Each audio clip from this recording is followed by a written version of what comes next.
She is blind. There was no light in the room. Darkness was present, and yet Max didn't notice at first, his sonar skill having given him the layout of everything. Only in the brief moment the door was open and he had seen Amy's mother did Max notice the eyes. He is a friend. His name is Max, and he saved me from those. Her voice changed, taking on a tone and language similar to when she had conversed with the two red snakes. Max could sense the older woman backing up slightly, clinging to Amy's arm with her hand. When she finished speaking, Max felt a twinge of pain in his stomach as the older woman dropped to the floor immediately. I owe you everything. If my life has value, it is yours to possess. Moving forward slowly, Max summoned a small fireball, letting it illuminate the dark glass building, watching Amy as she squinted. He put his hand on the woman's shoulder, amazed that she didn't flinch at all. You owe me nothing. My mother raised me to care for all life, and she would not allow me to claim ownership of another.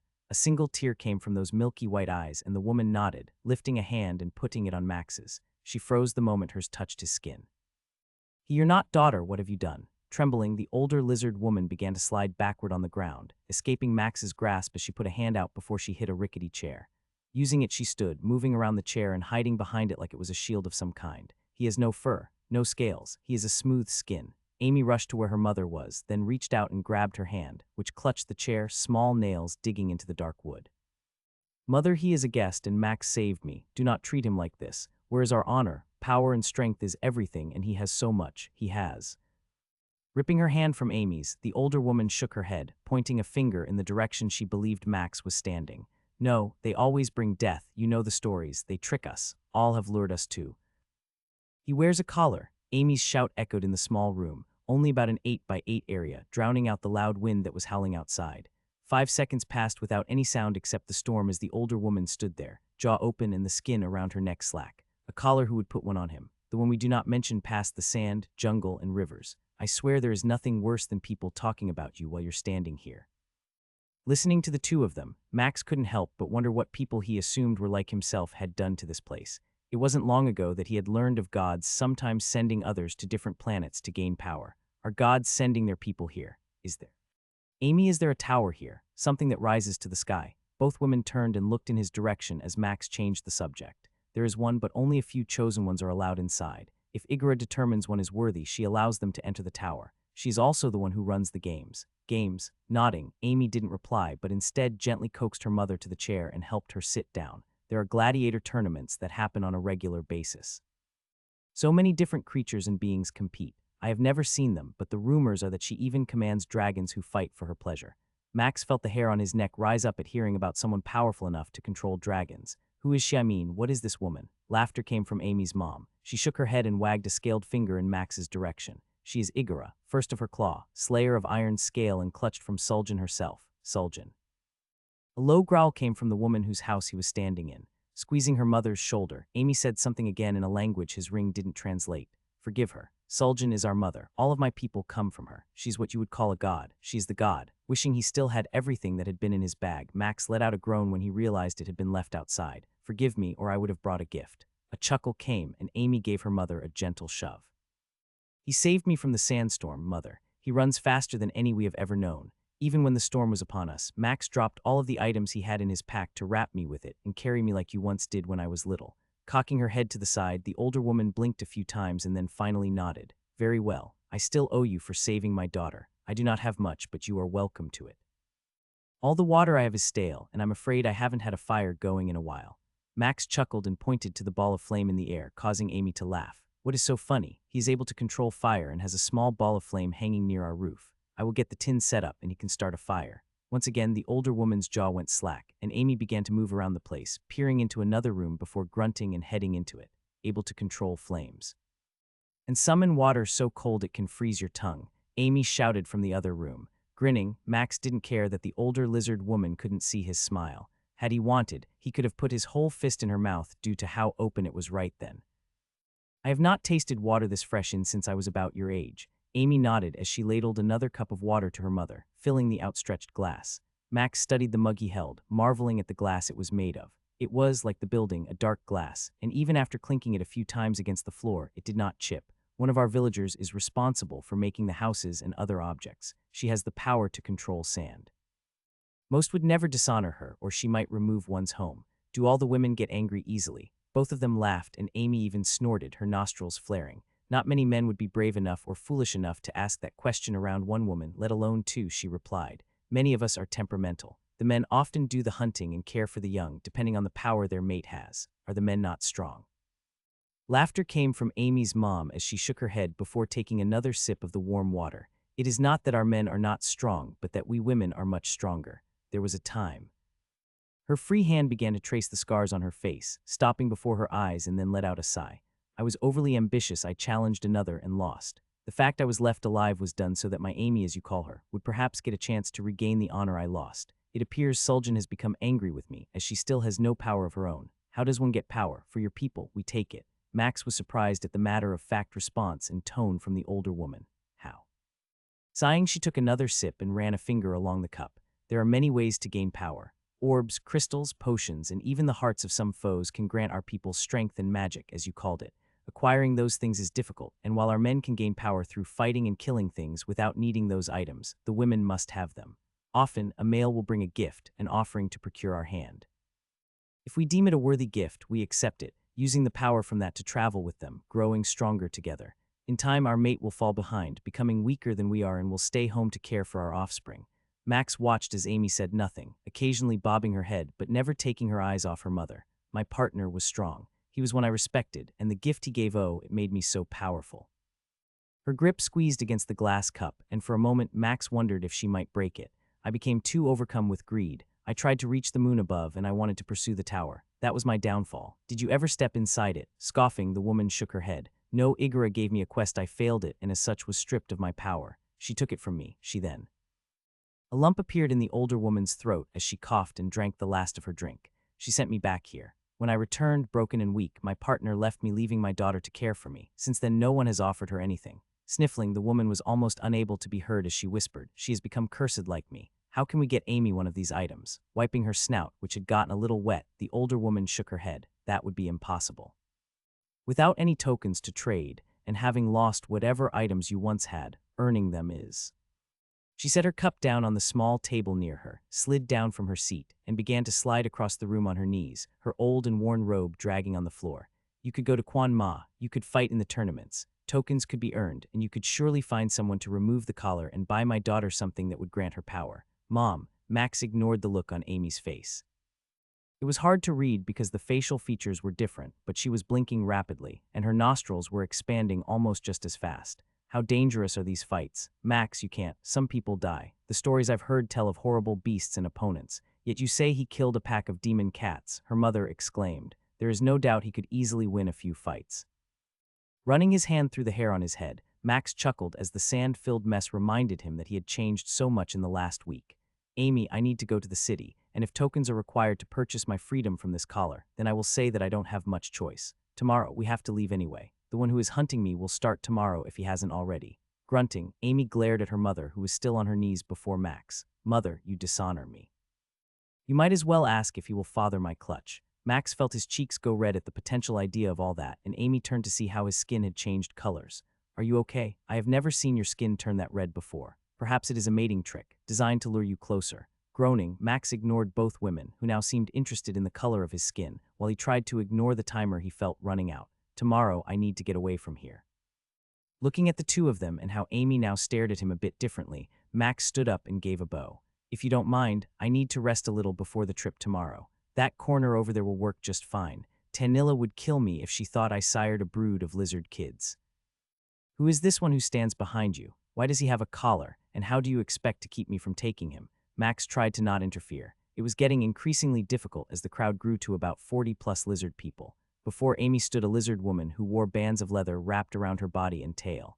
It was adorned with multiple shards of the sand glass, each one looking sharper than any object he had held yet. I have already told you, one who pierces your heart, this one is with me. I owe him and must lead him to Quan Ma. Chuckles came and a few thrums reverberated from the crowd. The rumor is you were sold as a slave, and now you have returned, leading one of his kind, bound in a collar, and you expect me to let him just leave. Do not think that I will hesitate to end your life, or worse yet, make you blind like your mother while I drag him behind me to Igora.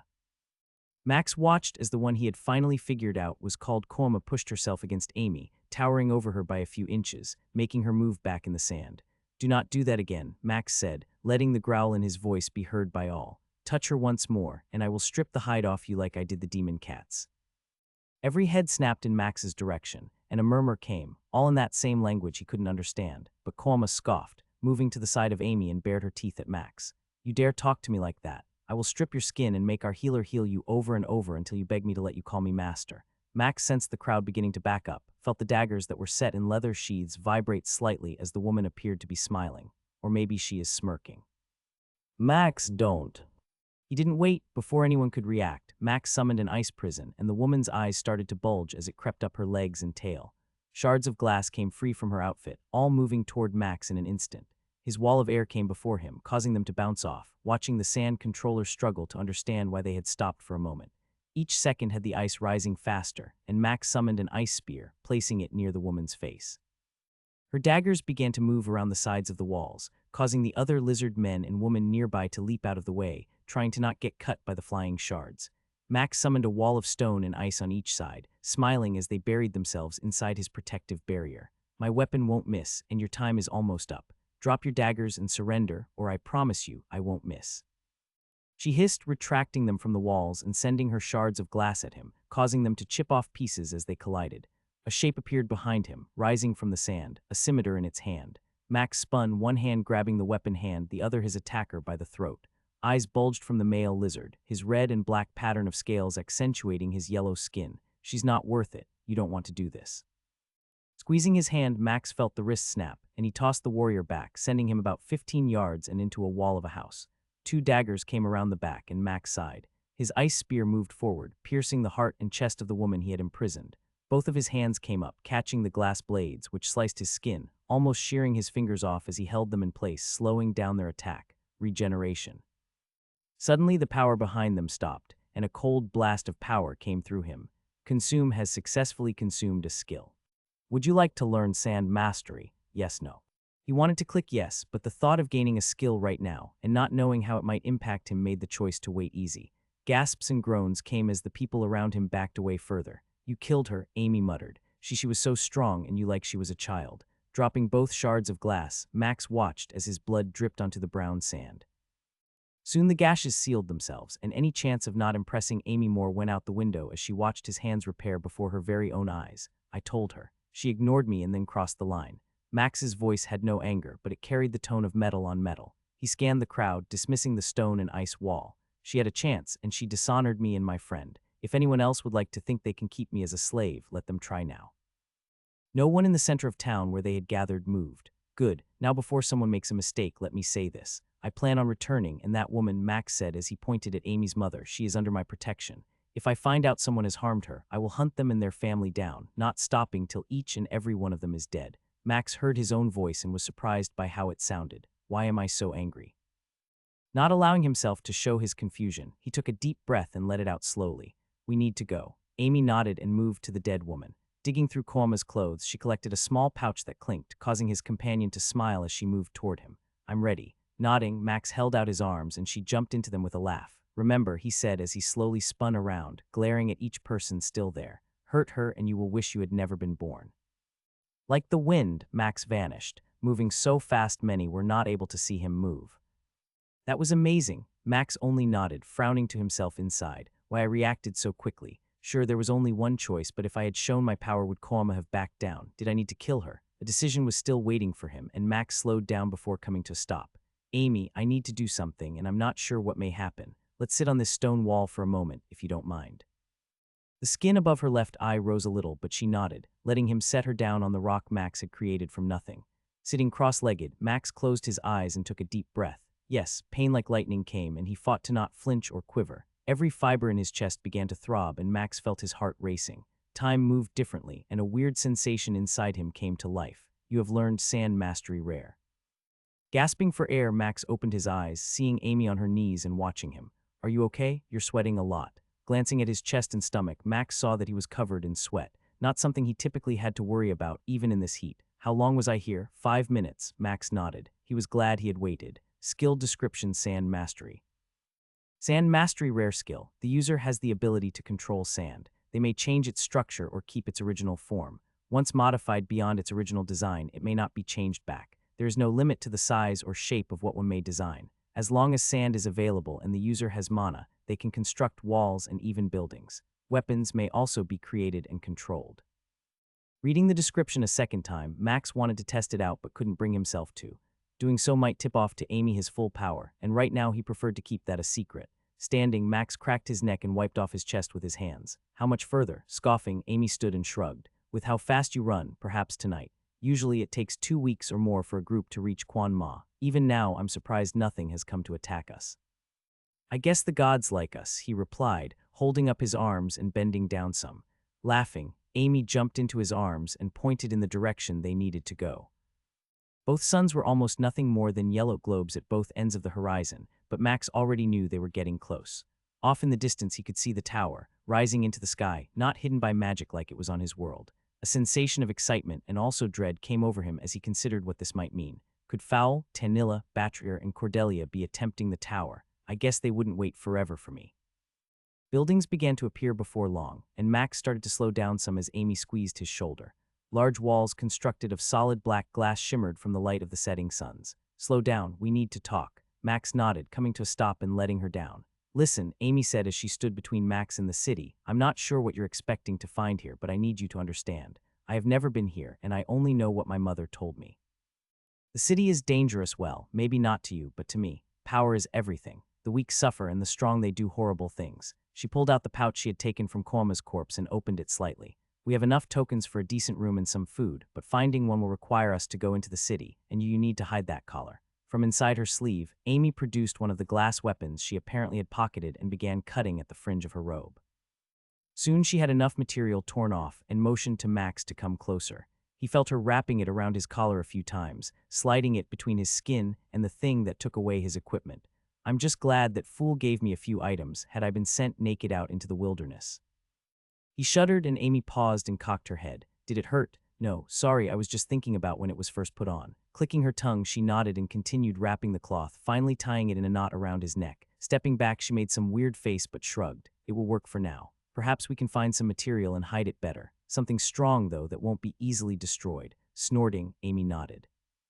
Now listen, when you slept last night, my mother told me more about the city. We need to work our way through the different rings. It will take time, but I have no doubt you can manage it. Max watched as she bent down and started drawing a small circle and then added multiple rings. There are 7 sections within Quan Ma, and we need to advance through all of them. The first one, Amy stated as she tapped the last ring with her new weapon, is the easiest. After that, we can find a room and start looking for fights. It will take money and fame to push past that second ring. In time, perhaps the 4th or 5th ring will present to us someone who can take that collar off you. Looking up at the suns that were fading, their golden light waning and the large moon now appearing overhead, Max knew time wasn't his ally. If that's our only choice, then I'll trust you to take the lead. She nodded and frowned. We also need to get you a cloak.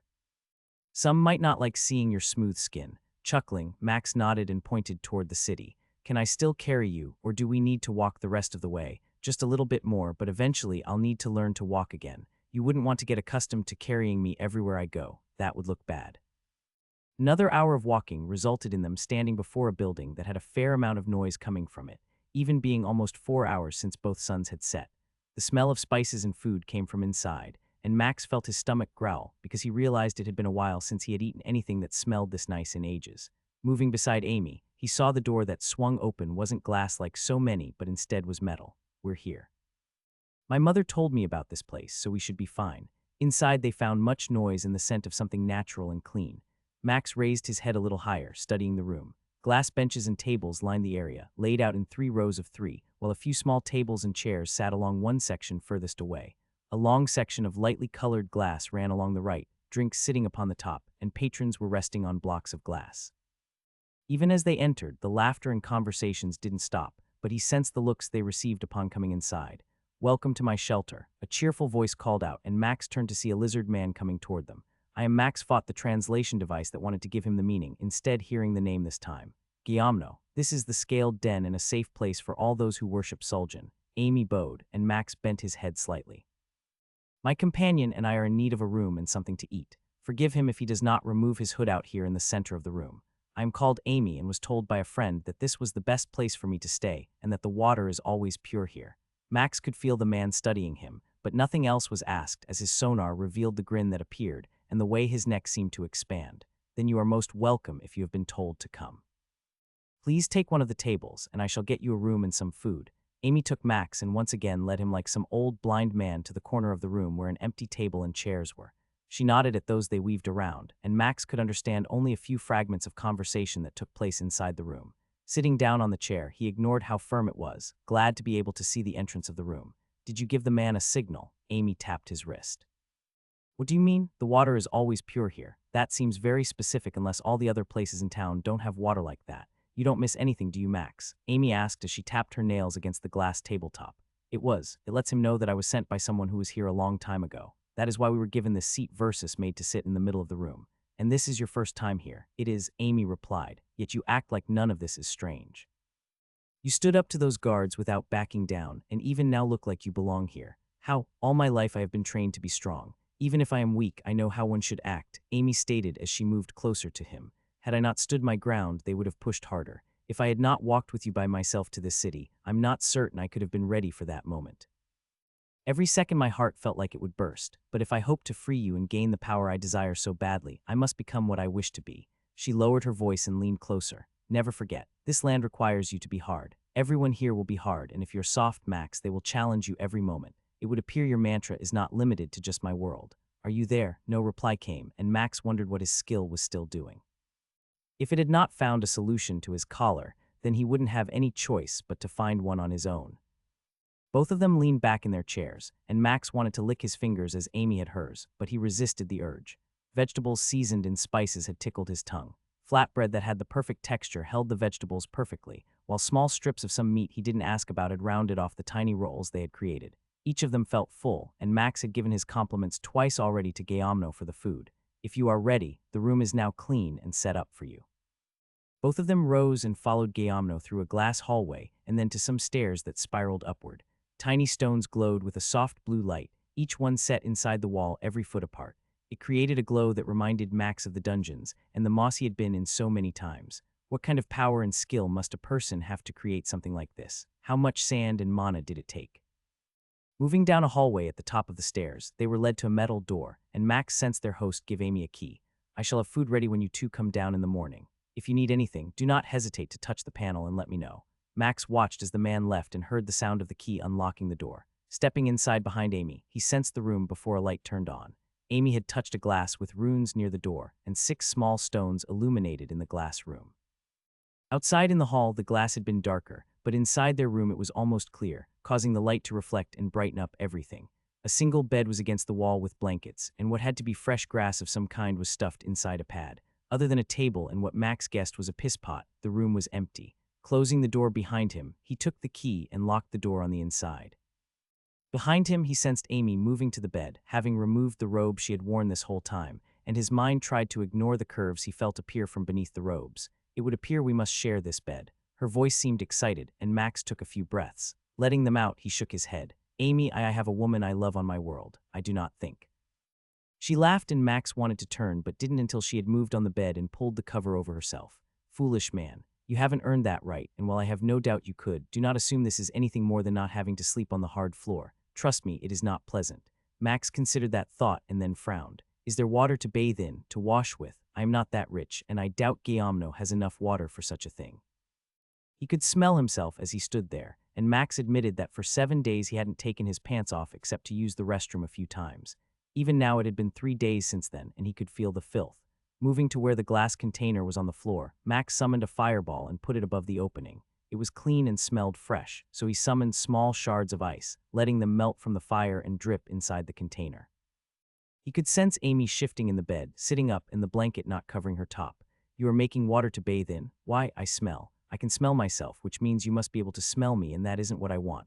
Honestly, I can't remember the last time I bathed or even wiped myself clean. I need to do this. Besides, this robe you got me, it smells horrible. Amy laughed and flopped back onto the mattress, sighing as she moved around.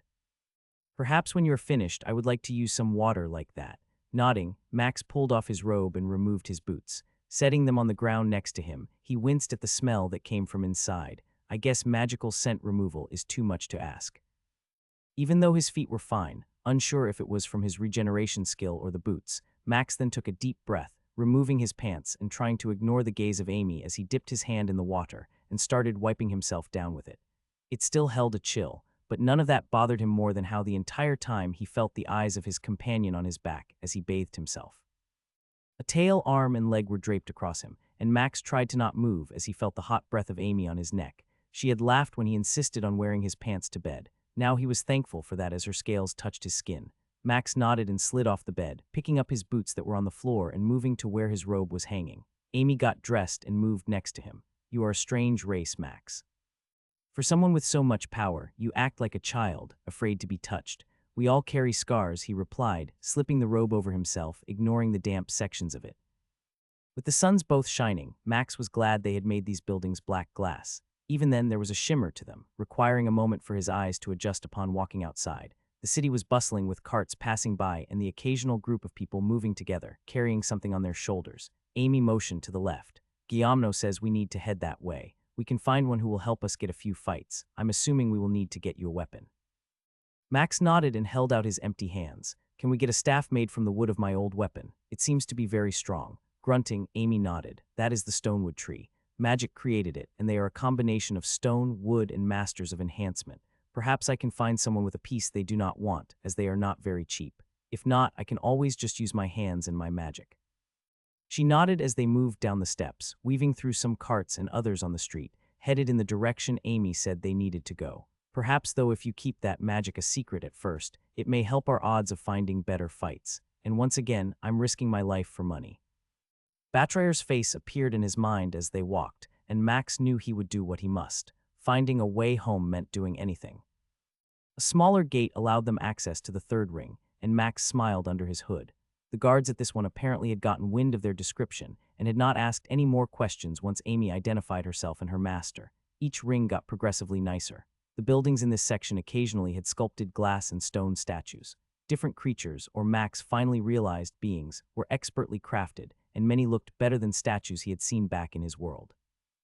Finally, after another few hours, they stood outside a large building with multiple statues of beings posed in fighting positions.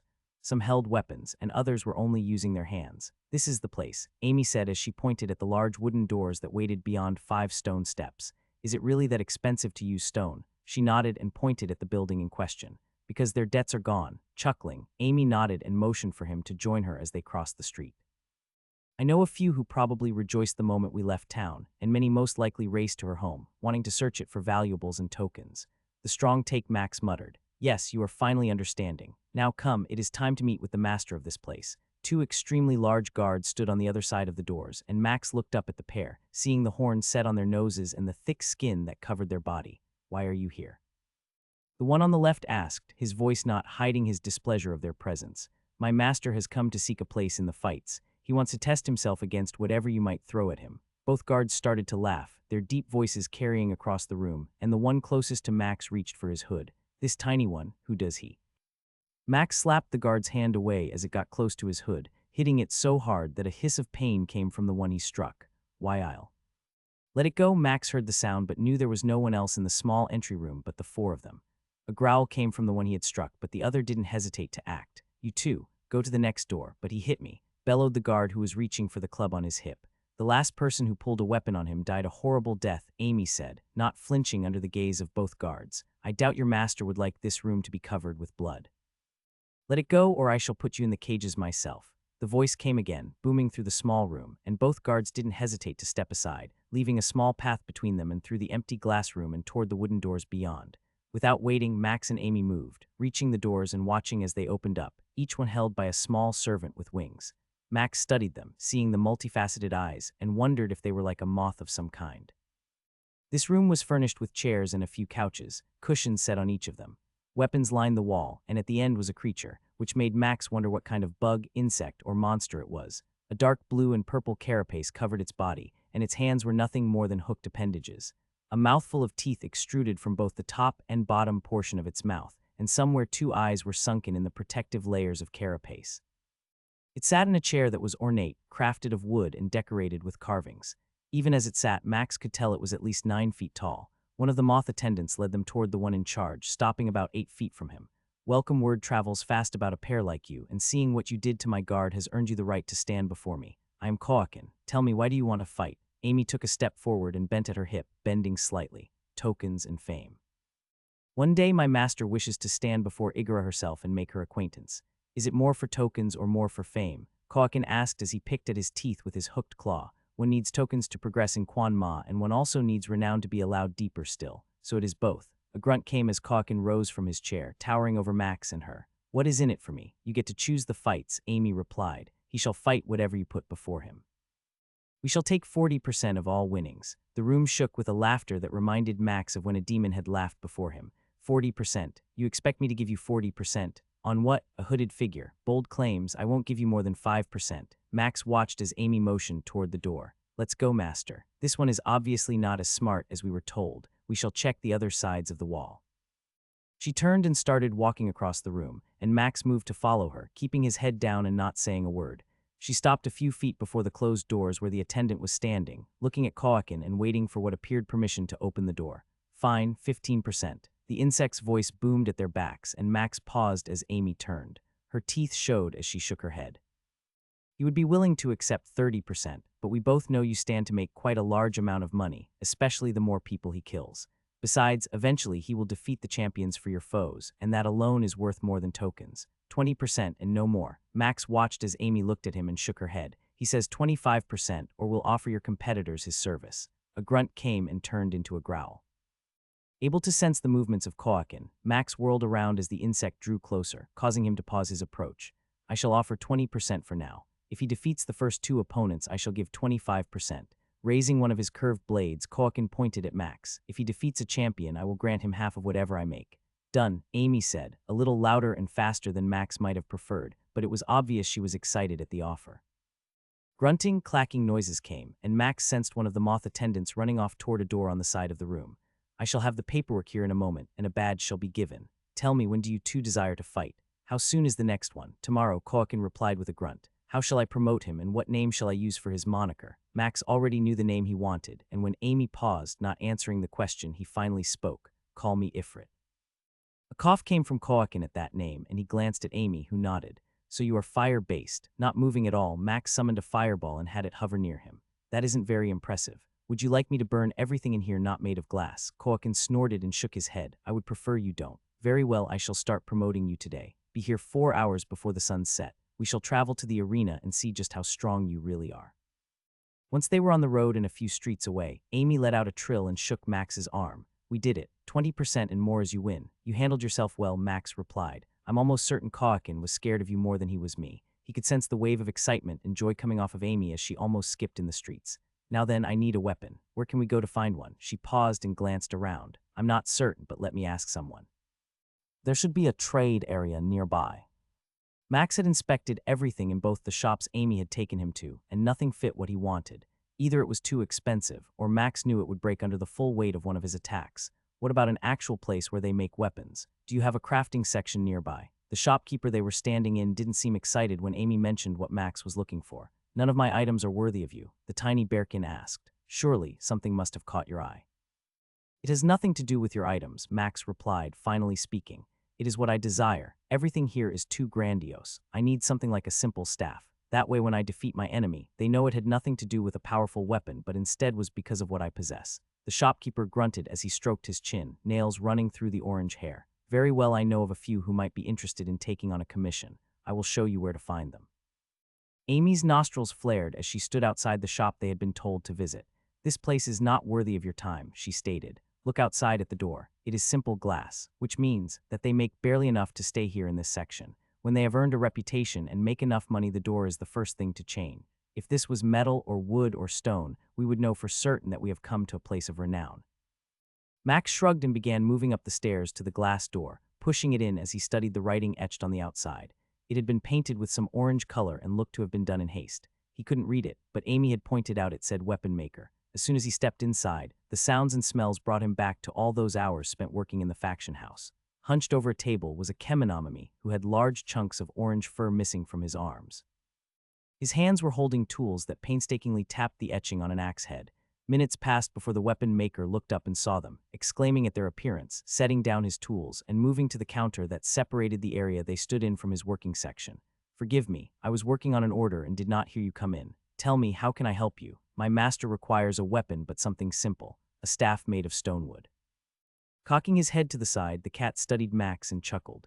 Why come here then? Surely a staff could be found anywhere in town. Why visit me? What is your name? Startled by Max's question, the man crossed his arms and stood tall. I am called Romandes. What is your name? Sliding his hood back, Max smiled as the yellow eyes grew upon seeing his face. I am called Max, and my friend here is Amy.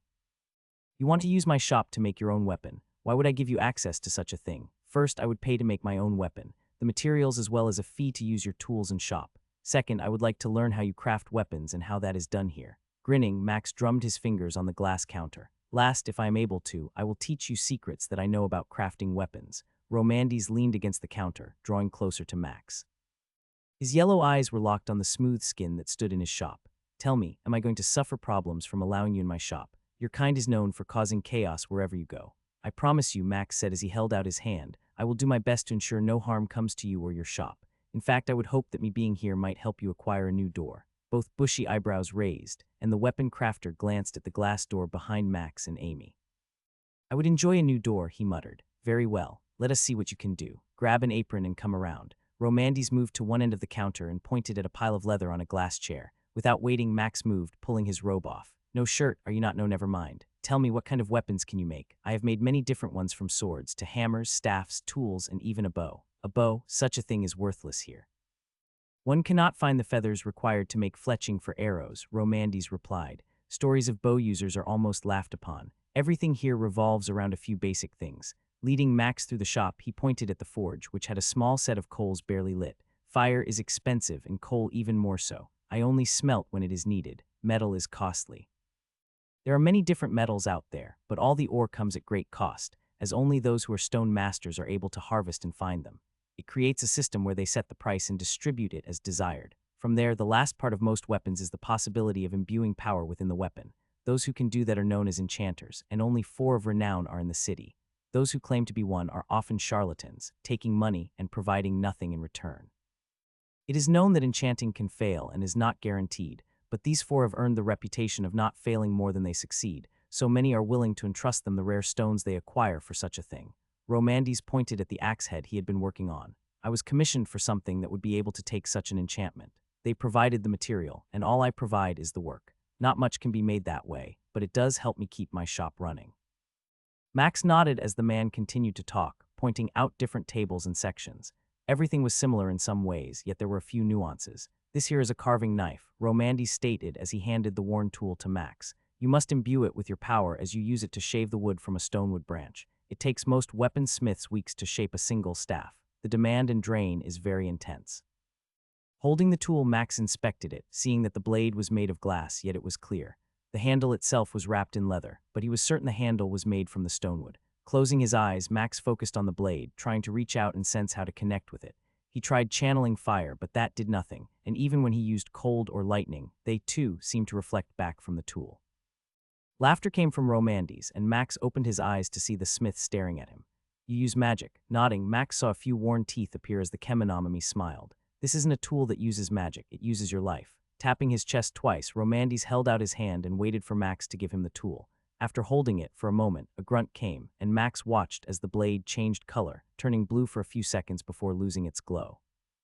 Romandes took a deep breath and sighed. Forging weapons here requires one to give their own life. Growing stronger allows you to do more. The problem comes with having to recover. Tapping the blade against a glass table, Romandes frowned. Many smiths have burned themselves out by not recovering between jobs, and ended up losing a journey that is not meant to be done in a day. He gave the tool back to Max and smiled. Try to see if you can get it to work. If you can, then you will be able to use the other tools in here. For now, let me go search through my stonewood stores. How big are you wanting this staff? Max grinned and held his hand about a foot above his head, just a little taller than me. So not very long, Romandes joked as he turned and moved toward a doorway at the end of the wall. As he left, Max sensed Amy moving toward him. Are you certain this is wise? We could buy you a staff. Shaking his head, Max grinned at her. No. I need to make my own for now, Max replied with a sigh. Let's say I take a weapon from someone else and it fails during a fight. I could blame them, but even worse, I might die. This way, I'll know the limits of the weapon and what it can and can't do. Max leaned closer as he spun the tool in his hand. Besides, you don't want to miss out if I'm able to do more. Her scales shifted on the ridge of her snout. Do you have any other secrets you want to share with me? Shaking his head, he grinned. Nope. Just that I enjoy baking and making weapons. Max sat on the glass chair, holding a piece of stonewood in his hand and the clear knife in the other. He slowly moved it across the wood, listening to Romandes as the smith spoke in a slow and quiet tone. Breathe. Think about the tool as an extension of you. It obeys your desires and requires your life to work. Slide it along the wood. Imagine it taking off just a few slivers. Max felt the blade catch and jump as it moved down the 2-foot section he held. He could feel the tool in his hand, knew what he wanted, but there was some disconnect between it and him. Over and over he scraped, listening to the sound, wanting it to change. Slow, breathe slower. Feel the tool. It is part of your hand. Romandes paused for a moment as Max continued to scrape the glass against the wood. Remember what you said about when you crafted a weapon. You felt like it was a part of you. The way it infused you and you felt connected with each strike of the hammer. This is the same. It is a part of you. Those images played over and over in his head. Max knew he was smiling, thinking about each weapon he had crafted. The hammer he had made for the young boy, Brian. Those green eyes and red hair and the smile he had when Max handed that tool to him. A tug came inside his chest. Like a thread somehow appearing, Max searched for it, not trying to grab and tear it, knowing from casting and crafting how delicate this could sometimes be. Somehow Romandes seemed to notice the change. Yes, feel that connection. Let it grow. Max took another breath in slowly, holding it, filling his lungs, and the sensation of that thread seemed to become stronger. It crept along his chest, moving toward his shoulder and down his arm. Right before it reached his hand, Max started to breathe faster and his heart started to race. As he did, the thread began to retract, moving back toward his chest. Slow down, breathe slow, relax, do not force it. The smith's words made him pause, slowing down his breath again and controlling his excited heart. It took about 15 seconds to stop the retreating thread completely, and finally it began to once more move toward his hand. As it reached his wrist, Max forced himself to stay calm and remembered that connection to everything he had ever made. 2 more breaths and the thread entered his hand, wrapping around the hilt. It felt like someone had just kicked him in the chest. Immediately, the thread expanded, and power flowed from him into the tool. Weapon crafting has evolved. New knowledge gained. New weapon blueprints acquired. Pain came as his mind felt the flooding of information enter his head. It took a moment to stop seeing stars, even with his eyes closed, and the sound of Romandes finally reached him. Stop cutting. Max opened his eyes, looking down at the piece of wood he had been holding, dragging the blade across. The knife glowed like a torch, casting a blue glow much brighter than what it had looked like when Romandes had held it and demonstrated. 4 sections of wood had fallen to the floor, and the blade was almost to where his fingers were, holding the wood. "Who are you?" the smith asked, his shock not hidden by his tone. How can you have this much power?" Having not answered, Max stared at the tool, holding it upward, and felt his life flowing into it. The pain was gone, and he knew there was so much more he could give, yet Max decided to check just in case. Simple health check. Max was amazed at how fast he was burning his hit points, yet he knew if he needed to, using regeneration would bring them all back. I could technically keep this going forever with regeneration. "You need to lower that amount before you drop dead," Romandes exclaimed. "Breathe, keep an eye on the blade, and try to reduce how much it pulls from you." Nodding, Max began taking deep, slow breaths and let them out, focusing on lessening the life he felt coming from his chest. Seconds ticked by, and finally the connection began to wane some, the thread shrinking in size and the light of the tool going dim. Eventually it appeared just as dull as it had when Romandes held it. Max couldn't even feel a trickle of life that left him, the amount so little it barely impacted him. Now will it to stop. Cut the connection and do not just drop the tool or you won't like what happens. 3 breaths later, the blade was clear once more, the connection gone, yet the thread remained near his hand, ready to be used if he needed. Testing that theory, Max let his life flow into it again, watching the blade glow blue. After a few more attempts practicing the starting and stopping of the blade being infused with his life, Max cut the flow and set the tool on the table near him.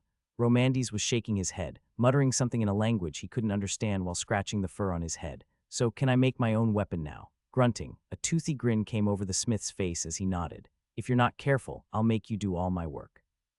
"With the power you have, you could finish a month's worth of orders in a few days." Laughing, Max smiled and bent down, picking up the pieces he had cut off the wood he still held. Each section was sharp, almost like a spear tip. Gently, he tested hitting it against the table a few times, applying more pressure until Romandes cried out, "Please don't break that." Max winced as he saw the table had a slight crack in it now. "I guess I'll owe you a new one. Sorry about that." Turning to look at Amy, he saw her staring at him, her jaw unhinged. "Every day you amaze me, Max," she muttered. Finally, Dexic shouted as she pulled her sword from the eye socket of the fairy boss. "I'm glad you two managed to clip her wings." Tanilla nodded even though the warrior couldn't see her response. "Elf tits, that thing wasn't fun, but the worst was all of its summons." Fowl exclaimed, the sound of crushed pixies and fairies under his boot making a squelching sound as he walked through the scorched forest. Over 24 bodies were burnt, frozen, or pulverized from this fight, and while it hadn't been easy, Fowl never once seemed truly challenged. Seemed so anticlimactic if I'm honest, Cordelia stated as she moved to where Tanilla stood quietly and gave her shoulder a squeeze. Took us far longer to reach this thing than I had expected after the pace Sue used to travel at. You can say his name, Tanilla whispered. I know he's still alive. I can feel him, and my necklace hasn't changed. Dexic had gone from killing the boss to cutting off pieces as the body began to fade. She glanced at Fowl, who was picking up parts and storing them as well. What should I do to help, she asked. Fowl shrugged and moved closer to the gold-armored warrior. Nothing. It's been 2 months and she still believes Seth is alive somewhere. The dwarven warrior took a deep breath and let it out slowly, replacing his armor with normal clothes via his storage and crossed his arms. Slowly, he stroked his beard as he studied the trio, who were huddled together as always. Batrier says she believes Tanilla. Me, I know he wouldn't leave like that, not without at least a goodbye letter. He especially wouldn't have been gone this long on his own. She has checked with the Elven Kingdom, and I have made contact with a few back in my kingdom, and no one has seen or heard anything about his whereabouts. That leaves the Queens, Dexic replied, swapping out her equipment as she stood next to Fowl. Everett and Tom both showed us the letter that came. Somehow I don't think our fearless leader really believes them. As the trio moved toward them, Batra gave a forced smile, and Tanilla moved at her usual zombie-like pace. Would you like to open the chest? Fowl asked, his eyes locked on Tanilla. She shook her head and the tiniest grin appeared for a moment. You go ahead. We all know how much you enjoy doing so. Bah, as much as you all know I enjoy chests, I have had my fill of them lately. Perhaps someone else here should get a turn to enjoy them as much as I have. Dexic snickered, and a few groans came as their healer and archer picked up on the joke that had been made. I'll do it, Cordelia stated as she moved toward the small silver chest that had appeared. A relief of tiny fairies and pixies decorated the outside. Seems anticlimactic for sure. That chest is so small. A groan came from Dexic, who followed the archer and went to see what was inside. Moving till he stood next to Tanilla, Fowl gave her hand a squeeze and looked up at her green eyes, seeing the redness that never left them. He's alive. If there's one thing we know about Fowl paused, glancing over his shoulder, and lowered his voice Max, it's that he loves you, and he will fight every god there is for you. Keep moving on and trusting he will return. Just know when he does, you can flaunt how far you are in the tower. I mean, we just beat the level 45 boss. Sniffing, Tanilla grinned and stored her staff, reached out with both arms, and pulled the dwarven warrior close. Batra gave them a second before wrapping her arms around the pair and held Tanilla as she shook a little. Batra shushed her as she rubbed her elven friend's back. We're family, dear. This is what family does. Now, let's go over to that chest and make fun of the crap the tower decides to give us. Coughing and clearing her throat, Tanilla wiped her eyes and nodded. Each dwarf took one of their friend's hands, and they walked together along the scorched, brown dirt, unable to truly celebrate the achievement of being only 5 floors away from the halfway point in the tower. Without Max there, each of them felt the victory was hollow. Max felt Amy's eyes on him as he slowly carved off a section of the wood Romandes had given him. Small strips lay on the floor, and Max felt himself drawn to the simple task. How many times did I whittle wood as a kid? Yet now this feels so different, like it's a part of me. Shaving the staff, Max let the wood almost guide him. It was as if something inside told him where to leave a little more of a bump, while another had him cut deeper, creating a groove. The entire time, Romandes stood next to him, giving soft instructions at first and then went silent upon seeing Max work so quickly through the wood. Once the staff was done, Max picked up the etching tool and began to carve runes he knew from back in his world. What are those? Similar to what your world uses for enchanting, except I'm going to try something different. As he poured his life into the tool, the clear glass turning blue, Max took it slow, trying to add his mana to the process. Sweat started to bead up on his head, running down his nose. Immediately the drain he felt from his chest seemed to grow as Max fought with controlling that flow and adding a totally different one. Breathe, slow down, trust the skill in yourself. Repeating the words he had heard so many times from his skill, Max wished it would guide him now, but nothing came. Whatever it was doing had its full attention. Clearing his mind, Max imagined another thread, this one connecting to every part of his body and holding the mana that he knew flowed inside him. Tanilla had talked about magic and the mana within the world, how every creature seemed to be filled with it, which was why his skill was broken, replacing the mana he spent with each life he consumed. Now he focused on that. His entire being was filled with this source of energy, and he just needed to direct it. Flames began to form around the hand with the etching tool, and Max ignored the gasp of shock from the smith. As he carved, he felt the power of the fire he desired flowing into those runes. I can be the elemental core. It was like a lightstone went off in his head, and Max felt the change immediately. Weapon crafting has evolved. Mana control skill acquired. Elemental mastery has evolved. New skill forming. Elemental mana control acquired. Processing. Elemental mana control rare. New knowledge gained. Eyes hurt, and Max had to yank his hand back from the staff he was holding, feeling his mind erupt with so many things he had never understood until now. Everything you tried to tell me tried to lead me to this, was it? All those moments his skill tried to get him to infuse his magic when crafting was to possibly learn this skill. Max's own affinity and power was the only conduit he needed. What are you doing? Romandes asked as the smith drew close to the flaming hand held high in the air. Watch, Max replied, opening his eyes and then winking one at the Kemonomami, who stood there, jaw opened and eyes wide. His mind raced, ran with the knowledge he felt and knew inside.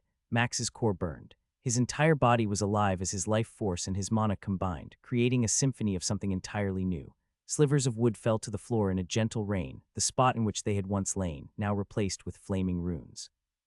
Time seemed to slow down as Max turned the staff, adding line after line. Once he knew the runes were done, he focused his power and drew upon lightning, arcs occasionally sparking from his hand to the staff, setting upon it with a new vigor. He was spent, sweat pooled underneath him, and Max could feel the tiredness of his body and mind. Simple health check. I guess I spent a little more health than I imagined I would. Regeneration. His life force began to return as his skill felt like a cheat compared to most who had the weapon crafting skill. Inspect weapon. Legendary elemental staff, plus 100 intelligence and wisdom. Elemental casting, elemental spells cast by user are 25 stronger. Soul bonded. His breathing slowed down as his body recovered quickly, but Max couldn't help but wonder about the staff that felt like an extension of him. No, it was an extension of him. He could feel the power that flowed from it, and likewise it seemed like his own mana reached to the very fibers of the staff. How can you do that? The hand that touched his shoulder softly felt like it was barely there. Max turned his head and saw the smith bent down, his eyes fixated on the weapon that felt like it radiated with power. I told you I can craft weapons. I'll do what I can to teach you later, but if I said I was tired. I don't know how you're still alive, exclaimed Romandes. From what I just saw you do, I would expect any other crafter of weapons to have died long ago. Yet I can tell you are completely fine. Max nodded and smiled. Tell me that axe you're working on. What enchantment are they hoping to acquire? The Kemonomami looked at the axe head still on the table and turned back to Max, eyes almost trembling. Anything, they would take anything. To know you can do that and it appears not fail, they would pay so much for it.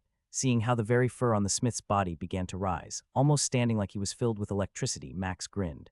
Would they pay you then? Could you get a new door? Laughter radiated from around the room when Romandes clamped a hand down on Max's arm and roared. I could buy 2 doors. Taking a deep breath, Max turned his attention to where Amy was, seeing her looking at him.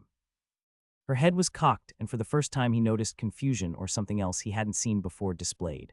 Are you okay? She shook her head, startled at his question, and nodded quickly. You say that the one captured you. I have heard stories. We all have heard stories of the conflict between that one and Igara. Neither bothers the other now because of the damage they cause, and the way it appears neither wins. Yet. He could sense her trembling under the cloak. The vibrations of her body as she gazed at him gave away that she was struggling with something.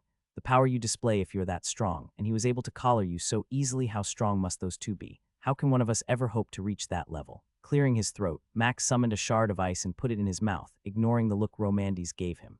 I don't know, but I want you to understand. I'm doing everything I can to get stronger. My goal is to one day get revenge. Amy winced, flinching slightly, and her eyes blinked rapidly a few times before she nodded. That is a scary thought, she whispered. Nodding, Max turned his attention back to the smith, who was enthralled with the ice he was sucking on. Do you have a clean glass container that won't melt? We could put it on your forge, and you could have some water in a bit that is clear. Without hesitating, the Kemonomami was across the room, tossing some things to the side.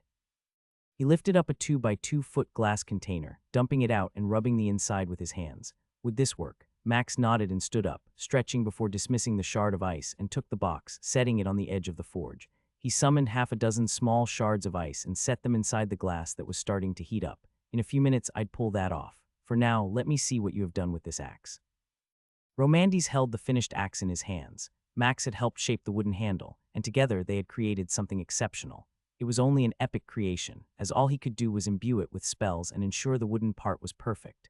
Never have I held a weapon so great as this, the smith said as he ran his claws along the runes that no longer glowed. I cannot pay you what this is worth, but know I owe you far more than you will ever understand. It was Max's turn to give a pat on someone's back, and as he gently did so against Romandes's furry pelt, his smile grew. Actually, if it wasn't for your instruction and guidance, I doubt I would have learned what I needed to know. I'm sure there are many things you can still teach me about your craft, and I will endeavor to return the favor about mine. Together, we can see what the gods will allow us to create." Max saw the move coming and didn't react, letting the smith turn and grab him in a bear hug, or perhaps a cat hug, laughing as Romandes lifted him off the ground. Both of them smiled and acted like fools, ignoring the reaction of Amy as she still appeared to be trying to absorb what she witnessed.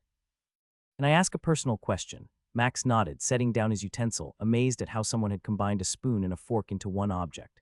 "That's always a fun question if you have to ask first," Max replied. Amy's gaze had been constant during dinner, and he had ignored it, having been looked at as she was doing now many times in the last few months. "What if you can't return?" A frown came, and Max bobbed his head twice, seeing the movement in Amy's eyes as she stared at him.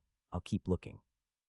No matter what, I have to return. But what if there isn't a way? What if you can't defeat the one who brought you here, and Igora can't help you get home? Then what, would you be content to stay here?" Her voice was different, and Max wanted to ignore what he thought he could detect. "I don't know. When I say my heart belongs to someone back home, and I have family and friends I need to protect," he sighed as he played with his spork and the remaining vegetables on his plate. "Have you ever wanted something so badly you would do anything for it?" "Yes," she exclaimed, her reply startling herself and the others who were dining quietly in the room. Holding up a hand and giving a nod of her head, Amy apologized to everyone looking. "Sorry." Leaning closer to Max, she put her hand on his arm for a moment before removing it. "I left my home seeking power. That event led me to you finding me, a slave, a life I don't want to discuss because of how bad it would have been. You saved me, showed me power that I could never imagine, and then took me home, Max. You." Single tear fell before she sniffed, and her whole demeanor changed. "You protected me, striking down one of the most powerful women I know. Then you protected my mother from anyone who might have sought to harm me through her. Now I sit here in a room, eating food and knowing that soon you shall earn more tokens than I ever imagined with ease.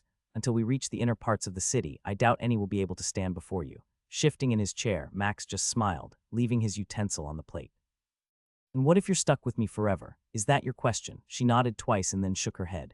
"It was, but now I know that answer and have made up my mind. No matter what, I shall rise to power like you. Together, we shall become a name people fear." He started to protest, but she raised an hand and shook her head, her eye slits lowering halfway. "No, Max, never forget. If people do not fear you here, they will try to hurt you. They will try to use you. When you fight, there is no mercy. Those who give that will never receive it." She stood up, picking up her plate and his, taking them to the counter and leaving him to sit there. What kind of world is this? Lost in that thought for a moment, Max knew the answer before he had even finished it. "It's like my world only. The rules there make people believe they are safe if the strong desire it. None of them are." "You're certain you don't want any armor, just that ratty robe?" Max nodded, ignoring Koakin's gaze, unsure whether his eyes were conveying something or not. 2 sets of slits would occasionally cover his eyes, one pair from the side and the other from the top. "The goal is to appear weak, correct?" "Yes, but still one solid attack from your opponent might take your head off or pierce your heart. Surely you must fear that. If I'm dumb enough to die like that, then I deserve that kind of death." The same maniacal laughter came from the insect as he waved his claws in the air. "Perhaps I have misjudged you and your servant. Both of you are way smarter than I expected. I shall leave you 2 alone, and when the time comes, one of my servants will bring you to the arena floor. Have fun tonight and make us some money, Ifrit." Max almost laughed at how Koakin accented the name he chose to be called. When he had left through the solid black glass door and left him and Amy alone, Max turned to see her studying him again. "Should I have gotten a nicer robe?" he asked, pulling the hood off. "Not yet. After a few wins, we can get you a new one, perhaps something that matches your name and how you plan on fighting. Then as your fame grows, we can get you even better equipment as well. Your mother told you all this." Amy nodded as her nostrils flared. She was a fighter. This was the path she took for power. "If one can manage it, they can grow stronger here, but must quit before the opponents are able to kill them. There is a reason why some sit at the top." Moving to the only other chair in the room, Max sat down, turning the staff slowly in his hands as it lay across his knees. "I have to ask, I think I know, but I need to make certain. How does killing people make you stronger?" She grinned. Max saw that her smile was almost devilish, like Koakin's appeared to always be. "When we kill someone stronger, we take their life force. It's like when you crafted that staff, and you used your own life to make it. All that power inside you is up for grabs. If someone can kill you and absorb it, they will become stronger." Max felt like he had been hit with a bucket of cold water. A chill ran down his spine, and he couldn't help but shake from it. "Is that the only way to get stronger?" Sighing, Amy shook her head. "No, but the other methods are pointless for those who desire strength. One will die of old age long before they can get any real power. That weaponsmith Romandes would be much stronger if he killed a few people. Not everyone has the stomach for that. Most men don't. They aren't like you." She was grinning again, and a weird twinkle was in her eyes as she said those last words. "You think I'm a killer?" "No," she scoffed. "You do not seek power, and yet you take it from each person you kill. I can defeat creatures and gain some power, but it is much harder for us that way. Nothing in our land is weak. The sand culls the weak. Our people enslave the weak. Only the strong rise to a place of honor. Yet if one rises too far, they become a target. Couldn't someone kill another while they slept and grow stronger? Yes, but not like you think. Our god, Suljan, has made it so that true power comes from real combat. You could hold a devil cat so that it can't attack, and I could deliver the final blow, ending its life, but somehow she would know, and I would not be granted much if any power at all. However, if one attacked me and I fought from inside a small cave, using a spear and barely escaped with my life, then she would honor me with great power. And if you kill someone in their sleep, what if they fought back? They would receive nothing. The power they gained would be minimal at best. Most likely no more than if a slave attacked and you slaughtered them. What about if you wanted to fight someone but they chose not to? Shaking her head, Amy sighed, scratching the underside of her jaw. Why worry about cowards? If someone won't fight, you can kill them. The power is still minimal but there. But ask yourself this question. If you knew you would die unless you fought back, would you still stand there and do nothing? Of course not. Exactly, exclaimed Amy as she pointed a finger at him. Everyone fights back when they understand that death is the only guarantee if they don't. A slave who knows their master is coming to kill them will fight like a cornered beast, prepared to give everything they have because only by winning can they escape death for another day. Max said nothing for a minute, pondering the answers he had heard, wondering what kind of god would design a world that was so brutal and harsh. The worst part of it all was that it sounded exactly like his skill. Everyone has something like me. When they kill something, it makes them stronger. One last question and then I'll stop, Max said, as he tried to ignore that Amy had closed her eyes and leaned her head against the black glass wall. Go ahead, she replied, her eyes still shut. How do you measure this power you gain upon defeating someone? Is it a certain number of stats or a skill or what? Her left eye opened up completely while her right remained shut. Turning her head sideways, she studied Max a moment. That is a very specific question for something you seem to know nothing about, Amy stated. The answer is it varies. Each person can kill anyone, yet nothing is gained from those too far beneath you. Real gains come from those much stronger. When you kill someone, their soul enters you, it is said. Sometimes you might grow stronger or smarter or faster. The power or skill you have might improve, increased by the strength of their soul. Sitting up and opening both eyes, Amy leaned forward. Sometimes one might gain a new skill or ability. When that happens. Chuckling, she shook her head and leaned back. That is why Igara is so dangerous. She is rumored to have a dozen skills, all gained from those she killed along the way. Closing her eyes, Amy's breathing slowed down and Max stopped pestering her with questions. Is this something based on you? Can a world function like this? How? Silence was his reply, and it tore Max up inside. How messed up is this system? Frustrated, he moved his chair to the opposite wall and leaned back, closing his eyes and preparing himself for what he had to do. The arena did not impress Max at all. Standing before a gate made of black glass bars, he watched as a pair of fighters fought with weapons. One was a large Rhinokin, he had been told by Amy. He wore some leather armor that looked weird in how it was fastened around his massive body. Crusher was the name that the announcer who was shouting out commentary had called the towering fighter. In his hands was a two-handed maul. It was about 10 feet long, as tall as Crusher was, and while it didn't move fast, Max knew one hit would definitely achieve what the fighter's name was. His opponent was a fast-moving insect with 6 arms. They had 2 shields, 2 spears, and 2 swords, and its attacks had occasionally pierced or cut the hide of Crusher. And Imoke lands another barrage of attacks. Max was impressed with the speed of the insect. Its green body flittered around the dark brown sand on the arena floor. Each attack that Crusher sent was dodged, and the moment it passed, the insect moved in, landing 1 or 2 hits against the Rhinokin's arms and legs. The crowd cheered and roared as the pair fought, and Max couldn't help but wonder about the menagerie of beings in the arena. Maybe 500 tops fit inside the small seating area that was provided. 4 reserved sections housed the 4 different leaders of this ring. Each sat on wooden chairs, while the rest of the spectators stood on stacked layers of glass rings. The actual fighting space was about 25 yards in diameter, and the walls were 15 feet high. Different colors of the sand stained the arena floor, and Max couldn't help but wonder what all had bled or died on this place. A roar came, and Max watched as Imoke had thrust both spears forward while slicing with the pair of swords into Crusher's right leg after the weapon had passed overhead. It looked like a good attack, except Max saw what was about to happen before the insect did. A crunching sound was followed by green and yellow gore washing over the field as Crusher's fist came down, smashing the 6-foot-tall insect like a bug. And Crusher has crushed his opponent. Let's hope Imoke's wife and children weren't expecting him home for dinner. Roars of laughter and cheers came as the crowd reacted to the announcer's statement. Max kept his eyes on the boxes, seeing a large Kemonomami that was covered in the first real metal armor that looked worth wearing. It was colored black, standing out against the orange and yellow fur. Two swords were resting against his wooden chair, and a trio of other cat warriors stood behind him, their heads always scanning around. It had smiled while the praying mantis on the far end appeared upset, waving its blade arms in the air, and the guards that were behind it backed up some. "You're up next, don't die." Max scoffed at Amy's sudden joke, and as Crusher made his way back to a gate on the other side of the arena floor, a crew came in, scraping off the section of sand that had once been Imoke's body.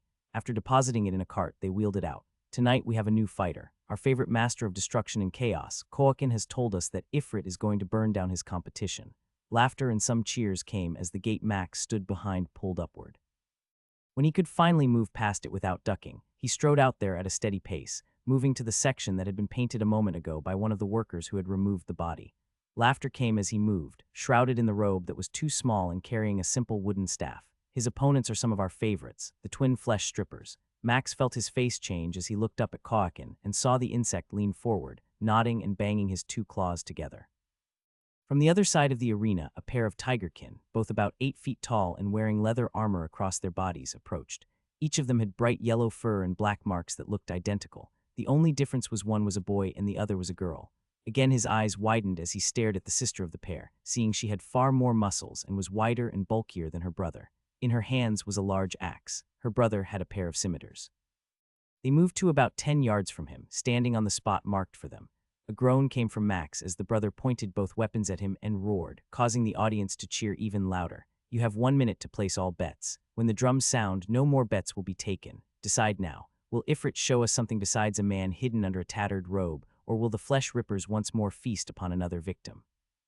Movement all over the arena took place, and Max could feel the spectators moving to where bet takers were stationed at the top, middle, and bottom of each area. With his face still hidden, Max wanted to frown, but inside him the part that was always there, the hunger and thirst for his skill, called out.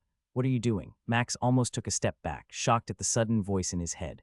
"Where have you been? Win and I'll tell you, lose and, well, it won't matter." Gripping his staff tighter, Max found himself smiling. It wasn't until that moment he realized just how much he had felt alone. At that moment, Max felt like he was whole. The drums started to sound, and while many groaned at having missed out on betting, cheers and shouts made the air almost vibrate from how loud it became.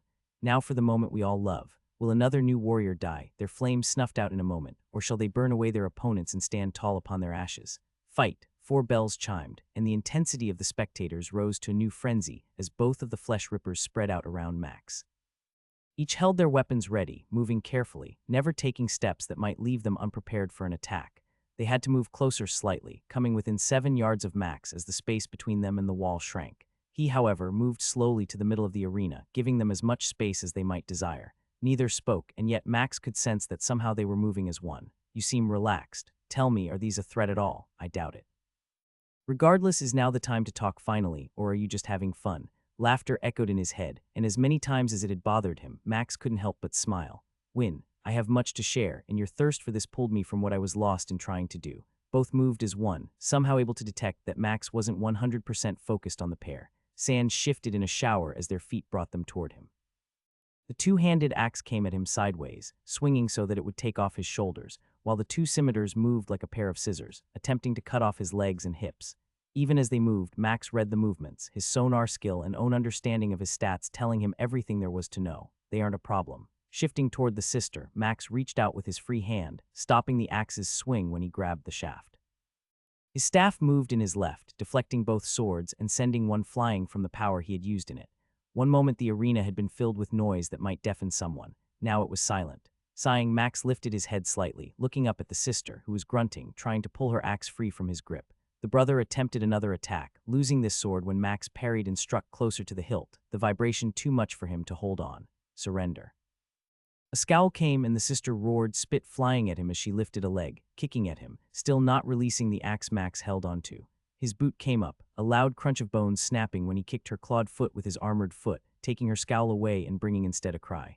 "I offered," Max stated as he threw the axe handle upward, sending the sister falling backward. His next move was to bring his staff around, cracking the skull of the brother and sending him face first into the sand. As the sister fell toward the ground, Max was already turning back, his staff spinning so fast most couldn't keep up with its speed. It connected to the side of the larger warrior and sent her spinning, tumbling along the sand, until she hit the glass wall. The The silence that had been present for a moment was filled with a raucous noise of a crowd getting something they had clearly not anticipated. The beating that was being given was controlled, deliberate, and left no doubt that the flesh rippers were done. Walking along the sand, Max moved to where the sister was, a wheeze coming from her mouth and nose as blood trickled out of both. He had counted the number of ribs he heard break. 6. No doubt a few had punctured her lungs, and the warrior seemed unable to catch her breath or move at all. This is not how the cat and mouse story usually goes. Tell me, are you committed to doing what must be done? Have you changed so much since last we spoke? Max wanted to argue and say that he was still the same person, but he knew he wasn't. If I want to get back to my world, I cannot be merciful, can I? No. He already knew the answer, yet hearing it, the way it came through absolute, was exactly what Max needed.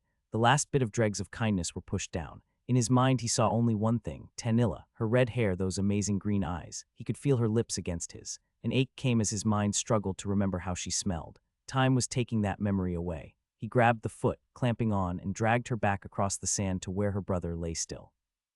Slowly, Max turned around and held his staff out at the crowd, watching their reaction, seeing the same look across every species and insect before him, recognizing it as one that his queens once wore. He locked gazes, even under his hood, with Koakin and saw the insect nod. Twirling his staff around, Max let it glow with flames, creating a spinning inferno. Sound once more began to grow soft and quiet as the spectators witnessed something Max figured most had never seen before. Flames grew higher and higher as he held the staff above his head, sending them over 10 feet high into the air. When he stopped, the fireball he had been playing with hovered above him. It was as tall as he was, and Max took a few steps back, his weapon still slightly covered with fire, and pointed it at the pair. The scent of burning flesh and fur filled the air, and 4 seconds after the flames engulfed the pair, the crowd went wild. Ifrit, Ifrit, Ifrit. As the bodies burned, Max waited a moment and then gave a simple bow, turning and moving toward the gate he had come out of. There you have it. Today marks the birth of a new warrior. Ifrit has called down the flames from the skies. Let us see who can stand against him and not be turned to ash. More cheers sounded over the stomping of feet, claws, and other appendages. As the gate lifted, Max saw Amy nodding and smiling. You were strong. Max gave her a single nod and then moved down the hallway toward the room that he was supposed to wait in. He still had one more fight to go. Forgive me, I have exhausted everything I know or can recall to remove this thing that binds us. It is something strange, allowing the system to flow through and around it. Like a dam with release gates, it controls how much and where the water is permitted. As of right now, I cannot find the lock which keeps it in place. I understand. Are you done attempting to find it, or should I expect you to vanish once more? He sensed a scoff in his mind, and a thread of humor of some sort at his question. Much has changed, you have grown stronger, and I see there are new things you have learned. I was able to stop the attempt to strip you of the skill you acquired, but it took more from me than I had anticipated. That slowed down my plan. Tell me what you have learned. It appears 2 beings in this world have climbed the tower, and each has a section they call their own. We are in the city that belongs to one. Perhaps this place will protect us from the hunter. It appears neither is fond of the other. Max paused, ignoring Amy, who seemed to be studying him. He was pretending to be resting but could feel her gaze. This world, it seems to operate on a system like your skill. The only way to grow stronger is to defeat others of equal or greater power. Monsters do not give as much growth, I am told, as people or beings do. How? Why? There are many worlds like this. Does this surprise you? Even your own world is like this to a degree. While not to this level, do not the strong prey on the weak. Do not the ones who seek to grow stronger remove an obstacle above them, but actual gains come from killing another. If in combat, the gains are more. Why? Devour, consume, command. Which way is better to grow stronger? Max barely was able to contain the shudder he felt at those 3 words. Why does it have to be any of those? Do you not grow stronger by devouring the flesh of animals? Can you be as strong if all you eat is plants? Not wanting to get into a debate about food choices, Max groaned. It is believed that meat is required to grow to one's true strength. Still, how does that okay the devouring of someone or something else? Who gets to determine what is food? Does not the dragon look upon all creatures and see them as food? Only when the elves, human, dwarves, insects, or beastkin can grow strong enough to stop it, can they attempt to change what it devours to grow stronger. Or have you forgotten those who command others to obey them? Are not the elves from your world under such a thing? Surely you can recall what Tanilla. Don't say her name. A moment of silence held, and Max tried to suppress the anger and hurt he felt. Forgive me, I should have known that would not be a pleasant memory, but you have heard it said how they cannot resist the command given by their king. Tell me, do you doubt he grows stronger through that? But I mean. Max had no reply, and he knew it. In a moment, everything he wanted to argue had been dashed to ground, shattered beyond repair. All the hopes that somewhere were worlds that didn't have others who were required to destroy one another to get stronger. That is a foolish thought, and you know it. No god would make a world where no chaos is present. Any power they gained from such a place would be lessened to almost nothing but a trickle. Everyone who conquers the tower learns the lesson you must finally admit to. Max sighed, even with his eyes closed and wanting to feign sleep he couldn't hold back. One only gets stronger by defeating what is above them. You have slaughtered tens of thousands of lives in the tower. Now tell me, after walking this world, is it any wonder that you see before you the very creatures you have fought and killed? Why do you think that is? His skill didn't wait. It knew Max didn't know. Because the system is designed to test all who attempt to grow. Out of a million, perhaps one has the willpower, the conviction, the desire, rage, or whatever else you wish to call it to not quit, and is willing to devour anything they must. They are willing to command anyone they can. Just like you, they are willing to consume whatever is required to grow strong enough for whatever their desire is. Pain. It felt like his chest was being sat on by a giant. Breathing became harder as the truth he had fought against for so long set in. Max considered all the lives of creatures he had killed in the dungeons and tower. Each time he had deemed it okay because he needed to grow stronger. He lied to get into dungeons that were not safe, hoping someone would help him take down something he couldn't, just so that he could gain more strength. Even now he was in this place, not just seeking wins so he could earn tokens or fame. No, Max knew exactly why he was here. I need to kill the hunter. I have to become strong enough to consume his power so I can return home. And if that requires you destroying everything before you, his chest felt warm. Max knew the answer, and no matter how much he hated it, he could no longer deny the truth behind it. To get back to Tanilla, I will do anything. So now I showed off too much. Koakin's expression was hard to read, his exoskeleton not changing at all, yet the pair of eyes and how the eyelids moved were the only clue that he was nervous. You have made it difficult for me to convince one of the others to put their champion against you. Those two, while not strong, have survived in this place because of their teamwork. What you did. The insect's hooked claws rubbed against each other behind his back. There is no doubt by how you toyed with them that this is not the place for you. What does that mean? Amy asked, once again trying to join in a conversation Koakin had twice now tried to keep her out of. You still owe us for the win, and we both know you will earn a lot by taking us to the next ring. Angry chittering came from the leader's maw as he turned his attention toward the lizard woman standing next to Max. Tell me, what have you given him that prevents me from striking you dead right now? Max stood there silently, watching the exchange. If you feel that doing so wouldn't result in your body experiencing far worse than those two did, I'm right here. I won't even fight back. She held her arms out and stood like a tree that was about to be assaulted by a storm. A chuckle came, and Koakin slowly brought a bladed hand from behind his back and held it a few inches from Amy's face. His eyes, however, never left Max's gaze. With his hood down and the knowledge a smooth skin was the newest fighter signed to his house, Koakin understood the game he was playing. You are not worth the trouble, yet I will honor our bargain. The insect turned and moved to where the door was, stopping just before pushing it open. About a minute after I leave, they will summon you. When you defeat this next one, we shall all find ourselves standing somewhere new tomorrow. Glancing over his shoulder, Koakin met Max's gaze once more. From that moment on, you shall see what a real fighter is capable of. Ducking, he pushed on the door, opening it and shutting it behind him. Max felt Amy falter a step when the door closed and was about to say something until she held a hand up, taking a breath as a shiver ran through her. Letter 213, a circumflex, letter 1D40D, letter 231, letter 162, open at S. The moment it passed, her facial muscles made her scales almost ripple like waves as she seemed to glare at him.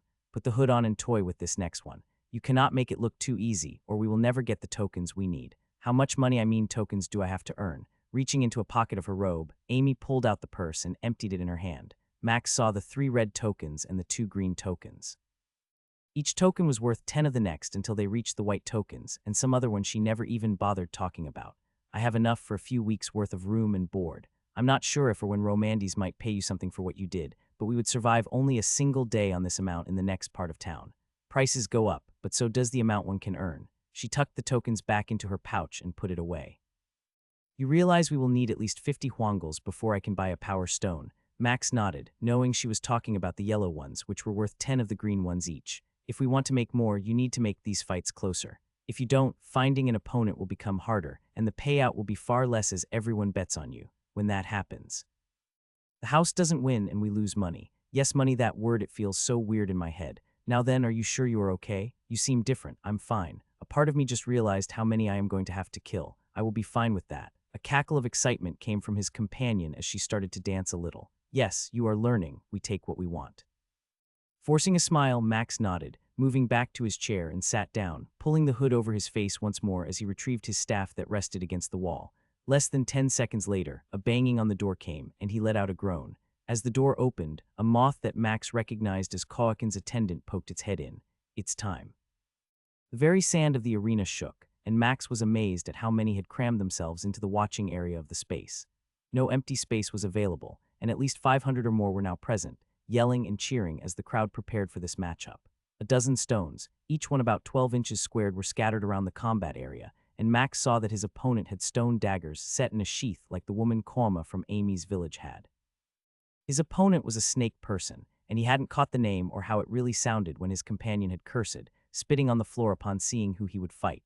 She is dangerous, far more dangerous than Korma was. Those words of Amy's made him a little more cautious as the memory of the Gorgon came to his mind. Tonight we have a champion we have not seen in a while. Lukas has returned. The famed stone master has come to grind our newest fighter into gravel. Ignoring the cheers and shouts, Max studied his opponent. Lukas had black scales that were noticeably thicker than Amy's or any of the other scaled beings he had seen. They glistened slightly, her body accented by a thick red line of scales that ran down her back. She had to be at least 20 feet long, but she was coiled and standing only about 8 feet right now. Long scaled arms with sharp claws twitched at her side as she stared at him with her blood-red eyes. If it wasn't for the death gaze she gave him, Max could see how some might find her very attractive. Her face was simply scaled, but looked like any other person. Even the 2 fangs that protruded from her top lip seemed to go well with the full black lips on her face. 2 minutes are left. Place all bets. The announcer's words only seemed to encourage the frenzy of noise as spectators pushed and shoved against each other, all clambering to wager upon who they believed would live. It's a shame you're going to die, Lukas hissed at him. Do not think I will hesitate to kill you.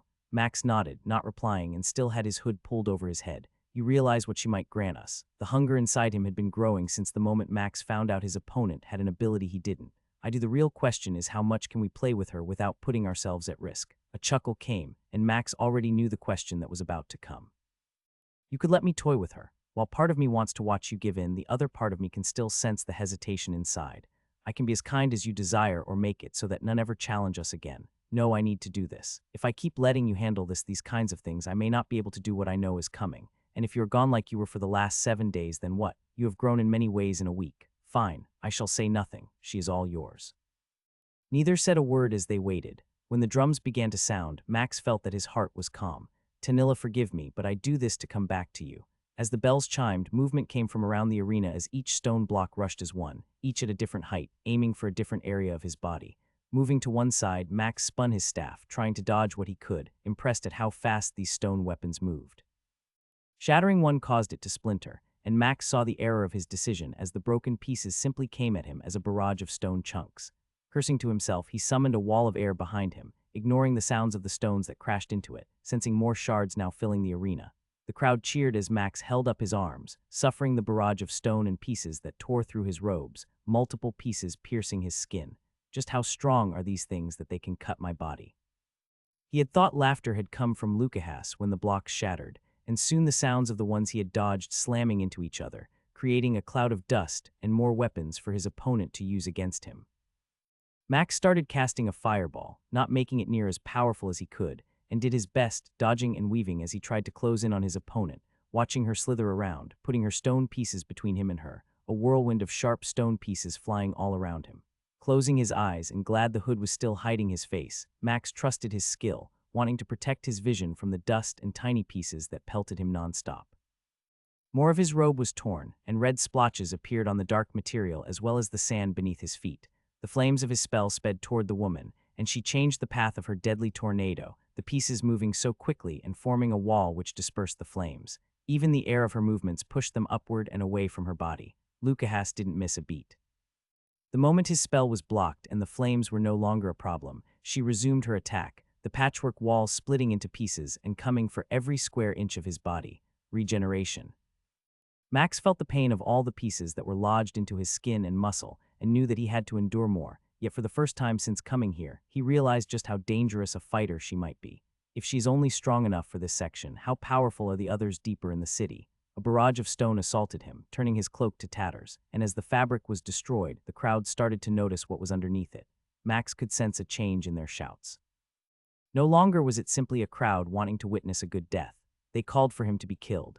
He could sense a change in Lukas as she realized what he was. She had been toying with him as he had been wanting to toy with her, and the stones that had been assaulting him came with twice the force as they had before, no longer simply burying a half-inch into his flesh. No, they pelted him and ripped off chunks, shearing skin and muscle, and a few larger pieces almost fractured a bone. His joints were targeted, and his staff was a blur once more, attempting to destroy the larger pieces, willing to accept the smaller ones, which acted like sandpaper, stripping away his body. The gray cloud of dust had become red, each stone now painted with his blood, and Max sensed the daggers in her sheaths coming free. Each one was sharp, honed to a point, and Max's sonar skill warned him that unlike the other pieces, these would cut much deeper. A wall of ice appeared before him as he began casting Ice Nova, a small reprieve from the assault that had begun the moment the first bell chimed. It only took a second for the spell he was casting to go off, not wanting to potentially hit the spectators who were closest to the stone walls, almost falling over it as they called out for his death. A wave of cold radiated from around him, and even though Lucas tried to run away from it and summon her wall to stop it, the power caught part of her tail, and Max remembered how much snakes hated the cold. Moving faster than he had been, he raced toward her in a few steps, his bloodied body slamming through the wall of stone she erected, swinging his staff at her. Both arms came up, attempting to block the attack, and the sound of bones shattering filled his ears, followed by her scream of pain. Max gave a grunt as 4 pieces of stone struck him from behind. The 6 daggers she had sent had returned, and while he knew dodging or preventing all but one from hitting was possible, he needed to sell a lie. The 2 that hit his legs did nothing, unable to puncture the armor he wore. One buried itself in his lower back, while another struck the joint of his shoulder. It hurt, yet Max knew what he had to do, and this next part couldn't be a show of any great spell. Already he had shown another trick by revealing his ice magic, but it had been planned. Not slowing down, Max plowed into Lucas, letting his staff fall to the ground as he wrapped both arms around her torso. She flailed in his arms, her tail starting to wrap and constrict around his torso and legs. Unsure how much power was required, Max started to squeeze, listening and waiting until a snap came and the coils began to unwind. The 2 daggers were driving deeper into his body, sliding through his flesh, fighting against the power of his regeneration skill. Letting go, Max sat up, now straddling the woman, and began to pound her face with his fists. As each blow struck, the crowd became quieter, seeing the battle shifting from their desired outcome to a new one. One last fist connected, the crunch of a cheekbone gone, and Max stopped his assault. Blood covered the sand, and he gazed down at the body beneath him. Pulling the stone dagger that was lodged in his shoulder, Max gave a grunt, creating another geyser of his life force, tossing the weapon to the side. Lucas's breath was ragged, her face beaten and bloodied. One eye was gone, and both arms were broken in multiple places. Her beautiful lips and both fangs had vanished, turned into a paste. "You did well," Max said as he pulled his fist back, his gaze fixed on the last eye that stared up at him. A shockwave moved through the sand as his fist obliterated her head. Once more the stadium went quiet before erupting with a cheer that felt hollow. What Max cared about was what appeared in his vision. Consume has successfully consumed a skill. Would you like to learn stone mastery? Yes, no. A guttural cry came from the stands where the praying mantis was in its box, bladed arms waving through the air as it said something Max couldn't understand. Even through the shouting and cheers of the crowd, it was evident that this champion had been its, and based on the smiles of the other 3 arena bosses, Max had just crippled that side's pool of fighters.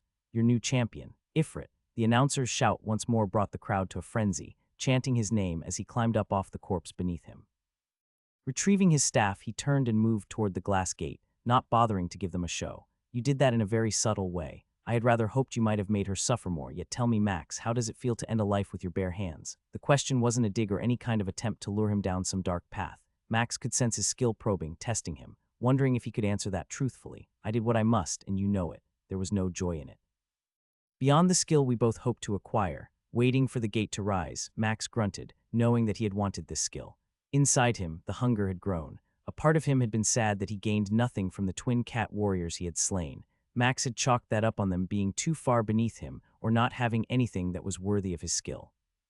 He still wasn't sure how it worked exactly, and now wasn't the time to pester it again with when and why he sometimes got none, one, or multiple skills. "I need to get stronger. Those skills help me get stronger. If I can master what she did, learn how to control stone like that and incorporate it into my attacks, it will make us harder to stop." No reply came, and Max walked into the glass tunnel, leaving the chaos of the arena behind. "For a moment I wondered if you had bitten off more than you could chew," Coakin stated as one of his attendants handed a pouch to Amy. "That fight went almost exactly as I had hoped. You wanted a different ending." The insect shook his head, and a weird chuckle came from him. "No, I would have eaten her while she was alive. You do not strike me as one who would do that. Still, I have lost a few fighters against Lucas in the past. Removing her has been a boon for myself and the other 2. He clicked a few times and the attendant nodded, pulling out a piece of paper and a glowing stone. Max noticed Amy's eye twitch just for a moment as the moth handed her both. You can enter the next part of the city. In a few days I will find you, and we shall discuss the coming fights." Once again, the insect rubbed his claws together, almost as if it gave him pleasure, or perhaps it was an uncontrollable action. "Find you a new outfit, and be prepared for those who might seek you." Word is spreading about a new smooth skin. As Calkin turned to leave, Max held up his hand. "Why do your kind hate my kind so much?" A few moments passed, and nothing was said as Calkin stared at Max. "It is not just your kind. There are others who have come to our world. Specials, beings, monsters, and all of them have come here for one thing: power." He pointed at Amy with a claw and grunted. "Your servant, slave, play toy, or whatever she is can tell you more. I have business to take care of. Today we made a lot, and I plan on leaving this section of the city if you are as strong as you seem." Moving slowly, Calkin came to stand just a few feet from Max, looking down upon him. "Do not doubt I am not your friend. You choose me as an end to a means. I am supporting you as a means to my end. If you fail too soon, I will be forced to return here, and believe me when I say I would prefer that not to happen." "He is right," she muttered as they moved down the streets quickly, scanning everyone that came toward them or were moving behind them. "We need to be careful. Are you certain it is worth returning to this weaponsmith you barely know?" Max stopped, forcing her to back up a few steps to come and stand where he had not moved from. "Did I not keep my promise to you? Why would I go back on my word to Romandes? Is not the weapon I hold in my hands proof the exchange was worthy of this?" Grunting, she nodded quickly and glanced around Max for a moment. "Yes, now is not the place or time to talk about this, though. We are in the open, and I'm certain someone is following us." "4 are following us," Max replied. "2 are on the rooftops, flying when the streets come across. Another 2 are on my right, stopped near a set of stairs, pretending to be chatting with each other." He watched as her eyes tracked the rooftops, seeing them widen upon spotting one that he had pointed out.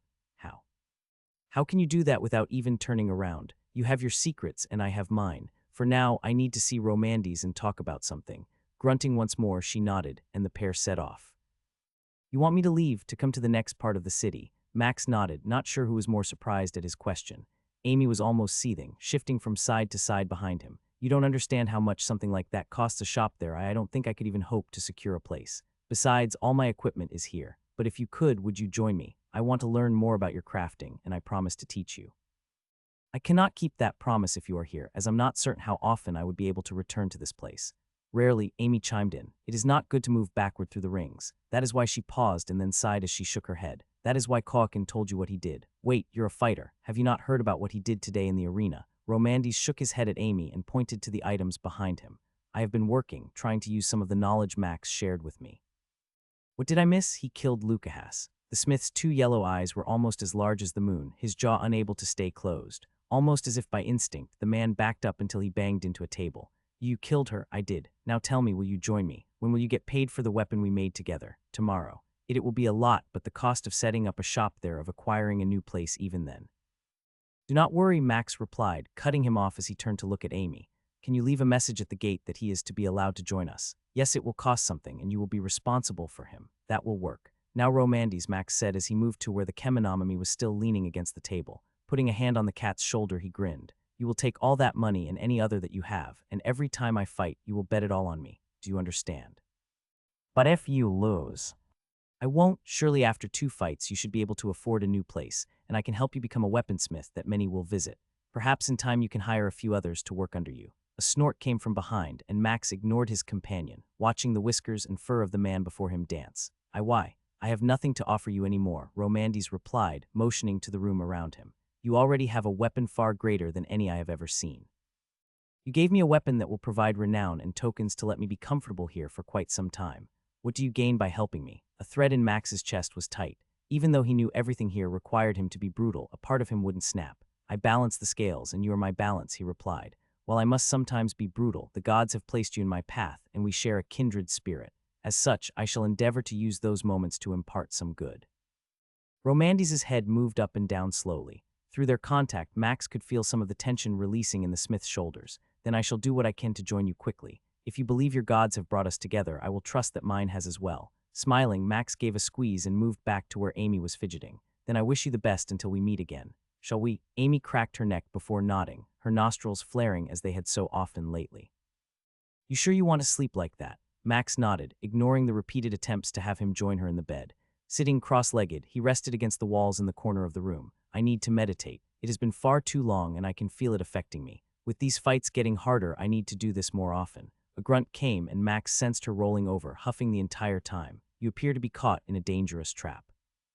She's trying to keep her claws in you and does not want to share you with others.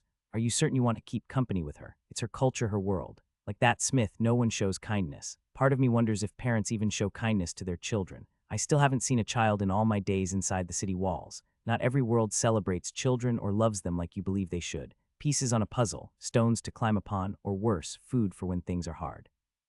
That is what many view all life, including their own. Do not some animals eat their young? Having been hoping to actually rest, Max found himself in a philosophical debate that was not part of his plan. Forget that I asked. I made a promise to her. Once I get her enough tokens to acquire the power this world requires, we can let her go. Laughter came, and Max sensed the reason why. Those claws of hers will not let you go so easily. Ignoring his skill and the truth in those words, Max instead slowed down his breathing, trying to forget about the woman on the other side of the room who was jealous of sharing him with anyone else. Instead, all he could think about was Tanilla. He tried to think about the way she smelled. The scent of her hair was so subtle, yet he had many times put his face into her pillow, breathing deep, each time smiling when done. She had teased him over and over about that, asking why he did it, and the answer never changed. Because I love everything about you. The next day she had switched pillows with him. Every few days she would repeat the process, and he had never slept better. Lemon and a grass, some kind of grass. It was there his mind connected the memory, and his nose twitched, reacting as if the room had just been filled with that scent. Smiling, Max let himself fall asleep, his skin against the cool glass walls, dreaming of the woman he loved. You may enter, Max nodded, still keeping his head covered, having finally gotten a shirt that fit and a robe that didn't itch as much. The guards moved without waiting, having seen the glowing stone and glanced over the paper. As they moved through the gate, fewer people were around than in the previous section, and the entrance was slightly nicer than the last. Instead of glass doors, 2 large stone gates were here, one open all the way, allowing them entrance into this part of city. Buildings began to appear as they moved through the tunnel, and Max saw a variety of different colored glass structures, as well as the rare stone one. The roads, they looked like individual glass bricks. Amy shook her head after she bent down quickly and inspected one. No, those are just etched that way. My mother didn't share much beyond this area of the city. Whatever comes next, if we are able to reach it, will be new to both of us. There were beaskins and insects that still pulled carts, except almost everyone Max saw was in much better shape than before. Those who were not doing manual labor wore colored clothes that appeared to be softer and better woven. Occasionally a statue or some other object could be found attached to a property, some acting as a sign to say what was inside. A pair of stone snakes entwined around a stone pole represented a healer or a potion maker. Here is where we can look for something to protect your chest, arms, and head, Amy said as she pointed at a building 100 feet ahead on their left. Outside were 2 stone statues, one a tall, faceless design with carved armor, and the other a smaller matching one that wore what looked like chain armor of some kind. Who crafts these statues? Someone not just skilled in stone mastery, but who has an artist ability as well. Those who can manipulate stone, like Lucahas could, have many paths they can travel. She had another skill, one combat-based, and that allowed her to do what she did. All stone masters can move stone like that, but not all of them have that level of control or finesse. Aim pointed at the building further ahead on the right. That house costs far more than the others because the stone is much harder to come by. There is a quarry around here, I'm not certain where, and it requires a lot of work to move the stones. I'm not sure how, but the stone master can fuse the stones together just like a sand master can. Motioning with her hand as she walked, Amy pointed at the road and buildings made of glass. I still don't understand how all this works. As someone with no skill or power, I just know what everyone knows. If we can get me a skill that does something like that, then I'll be able to share what I learn. Max reached out and stopped her, knowing no one was close enough to hear what he was about to say. What kind of power are you hoping for? She was frowning, and Max could finally detect that by how her top lips pressed down further on her jaw. Even the back part of her skin on both eyes became tight, and while he wasn't sure if everyone knew these subtle things, it was finally helping him to read his companion better. That is a personal question, she replied slowly. I always dreamed of being a glass warrior, but after watching Lucahas, I see stone mastery is both strong and weak. No stone means you can't do as much. Amy bobbed her head, and Max saw her jaw change to the slight smirk or smile she sometimes gave without showing teeth. A sand master in the wild is dangerous because they will never run out of things to use. You might have thought Lucahas and her sponsor cheated in some ways, having the stone blocks waiting in there, but without them she would have been only able to use the few weapons on her. Are acute. There is an Earth Master, but those are so rare that anyone who acquires that skill ends up working for Igara at some point. They are not allowed to fight because the need for them is so great, and only a fool would challenge one, knowing the consequences for doing so. She held up all 8 of her fingers and wiggled them. You have stone, sand, earth, fire, water, air, wood, and lightning. Those masteries are varied with the elemental ones. She paused, glancing around before continuing. Like the fire and water you showed are very rare. I will say I have never seen or heard of someone making what you called ice from water before. Usually they carry around a pack of water, and once again are protected because of the need to keep the underground wells flowing to the fields and city. I'm assuming fire mastery is used for crafting. Her smile grew larger, teeth showing now. The fact you are fighting with fire and water will have gained Igara's attention already. Add in the fact you are a smooth skin, and I have no doubt a time will come when she will send for you. Right now she's waiting to see how strong I am. Max, Aim said as she slapped his arm, you are smarter than most. Yes, when she sends for you, the real question will be if it's an order or a request. I mean, it will be an order regardless, but how it is worded will be determined. Together they moved toward the armor shop, and Max wondered how long it might be before the ruler of this city summoned him. As long as the hunter stays away and I can find some way to get stronger, I will gladly do what I can to acquire more power. Welcome, Ifrit. Max stopped in the entrance, the metal door open, and a tall mantis waving both bladed arms in the air. Behind it were a few different beastkin who looked up from the work they were doing, eyes all fixed on him. Blue light filled the room from the stones set inside the glass walls, and a few different sets of permade leather armor of some kind were stacked on a table to the left, in 3 different sized piles. How did you? Forgive me, exclaimed the insect as it bent over some. Word travels fast, and the moment you two came to the gate, it has been like a sandstorm, blowing through every corner and will soon fill this part of the city and surely the next. Amy nodded, and Max tried not to sigh as he followed her to the counter the owner of the shop was standing behind. I am Uhima. Tell me, what can I do for you? Knowing the robe wasn't needed any longer, Max removed it and ignored the gasps from the back of the shop. I could use some leather armor to protect me across my chest and arms. I would also like something around my neck. The gold eyes shimmered in the light as Uhima's head shifted every direction. That is an interesting set of clothes. Are they infused? Don't worry about them, Amy chimed in. Can you make us something quickly that will fit him, or should I find another shop that can earn a reputation for protecting the newest champion of the outer ring? Clacking noise came as the mantis bent toward Amy, and Max could feel an aura of something coming off it. I would be honored to say that my shop provided the equipment that protects Ifrit. Tell me, are you as shrewd as they say? Scoffing, Amy grunted and pointed a finger in Max's direction, never taking her eyes off of the armorer. If your equipment keeps him safe, then I will sing praises to everyone about how you made it. However, if they do not protect him, then I will do just the opposite. A few glass chairs scraped across the glass floor, and Max watched as the pair continued to stare at each other. Suddenly each began saying something in a language that once again didn't translate, but Max knew what they were doing. After some loud back and forth, the pair bumped fist to back of bladed arm. Tomorrow I shall have it. Don't you need to measure me? Max asked. Uhima turned to Max, and a chuckling sound came from the insect. It raised a bladed arm to its head and tapped near its large eye. No, I already know exactly what to do. You will be a fun one to craft for. Now, what about something to protect your head? Running his fingers through his hair, still learning to get used to the sensation after so long without any, Max shook his head. Maybe one day, but for now I would prefer not to. Very well. Tomorrow morning, 3 hours after the suns are up, come by and I will have what you need. Amy turned and moved toward the door, leaving Max to awkwardly wave and follow behind her. As he left, Uhima was speaking in that weird language of his, and Max sensed the workers behind setting aside their current projects and beginning to move elsewhere. It would appear you are doing well already, Amy stated as she sat in a wooden chair across from Koakin. Not even a few days after our victory, and you have a place 4 streets in. A nod came from their promoter, and he looked up from some papers one of his moth attendants had before him on a desk. There is still much to do, and we only have 3 days before his first fight. Tell me, do you need anything? I am. We are fine for now, Amy said, cutting Max off, her lowered eyelid telling him she didn't like when he took over the discussion about stuff and tokens. The rooms you provided are adequate, and we have procured armor already. For now, I think we should be fine. Koakin fixed his gaze upon Max for a few seconds and then shook his head. Do you have anything to request? Ignoring Amy's glare, Max nodded. I have a weaponsmith who I am bringing with me. Eventually, I want to help him get a place to set up shop and would appreciate it if you could help find a place that might work. You're bringing a weaponsmith. Why? His question stopped as Max intentionally twisted the staff in his right hand. I can look into this. You do realize that space here is not cheap. I won't get into numbers, but I have bet everything I have on you. Just leasing this place is draining everything I have saved, and we are certain you shall make 10 times or more, Amy stated as she shifted the conversation back to her. Koakin's laughter came as the insect looked at the lizard woman to the left of Max. Someday sighing, he conveyed instructions to his attendant, and the moth collected the papers from the desk. For now, the second floor is yours. Only the second floor. His tone had shifted, and Max was now curious but didn't ask. You can bring your friend and put them there, as there are 4 rooms on that floor. Just remember, do not stray to the other floors.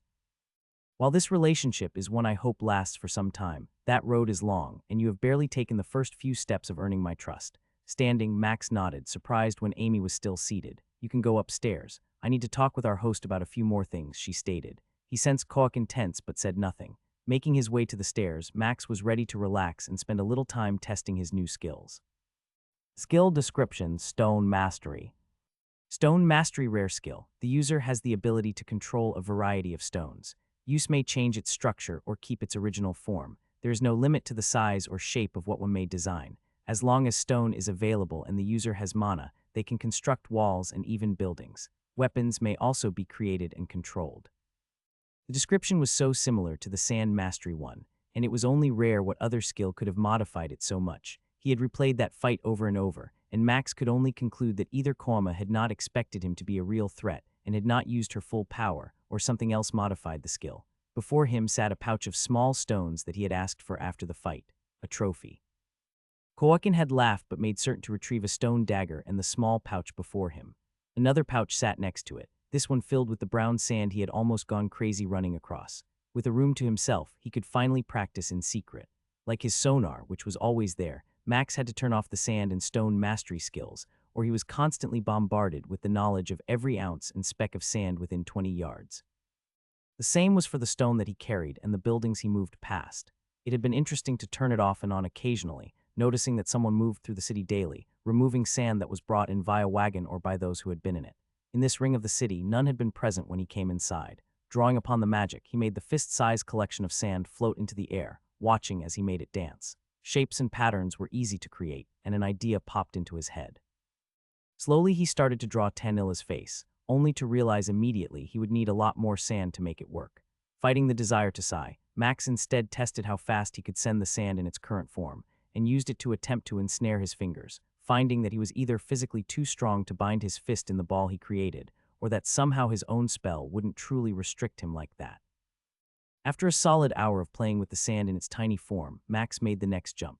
In his mind he could see what he wanted, a small dagger made of glass. The process was like a combination between crafting and just willing it to take shape. He considered the dagger that Koama had on her, the black glass, and wondered if there was a reason for why it looked that way. Summoning a ball of fire, Max started to let his mind run with it, letting his crafting skill take a part in it as well. Time passed as the glass heated up, a bright red, orange, and white ball of floating sand.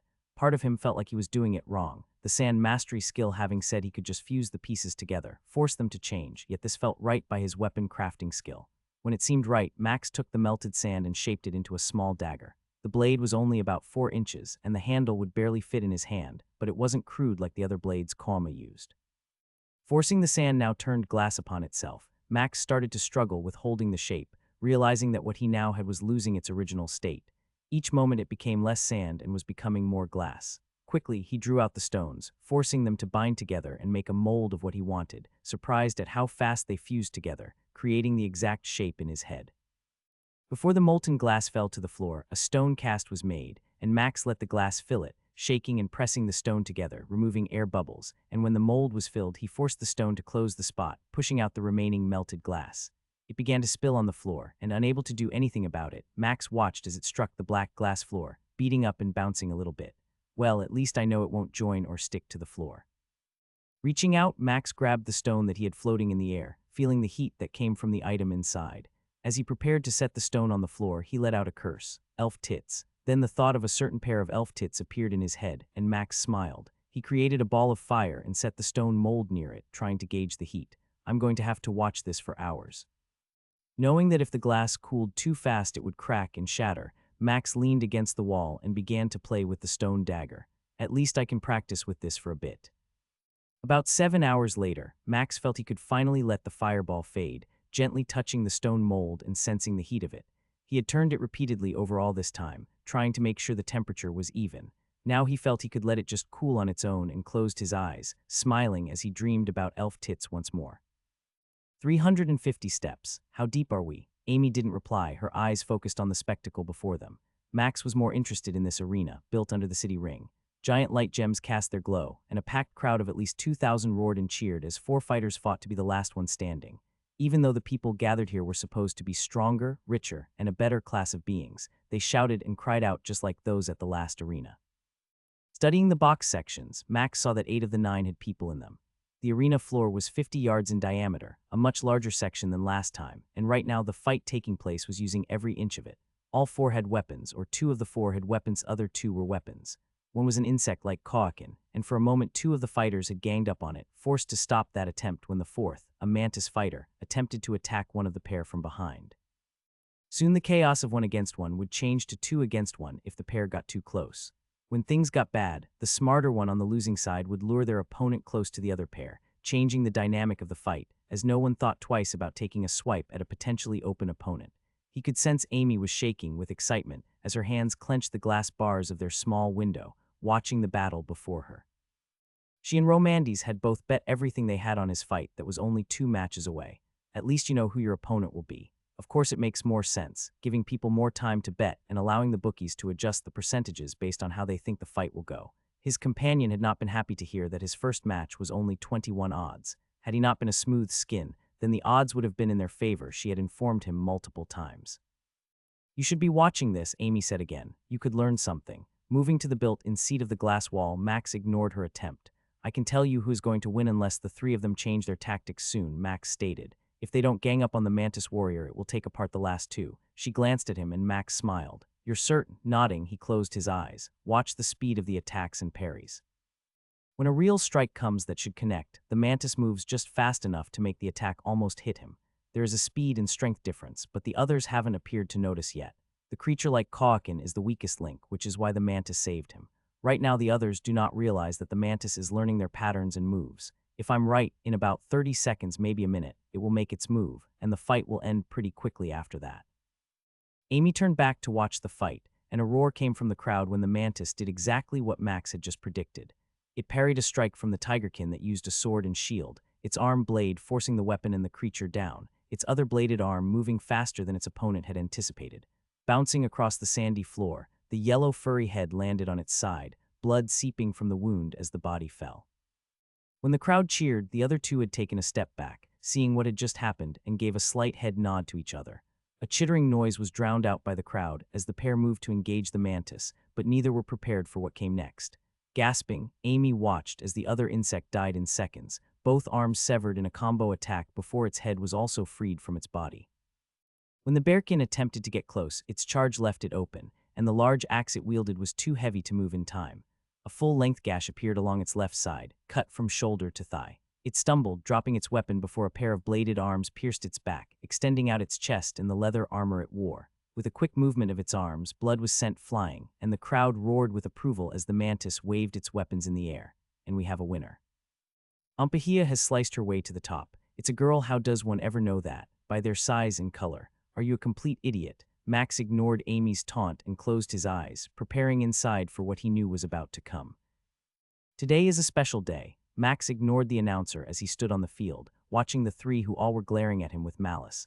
We have another 4-way battle, but today you will be the first to see Ifrit fight in our city ring. Cheers, boos, and just general chaos came from the crowd as the announcer continued their call for noise. Standing in a square, Max saw the other 3 he would face and felt like someone must be really trying to test him.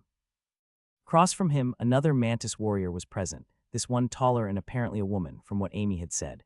She had a history of eating the heads of her vanquished opponents. To his right was an armored beast of some kind. It was short, maybe 5 feet if it was lucky, but its back, arms, and legs were covered in spikes that dripped some sort of liquid. Beady red eyes glared at him, and yet Max almost chuckled as the tiny mouth with 2 buck teeth showing twitched slightly. On his left was the mystery opponent. They were clad in chain armor, carried a spear that was 11 feet long, and had a few other weapons attached to their back and sides. Small pieces of fur poked through the armor and clawed hands held the shaft of its weapon. Amy said none knew whether it was a man or woman, but the report was Karhina was the most dangerous one out here. They never took off their armor and had obviously never lost. Who is ready to see someone die? Thunderous roars shook the very foundation as each person watching seemed caught up in a frenzy, hungry for death. Well then, let's get the killing started. I thought he would never ask. Max couldn't help but laugh when his skills spoke, earning himself some questioning looks from his opponents. As the bells chimed, Max moved toward the 25-foot walls. None of the other three hesitated, each of them moving as a group, keeping him pinned in as he let himself get pinned against a wall. Knowing what was going to happen, Max had his spell already building up, waiting for the moment to let it out. The one on his right curled up into a ball, starting to spin as it moved, flicking sand and purple ooze from the spikes on its body. Karhina waited spear out and let the mantis close in some, each now only about 15 feet away as Max stood a few feet from the wall. Someone above threw a glass mug at him from the stands, and Max moved his head, dodging the attack from behind. A few seconds later, a beastkin found itself airborne, flying over the wall. The crunch of bones as it hit was hidden by the laughter and cheers of the spectators. A tigerkin found itself unable to move and trapped between Max and the other three, holding up its left arm, panic setting in on its face. Tusking, Max unleashed a fire nova, and the second the flames washed out from him, Karhina thrust her spear into the ground, vaulting to lean against the walls and out of the fiery spell. The mantis took to the air, wings appearing from behind, and it hovered safely above the pain that took out the spectator.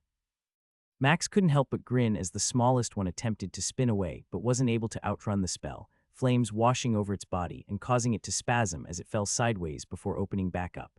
The second wave went out, and then the third, blackening the sand and taking out the smallest of the three opponents. When the last wave had left, the mantis screeched and moved to his right, coming in from above with a double attack.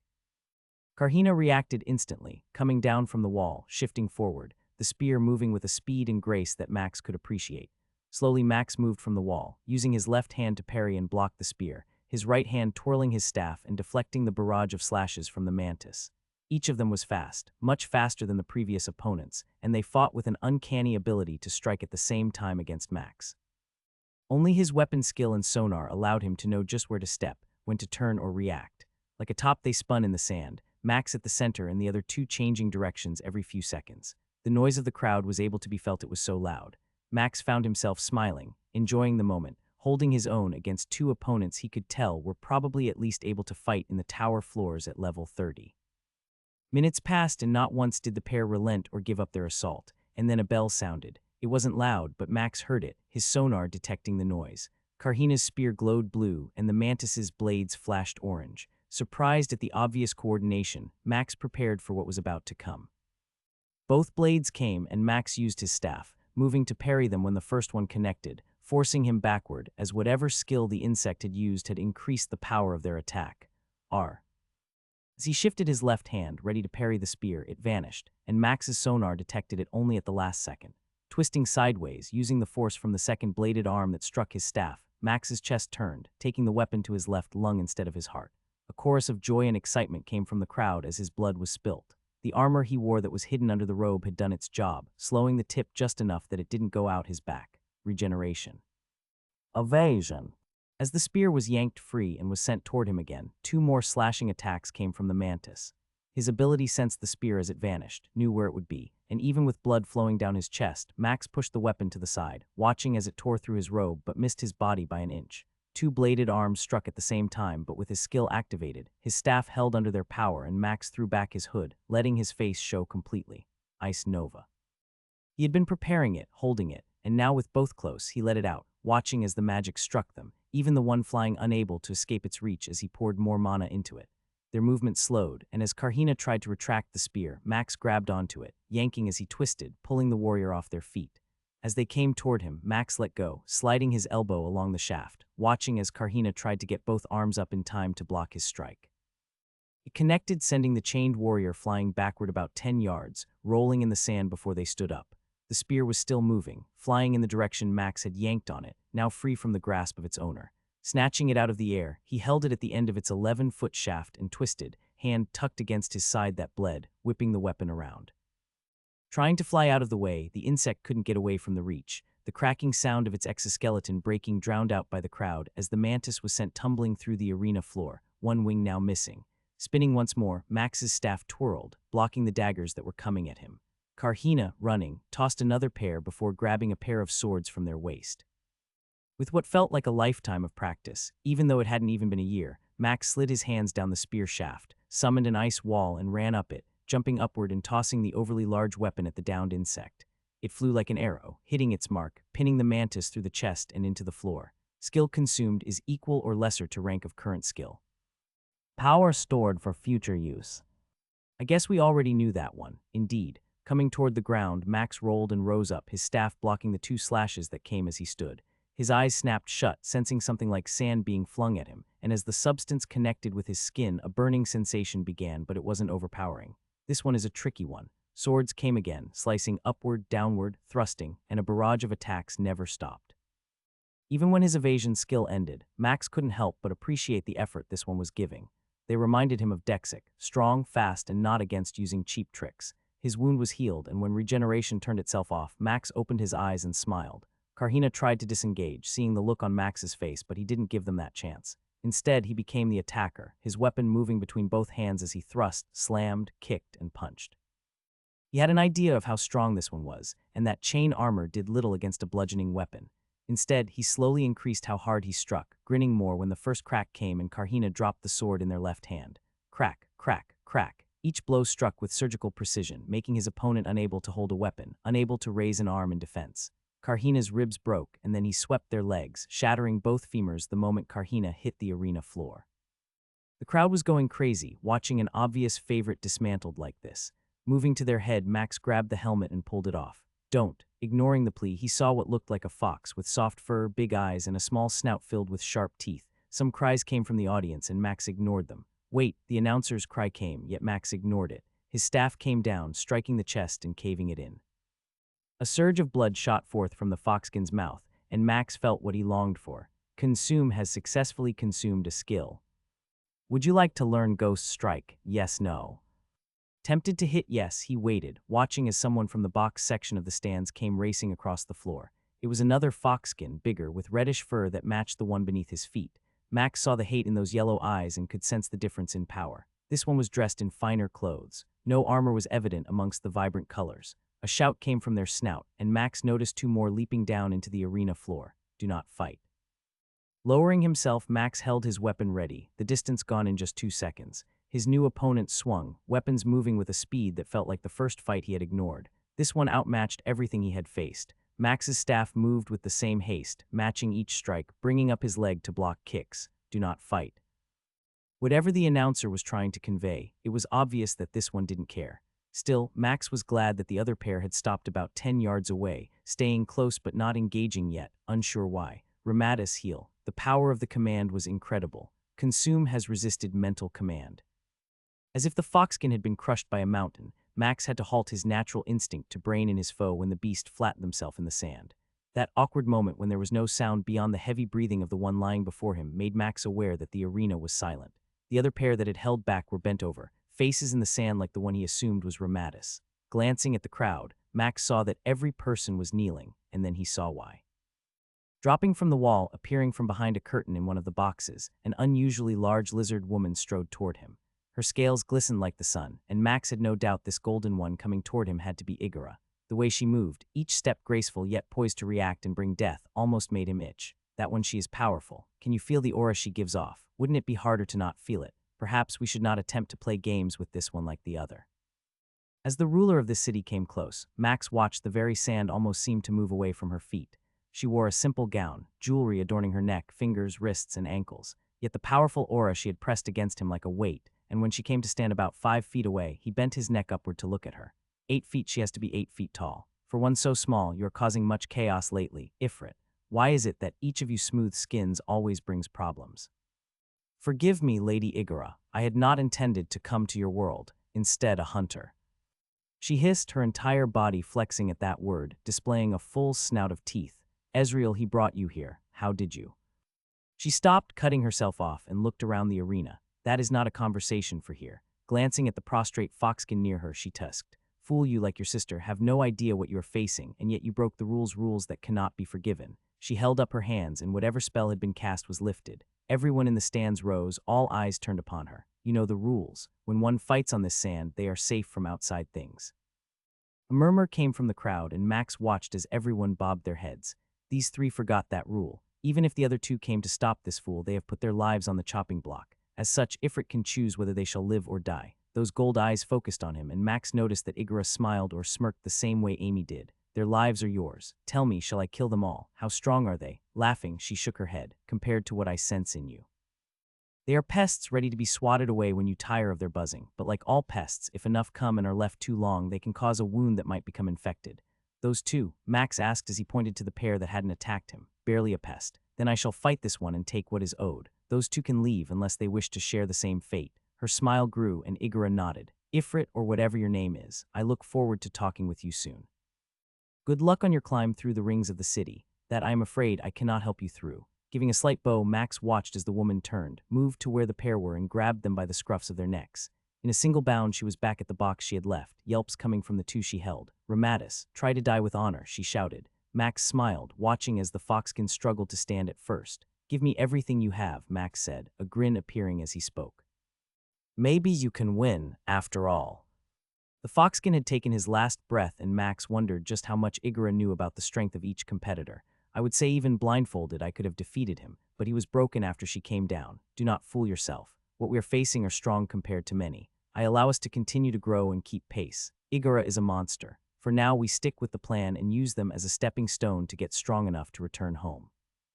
The noise of the spectators forced Max to give them a gesture of appreciation for their applause as he moved toward the gate. I guess we'll have to grind here for a while then. What do you mean we're moving? We just got here. Koakin roared with laughter as he put a bit of his blood on a paper one of his attendants had before him. Chaos was everywhere in the house as people moved furniture out the door. You just faced Igora and didn't bow. You didn't even buckle. How do you know? Max asked, ignoring Amy and her attempt at getting involved in the conversation. Two were there who could at least keep their heads raised the whole time. The moment she revealed herself, let her aura out, I was like that fool Ramatis, face first on the glass floor. He spat, shaking his head as a purple tongue came out of his mouth, licking the spot his upper teeth connected. At least he had sand to fall face first into. Now you have been invited to the next ring. We are going to be gifted a place to stay by someone who would like to meet you and purchase your contract from me. Wait, Amy shouted. We are not slaves that can be traded away. Grunting, the insect pointed a curved blade at the lizard woman as he shook his head. You keep thinking you have power. You are nothing without him, and yet I have looked past that. I ignore every instinct to cut you down and ensure that others know you are not to be harmed because of him, yet you still seem to think I owe you anything. Max wanted to interrupt, but he forced himself to stay silent, watching his companion shake with anger, fury, rage, he wasn't sure, but the waves of frustration were easy to pick up coming off Koakin. I have given you more tokens than you could ever hope to earn. I know why you are with this one. Someday you hope to become strong off of his blood, and why he lets you I have no idea. Now if you want to have that chance, stop interrupting me and understand that from this moment on, in the next ring of the city I am nothing. You are nothing. Koakin pointed a claw at Max, waving it in the air. Only he is something. Like a dam that broke, Amy's facade of being powerful vanished. She hunched over and nodded once, gazing at the ground, becoming silent. Koakin, was that necessary? Yes, he exclaimed. If she acts like that in the next ring of the city, I cannot promise you that one or two or a dozen might not end her life or try.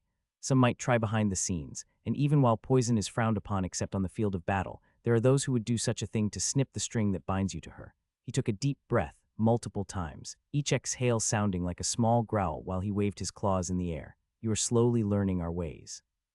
She must become strong soon, or she will not be able to follow you much longer, if you do not. An attendant rushed up, chattering something. Max almost reacted, but didn't when Koakin's bladed arm removed the head of the attendant. One who is weak never interrupts the strong unless they are prepared for what might come. Now, collect your things. We need to leave tonight. The insect gave a small bow and then stuck a claw in the head he had liberated, lifting it to his teeth, biting off chunks while another pair of attendants came, dragging the headless corpse away. He's right, Amy said quietly, turning the glass cup in her hand slowly. Unless I get something that separates me from the rest, I will be like the one he killed just now. Max frowned, and Romandes sat there like a statue, not saying a word as he tried to catch up on what had happened downstairs. How much more do we need? 2 more fights here would have been enough. Even with us betting everything, there isn't a way to know for certain. Max reached across the glass table and squeezed Amy's arm. I made a promise, I'm going to keep it. Just like I promised my newest friend here, we're going to build him a shop with a nice door, even if it means we wait till this next ring of the city or the one after that. Water spewed across the table as Romandes choked on the drink he had just taken. So sorry, he gasped, wiping his mouth. You cannot be serious. A shop in the next ring, or the one after. I have no skill for that, the money alone. And the competition, it's impossible. No, it would be better to leave me here, or let me return back. No, Max's eyes were hard, harder than he had wanted as he glared at the smith. I need you too. All this killing requires a balance, and I shall see something good come from this. You shall get your shop, and she will get her power. The smith opened his mouth, then closed it before groaning. Good, now that this is all settled, we need to be ready to go. I have my staff and robe. Do the rest of you need to collect anything? Amy and Romandes both chuckled, each of them shaking their heads. It would appear that both of us, like you, only have those who are gathered in this room. Reaching over, Max gave the smith a pat on his arm and grinned. Well, I guess that means we are ready. In the meantime, would you be interested in practicing what I showed you? Romandes nodded, then pulled an etching tool from his pouch and a small piece of wood, closed his eyes and sat there. Chuckling, Max watched as the beastkin's face scrunched, trying to tap into the mana inside him. I'm going to lie down if that is okay, Amy stated as she pushed her chair back a little. Nodding, Max watched as she went to the door and left quietly. Being kind isn't easy. Often kindness is what gets one killed or taken advantage of. Just like love, it can be powerful and destructive. Remember, in this world, it is most likely the latter in both cases. Knowing his skill was right, Max turned his attention back to Romandes and began whispering tricks to try to find the way to harness his mana. A mattress, a real mattress. Is that what they call them in your world? Romandes asked as he watched Max bouncing up and down slightly on the cushion that was upon the glass bedframe. Yes, what do you call them here? A pad. Shrugging, Max couldn't help but smile at seeing a single flower in a jar. Its purple leaves were partially wilted, but still it was the first sign of something beautiful that wasn't food. Is your room okay? Coughing, the smith nodded. I have never imagined something so fine. Even if I died today, I would be happy. Well, wait till you have a shop with a metal door. Both of them laughed and turned to leave the room, heading downstairs to where their new host awaited them. If Fowl were here, we both would be dead. Great willpower was required to keep from laughing as Max listened to his new host and soon-to-be representative talk. Now I have servants for you all, and as I mentioned to Koakin, this guest house is all yours for the remainder of our partnership. Max nodded at Jazzjack. A 4-foot at best tall white rabbit with ruby-red eyes and massive teeth studied him. Even though everything seemed cute, there was a sense of overwhelming danger that made the others stay back. Oh please, I promise you, while you are guests in my house, no harm will befall you. Amy, Koakin, and Romandes all nodded, yet it was evident that they were not convinced. Okay, forgive me, especially since you are our host, but what kind of creature are you? His right ear flopped over sideways when Jazzjack cocked his head a little. Ah, that is right, I am probably new to you. My kind do not typically spend much time outside of this ring unless we are hunting and growing. I am known as a vorpal hunter. And how powerful are most of your kind? Even though he had a pink nose, white fur, a fluffy tail, and whiskers, a sinister smile somehow removed all cuteness. I know you could kill me, even if I snuck up on you, but those three, I would be able to murder all of them before they even blinked. Looking at his companions, Max saw the three of them nodding in unison. Note to self, don't pet random cute animals. Now then, if you don't mind, we need to talk business, and I prefer to do it in my house. Part of Max wanted to smile, the other part of him was tempted to stand, but still he sat on the carpeted floor, already knowing what he was going to ask when alone with Amy or Romandes about fabric. Jazzjack's office was a decent-sized room with a desk built for his size and a single chair that he sat in. One's only option was to stand or sit on the floor. After Amy took a seat, Max joined her, ignoring when Koakin stayed standing. Their smith friend had gone back to his room, content to test out the pad on his bed. Standard contract states that you will get 20% of all tokens I acquire from the fight. Jazzjack rattled off as he flipped through pages of paper. Amy is to receive 5% as Ifrit's muse. He paused and clicked his teeth together. Tell me again what a muse is. Someone that inspires me to destroy all my opponents, Max replied. She has really made me a better killer. I need to get one of those, the rabbit muttered before moving his paw along the lines. He read a few last things and then nodded, both ears bouncing up and down when he did. Everything looks to be in order. Now then, I added one last addendum this morning, which you had no problems with, is that correct? Koakin coughed and nodded. That is correct. What did you add? Max asked. As long as you are in this ring of the city or the next, fighting under my representation, Koakin can reside here. If you die, he shall be given 20 days to return to his ring. And if I get past both of these, clearing his throat, a grin came over Jazzjack's tiny lips. If you manage to make it to the innermost ring, I shall procure for him a house here of his own, something modest, and I will assist with a few business ventures. What about Romandes? You know what I want for him. Clicking his teeth together rapidly, the rabbit nodded. Win a match. After that, I will procure the building. Win a second match, I will outfit the building with the needed materials, purchase a stone door, and hire him 2 workers. And if I make it to the center ring. When the rabbit laughed and then snorted, Max almost lost it, the memory of Cordelia and her laugh coming back to him. If you make it to the center ring, every one of these 3 shall never need to work again, and if they desire to, it will be at their own leisure. Nodding, Max leaned forward and watched as the rabbit bit his paw, pressing it to the paper. I'm still impressed that we don't need to sign anything. A cough came from behind, and Max knew it had been Koakin. I take it you are still learning our ways. I am. then I am certain your companions will tell you why that is. It is because they are nothing. If they break a contract, they die. You ready for this? Max nodded at Amy, noticing how she didn't seem to agree as she stood there with her hip cocked to one side. I'll be fine. Stop worrying, he replied as Max folded up the pad that had been lying on the stone bench. From what I have learned, these first few fights will be easy. Nothing here is easy, she growled. Everyone here wants you dead. Even the ones who bet money on you are looking forward to the day they can win money off you losing. Champions rise and fall. Some are smart staying here, not risking their life in the next arena until they are certain they can win. Sighing, Max lay on the stone bench, the pad tucked under his head, glad for a little bit of comfort. Well, are you at least going to do what we talked about? Jazzjack doesn't feel like you're going to inflict enough pain before ending the lives of your opponents. Don't forget, each arena wants more suffering. They want to watch you bleed out your opponents. Closing his eyes, Max couldn't help but try to ignore the way that Rabbit had looked, bouncing up and down, angry when he wouldn't commit to slow kills. Each death can earn more tokens. People pay to see that kind of suffering. Then why don't they fight in here? Silence was her only reply as Max felt Amy moving to the window that looked out onto the arena floor. You need to watch this and learn. Her tone felt cold, almost distant. She had been off this morning, having borne the brunt of whatever ire he had stirred up. Even Koakin and Romandes had said their host was correct. Holding back a groan, Max got up and moved to the window, watching a pair of fighters tearing the flesh off each other. One was a large lion-like beastkin that had a pair of horns and a long lizard-like tail. The name never translated right, but it was a rare breed from somewhere months away by normal travel. The claws on the multicolored beast were at least 4 inches long, and right now both hands were gripped on the shoulder of a wolfkin. The gray wolf was trying to rip the throat out of his opponent, ignoring the channels of flesh he lost every second as the lion-like creature clawed him over and over. Blood flowed as the pair were fighting in close, and the small piece of leather armor that matched Max's own neck piece was holding off the sharp teeth from ending the fight quicker. Why are they here? Max asked, turning away, unable to watch the spectacle while trying to ignore the shaking of the room from the roar of the crowd. Why travel this far just to die here? You still don't get it, Amy stated as she moved to stand before him. We have nothing here. Without power, we are nothing. Those people you watch picking fruit and working the fields have nothing. They come home to nothing. If at any moment one believes they have a chance of getting stronger, they will kill and take it. She punched Max in the chest, shaking her hand and hissing as it didn't even move him. I can't even hurt you. Actually, I hurt myself just trying. Do you have any idea knowing what that is like? No, you can't. Amy's nostrils flared, and Max knew she was mad as she stomped around the room. Parents kill their own children if they think it will make them stronger. We don't have dungeons like you told me about. There is only one tower, and it is controlled by Igora. If you want to become strong enough to leave this world and finally be able to rest without always wondering who might try to attack you for what you have, you need to prove to her you are worthy of such an attempt. Letter 1E5F.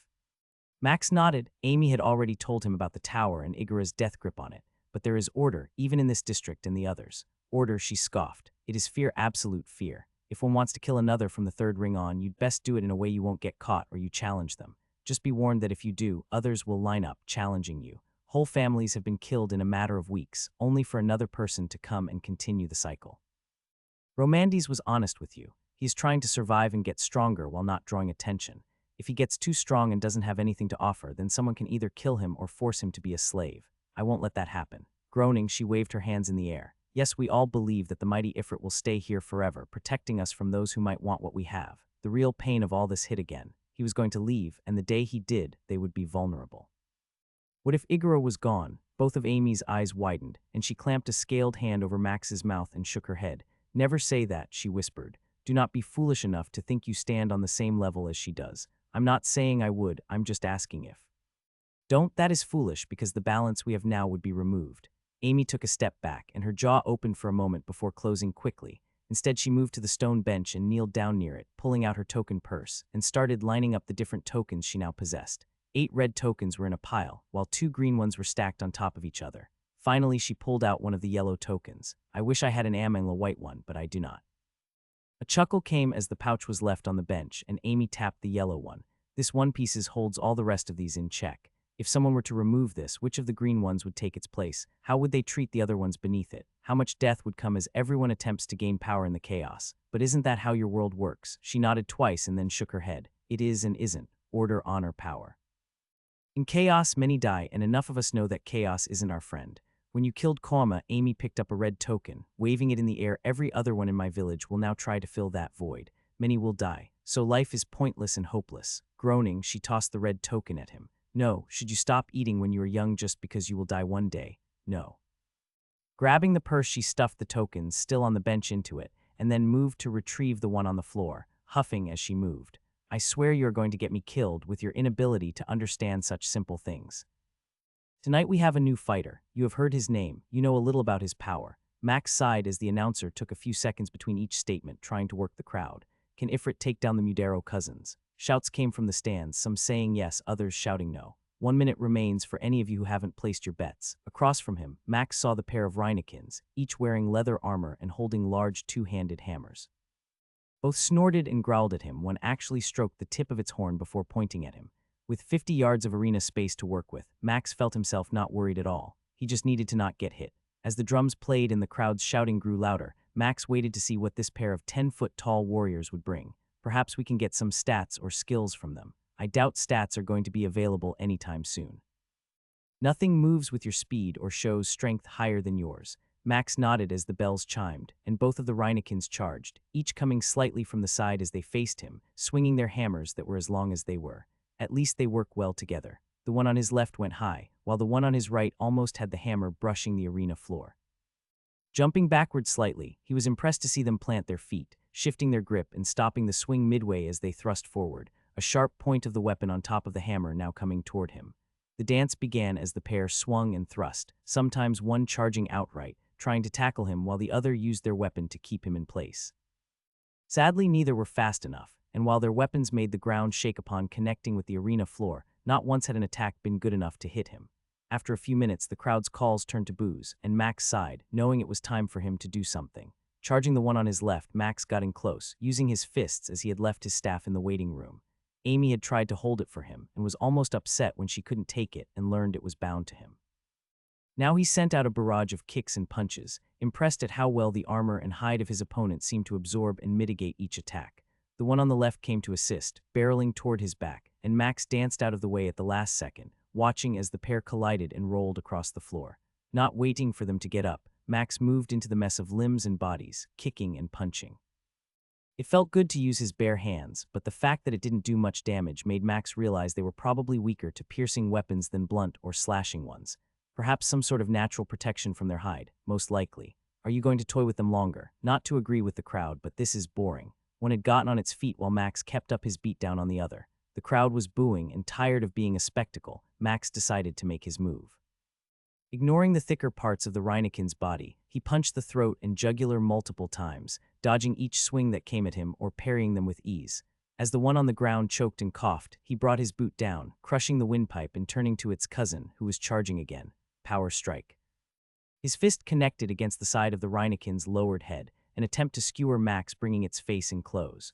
The bones crunched, and Max heard a snap as his fist felt for a moment like it was going to go through the hide and bones and into the brain, altering the charge from the strength of the impact. The beast slid along the ground, slamming into its fallen cousin, not moving at all. Groans and boos came as the pair lay on the floor, neither moving or breathing. It appears Ifrit has won, but we all can admit he did not win our hearts. Shaking his head, Max ignored the crowd and moved toward his gate, able to see the frustration on Amy's face. You don't understand. Max wasn't sure if he should laugh or yell back. Listening to Jazzjack shout was almost as funny as hearing Cordelia talk sometimes. They hate you, he yelled again. You are a smooth skin. You are a danger to us all, and yet you do not even give us the satisfaction of a death worth watching. The Vorpal rabbit bounced up and down, hopping mad to say the least. Its pink nose moved like a dancer, twitching every second. I was sent a message by others, and you should heed its warning. They will not tolerate such simple killing. Max saw Koakin, Romandes, and Amy all nodding, each of them keeping their eyes aimed at the floor and not the rabbit, who didn't care that Max could snap its neck in a moment. What are they going to do? A stubby, furry finger pointed at Koakin. Max felt the hug Romandes had given him finally ending, even though it had been well over 3 gentle taps on the beastkin's back. Max nodded, watching the smith turn once more and look at the building, the entire floor covered in stone and a metal door leading into it. Now we just need to get you trained in some equipment, Max stated as he motioned toward the door. Ready to head back? No, exclaimed Romandes. I'm going to stay here. I am not sure you can understand how much this means to me. Then at least fetch your pad from the house and enjoy it, Max replied, seeing the way his newest friend's eyes seemed to dance in the blue light of the room. That is a great idea. Come, let us hurry. Now Romandes was moving toward the door almost like a bolt of lightning, laughing and talking nonstop. Well, at least something good came from today. Max, the pounding on his door wasn't what concerned him, it was the tone in Amy's voice.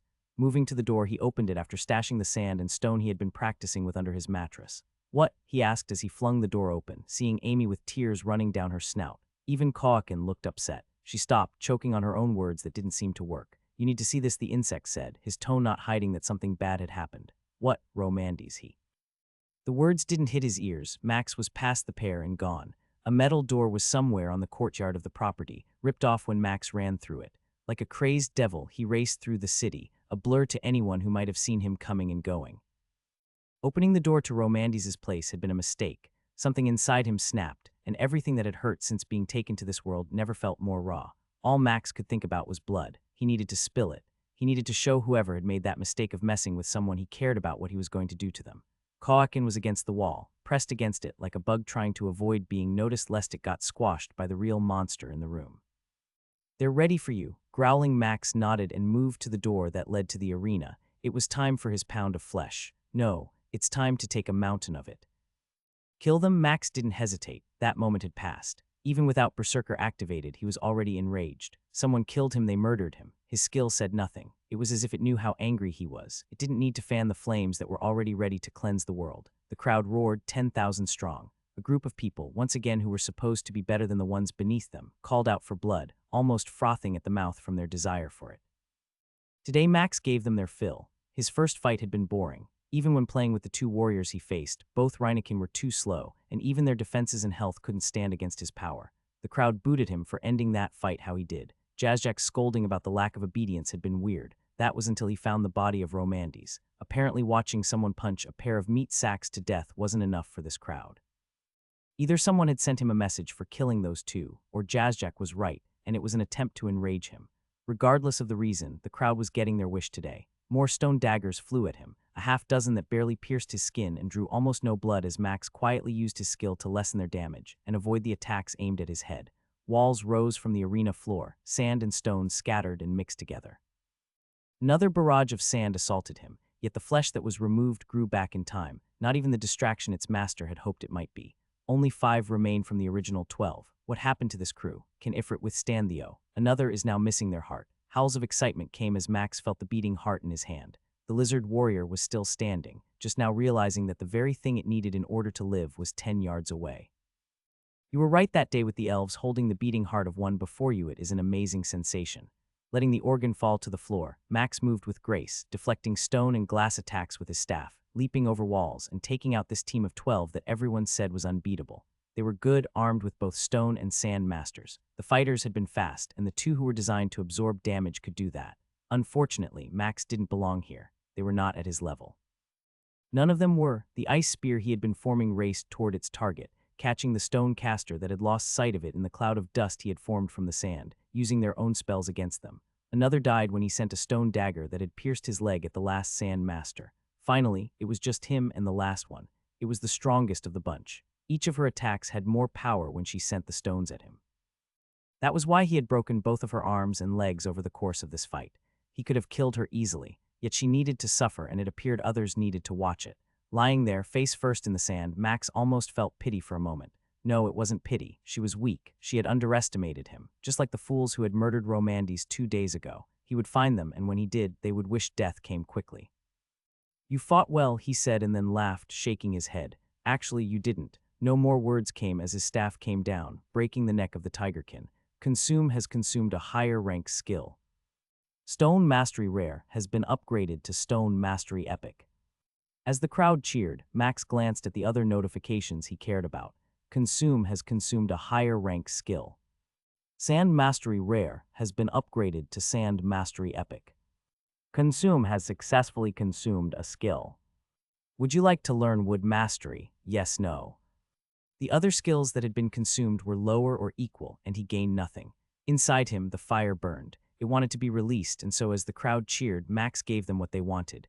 Waves of flame washed out from him, burning the corpses and their flammable items. He didn't care about it. He didn't need it. All Max needed right now was revenge.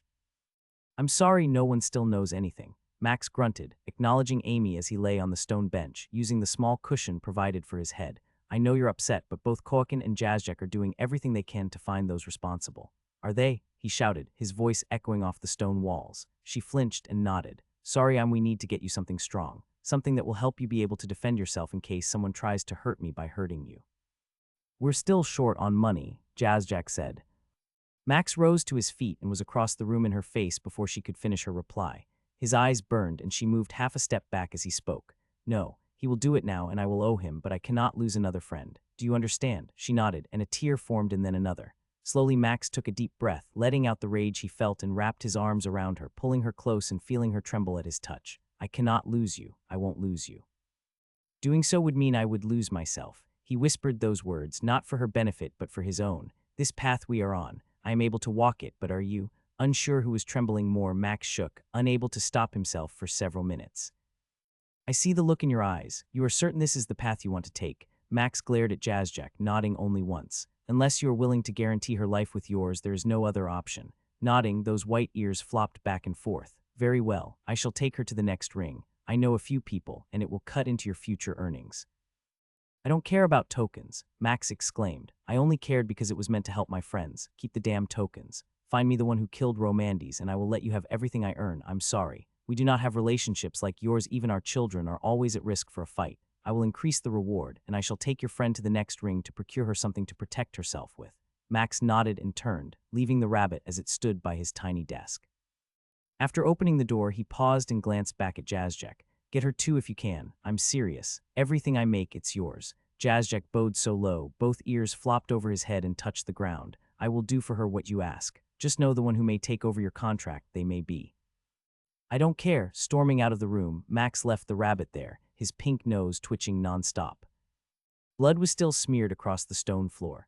Behind him, a single red paw print was visible on the metal door. In the corner of the far back of the room was a mattress. Damn fool. Picking up an empty glass container, Max flung it into the wall, watching the thing shatter into hundreds of pieces. How can you let this happen? Shaking his fist at the ceiling, but knowing he was looking up at the sky, Max wanted to beat every god that was up there. How many more must die?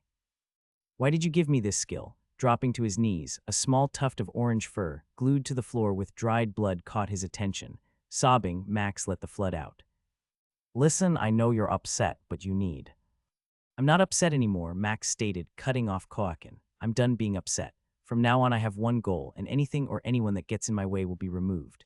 The insect almost missed a step as they walked down the stone hallway toward his waiting area for the arena. No one escorted them. It was weird in some ways, having always had an escort in the Colosseum back in Peltagau, but here, once you were shown your place, no one bothered you. Of course it was a single hallway that led to your room, and right outside it was the gate which led to the arena floor. There was no need for an escort. Still, this next fight is the last one for you here. Win or lose. You will be fighting a champion, and unfortunately I do not know which one. It doesn't matter. He felt Koakin move quicker, picking up his pace, and when the insect was ahead a few paces, he turned, holding up his clawed arm. It does. Listen to me for a moment, please. Our fates are just as intertwined. You might not be afraid, but I am. Max paused and saw for the first moment that this creature that looked to have been created for killing was shaking. You're afraid? Yes. Koakin waved his arms, spinning around a few times in the hallway before coming to stand before Max. I am not strong like you, and I am not getting the treatment you are giving that woman. All I have now is the connection to you, and if I am honest, I am scared after seeing what they did to him. Max couldn't help but frown. Still he nodded, understanding now that he hadn't considered how much his success really meant to Koakin. If I die, what happens to you? If I'm lucky, I'll be cast back to where I came, still have some tokens, and maybe I could try to resecure my spot again. There is no doubt the battle for that has already begun, and I'm not certain who is going to keep a hold of it. If you don't make it to the center ring, I am as good as dead, because there will be no one to protect you. Exactly. A weight once again fell upon Max's shoulders, and he wanted to scream, wanted to punch the wall, wanted to use his magic to tear the very foundations of this building down. Forgive me, I had not realized how this impacted you. Tell me what I need to know. Koakin breathed what Max assumed was a sigh of relief. These champions for this arena make everyone else look like someone from my city ring. I know you are fast, I know you are strong, but they are just like you. Max listened to Koakin as he talked about skills these champions might have and discussed the equipment they would own. Even as the conversation continued well into reaching the waiting room, Max only heard one thing. There are going to be skills and abilities to acquire. That is why we do this. To get strong enough to protect those you care about. Max froze, and whatever Koakin was saying stopped, noticing the change in his posture. Do you really care about that? I mean, all you ever wanted was to consume everything we encountered. We have both changed. If you stay on this path and go down it too far, I may become again what you once feared. If that happens, you will not be the one your friends or Tanilla will recognize. When you see the looks on their faces, two things will happen. Max waited, ignoring the claws Koakin waved in his face. Either you will give in to the hunger, killing even them and becoming a threat to all. Only time will tell if you are able to grow strong enough that none will ever be able to stop us, and that path is foolish. Before I evolved, I was simply an urge, overcome by my base instinct. Now together I have seen multiple paths. Even now I know the paths before us are varied, and not all lead to you ever making it home for many years, if ever. And the other path, you kill yourself. Max started to reply, but he knew that was a possibility. Multiple times he had been committed to ending his own life versus putting his friends at risk. So now what? Fight, win, grow stronger as I consume what I can. Just know, Max Host, that my end goal does not stop with this world or yours.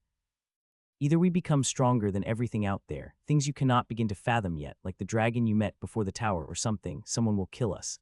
That same goal is what drives my two counterparts. Somewhere out there both of them are active. I can sense them now, just as I know I am closer to the next step in my evolution.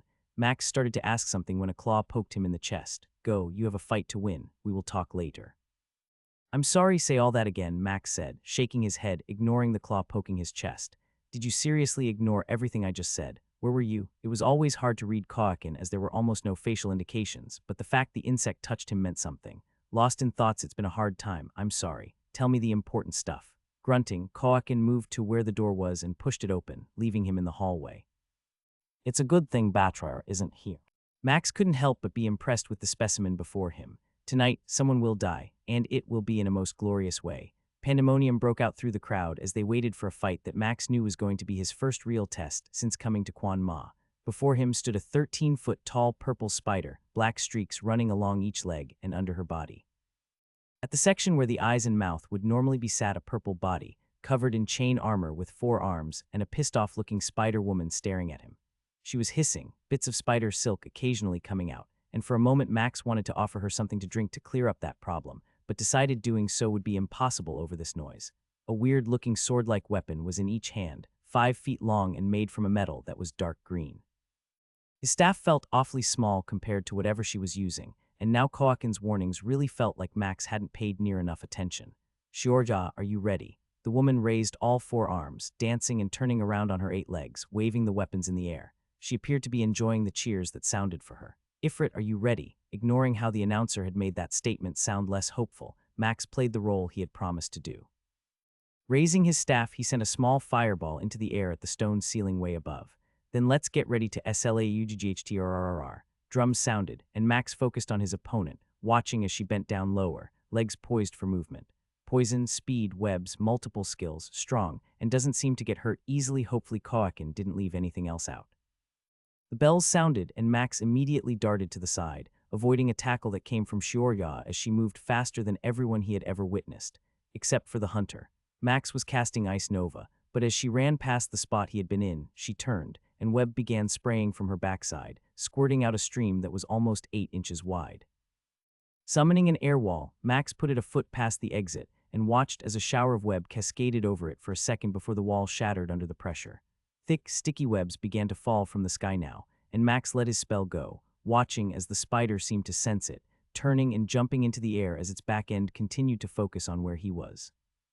She was twisted almost backward at the top half, and Max cursed as the spider went airborne, sending a thread toward a wall of the arena, creating a carpet of more sticky liquid and hardening web.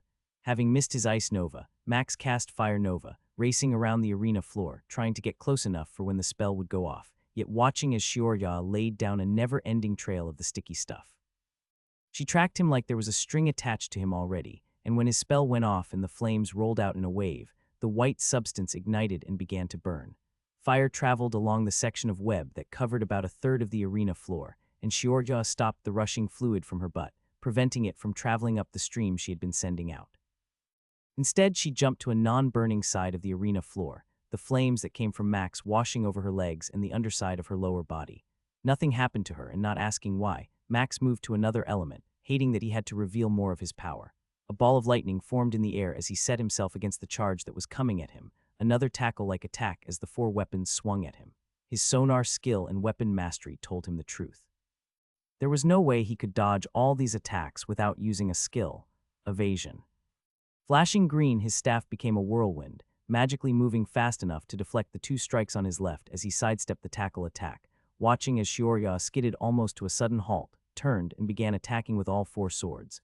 Magical sparks came each time the green weapons struck his staff, and a weird sensation flowed through him as he backed up under the pressure.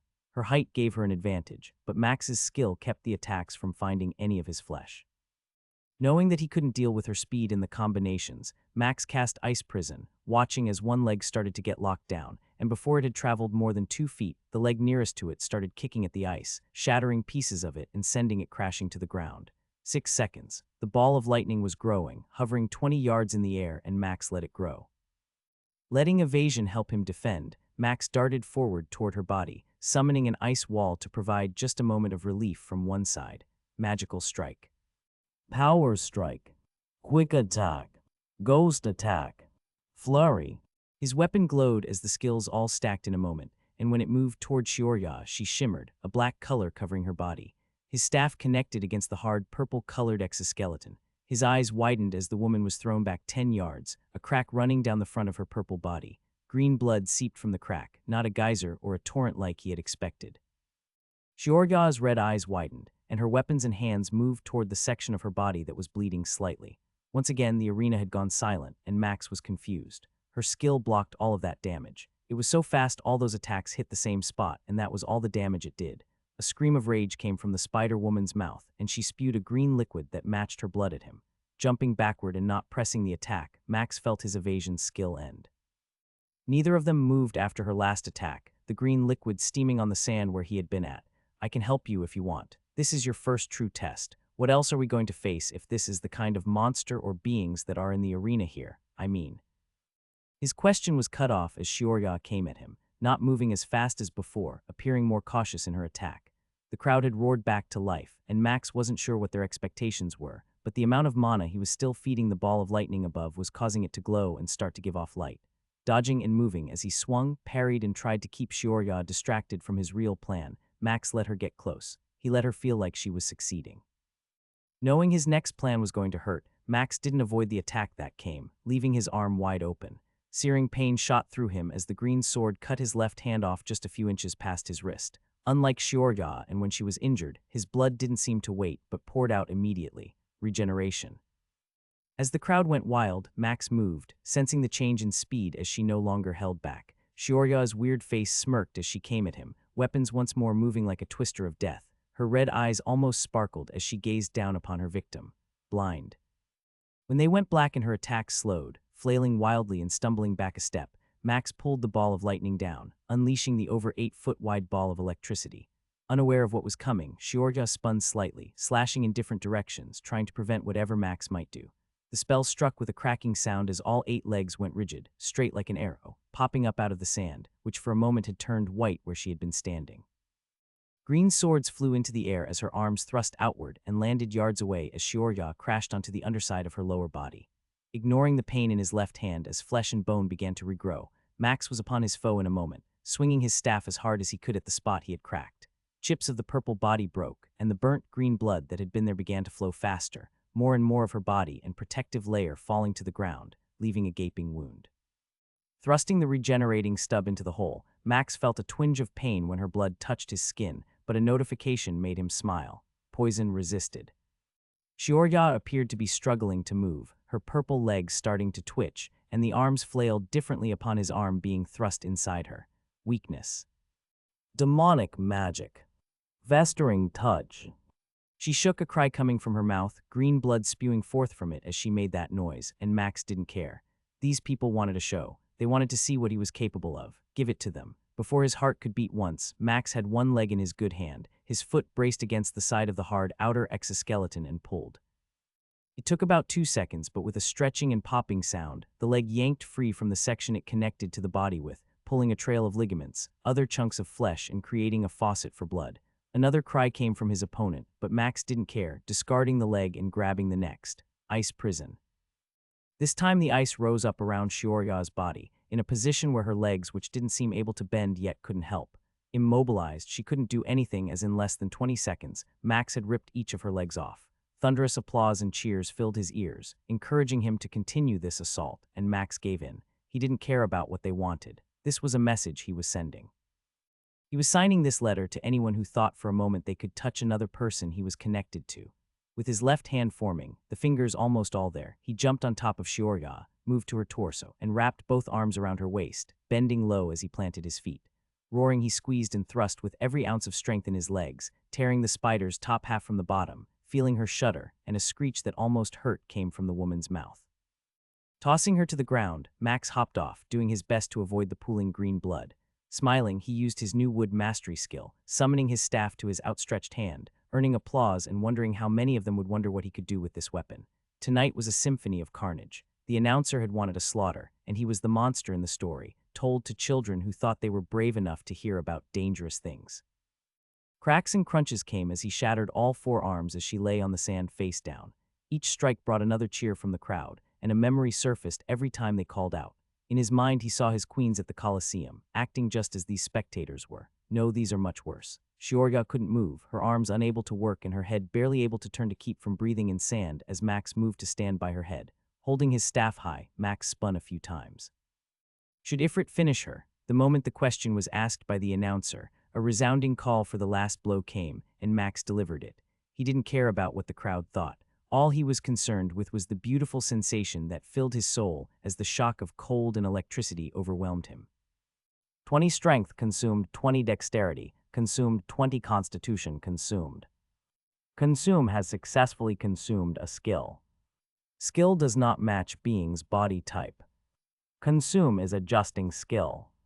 Would you like to learn hardened body? Yes, no. Everything inside him wanted to click yes, but Max had never had an easy time with anything that came from this world. Still, the sound of the arena was jarring enough, and that is how Ifrit will end his tour here. Max gave a wave, flicking his staff to remove the green blood it had acquired upon the death blow. Instead, he moved toward the gate, ignoring the replay the announcer called out. At the gate, he could see Koakin waiting for him, and it appeared that the insect was laughing. You have no idea how upset I am that I missed your fight, Jazjak grumbled as he sat in his chair at his desk. Those little paws tried to drum on the wood, but Max was certain no one but him could hear the little padded tap the fingers made. But everything is okay with Amy. Yes, yes, he replied. She is in the next ring of the city, recovering from what she has acquired. I promise to not tell you and will let her reveal it if she desires. Just know that she could easily kill Koakin if she desired now. Max felt his eyebrows go up at those words and was glad that his insect friend wasn't in the room. Sitting there on the floor, it made him wonder just how all that worked. Amy never really gave much detail about the orbs or gems that they talked about. He wasn't sure if she didn't know or didn't want to share. Are the items she got that powerful or? The drumming of the tiny fingers stopped, and Jazjak sat up a little straighter, scooted his chair closer to the desk, and leaned over it, resting his chin on both hands. Max almost chuckled, watching that pink nose and those whiskers dance, but he kept quiet, wondering what the Vorpal bunny was going to say. There are 4 different colors of stones or gems, well 5, but none will ever see the 5th unless Igara herself was to grant one. The colors match the tokens you earn, and she was granted a yellow and green one. The rabbit pulled on his desk and set a tiny red gem the size of the rabbit's paw on the desk. His nose twitched and shook for a few seconds before he sighed and picked it up and tossed it to Max. Don't use it, but you can look at it. That is worth a lot, even though it isn't very powerful. It was like a ruby that hadn't been cut or polished. Dull, no luster, but inside he could feel the power it held. And one just absorbs these. How? Jazjak tusked and held his paw out, and without complaining, Max moved closer, setting the gem in the rabbit's paw. I'm not sure I want to share this with you, but I know at some point someone will. I would caution you to try to absorb one, as there are rumors that your kind does not often succeed. What kind of rumors? The pink nose danced, and the rabbit let out a string of noises, causing a servant to leave. Let me get us something to drink. This may take a while. Max tried to not laugh as he sipped the small cup that was given to him. Carrot alcohol, what kind of messed up world is this? Jazjak leaned back in his chair, sipping the drink, and for a moment Max would have sworn he heard a sigh or some kind of purr come from the rabbit. You know that your kind isn't liked. There have been a few dozen of your species that have come to our world. Some were like you, yet most were not. Taking another small sip from his metal cup, Jazjak closed his eyes. The hunter who seeks you has been a plague to our world for some time, before I was born and my mother as well. He and Igara have some weird agreement, it appears. I'm not certain how, but neither have fought in a while because it appears neither is certain who will win anymore. When you make it to the center of the city, Jazjak paused, opening his eyes and gave Max a you will make it look. Closing them again, he continued. You will find the arena in the middle is nothing like what is in this ring and the next. Everyone who fights in these are from this world. Things that fight in the last one are not always from here. As in others come here to fight, Shrugging, Jazzjack took a long drink and sat up, placing his cup on his desk. I'm not sure why, but each one that comes here is seeking something. Not many of us know what lies beyond the tower, as Igara keeps that knowledge secret. A few have been allowed in, and she always speaks of how they have ascended, yet none have ever returned. Turning the cup in his paws a few times, the rabbit stared at the drink for a good 10 seconds before he sighed. If I am honest, I have killed many. I dream of being stronger, but I know that I cannot risk it unless I must. Even taking you in was a gamble, but there is a reason I took that risk. Max could sense the change in the rabbit, felt him relax for a moment. My mate has just given birth to our first litter. If they are to survive in the coming time, I will need to ensure their chances of acquiring power. I have seen how you look at me and know that you do not think I am dangerous, but know that both my mate and I could ravage many in this ring before we would be cut down by those who can do the same to us. Family changes things. No, Jazzjack replied, his body once again returning to predator aura. Children, my mate and I have an understanding. If our death means the survival of our children, neither of us will hesitate to kill the other. Those beady eyes didn't flinch, and the pink nose was not moving at all. I see. So my kind has been a thorn in your people's side for a while. Chuckling, the rabbit nodded, both ears flapping slightly from the movement. A good change of discussion. Yes, they come for something. Some die, some live. Almost always, many of my people die. How do they arrive? Shrugging, Jazzjack picked up his cup and downed the last of it. Have no idea. Yet another thing that Igara doesn't share with us. What if I could tell you what I know about the towers and what is beyond them? Would that be worth anything? Jazzjack's nose had been twitching for a few seconds, and at Max's question it froze. He held up a hand and let out a loud screech, and suddenly the 4 servants Max knew were in the room all vanished, leaving just the 2 of them alone. What you say is dangerous to me, and you especially if Igara knew you shared such knowledge. So that is a no? Max asked, giving a wink as he could sense the vibrations of the rabbit's foot tapping against the ground hidden under the desk. Do not play games with me. I would pay for the knowledge, but I have leveraged much to get your friend those stones. Win 1 fight, no, 2 in the next arena, and then we will talk. If you're still willing to share the knowledge, I will see what I can pay. Max shook his head and smiled. No. I will tell you now, and if the moment comes and you can get me a yellow skill stone or gem, I shall take it. If not, I understand. Cocking his head, Jazzjack twitched a few times. You are strange, you hold the power, the knowledge, and could barter with so many others, and yet you offer it freely, even when I told you what it was worth. You took a risk. You brought us in and have kept every part of our bargain. I ignored your advice, and it cost me a friend. As such, I will trust you to do what is right, even if that doesn't happen here often. The fur-covered fingers drummed the desk for a moment, and then Jazzjack smiled. Very well, I am eager to listen. You're better than I imagined you might be after that fight. I can feel the wall you have built. Behind it is a mound of dangerous things. There is no other option. Tell me, do you think those gems or stones would be dangerous to me? To us, it felt like his skill was drumming fingers on a wooden desk and lying there on his floor. Max couldn't help but chuckle out loud. Without getting more time with one, I cannot be certain. I would like to see how they are absorbed, how long it takes for one to recover.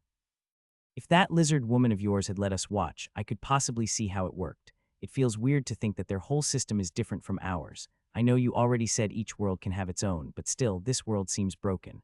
Who is the god that benefits from all this? I'm not certain, but I think we shall find that out before we are able to leave this world. What about all those that come to this world? Why would they do that? I still cannot recall everything. The stronger we become, the more I can recall, and I sense we are drawing nearer to the next stage of my evolution with each one you defeat. When that happens, I know there's so much more I can share. I still feel like I should call you something. I mean, I know Bob was meant as a bad thing, but there were times when I called out as I ran that I wished I knew what to say to summon you. There has never been a name but what I am called. I am Consume. All I have ever been, all I have ever felt inside me was a desire to grow from the deaths of everything around me.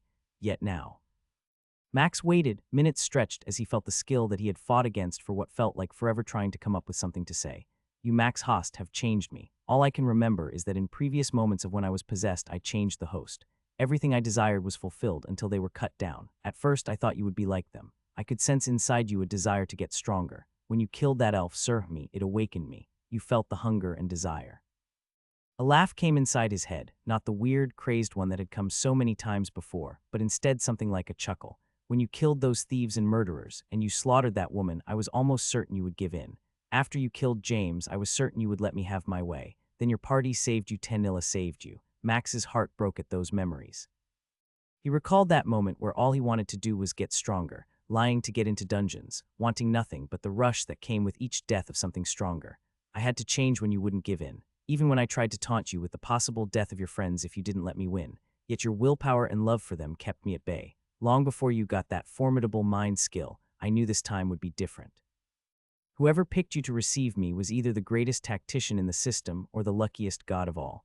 Max laughed, not caring that his room was dark and it was time to sleep. His skill laughed with him. You may call me Bob. No one else can, though. It's a pleasure to finally meet you, Bob. 3 days later, they passed the rigorous inspection by the guards at the gate and made their way into the next ring of Quan Ma. Never had I imagined seeing any of this. Max felt like he could understand a little bit of how Koakin felt as the man stared in wonder from the open-top carriage they were riding in. 2 Kaukin pulled the cart, their hair shining and perfectly arranged as they moved along the stone streets. Not a single building was made of glass. Everything here was made of stone, and at least half of them had statues and carvings on their larger properties and walls. Grass grew in the yards that were filled with dirt, and Max could smell that the air was cleaner. I can taste it, Jazzjack stated as his nose moved constantly. No matter how many times I have been allowed to come in here, it always leaves me longing to return. How much does it really cost to live here? The Vorpal rabbit turned to look at Koakin, who waited for an answer.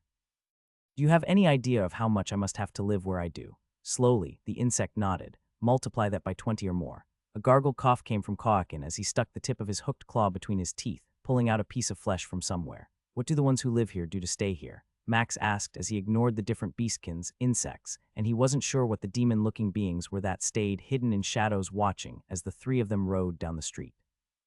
Old power and money, slaves, crops, building skills, crafting skills, and more. Many will fall in the coming days, making wagers, risking fortunes, all for a chance at what lies beyond the last gate. Jazzjack motioned to the tower that rose into the sky, a sun on each side of it, framing it in a special way. If one can make it there, the potential for true power is possible. None have ever lived there and then returned to this section of the city. Once you reach the center, you stay there forever or you die. Max felt a weird sensation at that truth.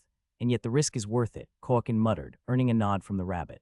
None of them talked as the 3 of them sat there, on full display as the true inhabitants of this ring of the city openly watched their arrival. Max suddenly laughed, his outburst not only surprising his 2 companions, but also making a few of those on the sidewalks take a few steps back. Sorry, I'm just thinking about how much fun it's going to be to ruin so many lives here. Both rabbit and insect joined in, the trio of them laughing at the mayhem they hoped to cause. Remember, each of these fighters will be like Shiorya or better, Koakin stated once more. You cannot hold back, but you must still make them suffer before ending their life. Seems like it's not fair if the fights are this difficult, and yet the crowd expects us to put on a show, Max replied, gazing out the open window that looked down upon the arena. 100 rows of stone seats, each one carved into the row, ran in a circle underneath him. 9 large opulent boxed areas sat on the opposite side of him, reserved for those he had yet to learn much of, except that many of them could go toe-to-toe with the ones he would face.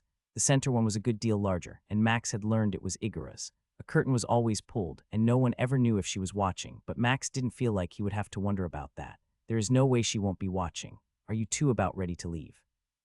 Max nodded and turned to where Jazzjack was waiting at the door. Tell me, are you allowed to bet on me? Both of his companions chuckled, and Max waited to hear why. We are not allowed to bet on you, Jazzjack replied, rising up and down on his feet. We are forced to. Forced? What or why? I told you I took a risk bringing you in. The risk is if you lose, I lose everything. There was no emotion in the tone of the rabbit's voice. Next to him, Koakin nodded. So if someone's fighter dies. You are not a fighter, Jazzjack stated. You are a champion. A warrior is something we toss out there, waiting to see if they will rise to be worthy of the title we give. The moment you defeated the first champion in Koakin's arena, you became one. Every fight since then, both of our livelihoods are on the line. The rabbit moved closer, stopping when he was a few feet from Max. He had to crane his neck to look up. He huffed and then sighed. Koakin rejected my offer to buy you outright. He could have taken more tokens than he would earn in years and returned to his ring, biding his time to find a new champion. But he didn't. It was that conviction I saw in his eyes that made me risk everything. And the fact you were a smooth skin, Koakin added. Chuckling, the Vorpal bunny nodded. That did help. Still, we are with you until you reach the center or die. I do not say that to add more weight to your shoulders, but know that everything we say and do is because we need you to win. Our lives depend on it. Nodding, Max glanced over his shoulder one more time at the arena, ignoring the fact he was trying to figure out where all the spectators would come from to watch this event, instead considering the words he had just heard. The weight of others' lives never gets easy to carry. Let's go. I need to sleep, Max said as he moved toward the door. Everything Max had witnessed before was like child's play. Above the arena floor, a crystal like the one back in his coliseum hung, now showing the fight that was almost over. Orange blood and goo covered the patchwork of stone and sand, all from the creature Max had no idea could exist. It used to have a larger body, almost like a blob or slime that was 12 feet tall and had long stretchy arms and legs. Now it was only about 4 feet tall and was barely more than a pile that reacted slightly to each block that struck it. I thought it would be tougher than that, Max said as he stood next to Koakin and watched the mantis that had a very high level of stone mastery from what Max had seen move closer and closer. I've never seen one of those before. I don't even know what they are. I think it's from the center of the city. They can fight here. Ask Jazzjack, he would know. I've heard of some being sent here to put on a show and to be a challenge, but this one hasn't done much since the bells rang. The truth is there are over 50 different beastkin variations, some mutations of them, countless insects like myself, and even a few abnormal ones from experiments. It is only here and the next arena you get to see a real variety of what's out there. Nodding, Max watched the fight, surprised at how it had gone down, but he understood one could use the power of the stones scattered along the arena wall.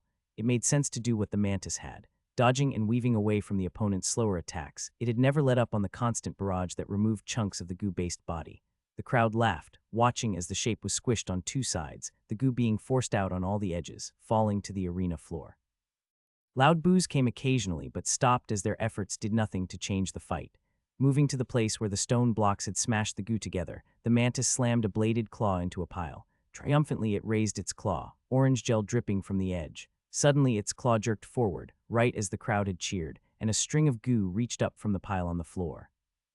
In 2 seconds, every bit of the orange mess that was spread around the 100 yards of the arena floor was moving, racing like arrows to the spot that had been held upward in victory a moment ago. Max watched as the mantis slashed at the strands that were forming to the bit on its arm, cutting them, but they stuck to that blade now. In 10 seconds, the blob had grown large enough to almost cover the mantis as it tried to escape, using blocks to rise upward on, only to be pulled down by the goo, tipped headfirst to the arena floor. More and more piled on, and the flailing insect's movement slowed down as the weight of the mass pressed it into the sandy floor. The blocks that came trying to assist got stuck inside, not penetrating like they had before. Well, that's new, Calkin stated. How do you win against that? Not with stones, Max replied. Who picks these fights? A whistle came from the insect next to him, and Max knew he had just snorted. These are supposed to be random, tokens in a jar. If it is, that stone master's luck just ran out.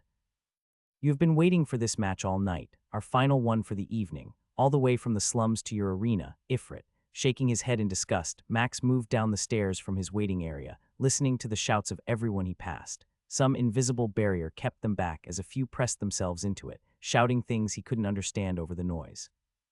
It was a frenzy as he made his way down the 100 levels, wondering still if everyone in this ring had come out tonight just to watch him. Koakin had been right. There were so many different beastkin in attendance, and he saw at least 20 he had never known existed scattered amongst the crowd. Finally, at the bottom, he jumped down into the arena, easily landing on the sand below, and rolled before standing up. Picking up his staff he had tossed down, Max moved to his spot that was marked with a big X like all the others had stood on.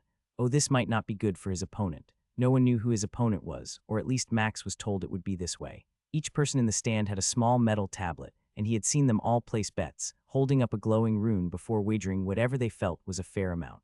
Our betting people aren't going to like this matchup at all. Glancing up at the screen, Max saw a floating image of his head, hair and all, rotating around the center crystal. A few seconds passed, and then his opponent's image appeared. The crowd went ballistic. Next to his head was a tree-based creature. In some ways it reminded Max of the Ents they had fought in the tower, but more like a person and not an actual tree. Let's welcome Torg to the arena tonight. May he find a way to leave here in one piece. Laughter came as a 15-foot walking stick moved from a box all the way up. Max could see that Torg was shaking even from down here, apparently not excited with the matchup that had been given to him. For a moment he almost felt sorry for the creature, knowing how hot things were going to get. 20 strength consumed, 20 constitution consumed. Consume has successfully consumed a skill. Skill does not match being's body type. Consume is adjusting skill. Skill consumed is equal to rank of current skill. Power stored for future use. How I wonder what that skill was. Waving to the crowd, who all appeared to be applauding only because he had won them all a lot of money, Max made his way to the gate that would lead him to where he would find his companions. So could other gods impact odds like that, or would you bet on someone controlling that matchup? While I have nothing to bet, if I did, I would place everything on the ladder. Someone wanted you to win, and tonight you did just that. So the next fight. A few seconds passed before Bob replied. You will likely be given what is called a free pass until you face a champion. If so, I believe this would be Igara's way of getting you to the next level. Well, I guess we can't look a gift horse in the mouth. What does that mean? I have no idea. Bob, my mother always said that when we got something we didn't expect. Max waited for the other two to speak, and yet neither of them had spoken since they met him in the hallway. Even the trip to the house they were staying had been a painful experience. Cries came from those who were headed home, cheering for him and thanking him for their winnings. A couple tossed some green tokens into his carriage when he passed, laughing as they did so. Not once did Jazjak react, even though Max could sense the fur standing on end. Only when they closed the door of the bedroom the Vorpal bunny led them to did Max finally hear what he expected. That was a gift, and you need to know it. I assumed, Max replied as the rabbit moved his chair near the bed and motioned for the two of them to sit down. It seems foolish, Kawkin said as he crossed his arms. All those tokens they lost. Surely there had to be a reason. The next fight is the reason, and we need to prepare. Jazjak's nose wasn't twitching, and Max could tell he was upset. How bad is the next fight going to be? Max asked, studying the creature before him, whose leg was moving so fast it was hard to keep track of. They are going to give you probably something right beneath a champion. Perhaps two fighters. I have seen this trick before, and it is rarely used because sometimes they do not give you a hard opponent. Sometimes they push you up to the champion with ease. That way you are not prepared for what you will really face. Small kapar. Like Shiorya, scoffing, Jazjak shook his head and crossed his arms. She was a child compared to what you will face. How you will win I'm not certain, but if I've learned one thing it is that you have a lot of tricks. Does he expect me to pull a rabbit out of my hat? Max chuckled, and he couldn't help but smile, seeing the Vorpal bunny's confused look as its nose scrunched up. Is something funny? Shaking his head, Max waved off the question and stood up, moving to the center of the room and began pacing slowly. If my next opponent is that strong, or if I face two, then we know the plan was designed to get people to bet against me. Right, maybe many might still bet on you. You are a smooth skin, do not forget that. Tonight you made a very large fire out of Torg. But if the next opponent is just as easy, then what? Would my third match be a guaranteed champion? Not always, Jazjak replied. He got up, moved his chair slightly so he didn't have to look over his shoulder to watch Max move. It could be your fourth or fifth fight. It all depends on how they feel you match up. Face two strong opponents next, and you will certainly face an even stronger one next time. There are different warriors to pull from. Each one has a certain value, and you cannot or shouldn't be in a lower one. Running his hands through his hair, Max groaned and then stopped his pacing. Amy, how much longer? 1 or 2 more days, that is what I was told. Her second gem was much harder on her than expected. That kind of power jump isn't easy for someone who has never had power. Bobbing his head, Max began pacing again and let his mind run through the possibilities. How soon can I fight? It's your choice. You can fight tomorrow if you want. There will be at least one match, and if you wish to join, they will make certain everyone knows, Jazjak replied. Don't people have jobs? Kawkin started laughing, his creepy laughter echoing off the larger bedroom wall. They do, but this happens when those jobs are not requiring one's presence, the Vorpal bunny answered. I told you before you have up to 5 days between matches. Wait longer than that, and you have to pay to not fight. Only those who have been very successful can bide their time. What makes a champion fight? I never asked that. Money, fame, the hope of power. Each champion you face thought you were a chance for them to get stronger. Rarely does one need to force a champion to fight. Usually they do not fight each other, but once they do, one dies and the other promotes. This is the way it has always been. Fine, said it tomorrow. I want to fight and be able to see Amy when she returns. He's confident, Kawkin stated as he stood up. Exactly what we like to see. Sometimes, Jazjak muttered. Still, this will play in our favor either way. Whoever is making this move will believe either we know they are helping and do it again, or feel we are overconfident and make a big move. Tomorrow, we shall find out, one way or another. Looks like we found out, Kawkin muttered. Good luck. Max nodded and considered the situation before him. Tell me this isn't how these normally go. Unfortunately, his sonar skill told him exactly how his companion felt and thought. While his face rarely changed, the vibrations coming from him was how he shook any time he was scared. Max doubted most would be able to sense it, but he could. 7 fighters. Why would they do such a thing? So much life to be lost.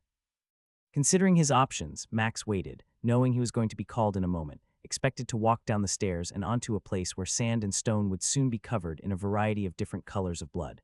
Bob, I need advice. You know what we can do. Even if I give over to you, do we really have a chance? Right now, I think we play into your strength. They believe you are a fire or elemental specialist. I see a way to make this work, but you would have to be willing to go through with something we can only surprise them with once. Max could sense the thought of Bob, chuckling at the idea his skill had. If I don't do that, how many skills would we reveal the other way? Most of them. Very well, I'll follow your plan. Kawkin, I want to make sure I'm right. The rules state that when the drums start, one can cast spells that don't impact anyone but the caster. Right. The insect nodded slowly, cocking his head to the side as he did. Yes, you have seen it a few times, but most do not have spells that actively assist them. Typically they are abilities, as none are worthwhile of a power when compared to a true combat ability. Smiling, Max nodded. How long will they wait to ring the bells after the drums? It's usually about 20 seconds. It can vary, but yes, it is usually that. Okay, it's time to have some fun. While you all appear to be in a frantic betting frenzy, it would appear that someone is expected to die first, and in a horrible way. Let's see how those wagers work out as we prepare to watch an exciting battle royale. Max couldn't help but grin, ignoring the fact that the other 7 opponents were all staring at him. 2 large lionkin, both almost 10 feet tall and with large manes, swung their axes as they cracked their necks. Each one was glaring at him and snarling. Someone has to have paid them to focus on me, or we are just too attractive with a full head of hair. A larger version of Koakin was closest, easily 12 feet tall, and his bladed claws looked like they could do some real damage. A pair of lizard fighters and a 16-foot-tall bearkin who made the insect look tiny, holding a huge metal shield and a sword at least 7 feet long, were to Max's right. Finally, the last opponent, furthest away, was a Vorpal bunny. The red glint in its eyes and the way its nose twitched said nothing about it was cute and cuddly. One could not ignore the black armor it wore, which hid its white fur, or the myriad of small weapons stuck in sheaths all over its tiny body. Hold your breaths. I have just been informed they are putting up a stronger barrier. It would appear we expect a large amount of chaos to come. Shimmering all around the top of the walls and about 40 feet into the air above them, Max watched as a blue glow and then a white one covered them all.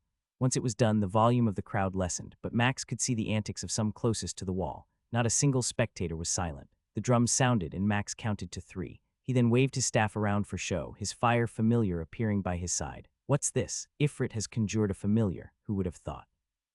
You all know that means it's going to get hot in there. Smiling, Max slid his hand into his robe, pulling out the glass dagger and cut his hand, dripping blood onto the top of his familiar, watching each of his opponents as they gripped their weapons and all looked ready to pounce.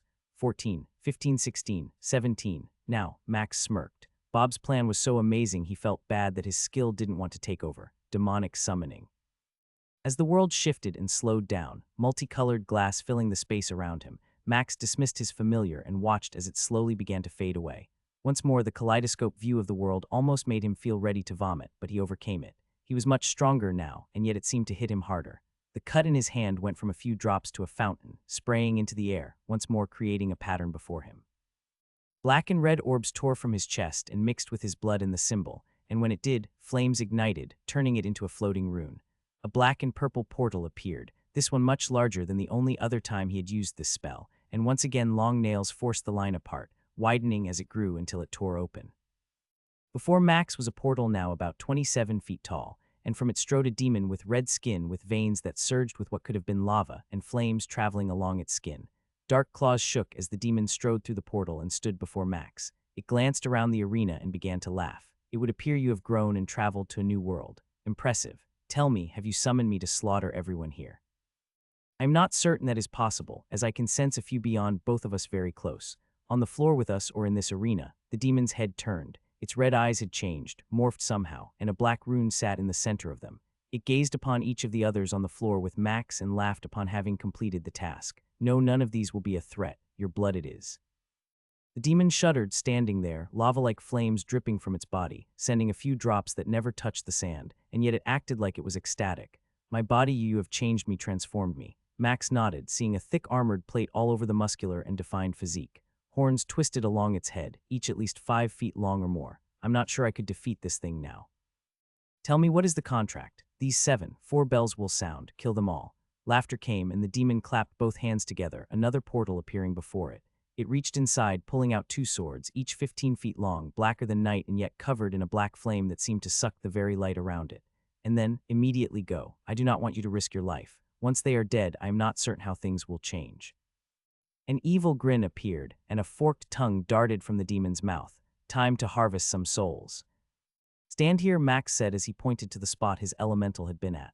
I'm going to pretend to be tired. Don't worry, if someone makes it past you, I'll be fine. Taking a step and turning, the demon grunted. None shall pass. Time stayed frozen as Max waited, wondering why they were still waiting. Tell me, what is your name? A grunt came, and Max saw the demon shake its head. You should make that part of the bargain next time. Now it is too late, but fear not, I know who you are.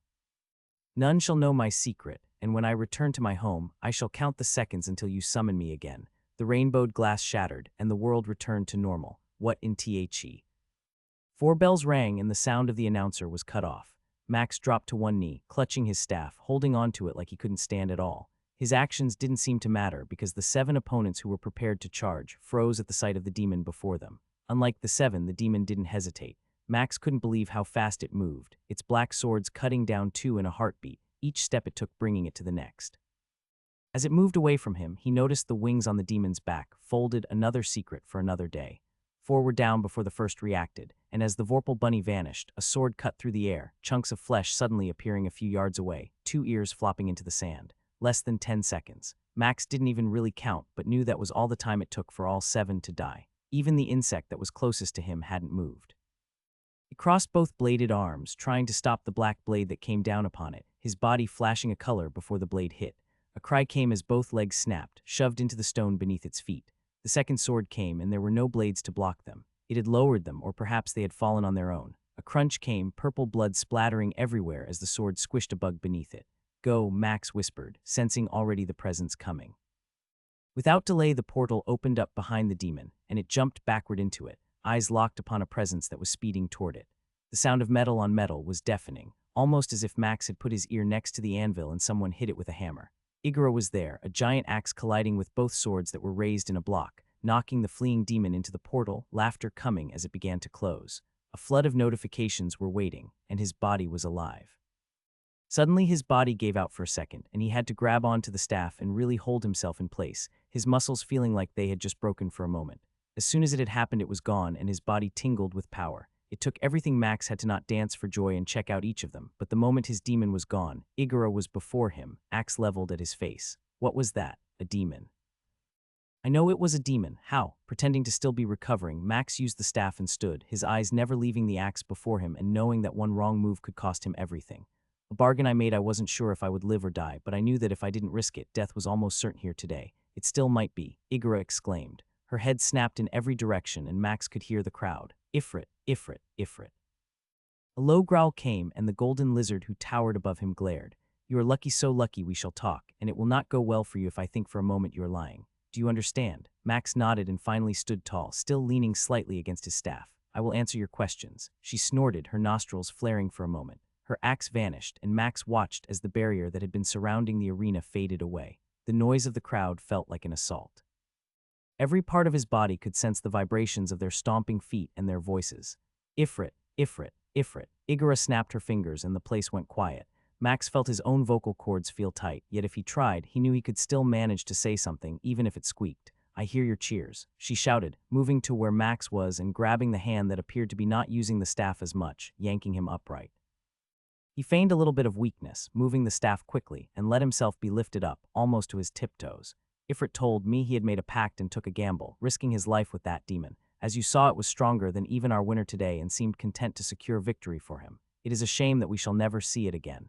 Max could hear her tone change at those last 6 words. Now cheer for your champion a few more times. It would appear he needs to get some rest. She let go of his hand, and Max pitched forward, selling the part as best he could, believing in that moment he deserved the acting skill. The crowd called out his name for what seemed like forever, and finally he was forced to leave, directed by a gold-scaled hand that pointed to where Kawkin waited at the entrance of the tunnel. We shall talk soon. Max nodded and made his way across the arena floor, going slower than usual and using his staff a little bit. Each step felt lighter as Max kept the laughter he wanted to let out inside. A long list of notifications vied for his attention, but until he was back at the house, safe and secure, he wanted to focus on his act. Not once did the watchful eyes of Igura ever leave his back. Once again, the ride home had been in silence. Max could feel that both of his companions were unsure how to react, giving him a little more space than usual as the pair huddled almost together on one side of the carriage. They followed him to his room, neither saying a word as he motioned to the bed, watching as the pair sat in silence. Go ahead, I know you have questions. No, I have no questions. You that demon we have. Kawkin's brain seemed to not work as his words came and went. Even the Vorpal rabbit sat there in silence still, his nose scrunched more than ever. She didn't kill you, Jazjak finally said in the unending silence. I thought she might, but she didn't. The crowd, it was silent as you fought, or I mean as that demon fought. You could have heard a pebble hit the stone, even with everyone there. No one could take their eyes off the carnage we witnessed. You will be a legend, and I'm not certain what will happen next. What do you mean? Max asked, crossing his arms and moving closer. Both leaned a little back, shifting on the bed. You 7 fighters died. Good fighters. The one like me, he could kill me before I knew I was dead, and still. It was comical when Jazjak snapped his fingers, the sound muted by the fur. I'm not sure a champion would face you from here, even if offered the chance now. 2 might be willing, but even then. Another problem for another day. For now, let's focus on what we can control. Amy comes back tomorrow. Slowly, the rabbit nodded. She should. If she was able to witness that, I'm not certain that was terrifying. It was like Igora herself had come. Koakin exclaimed, wincing when a furry elbow hit him in the side. What? It's true, and you know it. The pink nose moved for a few seconds before Jazzjack bobbed his head. That is why none may be willing to fight you. No one knows what you are capable of. Even Igora, I'll deal with that problem when the time comes. I mean, what's one more powerful person hunting? Koakin grunted and then began to chuckle, and soon he was making his unusual laugh again. A few seconds passed before Jazzjack joined in, and for a bit all three of them laughed. Okay, you two need to go. I'm tired and really need to sleep. That took a lot out of me. Both were off the bed and across the room in a moment. I'll bring food in the morning, Koakin stated as they left the room. With them finally gone, Max turned to what he had waited to read. 20 intelligence, consumed 20 wisdom, consumed 20 intelligence, consumed 20 wisdom, consumed 20 strength, consumed 20 constitution, consumed. Bonus stats, consumed 30 dexterity, consumed 20 strength, consumed 20 intelligence, consumed 7 wisdom, consumed 20 strength, consumed 9 constitution, consumed. Stat milestone 2 reached. Strength of 500 acquired. Bonus damage granted plus 50 melee damage. Bonus force granted hits as a being 3 times normal size. Rest required for final milestone upgrade. Consume has consumed a higher rank skill. Axe Rare has been upgraded to Axe Epic. Melee Weapon Mastery Rare has been upgraded to Melee Weapon Mastery Epic. Consume has successfully consumed a skill. Skill does not match being's body type. Consume is adjusting skill. Skill consumed is equal to rank of current skill. Power stored for future use. Consume has successfully consumed a skill. Skill does not match being's body type. Consume is adjusting skill. Skill consumed is equal to rank of current skill. Power stored for future use. Consume has successfully consumed a skill. Skill does not match being's body type. Consume is adjusting skill. Skill consumed is equal to rank of current skill. Power stored for future use. Consume has successfully consumed a skill. Skill does not match being's body type. Consume is adjusting skill. Skill consumed is equal to rank of current skill. Power stored for future use. Consume has consumed a higher rank skill. Dual Wield Rare has been upgraded to Dual Wield Epic. Consume has consumed a higher rank skill. Backstab Uncommon has been upgraded to Backstab Epic. Consume has successfully consumed a skill. Skill does not match being's body type. Consume is adjusting skill. Skill consumed is equal to rank of current skill. Power stored for future use. Skill consumed is equal to rank of current skill. Power stored for future use. Skill consumed is equal to rank of current skill. Power stored for future use. Skill consumed is equal to rank of current skill. Power stored for future use. Consume has consumed a higher rank skill. Bulwark Rare has been upgraded to Bulwark Epic. 1 greater soul, consumed 1 greater soul, given away 1 greater soul, consumed 1 greater soul given. A stat milestone, Holy Elf Tits, and all those upgrades, no new skills but still. And what is a greater soul? I have no answer for that right now, but I cannot tell you how much closer I feel to the next step. Like the barrier that holds me back is soon going to burst. Max wanted to dance, he wanted to shout to the heavens, yet what scared him was the knowledge of what had just happened. Base and bonus stat check. Wait a second, did that insect really have a strength over 500? It did, which means what we are about to face must also hit like you do. The fact the hunter felt cocky and let us keep a few pieces of equipment is what allows us to stay above these opponents. If we were naked, we'd die. Milestone upgrades still pending. Trying not to sigh, Max waited anxiously in the chair of the dining room. He could tell Calkin was anxious as well, but it was a different vibe he detected. The insect had barely eaten the plate of raw meat before him, usually having consumed it within a minute. Nervous, tapping the bladed claw against the metal plated, Calkin bobbed his head. If Jazzjack is correct, the dynamics are going to change in our group. She may treat me as I had treated her, like a red-headed stepchild. The bug cocked his head and stared for a few seconds at Max. I'm not certain what that means, but based on our conversation, I would most likely say yes. While you protected her from me, I do not have that same agreement, and as such she can act without fear. I would. Don't worry about that, Max stated, pushing his plate of fruit and vegetables away. I won't allow it.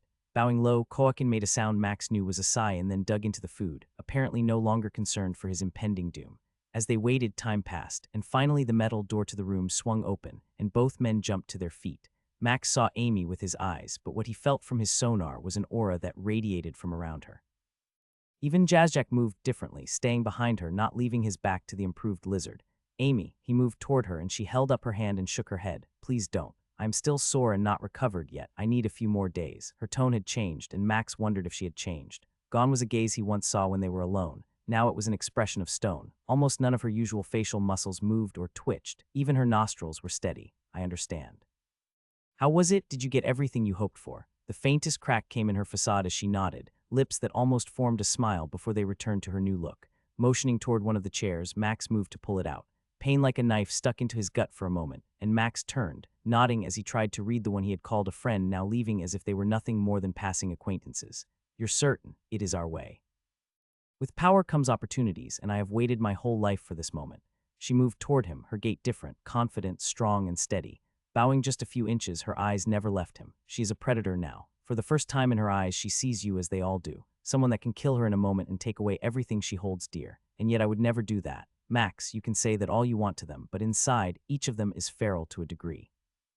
Does a person in your world hope to find an injured wolf and nurse it back to health, expecting it to no longer be a wolf? No, they know it will always be a wolf. It will always have desires, and if they ever give it the chance to act like one and are weak before it, the wolf will strike. Bending his neck just a tad, Max returned the gesture. You are welcome, but please, from now on call me Kuarta. He felt in the translation what her new name meant and was barely able to keep from frowning. The destroyer of weakness. She glanced at Koakin, who hadn't moved from behind the table. Smirking, she turned and strode from the room, walking past Jazjack, who shut the door behind her. Did you know about what she just did? No, but I guess I expected it, the Vorpal rabbit replied as he moved to an empty chair at the small wooden table. She is a hunter. She always has been, but never had the tools or power to hunt. I fear for those who she finds victims.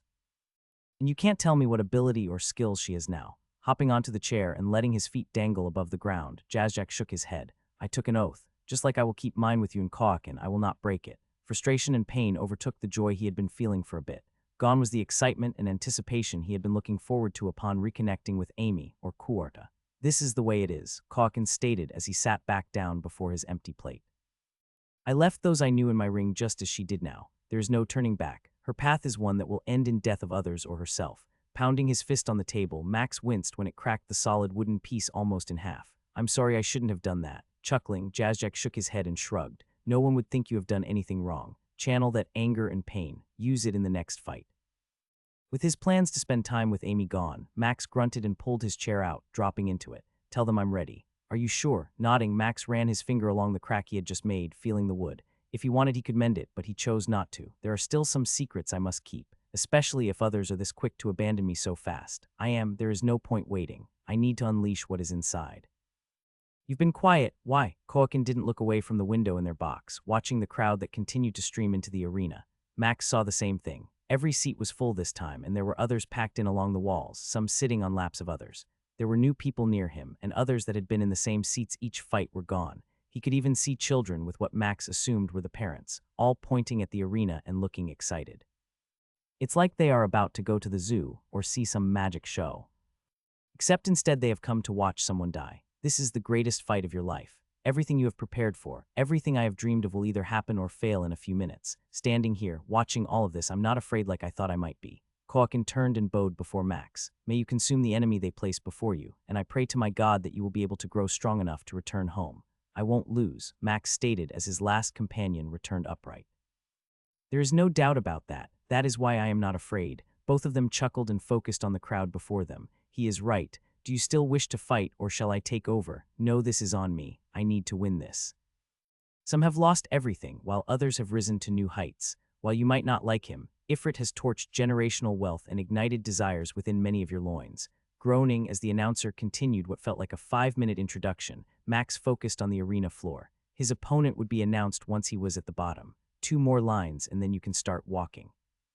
Max nodded at the tigerkin who stood with their hand out, glancing at a metal tablet that displayed a language he couldn't read.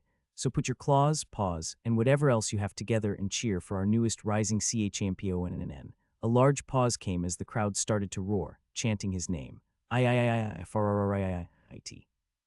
Tigerkin motioned with their claw, and Max started down the steps, leaving the small box, and as he exited the stone tunnel to the first one, the crowd's cheers and shouting hit him like a gust of wind.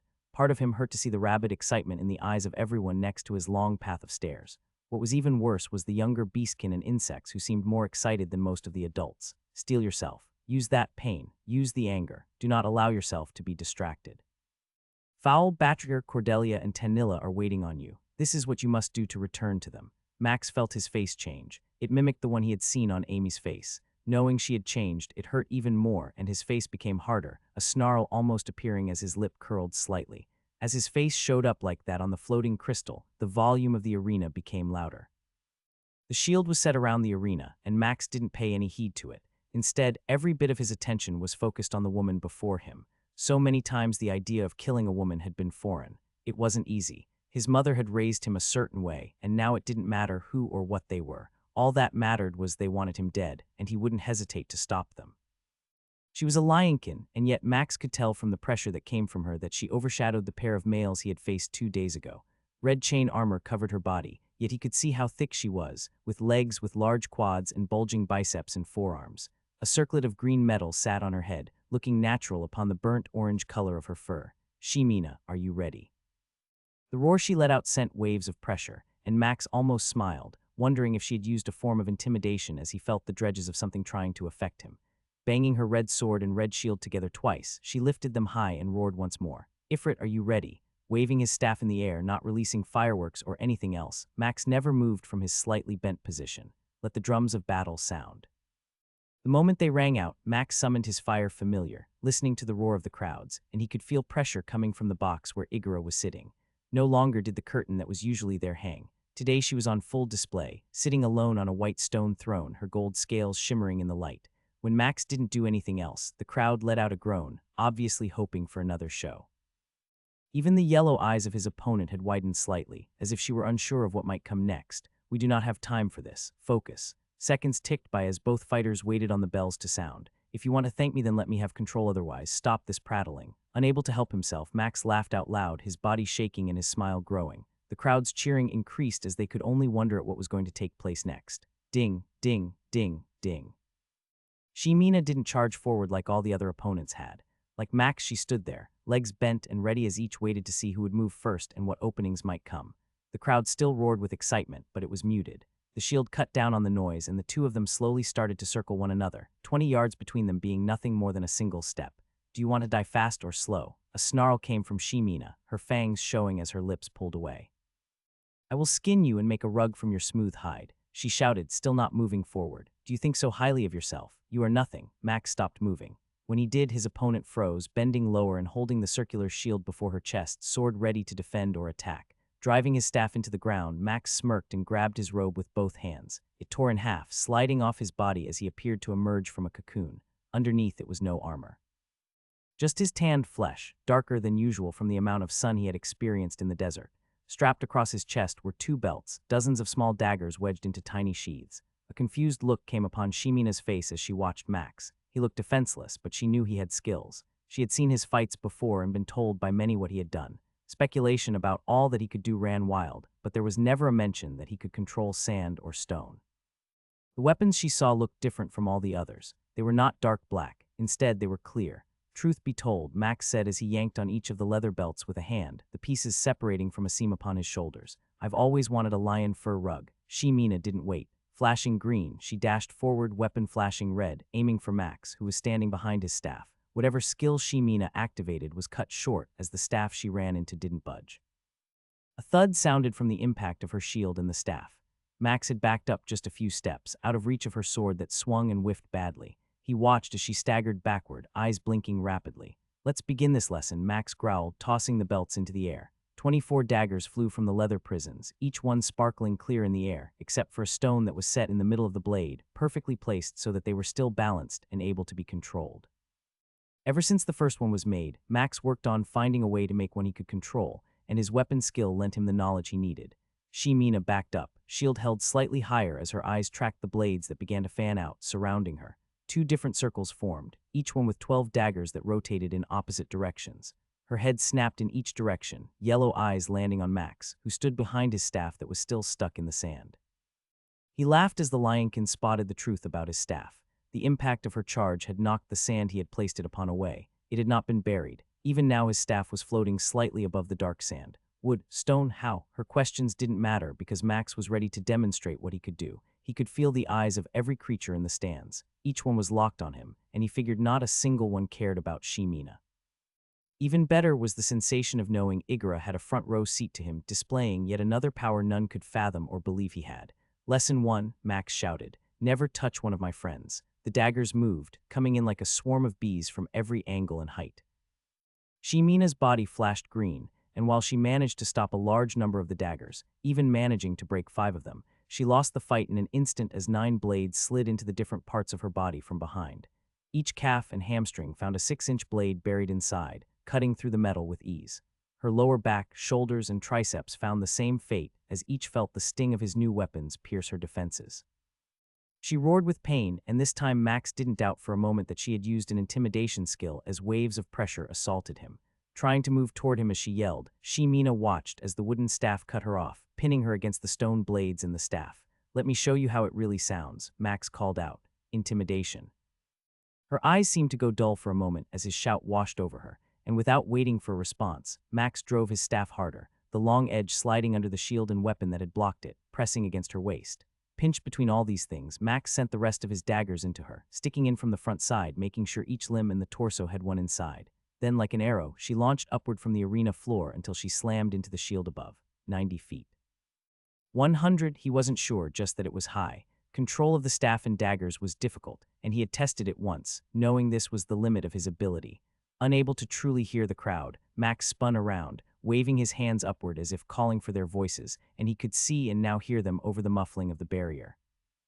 Dropping his arms down, he brought Shimina down head first, her arms fighting against his weapons, letting the daggers pierce deeper into her body as she raced toward the ground. She flashed a color just before impact, and the sound of her body hitting one of the stone tiles in the floor made a crunching noise. A groan came, pain for cert. She flashed a color, and Max wondered what she could be doing now. Her body looked broken, and so much red blood stained the stone. Cracking came, and Max sensed the shifting of his weapons. No, the daggers were the sound of the cracking. The stones he could feel were being pushed from the lioness's body. Max watched as her body began to grow. Kill her now. Moving with everything he had, Max raced toward her, seeing her lift her head as he reached her in a heartbeat, swinging his fist. Power strike. Festering touch. Weakness. Rampage. Magical strike. Quick attack. Ghost attack. With a speed that he couldn't see, even though it was his own hand, Max's fist struck her 3 times, right in the head, and each blow that connected knocked the head downward into the stone. Her body flashed black, and then the claw of hers that had been holding the sword but were not letting her push upward came at him, moving with almost the same speed of the attack he had just used. It hit him right in the leg, sending him flying across the arena floor until he crashed into the wall. Regeneration. Pain filled him, his leg was broken, and he knew it was starting to mend together, but as he staggered to stand, Max watched as the lioness roared. Half of her head was missing. The green circlet was gone, and as Shimina or whatever she was stood there, hunched partially over, the one eye that still worked locked onto Max. Time to die. Her voice carried across that distance, barely faster than she had been.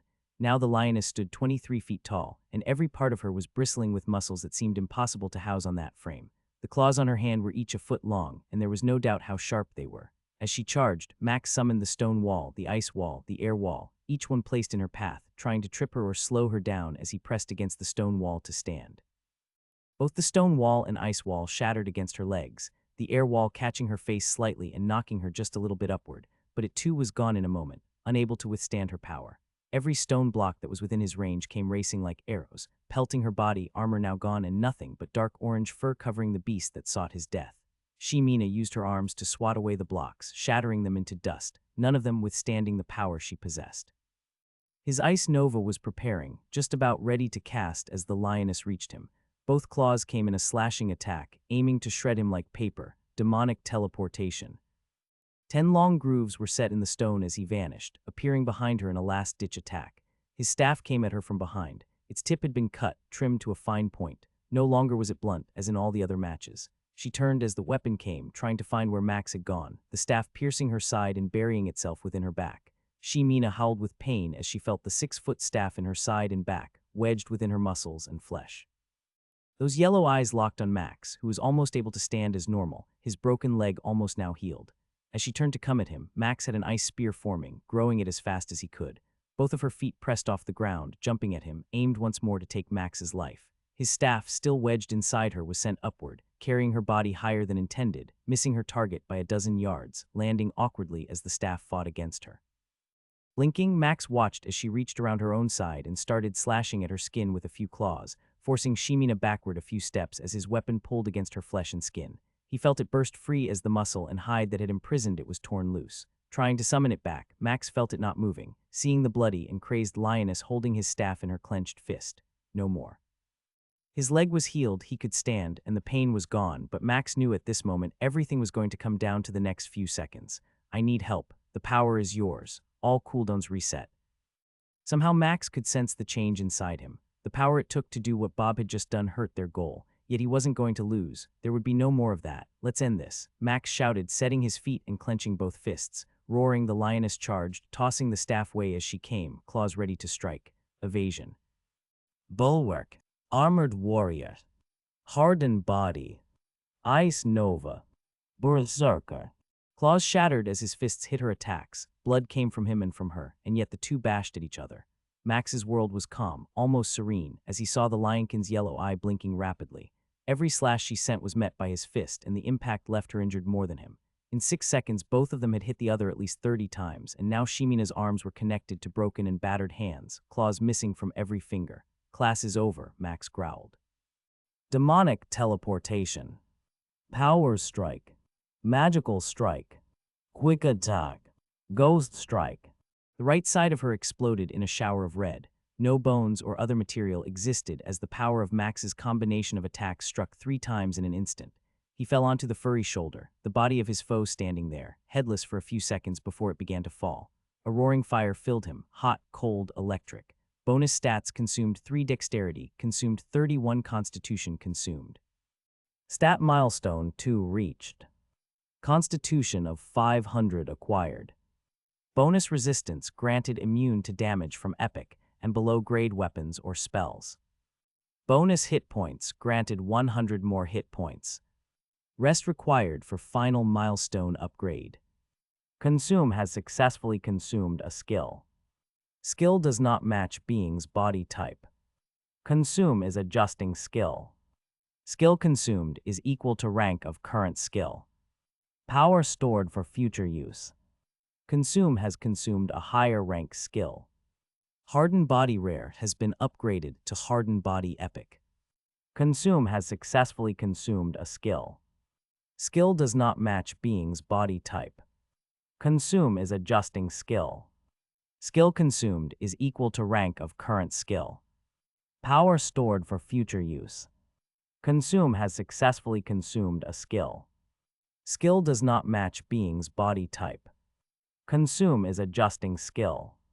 Consume has successfully consumed a skill. Would you like to learn ultimate form? Yes, no. His body gave out and both he and the headless corpse fell toward the arena floor. Bouncing a few times against the ground, a presence moved toward him. Let me have this. Darkness took over as Max let go, letting Bob have control. Max would have thought he was drunk for a moment, his mind foggy on the details of what was going on. Even worse, his body felt like flames had engulfed every square inch of him, yet he knew he was standing. Bob was running the show, and once again, watching from a far-off position, Max saw Igra standing a few yards away from him, her body tense. I appreciate your concern to come rushing in and make sure that I am not in need of assistance. Hearing his own voice sounded weird, especially as it seemed to echo sometimes. Igra's golden eyes shifted as she looked Max up and down. Yes, I was not certain that you were okay. I am glad to see that you are. Around them, Max could hear the faintest cry from the spectators. Everyone was crying out his name, chanting it over and over. I assume I have displayed enough power to be allowed into the final ring of the city. The golden lizard woman said nothing, her lips curling as she stared down at Max. You have defeated a champion, forced Shimina's hand to show a power she rarely revealed, and still managed to kill her with just your bare hands. That is the least of my questions. I would like to know how you have powers typically associated with our world and not others. Even more interesting is that you say Ezreal captured you and set you free to only later hunt you. Why that man would do such a foolish thing is what really bothers me. I have not lied. He surprised me with a portal and imprisoned me. After failing to break my will after a few months, he revealed who he really was. I doubt anyone but Ezreal knows why he does anything at all. A snort came as the golden lizard stood like a statue. Waves of power washed out from her, yet Max stood without flinching. He wanted to ask Bob what the plan was, but wasn't sure what would happen if he did. Their only chance right now was letting his skill take over, as Max knew he couldn't control his own body like this. The shouts of his name continued, and Igora glanced upward at the people around them. You have earned the right to come into the inner city, but I must warn you, what lies beyond the last gate is nothing like you can fathom. To go beyond them is a chance most will never get, and what you will face in my arena will be far worse than any nightmare you could imagine. What about the tower? Is there a way for me to enter it? She scoffed, shaking her head as she crossed her arms. You want to enter my tower? What would possess you to desire such a thing? Max felt himself shrug and a smile start to form on his face. Whatever game Bob was playing at, it was going to be announced soon. I think it would be interesting to try a tower from another world. I doubt Sul'jin would mind as I won't seek to complete it, simply to see how it stacks up to what I have faced before. Igora laughed, and it was obvious from the tone that her thoughts on Bob's statement was complete amusement. Perhaps she might. Win 3 matches in my arena, then I will give you the chance. After that, I will see if I might be able to find a way to return you to your world. And what would that cost? Both of her golden eyes sparkled as she raised her clawed hands. That price is yet to be set. Let's see if you can first earn the right to enter the tower. Survive that, and then we shall see. Igora snapped her fingers, and the barrier vanished, the wave of sound assaulting them both. Ifrit, Ifrit, Ifrit. Her fingers snapped again, and every ounce of sound stopped. My people, we have a new champion. Ifrit has earned the right to cross the gates and enter into the inner city. Hands and arms waved in the air, and yet still no sound came from the gathered horde of spectators. So wish him one last goodbye and know that if you are ever fortunate enough to earn the right to enter in, perhaps you can witness him once again, fighting in my arena. Letter 2-1. She turned and walked away. The spell or ability she had just used to silence everyone ended, and once again Max heard the people chanting his name. Can you walk? Barely. Your body is in need of a long rest. I am burning my own power to keep you upright. Wait till we are home, then we can talk. Max stared at the stars and planets that surrounded him. Next to him in the void was Bob, floating as he was. I don't suppose any of the planets out here is mine. One might be, but I cannot control where we are right now. This isn't your world and things are different. I can feel a string that pulls me toward it, but there is no way for me to act upon it right now. Silence hung once again, and Max felt a peace in this place. She was going to kill me, wasn't she? Her aura gave off that desire. When you stumbled, she saw the chance. It was always there, a desire to remove the threat. I know you missed her expression when I stood, smirking as she came. So much has changed. The power and those skills. Skill description: hardened body. Hardened body epic skill. The user's body takes on a toughness equal to twice their constitution bonus. Any physical or magical resistance is doubled. Lasts 10 seconds. Cooldown is 24 hours. Skill description: ultimate form. Ultimate form rare skill. The user's body will evolve into a state of enhanced physical development. Their physical size and strength will be doubled. Upon activating this ability, the user will heal most injuries except for fatal ones to the brain and heart. This state will last for 2 minutes. Non-bound magical armor will be destroyed. Cooldown is 7 days. That skill is awfully powerful. Did you know what it was when you saw Shimina use it? Not specifically, but I could recognize the danger of it. Any ability that makes someone grow like that is rare. If at all possible, we should resist showing it unless no other options are available. Do you think Igora will buy the reason we will give her on how we are able to do what we can? Bob said nothing for a few minutes, staring at the moving solar systems around them, frowning the entire time. It may not matter if she does or does not. What lies beyond those walls is still a mystery, but we both know there is a power over there. I am interested in what it is. Both of them stayed like they were for hours, neither needing to speak, both aware that everything was about to change. Max's scream lasted less than a second. It was the third night since the fight against Shimina. He was waiting for Jazjak to finish up a few matters of business so that he could depart for the inner city, and during that time all Max did was eat, train, and sleep. Halfway through the night his body broke. For the smallest moment his brain wondered if someone had attacked, somehow sneaking inside the room. It seemed impossible, getting past his sonar, unless the whole room had smashed him flat. That idea seemed reasonable, as it was exactly what it felt like. His bones were breaking, every fiber of his body ripping and tearing. Even the skin on his body felt like it was being peeled off. Regeneration. His skill helped only slightly, but it seemed even it couldn't keep up with whatever was happening. Ligaments tore, vanishing into nothingness, melting into a pile of goo. Everything inside him except his brain felt like it was being eradicated from existence. The melting of his flesh and muscle by the acid of the worm hadn't hurt this bad. It's the milestone for your stats. That knowledge that Bob shouted in his head helped slightly as the entire fabric of his being began to reform.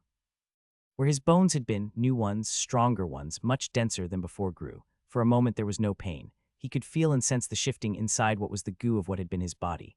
No nerves, there was no pain, but as Max had realized his nerves were gone right now, a skeleton formed, and then the organs that had been destroyed returned as well, tougher and feeling like they worked better. He wanted to laugh, wanted to cry, but as his lungs returned, filling with air, and he took one massive breath through a gaping hole of a tube that grew toward his mouth, Max felt his heart explode. It didn't melt like the others. 1 second it was there, the next it became a mist in his chest, surrounded by all the other organs and bones. Yet in seconds it was back, pumping blood at an alarming rate. Then the pain hit once more as his nerves regrew, stretching over the muscles that magically grew all around him.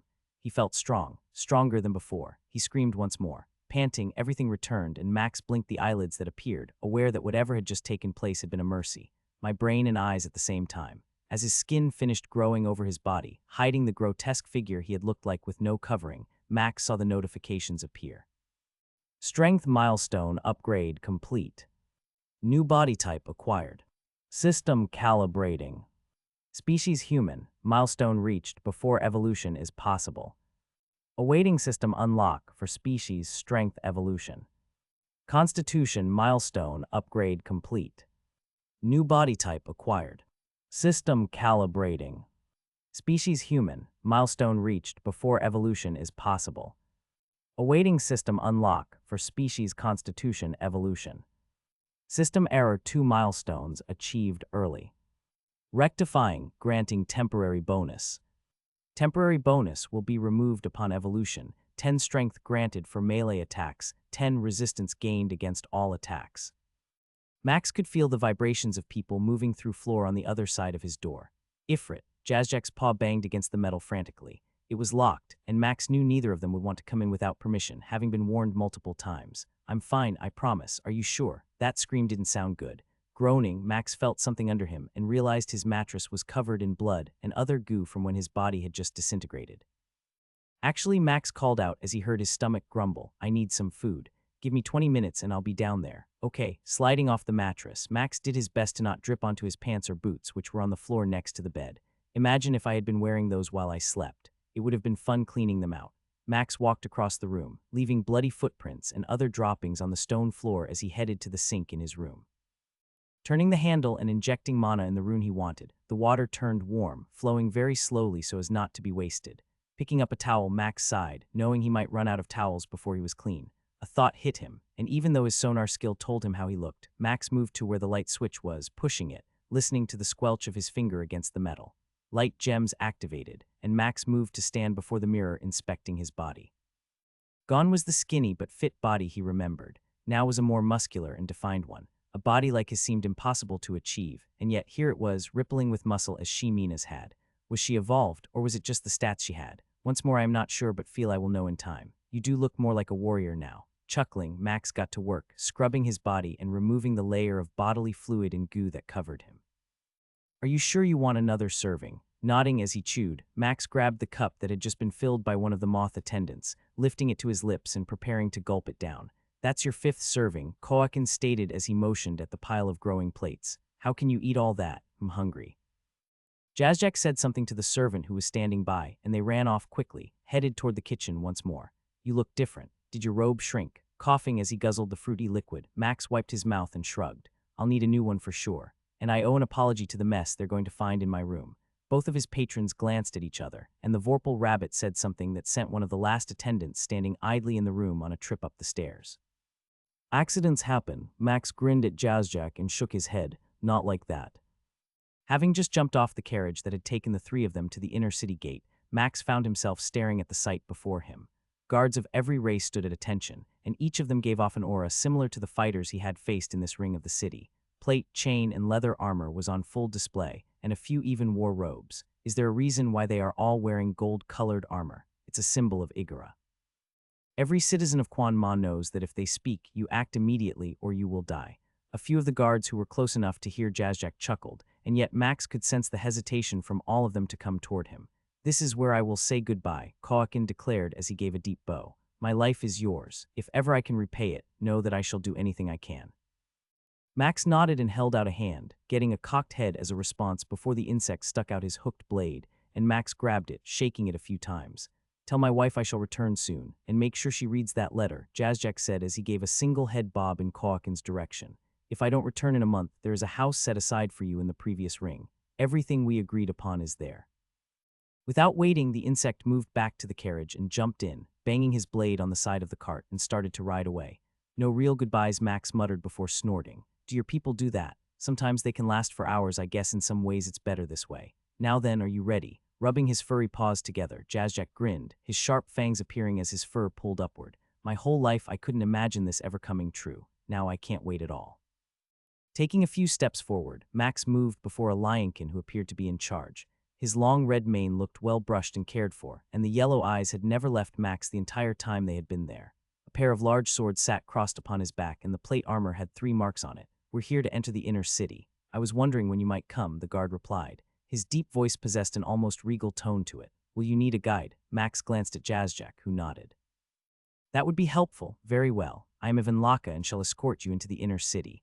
Know that when we are there, fighting is not permitted outside of the arena. Any creature or species who breaks this rule will find themselves facing Igara herself, and none have lived to make that mistake twice. The lionkin turned and roared. Every guard moved and parted as one of the gold 40-foot-tall gates began to open slightly. Max studied the wall.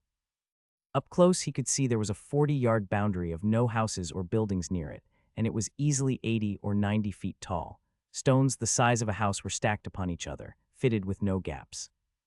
As they approached the end of the space under the wall, a shimmering surface was ahead. A blurred city appeared to be behind it. Before us is the protective barrier that keeps all of those who might harm our people out.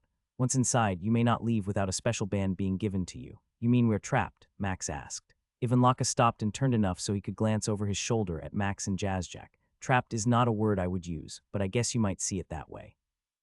Everyone in our world desires to enter here. That Vorpal bunny beside you would kill his own wife and children to get inside. Not being allowed to stay or having to leave is harder than you might think. Jazjak shifted slightly at those words. So can I leave to return to my family? A deep chuckle came from the lionkin as he shook his head, red hair moving like something magical as he did. If you can bring yourself to ask for a band, we will allow you to return. Just know I would wager a large sum that you never leave. Max could feel the hesitation in the rabbit's body. The choice is yours, he stated. I'd enjoy having you with me, but I also understand the desire to not leave one's family. Decide quickly, Ivanlaka said, moving closer to the shimmering wall. We do not have time to wait here. I'll go. My wife will understand if I do not return. A chuckle came from ahead, and both Max and Jazjak moved quickly to catch up. The lionkin didn't pause as they reached the shimmering wall, striding through and leaving the pair behind as they both had slowed down. Reaching out with his hand, Max felt a chill run through his fingers, but when nothing else happened, he moved forward, his sonar and eyes overwhelmed when he stepped through. A pocket world, no, a pocket city. Max tried to come to grips with what he saw. The ground he stood on sloped downward, descending at a gentle angle for what had to be 10 miles. Both suns were overhead, illuminating the city beneath them. In the center was the tower, which rose into the clouds and vanished. Blue grass, purple grass, orange trees, pink trees, and a palette of colors made up vegetation of every kind. Some sections were forests, some were fields, some had streams of different colored water or liquid that ran downward, all toward the center of the town. Purple stone buildings dotted the landscape near them, and more could be seen growing denser in numbers as they approached the city. How big is this place? That is a hard question to answer, Ivanlaka replied. You might think you can see it all, but there is much beneath us as well. Even above are a few things you probably missed at first glance. Max looked upward, squinting slightly, and saw that there were clouds, no, sections of clouds, and something was descending from one down toward the center of town. Floating land, does your world not have such things? Max shook his head and could only shrug when the lionkin sighed. It would appear your people are not as advanced as some. Here Igara brings in many from various worlds. Wealth, power, treasure, and wisdom is all available for those who can find something to trade for it or have the power to earn it in the arena. Why does it always require fighting? Who made your staff? Their escort's question caught Max off guard. He rarely thought about it unless he needed to use it. A gifted weaponsmith. It wasn't the one who was killed, Ivanlaka stated. Max tried to not frown, but he failed, and the lionkin turned, not looking concerned at how Max felt. You made it. To say anything else would be a lie, and we both know it. The one who died wouldn't have been killed if he had that kind of ability. Trust me, someone with your talent would be able to trade that kind of knowledge or even a weapon for something of value. You will just need to find with whom and for what.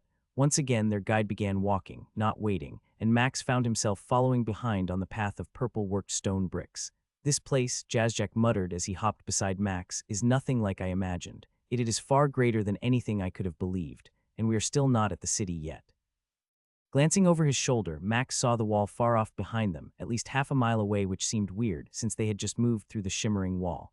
No guards were present, no buildings were nearby in that section. Just the single path which led to the entrance they had come from. Where are the guards? Laughter came from the lionkin, who continued his steady pace. No one wants to leave, he called out. Why would you guard that?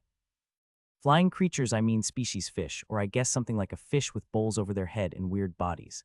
Brains with no body and just eyeballs. Is this what lies beyond our world? There is life that goes against everything your mind can comprehend. Some planets have life that is so small you would miss it, and yet they could kill you from the inside. Other planets are the opposite, and to them you would be nothing more than an insect. Every creature there 100 times your size and now. Bob paused his statement as Max gazed at the city and its inhabitants that passed by above him and next to him. Suddenly I remember so much more. It is as if seeing them has reminded me of things I couldn't unlock. Memories I didn't even know I had. Please do not fall behind. Ivanlaka's shout was almost lost in the sound of the city, different noises from so many races filling Max's ears and sonar. Smells, sensations, auras all assaulted him in ways he didn't know was possible. More than once he had gotten looks, weird and sometimes what felt like angry glances from the different beings that passed by. One had sent his crafting skill crazy when an automaton far greater than anything he had ever imagined walked past him. The thing had lifelike facial expressions, with a downturned lip when its red eyes caught him staring at it. Max felt the tug of Jazjack on his robe, and he moved quickly, darting through the packed street and amazed at the varied colors of lights that illuminated everything. They even have signs or magic illusions above their buildings. I can't read the language, but I'm certain that one sells something combat-related, since an axe keeps banging against a shield. Perhaps, or it is for something else. Regardless, move faster and ask your guide if he can assist with a ring or other device that will allow us to understand everyone here. Max moved as he had been told, and when he was next to Ivanlaka, finally noticed how the different species that were walking along the street moved to avoid the lionkin, who never once altered his path.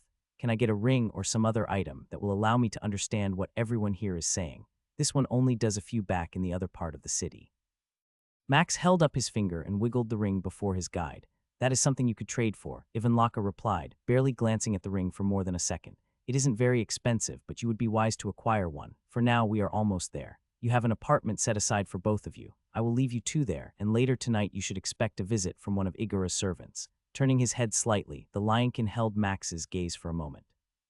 Do not leave the apartment until they come, and do not explore the city just yet.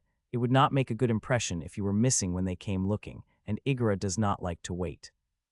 What is this material? Jazjack was stroking the fur on the chair of the small apartment they had been given for now. Max couldn't help but shrug as the bright yellow fur looked out of place compared to all the other colors that furniture and rugs were made of. It's like someone took a rainbow and threw up in the room here, he replied. I don't even recognize the wood or stone in this place. The Vorpal bunny had moved to a glass tabletop, inspecting the bright orange crystal that was 3 inches thick and appeared to be one piece with the legs. He lifted it up or tried to, unable to even budge it. Giving it an attempt, Max managed to move it a few inches, but it felt like something was keeping it pulled toward the floor. It's held down by gravity magic, Jazjack stated as he tried to lift the rug. Everything here is, do you know you wouldn't? Gravity magic is so rare, I can only think of maybe seeing it once in my life, and they use it to keep furniture in place. Chuckling, the rabbit shook his head as he moved toward the kitchen area of the apartment. No, it was used to move those stones too large for a stone master to move. It is rumored that a true master of gravity magic can crush walls and mountains with a single thought. Max studied the room once more, impressed by how everything in the room looked like it was made from one single piece of whatever it was. The wood chair was a solid section of wood, shaped to fit a larger body than his, and the grains in the wood were set in a weird runic language he didn't understand. What is this world? Do you recognize any of it, Bob? Memories like I'm in a foggy day, and I can see an outline, but I cannot place what or from where. All I know is we are not in Peltigau. Chuckling to himself, Max moved to where Jazjack was checking the different cupboards and a cold-infused stone refrigeration unit. Hungry, I can eat, Max replied with a grin. The rabbit nodded and began pulling things out and pointed at the area behind them. Relax, I'll make us something. You need to prepare for what you're about to encounter soon. Igara, Max asked as he leaned against a counter, choosing to stay inside the kitchen area versus going to the other room. Yes, and while I wish I had more answers, the truth is none of us know her true power. Everything we have or know comes from her, or so we are told. It has been more generations than I could count that have called her master of this city, which means she has been around a long time. Yet she doesn't look old at all, does she? Says the one with no hair on his face. Max rubbed his chin and smiled. Growing hair had never been easy, and it seemed like after he had shaved his head, it felt okay to be bald everywhere. Power changes you, Jazjak stated as he began to cut some vegetables with ease, handling a blade so fast it blurred. Those who gain enough are rumored to have lived for thousands of years, some even 10 times that. Wouldn't someone get bored living that long? I mean, I've only been alive 18 years and… The noise of the knife falling to the floor and some of the carrots the rabbit had found moving to join it cut Max off. You're only 18. The wide red eyes and open mouth on his companion left no doubt of how shocked the rabbit was. I am Max, replied slowly. How old are you? Closing in on 200 years still. How have you gained so much power in so little time? Is your world that strong? No, I'm kind of different from most. Even in my party, my friends who I climbed the tower with were strong, but they would have struggled against everyone I have faced here.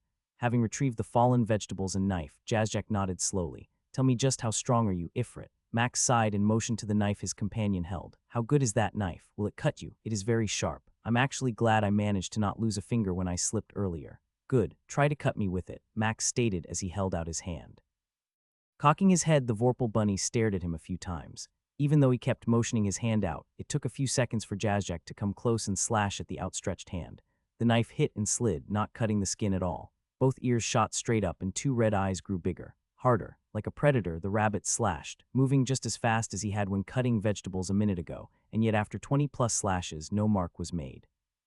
How I know for a fact when we first met this would not have been the outcome. The confusion in his companion's voice brought a smile to Max's face. How does one grow stronger? By defeating those who are above them. I have done that, and I will continue to do so. Now, let's eat. I'm hungry. My mistress has requested your presence. Please come. Max nodded, and as Jazjak started to follow the pink insect, which had no eyes, just a large round body that rolled, spun in circles suddenly. No, only he may come. You may stay here or explore, but know that she is not responsible if you get lost or end up in trouble. I will be fine, Jazjak stated as he motioned toward the door. Go and return. I will be around. The buildings grew even taller as they moved toward the tower and where Igora must have her home. Each street was packed, and the variety of creatures and beings sometimes left Max feeling out of place. His robe was nothing special, and his appearance had many staring and whispering. Often their gazes were at his staff more than at him, and Max wasn't sure if any of them could detect what it gave. An hour went by as they walked at a quick pace, or at least he walked. The insect said nothing, rolling along, leading the way through the crowd that seemed to move as it got close. As they moved past buildings with lights of every color that blinked rapidly, drawing guests or patrons inside the large doors, they came to a section where all the buildings stopped. A 400-yard section of nothing but purple grass led to a short gold wall, maybe 3 feet high with a single path that led to a gate. That seems awfully short, Max stated. I guess no one would be foolish enough to come uninvited. No, they would not. Its reply had been short, no desire for chit-chat at all. Upon reaching the gate, a shimmering area ran between two larger gold stones, and Max felt a chill run through him, something to detect a visitor or an enemy. All he had seen before that moment was the tower. It was over half a mile away, but once he crossed the gate threshold, a giant house-like structure, larger than the castle the queens lived in, appeared, encircling the tower completely. That is impressive, all that for just one person. A scoff-like sound came, and the insect stopped its spinning, turning around once and remained motionless. My mistress is not a person. She is everything. This is her domain. We are fortunate to be allowed in her presence, no, to even be on the same world. As soon as it finished scolding him, it turned, moving once more, and Max could detect it had sped up some. More guards appeared, all standing in the same gold armor. It was almost as if they were statues, as none moved anything other than their eyes, watching as he followed the path of worked purple stones that led to the grape-colored monstrosity that Igora called home. Each step was etched with artwork depicting titanic battles, so well done, Max could sense the flow of combat in them. After climbing 30 steps, they stopped on a porch-like area with 50-foot columns that ran to the overhang. Underneath it was a large black door. That's crystal, not glass. At about 30 feet tall, it began to move, making no sound as it swung inward. His eyes barely picked up another shimmering light where the door had just been. She has many different pockets of space. This means she's most likely a master of some kind of dimensional energy, like my necklace or one of those items. Perhaps even more, there are many different kinds. I cannot recall them all right now, but I know she is strong if she possesses that power. Holding up his hand and moving till it was just a few inches from the shimmering surface, Max waited. I sensed nothing, it should be safe. Without waiting any longer, he stepped through the shimmering area and found himself in a long hall. Gone was the purple-colored stone, now replaced with a silver-colored one. At least it doesn't hurt my eyes to look around now. Tall columns rose to the 30-foot ceiling, and Max realized no one was inside here but Igora, who sat on a golden throne at the end of the hall. At about 100 yards long, it took him a bit to make his way toward her, not rushing and studying the purple portals that were set on each side between the columns. 20 of them. I'm assuming they each go somewhere else. To keep them active would cost a lot of mana. Either she has something to power them, or Igora is attempting to show you a bit of her strength. Eventually she would have to close some of them if it was her. Ifrit, I am glad that you have finally joined me in my home. Her words carried an air of amusement, and the teeth that showed from her curved lips did not hide the threat she possessed. Her left eyelid shifted just so slightly, and had he not had sonar and been able to feel the variation, his eyes would have missed that detail as Max continued to draw closer to her. You are aware of them. Interesting. Not many would know of their power outside of having completed the tower. Tell me, do you really wish to enter my tower? Giving the slightest bend of his neck, Max nodded. I would enjoy getting to see what yours might offer, though I doubt I have the time right now to fully climb it. I would rather prefer to find a way to remove Ezreal and return home. A soft chuckle came from the woman as she tapped a ringed finger against her chin. Removing him is not an easy task. Trust me, I know. I have made many attempts at freeing this world from his presence, and each time I have failed. Tell me, do you think you're strong enough to accomplish such a task? Perhaps. I will say he caught me off guard when he captured me from my world and put me in his play area. If we do meet again, I hope that this time he will learn I am not as easy to capture. All of her teeth were on display, and Max could feel her heart was beating just a little faster. Well then, perhaps I can help you in preparing for that moment. You are going to have to fight in the arena here, and I want you to know that everything you have faced before means nothing. Those who come here to fight are from other worlds, seeking power, items, deals, and a variety of other opportunities not available from where they are from. Rising to her feet, Igora left her throne, moved down the 2 steps of the platform, and walked till she was just a few feet from Max. Are you willing to bet everything, your life included, to have the chance to grow? The way she said that, it's almost like she knows something. I am. With that she moved, an air of no concern that he was behind her. Turning, he followed Igora as she moved toward one of the portals halfway in the room. This one will take you to the staging area. I shall go first so that you know I am not sending you to some trap. Strange words to say. Ignoring the concern he and his skill had, Max nodded and followed the woman through the shimmering purple portal. This is your home until about 8 hours from now, Igora stated as she motioned to the luxurious suite they were standing in. A servant will come and summon you when it is time to join everyone else in the arena. Just note you will have a special box like last time, allowing you to witness a fight before you go. I am certain you will be thoroughly entertained. Is there anything else I should know about these fights, beyond that they are to the death? She asked, grinning the entire time she spoke. Besides that, since it is your first time, I will tell you that the arena changes every fight. Unlike the ones you fought in, there is rarely a flat surface, and the space each duel takes place in is far larger than before. You might find yourself in an ocean, in a forest, or perhaps even on a mountain. Sometimes there may be no land at all. I see, and how does that get decided? Igora gave a shrug, and her toothy smile never left her face. Perhaps in time you will find that out. For now, rest. There is food in the container over there, and rest assured, nothing is tainted. It would not behoove anyone to remove you before a fight. With that she turned, moved to a section of the silver stone wall, and a line appeared, framing the shape of a door. After it connected, the section opened, and she walked through it, her back still turned to him. Rest, you're going to need it.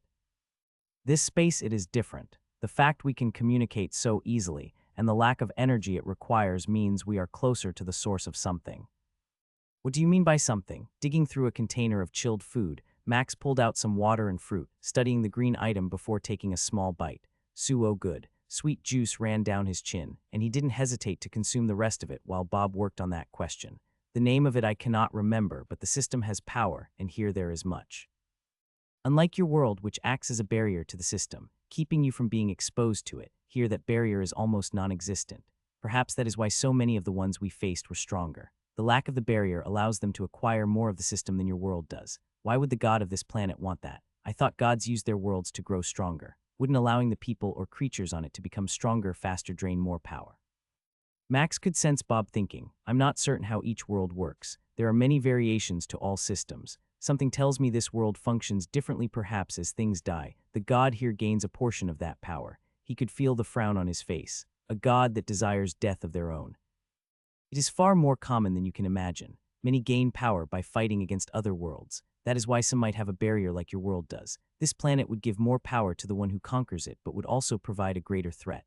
and any god could just attack? I'm certain that answer is no, but I can't recall how it works. In time, give me more time, Max. Let me grow stronger, and perhaps I shall remember. For now, focus on what we are about to face. Use the gift she is given of seeing the first fight as a chance to learn. I doubt we will ever get that again. Knowing Bob was right, Max plopped down in one of the padded chairs and found himself almost completely relaxed the second his butt hit the material. Okay, I need one of these. In seconds he was dozing, knowing Bob had him covered. Wake up, movement from where Igora had made a door came, and Max rose, seeing the same shape appearing. 4 seconds later, the stone had moved, and a very short and dark-colored elf was standing before him. They were smaller than a dwarf, had eyes that glowed purple, and every part of them was black. Even their outfit is black what gives. Mr. Ifrit, I am here to escort you. His eyes studied Max, and the lips appeared to be turned downward, not appreciating how the fighter in the room was gazing at him. Sorry, Max said as he moved to retrieve his staff that was leaning against the next chair. I was caught off guard. You are an elf, right? The servant shook their head and sighed. You are asking me a question that would be about the same as if I asked you if you could speak. Use your thumbs and might throw poop with your hands. Forgive me, I did not mean to insult you. And yet you did greatly, the servant replied. To answer your question, though some, albeit foolish ones, would classify me as an elf. Others might call me a shadow elf or a dark elf or some other term, always with the word elf attached to it. First, my name is Quillismore. What I am is something perhaps you might learn in time if you survive tonight. Based on how you speak, I hope you are much better at fighting, as if this was a contest of manners and intelligence, I'm afraid we would never meet again. By the gods, I love this one. Clearing his throat, Max ignored Bob and moved till he stood closer to Quillismore. Forgive me, I did not mean to offend, and this is my first time in such a place. The servant studied him before bobbing his head twice and turning. We need to leave. Soon the first match will start, and I have orders to get you there on time. With that, Quillismore moved toward the door, leaving Max to catch up and watch as they entered a large square room. The door that had been cut out moved back into position, and after the wall rejoined itself, Max sensed the stone prison moving. We are fine. Relax, still it feels like I'm trapped again. I don't like how this keeps coming up. Until the day you stand above everything, there will always be the chance to feel trapped. Even worse, some things that will trap you won't be wagons or stone walls. The room stopped moving, and the wall before Quillismore began to draw the same lines, and a door appeared and moved inward. After the opening was clear, his short escort moved into the new room. This is your private viewing area, Quillismore stated, his tone matching one of someone who didn't care if you listened or not, simply doing their job. That wall before us is a screen and will display the battle. Outside of this room are millions more like this, each varying in size, shape, environments, and other oddities. Those who come to watch and bet on these fights come from all over the system. Max nodded as he moved through the 20 by 20 stone room, ignoring the 2 couches and 1 chair, coming to stand before a large screen that immediately showed an image of a large expanse, easily a mile across in each direction. Trees were growing, a small stream was starting to carve itself through the stone floor, and dirt was appearing. Is that the arena area? Yes, it changes every time. Each fight is terraformed into a new design. The options are limitless, but most cannot take place in all environments. Quillismore paused and turned his head, glancing up at Max. How long can you hold your breath? Cocking an eyebrow and glancing down at the tiny escort, Max snorted. I've never checked, but why do you ask? A grin appeared, and a row of sharp purple teeth ground against each other for a second. Some fights may take place completely in water. Others might has your kind ever left your world, moved through the sky and into where the moon and sun reside. Not that I know of, Max replied, his confidence wavering a little internally. A frown replaced the smile, and Quillismore pointed at the screen. Then you will most likely be fighting in areas you are used to. The arena will not handicap an individual too much. Some who fight here, however, can survive in the cold and vastness of space. Space, Max asked. The domain outside your world. Your world floats in space. All planets are in space. The very thing you see when we gaze down upon the planets and systems. All that darkness and empty area. That is what he is talking about. Oh, I know what you mean. All the empty area and darkness between the planets and systems. Quillismore's right eyebrow twitched a few times. Yes, space, was there another name you knew it by? Or should I ask how you know so much about what I am talking of? We all have our secrets, Max replied, focusing on the screen and ignoring the scowl he sensed appear on his guide's face.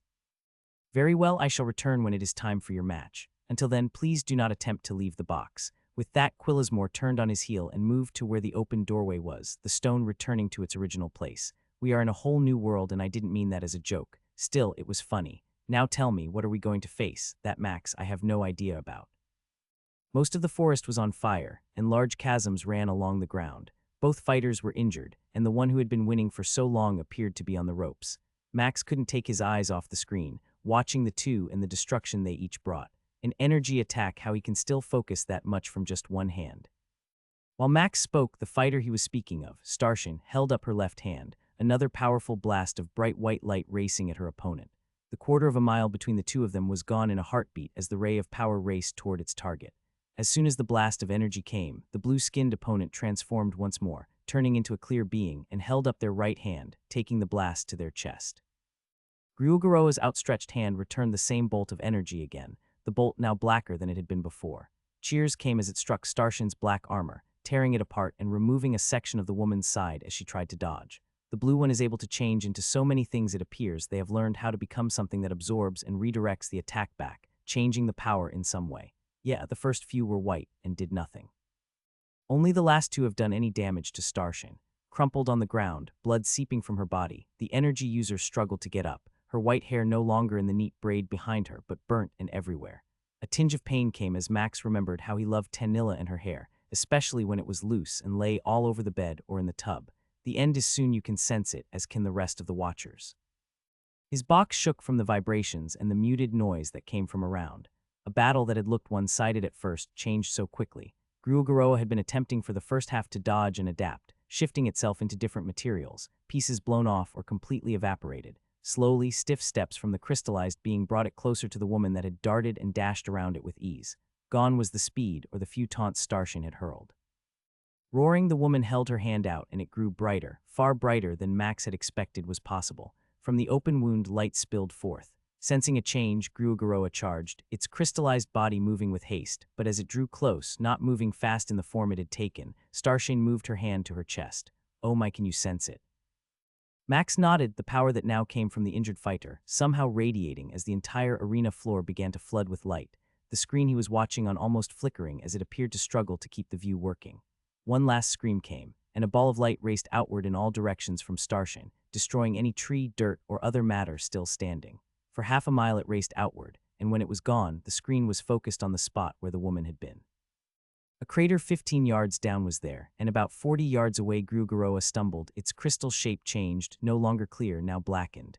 Winner but not by much, your favorite shifting fighter, Ryugaroa. She killed herself and almost killed the other. How are we going to fight that, together? Now get ready, we're up. Remember, the arena will not come into vision until 30 seconds before the fight starts. It will be exactly 30 seconds later that the bells will ring and you may move. Attempting to leave the spot you're standing on will result in pain you do not want to experience. Any last questions? Max shook his head at Quillismore as he waited for the crystal disc he was standing on to move him to the arena floor. Well, nothing about what you just said. I do have one about the fight before me.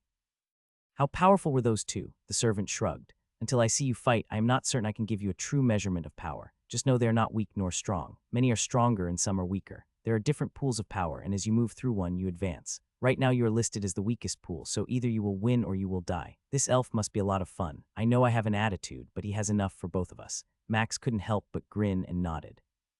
Well, perhaps I can bet on myself. With what? Last I checked, there was no system of currency that you possessed, and Igora did not mention you had anything. You could wager your necklace as I can sense power in it. I'll pass. Do I gain anything from winning? There are prizes in our form of currency, yes. You gain a percentage of the wagers placed. Each rank has a higher percentage and also gains greater rewards. To win is to get stronger, and to lose is to die, Max chimed in. Exactly. Quillismore put his finger to his temple and gave a quick nod. Be ready. They are going to move you now, and please try to not throw up on the arena floor. While it doesn't damage it, most find that as a sign of weakness. Before he could say anything, Max was bathed in light, and his sonar went off, telling him that he had moved and was standing on uneven terrain that was mostly flat.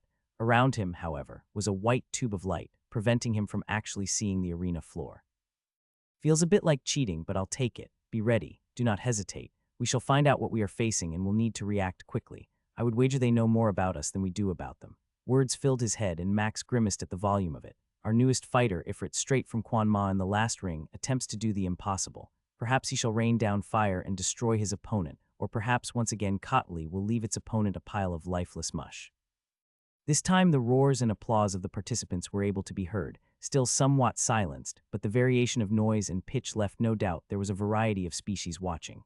The tube of light vanished, and Max saw that the floor of the arena was a hodgepodge of cracked earth plates, rising up a few feet and occasionally dropping.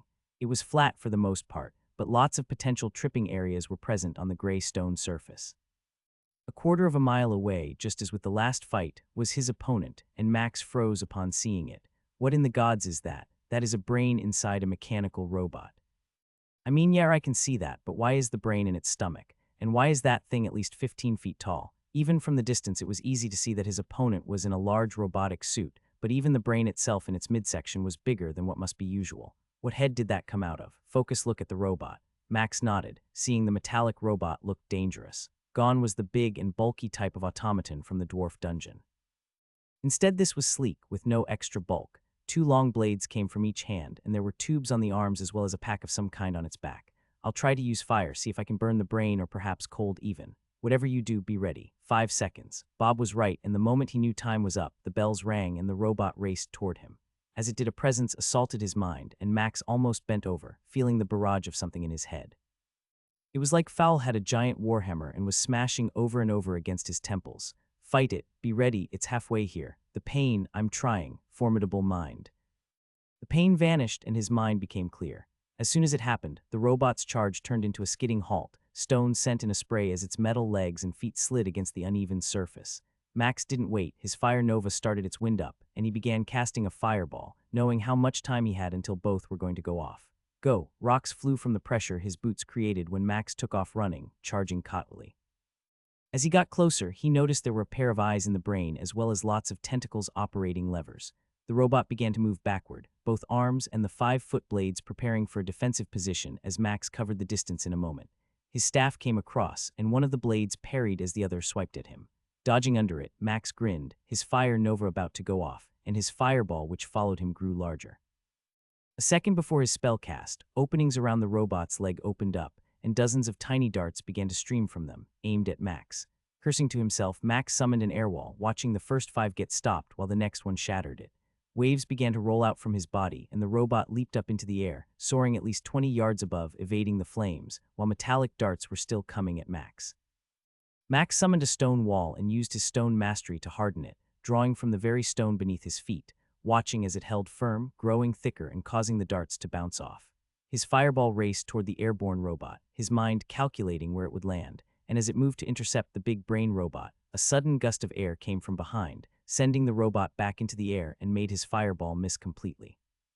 Channeling lightning, Max waited, watching to see where the thing was going to come down as it moved to the right, putting distance between them.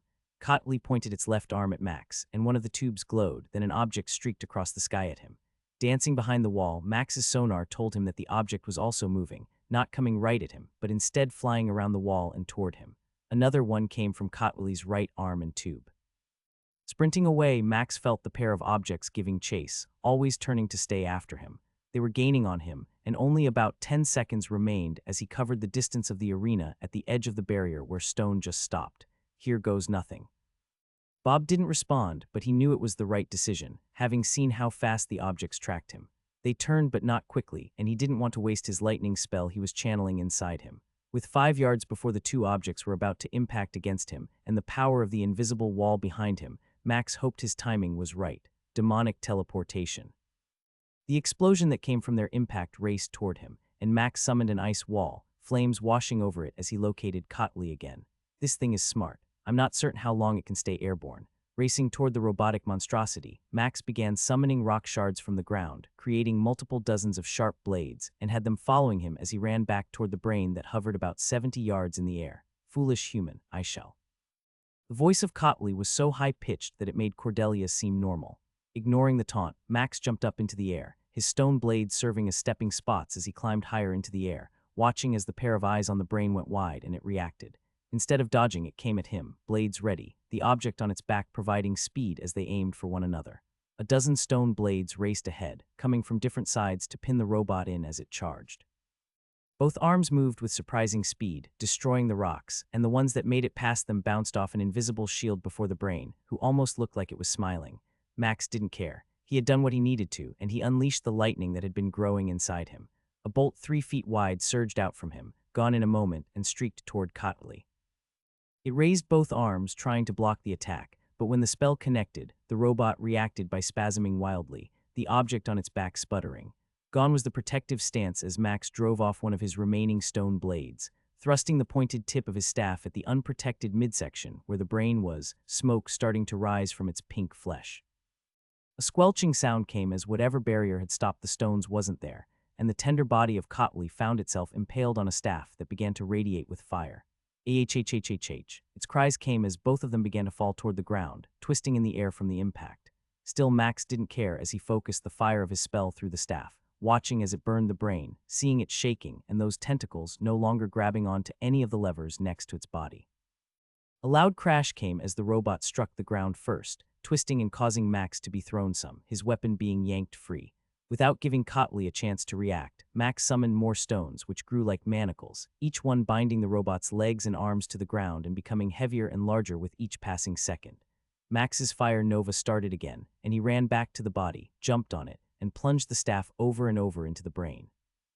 Cries and gurgles came from the pink blob, as liquid he assumed was blood of some kind ran free. I can. The first wave of flames from his fire nova seared shut whatever mouth or hole made noise for Kotley. After that, it unleashed a horrid high-pitched scream. Suddenly it stopped, and Max felt a wave of cold that burned within his soul and mind. Bonus stats consumed 35 intelligence, consumed 35 wisdom, consumed. Consume has successfully consumed a skill. Skill does not match being's entity type. Power stored for future use. Consume has successfully consumed a skill. Skill does not match being's body type. Consume is adjusting skill. Consume has consumed a higher rank skill. Formidable Mind Rare has been upgraded to Formidable Mind Epic. Consume has successfully consumed a skill. Skill does not match being's body type. Power stored for future use. Consume has successfully consumed a skill. Skill does not match being's entity type. Consume is adjusting skill. Skill does not match being's system designation. Skill is being dully. Consume has overwritten deletion. Would you like to learn robotics? Yes, no. Consume has successfully consumed a skill. Skill does not match being's entity type. Consume is adjusting skill.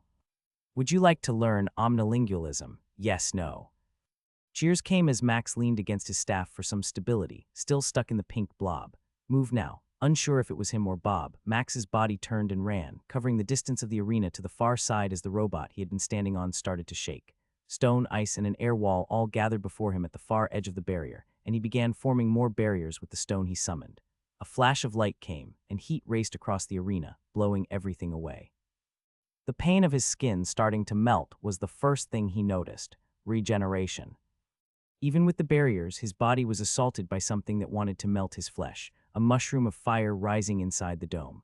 As his body fought to stay alive, a tube of light surrounded him. Relief came as he felt himself back in his box, sensing the presence of the tiny dark elf. "Don't worry, we'll take care of the radiation," Quillismore said.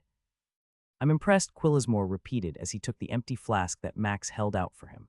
"Not only did you kill one of those, but you managed to survive their final gift. Shouldn't you mention to me or someone else that they do that upon death?" Shrugging, the elf stored the flask. "No, part of all this is the unknown. Take you for example," the servant said as he watched Max's body heal the burnt sections of his skin. "Had I known you could do everything you did, I might have bet on you. Regardless, you're a celebrity in some small way. Many here are excited at your next fights and what is to come. Even better are those who want to meet you. That is the real chance for growth." Max saw how Quillismore was grinning, his purple teeth displayed again. "That one looks creepy. Yes, still, we need to talk first. So now what?" "I return back to the place Igura gave me." Max wanted to explore the larger home he had been given. 3 floors, large rooms to sleep in, eat in, use the restroom in, as well as pool of some sort that Quillismore had said would ease his pain. The greatest room, however, was a small one that could help reset skills with cooldown timers. "How does this work?" "I'm not sure, but we need to talk. Forget this room and sit down. What we need to consider is important." Grunting, Max moved away from the crystal room that was only a little bigger than him and found a chair, plopping into it and closed his eyes. "Okay, tell me what you're thinking, Bob." Something like a sigh came through his mind. "Accept the last skill only. Do not accept the other." "Why, you trust me, correct?" Grumbling, Max nodded and selected yes. Skill description: omnilingualism. Omnilingualism legendary. You understand almost all languages within the system. The ability to speak them is not granted. Languages which your vocal cords can correctly produce may be spoken. The granting of this skill includes the ability to read and write if your body can produce the written language. Max felt his mind expand, and things he had once glanced at now made sense. All the books he had stared at as Tanilla read, unsure what they said, beckoned to him, knowing now he could read them. That is a powerful skill, far greater than what you might think it is worth. Be careful and do not tip your hand that you can understand everything someone says. Those who are foolish to speak, not knowing what you might hear, will find themselves sharing things that might save us one day. Breathe, I know what you're thinking, and yes, it is a lot to take in. Now listen, you need to let me absorb the other skill. Do not take it. The power it will grant is best served helping me evolve, but if you were to acquire it, you may stand out even more in the system. Frowning, Max knew Bob was right. It feels weird though, not taking a skill like I am preventing myself from something great. Imagine if I had been able to build a robot like the one that Brain had. What would that allow us to do? Paint a target on our backs. No one would be foolish to believe for a moment you knew that ability before that fight. Our secret would be revealed in this world. We are not ready for that yet, and you know it. Fine, take it. Consume is consuming a skill. Robotics Legendary has been consumed. Power stored for future use. Holy ELF Tits, a legendary skill. A sensation of excitement came from within. Yes, I knew it was strong. I could sense it, but even I did not know it was legendary grade. That was so much more than any other skill has provided in a while. We may find I evolve sooner than later if this keeps up. So now what? Wait for your companion to arrive. See what we might acquire of value and then schedule our next fight. Jazzjack's nose twitched almost as much as his ears upon arriving at the new home. It took the Vorpal rabbit a good bit to calm down, overly excited at how the fight had gone and the promotion it brought with it. You don't understand, he exclaimed. I mean, I don't fully understand everything yet, but from what I have learned, you're going to be happy with the rewards. Max watched as the rabbit danced in the kitchen, bouncing between the cooking pot and the vegetables it was cutting up. What I want to know is what those tokens will do. What can I use them for? I would say armor, but I'm not sure if you have enough for anything that might protect you better than your own skin, though I'm surprised your hair somehow managed to survive the explosion. I saw a replay and it looked pretty bad. Max ran a hand through his unkempt mop of hair. Maybe I should cut this. Regardless, you can buy some supplies or potions, or perhaps crafting materials. It's not a lot in this area, simply for smaller things. If you keep winning, that's where the real power comes from. And the rewards Quillismore mentioned, skill shards, nothing I think you would want yet or need. Anything, though, might be worth it if you can absorb it. Like what kind of skill shards? Pausing from his cutting, Jazzjack tapped the tip of the knife against his chin. Maybe some small stat shards, or perhaps a language shard or two. Again, I'm not completely certain, but they have value. Some will trade for them, offering items or knowledge. Remember, this place is far different than I ever imagined. You and I are both learning about it. As the rabbit got back to work making dinner, Max considered what his companion was telling him. I'm going to assume we can't craft anything unless someone is willing to let me try my hand then again. Do I want that kind of exposure? Most likely not. You are already on a path we cannot hide from. Eventually, we have to assume that Ezreal will find you. Frowning, Max moved to the stairs and headed up to the second floor where the crystal room was and sat down in it, feeling energy flow into him. Be honest. Am I anywhere close to being able to fight him? No, you're closer, but right now I'm afraid we're too slow. Perhaps if we could access your equipment, but that's not possible right now. And asking for help to remove the collar isn't an option. I would assume not. If you trust Jazzjack, you can ask him, but even then you may need to rewrap more material around it sooner than later. I cannot see how you look, but I can feel the metal against part of your skin. Without waiting, Max reached up and started to touch the leather he had wrapped around it to make it appear like a choker. The cool metal touched his hands, and a piece of leather snapped off. That's not good. Sitting there in the room, Max stared out at the hallway across from him and considered something. He focused on the stone wall and felt it was way harder than he had anticipated, trying to draw some of the material away from it. It's been shaped by a skill higher than yours. I'm not certain you can do that, though the idea is good. Leaving the room, Max returned to where Jazzjack was. When dinner is over, can you do me a favor and get me some stone that is strong but also easy to control? The Vorpal bunny cocked his head, his left ear falling over halfway. I can. How much do you need? About this much, Max replied as he held his hands about a foot apart and made a box. Okay, let me finish up, and I'll see what I can find. As the rabbit turned to finish dinner, Max heard him speaking and sensed it was his skill and not the ring translating for him. Who knew I'd go from a fearless killer to a father, and now simply a servant who cooks and fetches stuff, probably my wife. Trying not to laugh, Max left the room, leaving the rabbit to his cooking duties. Once again, Ifrit has burnt up the competition. Let's see how much getting that arm regrown will cost him. Panting, Max couldn't help but wave as he gazed at the stump on his left arm. Blood had stopped seeping from it, and while he could regrow it, he wanted to wait. Revealing too much wasn't in the cards right now. That fight wasn't one that went our way. Smart thinking, though. Glancing at the insect he had just slain, Max saw the other half of his arm jammed into its jaw and throat.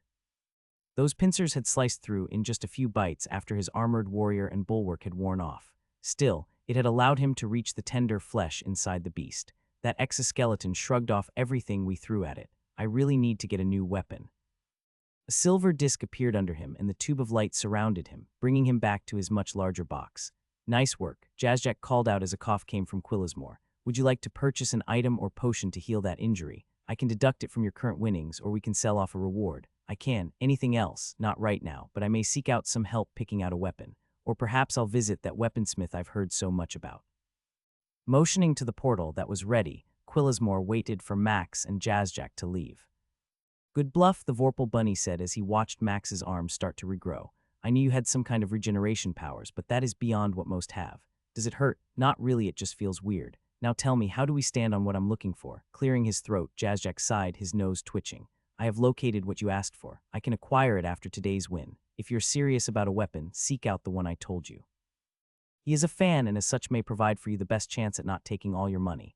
Max nodded and motioned to the stairs. I'm going to go rest in the room. Can you make dinner again? Sighing, Jazzjack nodded. Perhaps I should get an apron to go with my suit. Chuckling, Max shook his head. No, if you don't want to or feel it is beneath you, then find us someone who can do it. Just know you're responsible for them. Can you honestly believe you'll find someone who won't share what they hear or see in here? You're right, that would be difficult, replied his companion. No worries, I enjoy cooking even if I won't admit it. Go recover, I'll deal with dinner. Bonus stats consumed 35 dexterity, consumed 35 constitution, consumed. Consume has successfully consumed a skill. Skill does not match being's entity type. Power stored for future use. Consume has successfully consumed a skill. Skill does not match being's body type. Consume is adjusting skill. Consume has consumed a higher rank skill. Evasion Rare has been upgraded to Evasion Epic. Consume has successfully consumed a skill.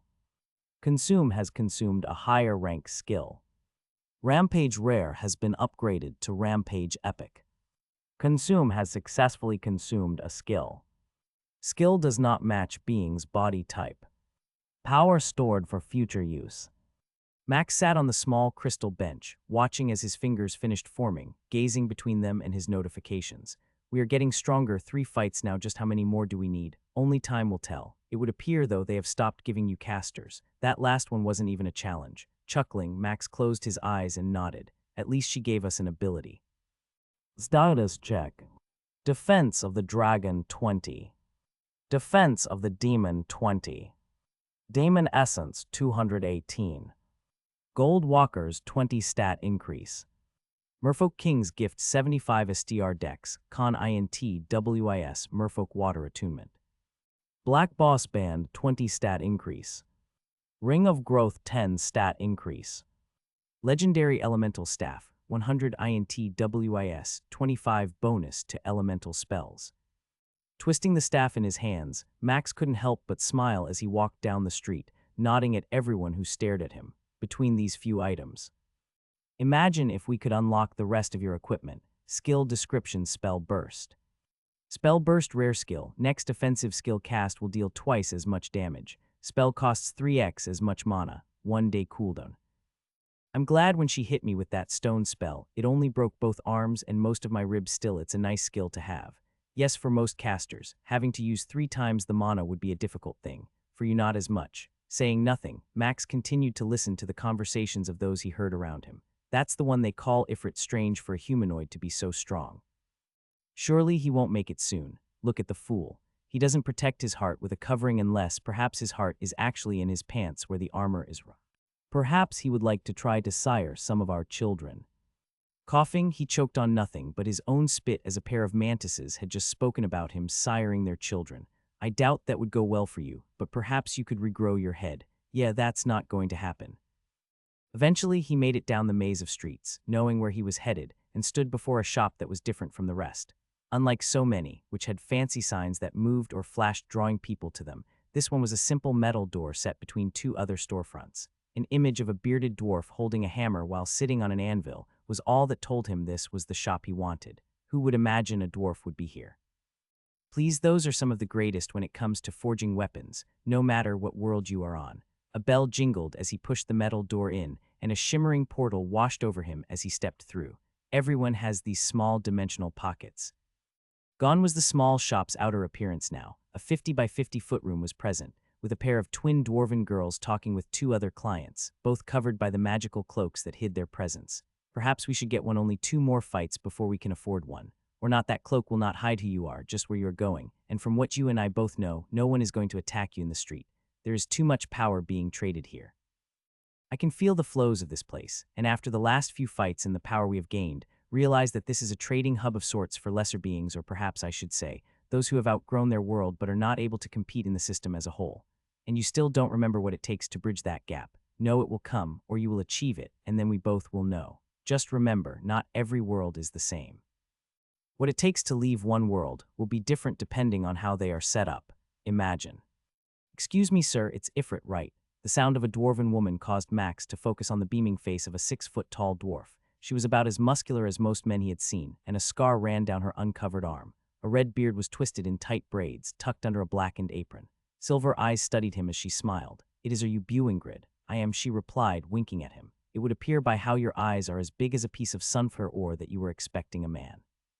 Clearing his throat, Max ignored Bob laughing in the background of his mind. "I might have been led to believe you were one, but that doesn't bother me at all. My favorite dwarf is a woman, a healer in fact, and her husband is." Max's throat locked up as the words he started to speak caught in his throat. "Her husband is my best friend. He is a warrior and from a family of armor and weaponsmiths."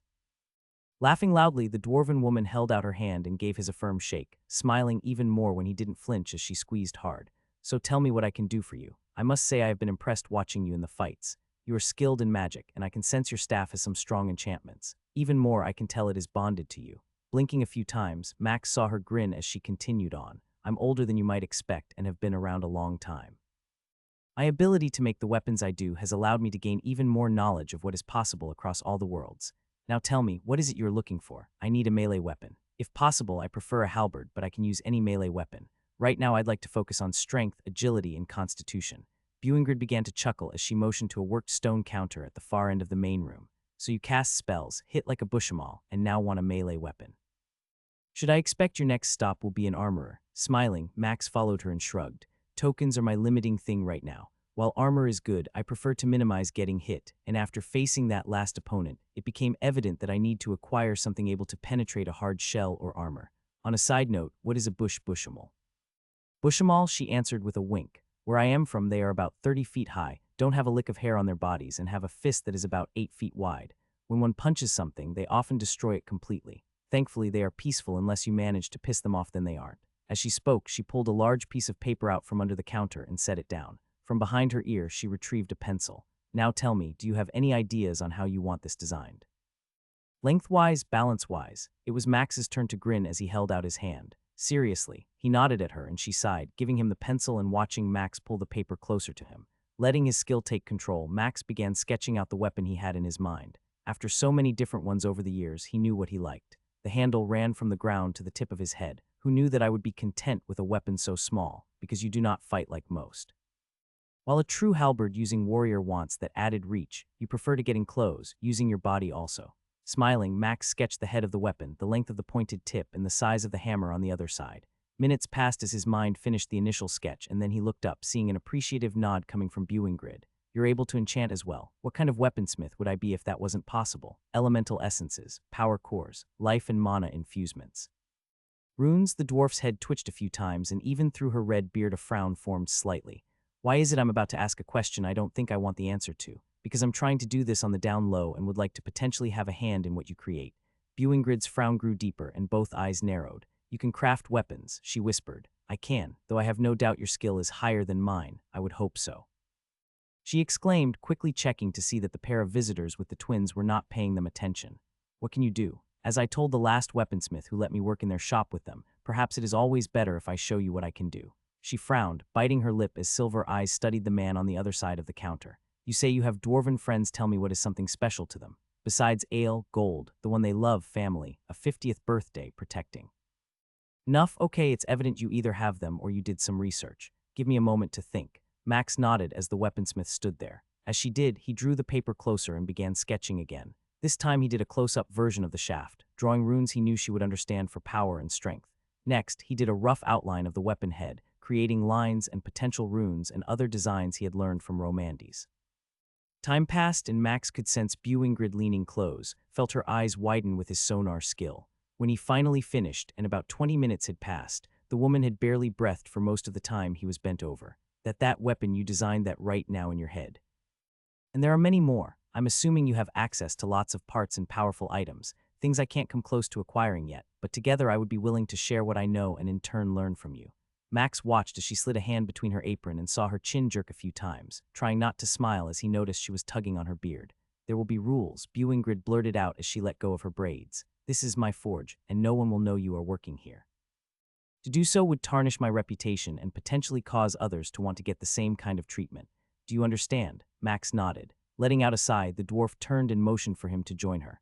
Brendella and Trendella, I'll be back. Our newest patron would like to inspect the forge and verify I have the materials needed for his order. Both girls glanced up at the same time. Their silver eyes gave a quizzical look as they cocked their heads for a second before nodding.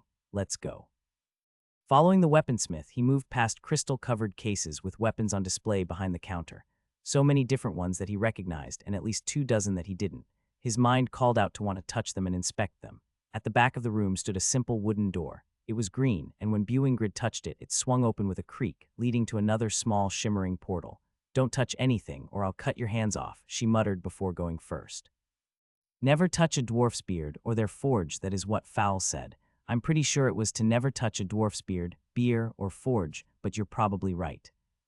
The temperature changed the moment he passed through the portal, and it felt like flames were about to engulf him.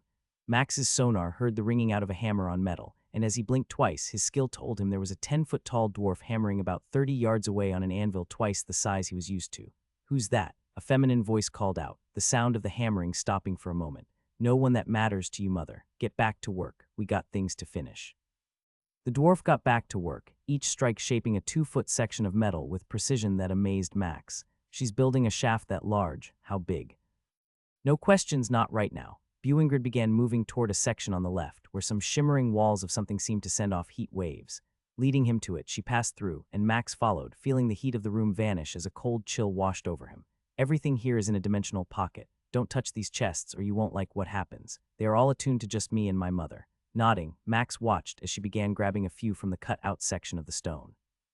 There were at least 50 chests, each one stacked upon the other, set in a small alcove.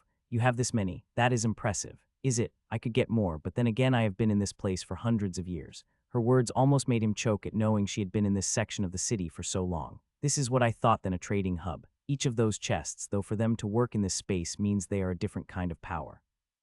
Max immediately began to try to imagine how much money all of the chests must have cost. Normal dimensional storage items, he learned, did not work here. The interference of the pockets of dimensional space that this place operated in kept them from working. People, creatures, and everyone else could not just simply appear here, unless they had a skill far greater than what Igora had in place around this section of the world. That was why the places in the sky were needed. They served as a portal to this place, then requiring the visitor to get a special band if they flew to cross through a barrier in the sky or ride down one of the elevators that transported people to the surface. It would appear business has been very good for Buingrid. As he and Bob chatted, the dwarf had set multiple chests on a long counter and began opening them, pulling out different materials and setting them along a 30-foot black stone counter, sometimes fidgeting and ensuring that each thing she pulled out stayed a certain distance from other items. When she finished, over 40 objects rested on the counter, and the woman gave a nod. Let's see what you can do. Inspect all the objects, but do not move them from where they are. Some will not tolerate getting too close to the others. Max didn't wait, excited at what he was about to see, and moved to the first section where 5 different blocks of metal were lined up in a row. Each one seemed to sing its praises to him, and he glanced at Buingrid while pointing at one. Can I hold them? After she gave him the go-ahead, he began picking them up, feeling the weight of each ingot and letting his skill speak to him. Without intending to, he began to rearrange them, and chuckled after realizing what he had done. These 2 would be the best for what I want, Max stated as he touched a white ingot and a purple one. The last one feels weird, and I don't think it would be useful for anything I know of, but there is power in it. Buingrid didn't reply, and simply nodded before motioning with her hand to continue his inspection of the items. Over and over he studied different ones, finding crystal jars filled with liquid that he knew had something in them that might lend aid to his crafting, but he couldn't understand what they were at all. Every world has different ingredients for making things. I can sense the power as you can from them, but what they do I have no idea. Bob was right, and sitting the jars back down, he smiled and moved on. When it was all over, Max was impressed with the 9 different sections of ingredients the dwarf had put out. He recognized some of them, and 2 had surprised him. One was a power core that was different from any he had seen. It was a legendary grade 1, and his skill told him that it would be a potential item to use with the dragon's tooth. The other was an elemental essence that contained all the elements. It wasn't like the other 5, which were twice the size and gave off more energy. Instead, it was small, barely the size of a walnut, and gave off almost no light, but within was immense potential. "I'm impressed," Ingrid said as she moved along the counter. "You know your material, and the fact you know what a power core is was surprising. Tell me, do you have any ideas on how much it would cost to make what you desire with all these items you selected?" "Far more than I own. I do have some skill shards that are of no use to me, but I doubt you would want them as anything but potential trading materials." Waving her hand, Ingrid frowned. "There are very few skill shards that I would even bother to attempt to touch. You do realize that trying to absorb them without ensuring they are a match for your entity or race is a quick way to die." Max nodded. "Oh, I'm well aware of how painful that can be." Bob laughed, and Max recalled the first attempt where he tried to absorb a shard Jazzjack had given him from the second battle. The molting skill shard hadn't felt great to absorb, requiring Max to plunge it into his chest. Consume hadn't been able to convert it to a usable skill, but had simply absorbed the power as always. "Well, that proves you are smarter than most," Ingrid said. "Now then, let's talk about this weapon and what you can do." "I'm familiar with some of the other items that you passed by. While I have power cores, I'm unable to access them, as my world doesn't use them, and none who have that knowledge want to share it. Are dwarves from your world trained in them?" "It's a very secretive skill," Max replied. "Let's just say very few know I have it, and most of the dwarves would probably be upset that a human possessed it." She snorted as she moved to the jars with liquid inside them. "Very well, let me share with you what I know. You can tell me about your tricks, and we can find a way to help each other." Smiling, Max moved to stand beside her, for once feeling a bit of hope about things to come. "Ingrid is a woman. Interesting," Jazzjack muttered between bites. "No one told me that. Forgive me for not knowing." "Not your fault," Max replied as he chewed on the roasted vegetables, trying to figure out the sweet and savory spice the Vorpal rabbit had somehow found. "I'm going to be spending some time with her for the next few days. Tell me, how goes the trading?" Grinning, the white ball of fur set his plate down and dashed out of the dining area and up the stairs. A minute later, he returned with 2 green gems in his hand, 2 agility stat gems. They're minor ones with only a 10 to 20 bonus to each. "I still can't believe people charge so much for them." Jazzjack dropped the pair in Max's hand, and a sensation of energy flowed through his skin. Swirls of light moved inside the 2-inch gem like a cyclone of energy and power. "You're certain those are worth it?" "I mean, if I'm honest, we lost out some of the value trading all your other shards for those." "It is. As you know, stats are important." Shrugging, the rabbit hopped back into his chair and grabbed his plate, digging into the barely cooked meat he had left sitting on it.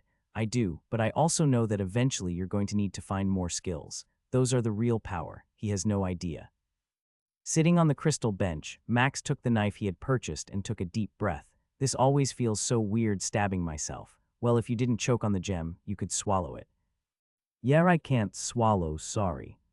With one more breath, Max pressed the tip of the blade under his sternum and cut down. The pain was not horrible, but the sensation was weird, feeling skin, tendons, and flesh parting. Taking the first skill stone, he pressed it in and used his thumb to jam it deeper inside. Regeneration. Closing his eyes, he set the knife on the seat next to him and relaxed. Warmth spread through his body, and the tingling sensation began to get warmer. "Be ready." Like last time, Bob knew right before the process really started, and 2 seconds after he had spoken, it felt like a mountain slammed into his chest. Gasping for air, pain surged outward, flooding his veins and running to every inch of flesh he owned. Even his brain hurt, a throbbing sensation that moved to his eyes. Though it lasted barely 15 seconds, it felt like a good 10 minutes, yet just as quickly as the moment had gone, it was gone. 13 dexterity acquired. Dexterity gem absorbed. 10 minutes till another gem may be absorbed. Taking a deep breath, Max let it out slowly. Base dexterity stat check. Dexterity 498. Of course, just a few points shy. The gods can't always love you, can they? In the meantime, tell me, do you plan on fighting before or after you get this weapon you are helping to craft? I think we need to wait. Every day there are fights, and since it appears beings come as word reaches them of who is fighting, why risk it? 7 more fights, and then we can move to the real power if you're correct. That real power brings more opportunities to die. Do not forget the truth of that. If only you could enter the tower and see what lies inside. Perhaps, though I'm not certain Igora would allow that. When the time came, Max repeated the process with the gem, finally getting the notification he had been hoping for. 18 dexterity acquired. Dexterity gem absorbed. Stat milestone 2 reached. Dexterity of 500 acquired. Bonus speed and evasion granted 50 speed increase. Bonus attack speed granted 50 increase to all attack speeds. Rest required for final milestone upgrade. Finally. Well done, you never cease to amaze me, Max, with how you managed to improve. It would appear we are in the best place to rest. Closing his eyes, Max couldn't help but smile as Bob was right. I'll trust you to keep an eye out then while I sit here. Trust me, I've never stopped watching over you except for a few times when I couldn't. Letting his breathing slow down, Max fell asleep, his mind leaving this world and joining the one where his friends were. His body suddenly erupted with pain as tiny fibers within his body exploded on a micro level. Regeneration. He wanted to scream, yet he couldn't, his mind also feeling some effects of whatever was taking place. Ice, fire, and lightning all bombarded his nerves and fibers as well as his brain, and unlike before when the first 2 milestones were reached, the pain was over much faster and didn't seem as bad as last time. Still, Max found himself breathing rapidly as the messages appeared. Dexterity milestone upgrade complete. New body type acquired. System calibrating. Species human, milestone reached before evolution is possible. Awaiting system unlock for species dexterity evolution. System error 3rd milestone achieved early. Rectifying, granting temporary bonus. Temporary bonus will be removed upon evolution. Current temporary bonuses: 10 strength granted for melee attacks, 10 resistance gained against all attacks. New temporary bonus: 10 evasion bonus to all spotted attacks. That is not a bad bonus, but I'm curious as to what the next evolution will bring.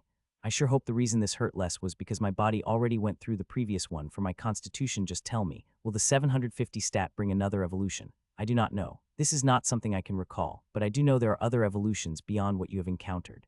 Groaning, Max stood up and left the room, feeling refreshed and energized. How long was I asleep? Only 6 hours. The chamber you were in floods your body with system energy. It has some potential questions that makes me wonder what might be possible if one could harness it. What really makes me wonder is how Igora has such a thing here. Yet another thing to consider about her true power. Max nodded to no one but Bob as he moved toward the front door, moving the gray ring from the peg on the left to the right. Max let Jazjack know where he was headed. You look different, Bewingrid stated as she eyed him up and down. Something is not the same. A good night's rest is what I needed. Which begs the question why you don't ever take time off from inside this sweltering place. The dwarf laughed as she pointed at her mother, who was now pounding on a pink metal bar that shined like a star. That woman hasn't slept in a decade. One of the skills we both own makes it where sleep isn't needed. Working here actually recharges us. You can't get this skill because you're not a dwarf. Regardless, this is my life. Now grab that apron, get your tools, and get over here. I want to see how this next part works. Max moved quickly to the place his equipment was kept and donned the gear, breathing a little easier as the apron provided a bonus to resisting the heat of this room. It wasn't so bad he couldn't stand it, but the heat never stopped coming, and breathing after a while felt labored. The only way to really combat it was with this apron or activating regeneration for a while. The sounds of the hammer stopped as Max bent over the weapon head, seeing the lines he had started were still good and ready for him. Okay, the next part is going to require us using the power core and infusing it here within the socket. The problem comes with us wanting to not just use it by itself, but also using an elemental core to bind with it. Those two will create something new and can often give a skill, as I mentioned, to the weapon. Balls and arses, cried out the older dwarf that had moved to where Max and Bewingrid were working, gazing down over their shoulders. He had tried to not react like the first time when the giant dwarf had appeared the first time, chewing out her daughter. It had taken a moment to realize they were talking in a tongue the ring wouldn't translate, and as such, he stood there as still as possible. Bewingrid earned his trust when she repeated multiple times to her mother how they were trading knowledge, and that getting to see what he was going to teach would help them in the long run. You realize that you can't just force those two together. Turning his head, Max nodded and smiled up at the dwarf who was supposedly over 1,000 years old. An arc of lightning sparked between his fingers as he summoned the power of the spell. As I was going to say, having magical affinity allows me to do things most crafters can't. I can use my own mana and spells to infuse the item. Just like you can use the tools from Quan Ma to infuse your health or mana into a weapon, this trick requires elemental magic. Both dwarves were frowning, and Max could see the two staring at each other. I told you, Mother, that I'll need to find a skill shard that teaches elemental magic of some kind. Even if it's not a high-level one, I can at least attempt this process. Each of them glared at the other before Bewingrid turned and smiled at Max. She's just concerned about how hard it will be to repeat this process when you're not around. which is why I have given my word to return and help with 2 other weapons of your choosing to ensure that payment for what I'm getting is of equal value. Bah, he's getting far more than that. Without your ability, I'd never have agreed to this trade. With her last statement, the older dwarf left the 2 of them and returned to her station, banging away with a little more force than before on whatever she was making. Anyways, old dwarves, sometimes they can be moody. Does age really matter? Max asked, earning a laugh from Bewingrid. No, I guess you're right. Now then, let's get your part of this over. That's impressive, Max stated as he studied the weapon head and the shaft. How you were able to cause that liquid to change the metal. I'd love to learn where you acquired that skill. Grinning, Bewingrid shrugged. Every dwarf has their secrets. Not many come through who use this way of crafting. Usually it's from a race that lives in a world completely covered in water. When they visit here, they are in special suits that allow them to breathe. Those in and of themselves are very interesting to study. Now then, are you certain you wish to bind this to you? We could sell this and make a fortune, and that is before we know the final stats. Max nodded, knowing the truth of what she said, but he needed a weapon that could cut, pierce, or bash, and far better than his staff. If you still trust me, I promise I will assist on the next 2 weapons you desire. Bewingrid nodded. I know. One doesn't get to where I am without being able to read most people. Very well, bind it to you. Drawing the blade on his hip, Max sliced his palm, picked up the shaft, and ran his blood all up and down it. After that, he repeated the process for the weapon head. Okay, let me do my part. Bewingrid took the 2 pieces and moved to the section where she would join them, finishing the process in a little time. Standing there, Max watched her work with the speed and ease of someone who had been crafting for over 400 years. Seems unfair she can learn the skill I just showed her by crafting that weapon. What skill is that? A rare one, a very rare one, something from one of the others. She's devouring the knowledge of what was done. Every move you made, all the things you taught, she absorbed the knowledge, but when that weapon is complete, it will be gained. The only thing she cannot do is the magical side, which is why she needs me still. Correct. I have no doubts in the coming days she will find what she is looking for. The wealth they possess and the contacts they must have will allow them to acquire it easily. After that, unless you find something new, I doubt your presence will be allowed back here again. Max saw that Bewingrid's mother was intently watching her daughter work. The only sound now in this heat-infused room was the younger dwarf, fashioning a weapon Max couldn't wait to hold.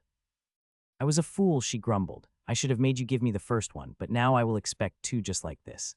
Max took the weapon, which practically leaped from Bewingrid's hand as he reached for it, and smiled. The dark wood had flecks of the silver liquid she had used in it, runes running up and down the piece. Everything about it was perfect, from the blackened weapon head to the yellow glowing orb set in the middle of the metal, above the shaft. Inspect weapon.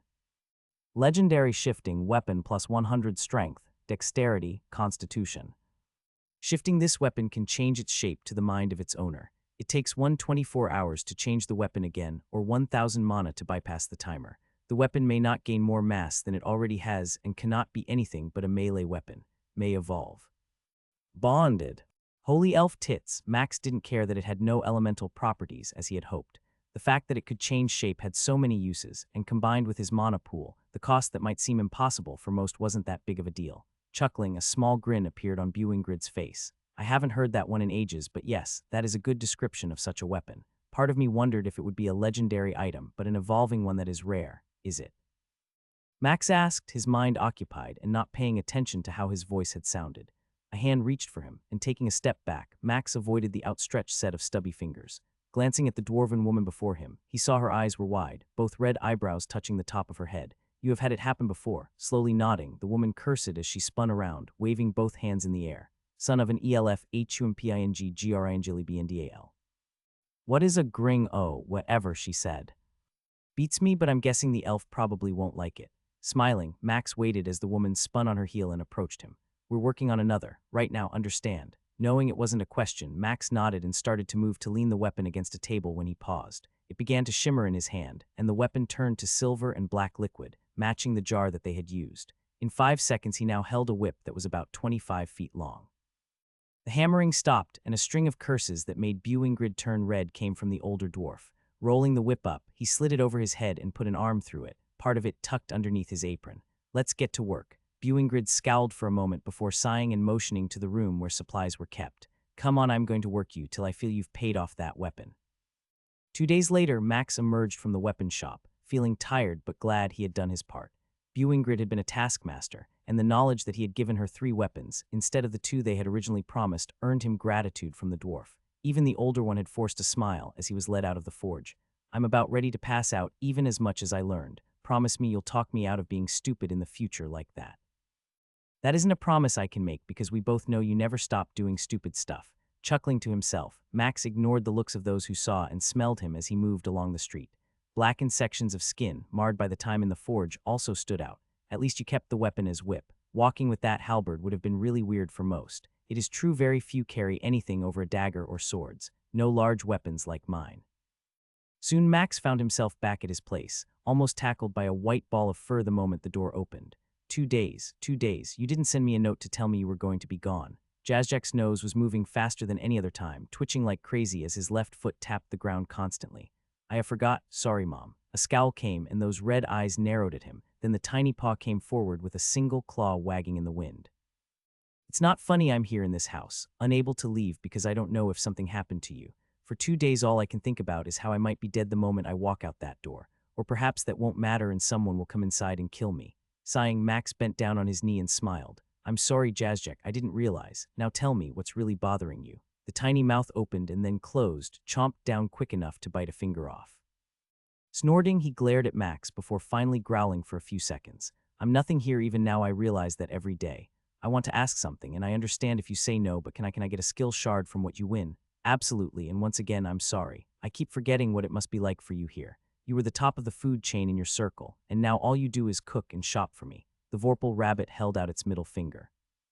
Blinking a few times, Max tried to not laugh at the vision of watching Jazzjack return home, only to find another male rabbit sitting in a chair, surrounded by a dozen tiny furballs. Okay, well, next victory, we'll work on getting you a skill shard that can help you. In the meantime, I need to clean up and sleep. I'm exhausted, and for being gone this long, all you brought home was a whip. Grinning, Max stood up and removed it from around his neck and chest. He winked once and the weapon shifted, returning to its original design, the halberd he had wanted from Buengrid.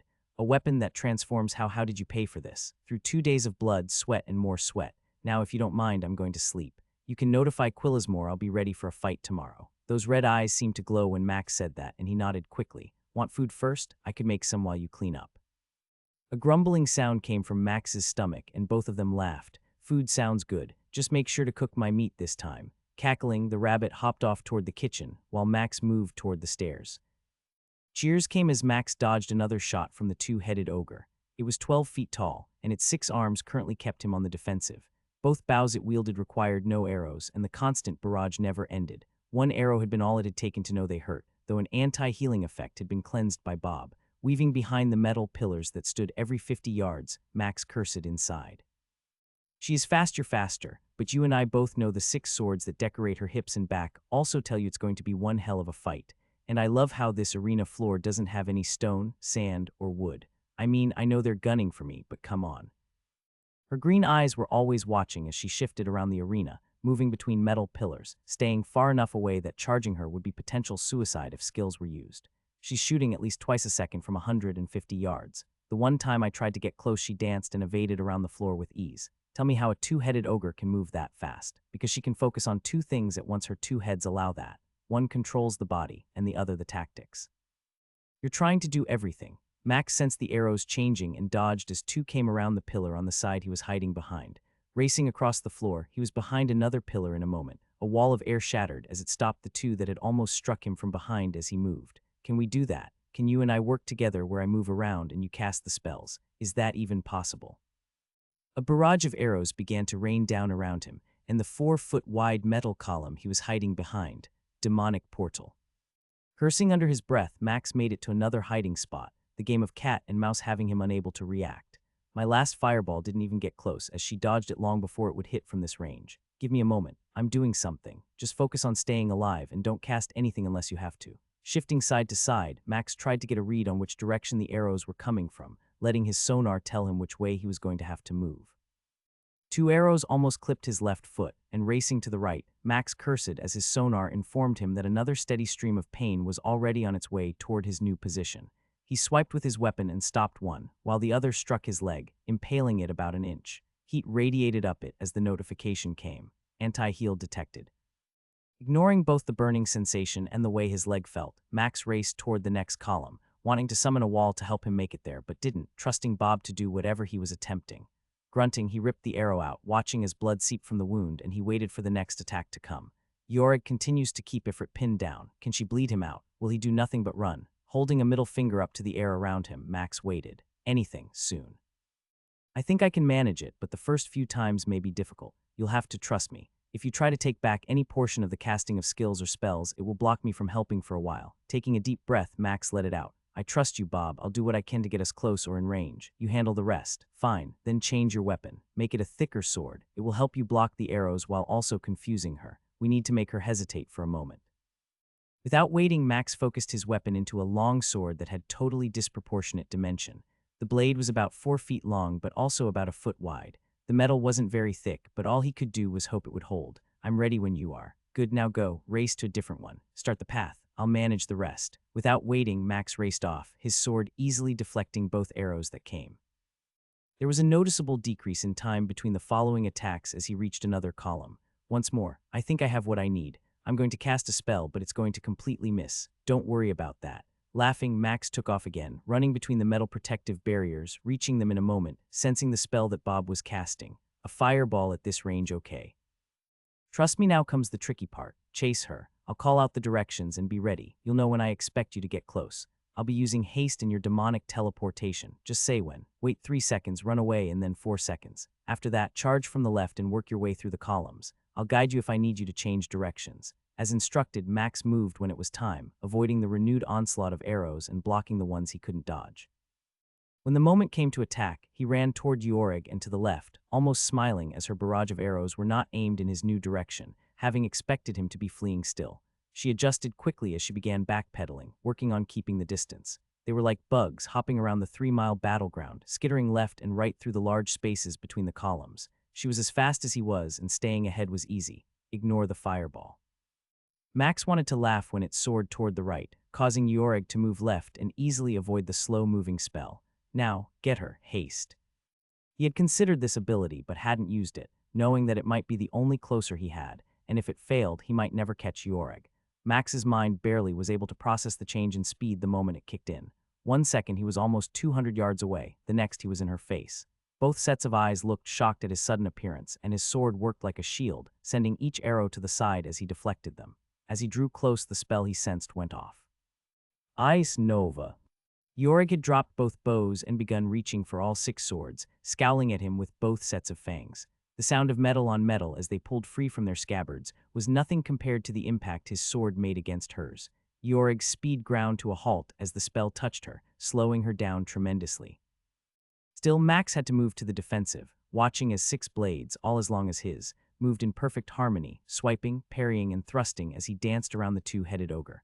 A strike he thought would hit was parried by 2, his blade scratching along the plate armor on her legs, not drawing blood, but the only thing that saved him was a wall of air followed up by a stone wall under the ogre's feet as she swung at him. It launched her upward, and Max swung his weapon, surprised when it transformed into a spear, hoping to catch her feet, but the ogre leaped off, doing a backflip and falling to the ground on the other side. His view shifted, now hidden by the stone wall as her body moved away from him, and both pairs of eyes lost sight of him. A smirk appeared as he realized what Bob was about to do. In his hand was a weapon he had started his adventure with. It was like an old love, and holding it now brought back memories of Windsor Wheel. Max thrust upward, wanting to roar with laughter as the notifications streamed by. Power strike.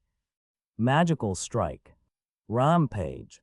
Yorig didn't know he was behind her as she came down from her flip, preparing to land on the metal floor. A cry of pain came as his weapon thrust upward, 4 times in a moment, piercing her back and exploding through her chest. Each strike hit with a power that very few could deal with. The ogre wasn't a tank. She was a fast-moving killer, but Max had just become something else. He had become a hunter. Yorig's body fell to the metal floor, her swords clattering against the place she would never rise from. A moment of silence had come after he had created 4 gaping holes in her back, sending a spray of blood, bones, and muscle out the front, even tearing through the plate armor on both sides. It took the audience a second to realize the trap he had set. The trap Bob had set. Somehow it seemed so simple, and yet Max didn't even consider it. Her greatest asset was speed and being able to track him. From a distance, he couldn't move close without being bombarded, but when close and without those weapons, losing sight of him for a moment spelled doom. He didn't care, however. All that mattered was the cold rush he felt and the notifications waiting on him. Bonus stats consumed 35 dexterity, consumed 35 wisdom consumed. Consume has successfully consumed a skill. Consume has consumed a higher rank skill. Archery Epic has been upgraded to Archery Legendary. Ranged Mastery Epic has been upgraded to Ranged Mastery Legendary. Consume has successfully consumed a skill. Consume has consumed a higher rank skill. Swordsmanship Epic has been upgraded to Swordsmanship Legendary. Melee Mastery Epic has been upgraded to Melee Mastery Legendary. Consume has successfully consumed a skill. Would you like to learn Arrow Volley? Yes, no. 2 legendary skills from one person. How strong was she? Strong enough she was going to destroy you if we played around with her. You handled that well, and I think we can practice what we did a little more. You read the change of the weapon, sensed what my plan was. How did the weapon change faster than usual? You didn't notice that the moment you attacked your sword was changing, did you? Looking back through his mind, Max saw that it had started changing, which was one of the reasons the strike hadn't done anything. The blade shrank. That's why I missed her so badly. From the first moment I saw her swinging those swords, I knew she was far more skilled than we were. Only one thing would win that fight, and it was a strike from behind. I wasn't certain what other skills she might have, but it appears not many. Her true talent lay in her ability to keep people at bay and then slice them to pieces if they got close. The usual white tube of light surrounded Max, and he found himself back in his box, Jazzjack hopping up and down, his outfit looking a little wrinkled in some places. That was closer than I expected. Great job using that wall and killing her from behind. Nodding at his companion, Max gave a shrug. I'd like to say it worked out exactly as I had planned, but the truth was I got lucky. Someone picked that floor and opponent specifically for me. That is a dangerous thing to say out loud, Quillismore said as he stood a few yards away. To imply such a thing is to disgrace those who are responsible for these fights, and you should never forget who stands at the top of everything. I understand what you're saying, Max stated as he turned to face the tiny dark elf. I'm simply pointing out the coincidences of such an opponent and a battlefield like that. The only thing that would have been completely out of place would have been an empty space with nothing but metal. Purple teeth showed just a bit from under the dark lips, but Quillismore said nothing. His eyes narrowed just a tad more than his usual I'm an arse gaze. But you're probably right. I'm a little tired, and it's one of those things where one's mind always thinks the worst possible ways. Now tell me my next fight. How much harder is it going to be? Only his sonar skill allowed Max to hear the grinding of the teeth from the servant tasked with assisting him. There will be a drastic increase in strength. You would be wise to take a few days and make sure you are recovered. Your movement skill was a wild card, and all others will now know about it. Shrugging, Max cracked his neck. Someone always finds a way to make things work against you. Now, if you don't mind, I'm going to return home.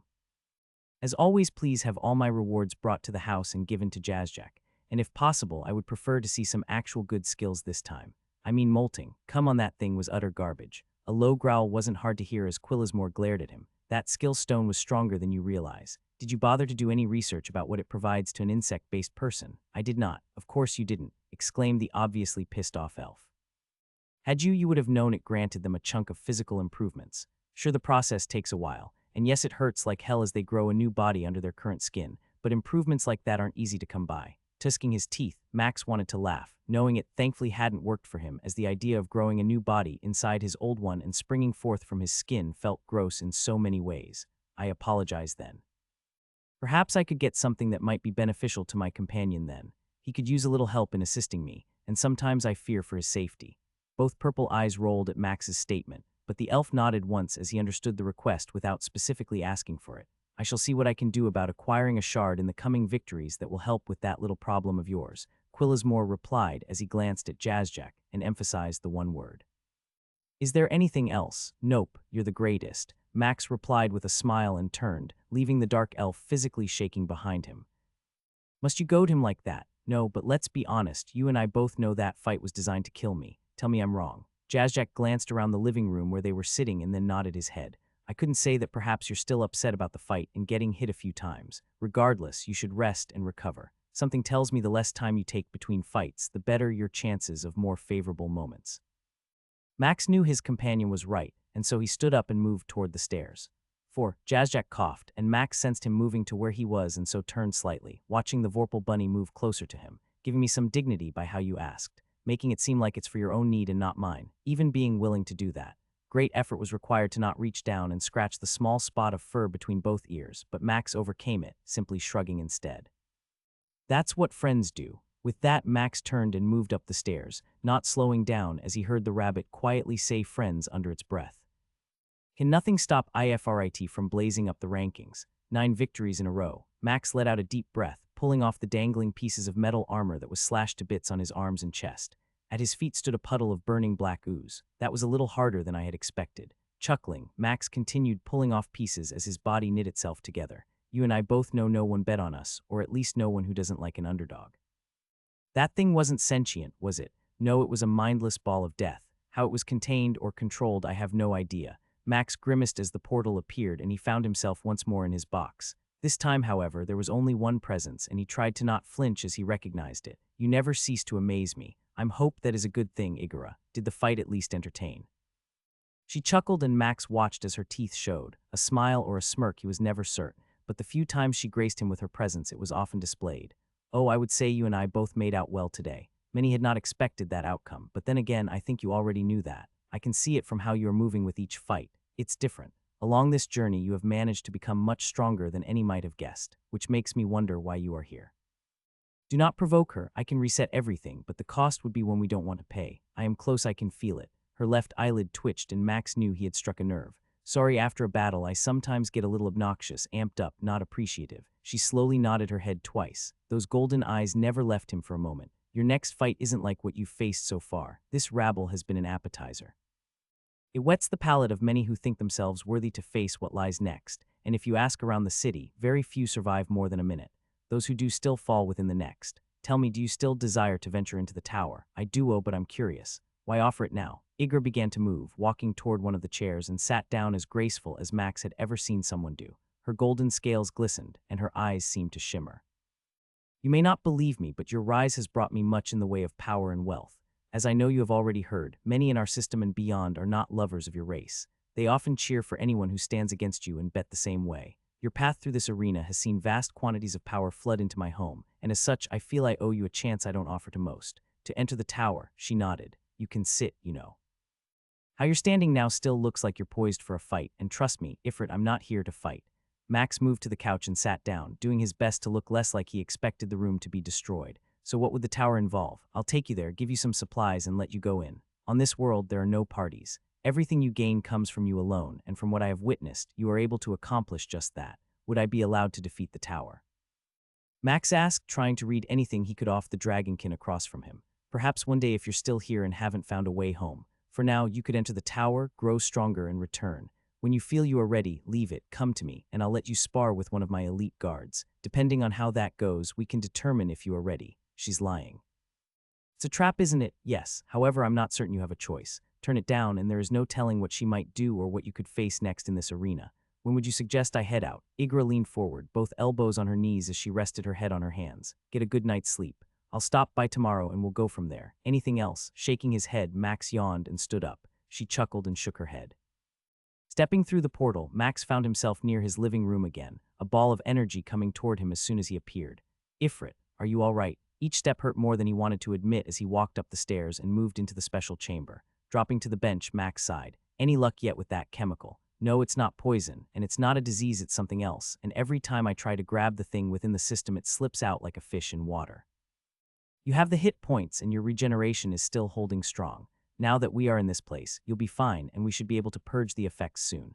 Jazzjack stood outside the small room, waiting to hear what Max had to say, shifting from foot to foot on the stone floor. Tomorrow I'll be leaving for the tower. His friend froze. Not even the pink nose on the Vorpal bunny moved. Igora told me I need to enter to tower to get stronger before I face the next opponent in the arena. Tomorrow she will take me, and I am not certain what to expect. Those red eyes studied him, and the rabbit let out a string of curses. That lionkin humping bitch, she can suck. Don't call her that just in case someone is listening, Max stated, causing the rabbit's eyes to go wider than ever before. You can understand me. I can. Now listen. I need to tell you what I want you to do while I'm gone. Substance KXY 420 removed. Stats debuff cleansed. Finally, that took far longer than I had hoped. Max breathed easier as the 20% debuff vanished. Perhaps I should have held my weapon for this. Still, those last few fights provided stats and abilities we both know will pay dividends down the road. Yes, not using them during the last few fights was a smart choice. I think Igora was beginning to wonder how you were continually doing so many different things. There are other skills that mimic some, but they only last so long or have limited slots. Skill description blink. Blink epic skill, the user is able to relocate themselves with a thought up to 25 yards away. This action is instant. Cooldown is 4 hours. Skill description: mirrored image. Mirrored image epic skill. The user creates an exact duplicate of their current body, wearing a modified version of all equipment and weapons. This clone will act independently after receiving a mental command from the user. No skills will be transferred. Half of current stats and hit points are possessed by the image. Cooldown is 24 hours. Skill description: phasing. Phasing epic skill. The user's body becomes intangible. During this time, all physical, magical, and energy attacks will miss the target. Psionic and mental attacks can still affect the user. The user may also move through physical objects or enemies. If they are inside a physical object when the ability ends, both targets will sustain damage based on the power level of each object. It is not recommended for the user to attempt passing through objects such as stone and metal, as they may find themselves weaker and end up dead. Against organic objects, constitution and other toughness perks will determine whether the user or object is destroyed. Lasts 5 seconds. Cooldown is 12 hours. Yeah, that phasing one was tempting for sure against the last fight. However, I'm not sure who would have won the battle of body types. It is almost time for us to leave. Whatever happens next, know that I will be prepared for anything, and if we must fight, go all out. I will burn through every ounce of power I have gained to defeat her. Sighing, Max rose from the stone bench and grabbed his weapon. Sliding the whip onto his shoulder should take into shaping it that way for easy carrying. There is nothing like feeling you're walking into a situation far beyond your control, and there isn't a thing you can do about it. I must warn you, this isn't going to be an easy process, Igura stated as she handed the purple leather pack to Max. Every tower across all the worlds is different. I have no doubt you will one day learn that after you return. Max nodded, his sonar skill on full tilt, trying to read the woman, but her scaled body gave off nothing. She knows you know there is no way out of this. For her, this is a victory lap. How long will this take to complete? I expect you should be done within a week. I have food and water in the pack for about 9 days, but based on what I have seen you accomplish, you might finish sooner than that. Just know there is a boss at the end of this floor. When you defeat it, you're strong enough to return and face the next opponent in the arena. He was about to ask another question, but Igura turned and moved to a pedestal that stood outside the tower. Max had already tried to take in the sight of it as it rose into the sky and vanished. The way it was built reminded him of the one back on his world. Different floors had a variety of stone, sand, glass, and other colored structures.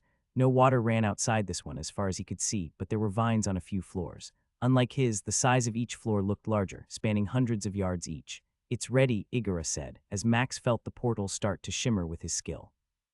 A moment ago, nothing had been where the portal usually was between the arches, and now a purple one vibrated with power.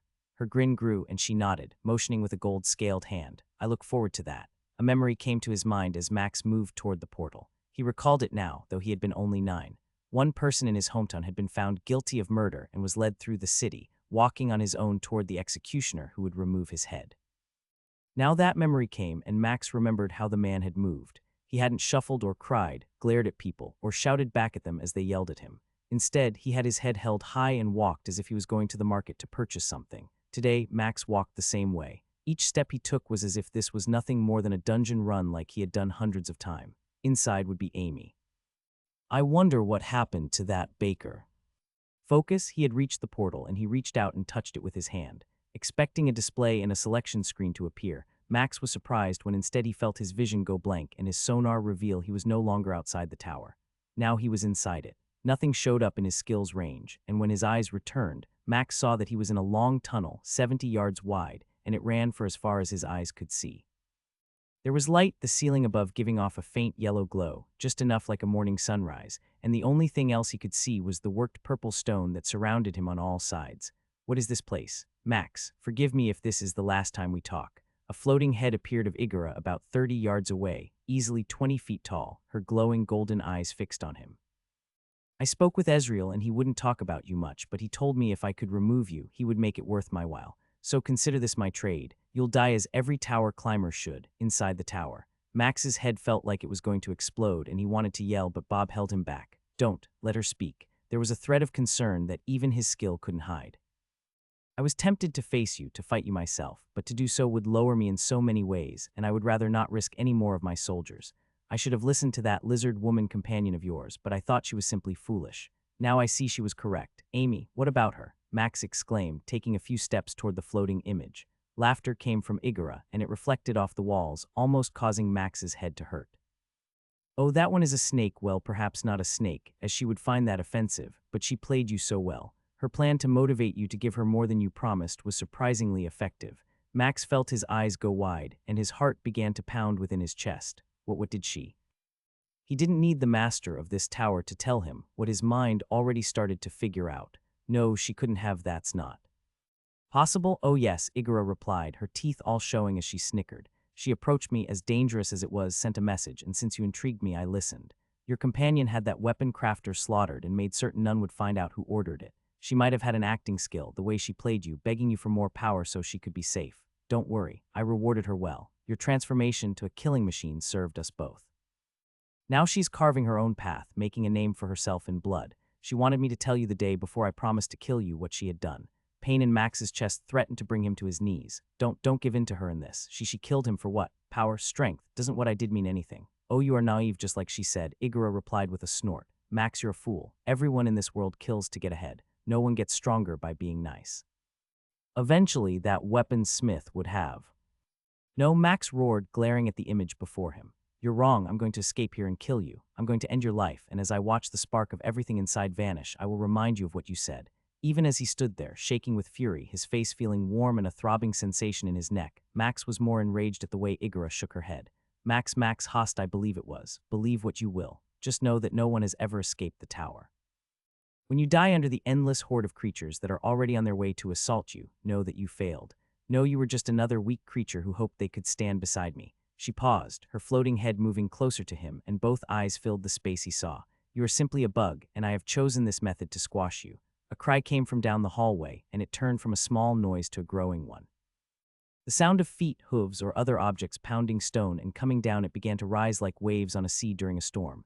You can see them, can't you? Max couldn't help but see what was approaching. A thick line of enemies was coming toward him. So many different sizes and shapes, all with purple eyes that were fixated upon where he was standing. Now then, while I'm sure you're going to last for a while, I'm required elsewhere. In that pack you will find food and water for about 9 days. Know that while I hope you last that long before your mind and body breaks, eventually the horde will break you. Her full face appeared once more as she leaned back from whatever object she was using to send her image. Still, even if you manage to somehow to defeat those things, just know this. At the end of all is a creature who sees what you are about to face as nothing more than a fly and will swat you just the same. The image faded, and one last taunt came as it did. Good luck, you foolish human. Die well. Tanilla, what's wrong? Tanilla was sobbing, and Batrir held her friend close. The friend she knew was struggling still after all this time, unable to speak after waking everyone up from the screams that had come from her mouth. Fowl stood there, trying to avert his eyes from the spilled and mangled red hair as Cordelia knelt by the bed, stroking the hand of the one who was royalty. Speak to us, princess. Tell us what is wrong. Large sobs came, and each breath made Tanilla's whole body shudder. Finally, after a few minutes, she wiped her arm across her nose, not caring about the snot that had run freely and made her look like a beggar on the street. Max, I felt something through this. She tapped the necklace on her chest, and Batrir's eyes blinked a few times as she stared at it. The one that tells you he is still alive. Sniffing while bobbing her head, their mage tried to fix her hair some, pulling the strands everywhere out from in front of her face. Yes, as long as it doesn't break, he's alive. I have been able to keep going because I know he is alive. Each day we fight and try to grow stronger and defeat the next floor in the tower. I know that he is alive. I can sense it. I can feel it. It's the only thing that gets me out of bed each day, knowing one day he will return and that I need to be strong enough to be beside him. Cordelia scoffed and then grimaced when those irritated green eyes glowered at her. I mean, Tanilla, you're stronger than all of us. How can you say that? You don't know Max. He is far stronger. I can feel it every day somehow, yet in my sleep just now. She shuddered for a few seconds, squeezing herself tight. Something has happened, and it is like a pain I have never felt before. I'm afraid for him for who he is. As in that he is hurt, Fowl asked from across the room, taking a few steps toward the trio of women at the bed. No, Tanilla replied, forcing a smile as she stared at the dwarf she knew was hurting almost as much as she was. Not like that, more like his soul was broken. The skill. No one said anything for a few seconds after Fowl whispered those words. No, it was something else. But he is alive, Batrir stated. Surely that means something. Right. Another few sniffs came and Tanilla nodded. But what if the Max I know and love is gone? What if whatever lives within isn't the man? Tears began to flow, faster this time, and both women grabbed her tighter. If he isn't what man? Fowl demanded, now at the foot of the bed, squeezing the wood at the end. I'm pregnant, Tanilla whispered. The only sound that came next was their dwarven warrior who had lost his grip and fallen to the stone floor. Max, don't give up. Your child and I need you." Squeezing the necklace with her hand, Tanilla willed her desire harder than ever before. "Red, so much red. Let me take everything over again. I can handle these long moments. No, I need to push through, I need." Max didn't have to even think about what he was doing anymore. All he needed to do was swing his weapon and something died. For days had passed, and not for a moment had his berserker rage ended. Everything was running full tilt, and Bob had mastered the art of casting all the abilities and spells. Mana and health were not an issue as the two of them worked together to cut down a never-ending line of monsters. These are tougher, but still not a single stat has been gained. What is this place? The tide hasn't changed at all. It is a never-ending horde. There are only two options. Fight your way to the end and defeat whatever lies beyond or die. Eventually, you will fall. But will the monsters ever get so strong we cannot defeat them? That is something I'm still not able to answer. Do you not remember you asked this 2 days ago? Max's mind hurt as he tried to remember if he had. His weapon slashed and thrusted, moving so fast the monsters and creatures he killed never knew they were dead until cut in half or missing a head. What if I summon that demon? Would that give us any break? You are getting low on demon essence. Without that, eventually you'll find yourself unable to use those abilities at all. Would a break be worth it? I could drink and eat. We can talk. It would buy us 2 hours, and you must have gained enough power that resetting the skill wouldn't be an issue, correct? It would not. I see the logic in that decision, and think you may be in need of sustenance. No matter how much health and mana you recover, there is a point where food is beneficial. Hundreds of monsters fell all around him as another bolt of lightning came from his hand, while 2 different storms raged before and behind him, each one killing with impunity. Pressed upon from every side, Max simply pushed forward, slaughtering everything that came in reach with his weapon, while Bob sent spell after spell that reaped countless lives as flames washed from around him, incinerating everything in their path. Perhaps he can answer some questions when he comes. That may give us answers to what may help us escape this place. Bob didn't reply, but Max felt the acknowledgement at his thought. It took just a fraction of a second. His dagger yanked free, a small cut on his arm, the only place he bled while blood was everywhere else. Had one followed the scene from afar, the number of bodies that stretched for over 20 miles would have made most kings turn back in fear from what was carving a path of destruction. Demonic summoning. Blood flowed from his arm like a river, and the same runes formed again, this time thicker and brighter, igniting as always. The rainbowed crystal wall formed, and a red section of portal was barely visible. As all the times before, claws began to appear, except this time they were much smaller than before. Max watched as the portal opened up, catching a glimpse of other demons and creatures who stood away from the portal, red, black, yellow, and other colored eyes staring at him through it. Stepping through was a humanoid figure, 8 feet tall, covered in black skin that moved like flesh, a smaller set of red horns that radiated with an aura on its head. 2 red eyes were fixed upon him, and a smile was set upon the demon's face. Yellow teeth that looked sharper than daggers made a perfect smile, one that would look normal if not for tips that looked ready to rip away flesh. Every bit of its body was covered in hard muscle, veins exposed against the skin as it moved, an 8-pack of muscle across its Korea-perfect body many would consider for a man to hope to obtain. "Max, you are different. Tell me, what can I do for you?" The voice was the same, yet Max couldn't help but cock his head slightly. It has evolved. "You have changed, an evolution." Laughter of amusement came from its mouth as it laughed, nodding before turning back at the portal and shaking its head. Every demon behind that had stood close by gave a quick bow and moved away instantly. As they did, the portal began to close. "I have. You have been a boon for me, and judging from what I see and sense around us, I shall only become greater because of you. Your name, what is it?" The smile disappeared, and the demon stood there a moment, silent as it lifted a clawed hand and tapped the red nail against its chin. "I did discuss that last time, didn't I? Very well. Just know that my name is between you and I only. To share it would bring great problems for me if the wrong being came in possession of it. Do you swear to not share it?" "I do." "Very well. My name is Sogthalech, and because of you I have risen to the Demon Lord rank. While I doubt I shall ever challenge the Overlord, there are a few archons that might be within my grasp if our relationship continues to blossom. He is growing stronger as you grow stronger. No doubt a byproduct of your blood and the souls he reaps. To think he has grown that strong. Tell me, Sogthalech, would you agree to keep any future dealings between yourself and I friendly until a time we both agree to break that pact?" Both eyes narrowed, and the demon crossed its arms, studying Max for a moment. "You would wish to form a pact with me, beyond what this spell already has created. Why? In a fight between us, who would win?" Max's question made the demon take a step back, almost as if unconsciously, and it crouched slightly. "That would not be a fight I believe either of us would prefer to have." "Exactly. I would rather not have to worry about you, and I wonder if the other might betray each other at some point. I ask that because there is something else I need to ask, and you might find that question isn't good for your kind." Sogthalech snorted, and then his grin appeared again. You need more essence. I can sense how little you have. So a pact to keep from fighting each other, so I don't have to worry about you slaying me for mine, and I would assume a request on how to acquire more. Nodding, Max shrugged. Two birds with one stone. I'm not familiar with that statement, but I can see the logic behind it. Very well, I shall enter a pact with you. Do we need to swap blood or anything? Max asked. Sogthelech roared with laughter, holding his side as he chuckled a bit longer. Silly ideas you people have. Here in this space and with your spell you have summoned me with, our words are what binds us. We simply state the same thing and it will take place. I will go first. I, Demon Lord Sogthelech, desire to form a pact of peace with Max Host, being unwilling to directly or indirectly attack him until both of us agree to end this pact. Max was surprised at the words that had been chosen, but began to understand what Bob had said. He believes that we would win in a fight. He knows that we would win in a fight.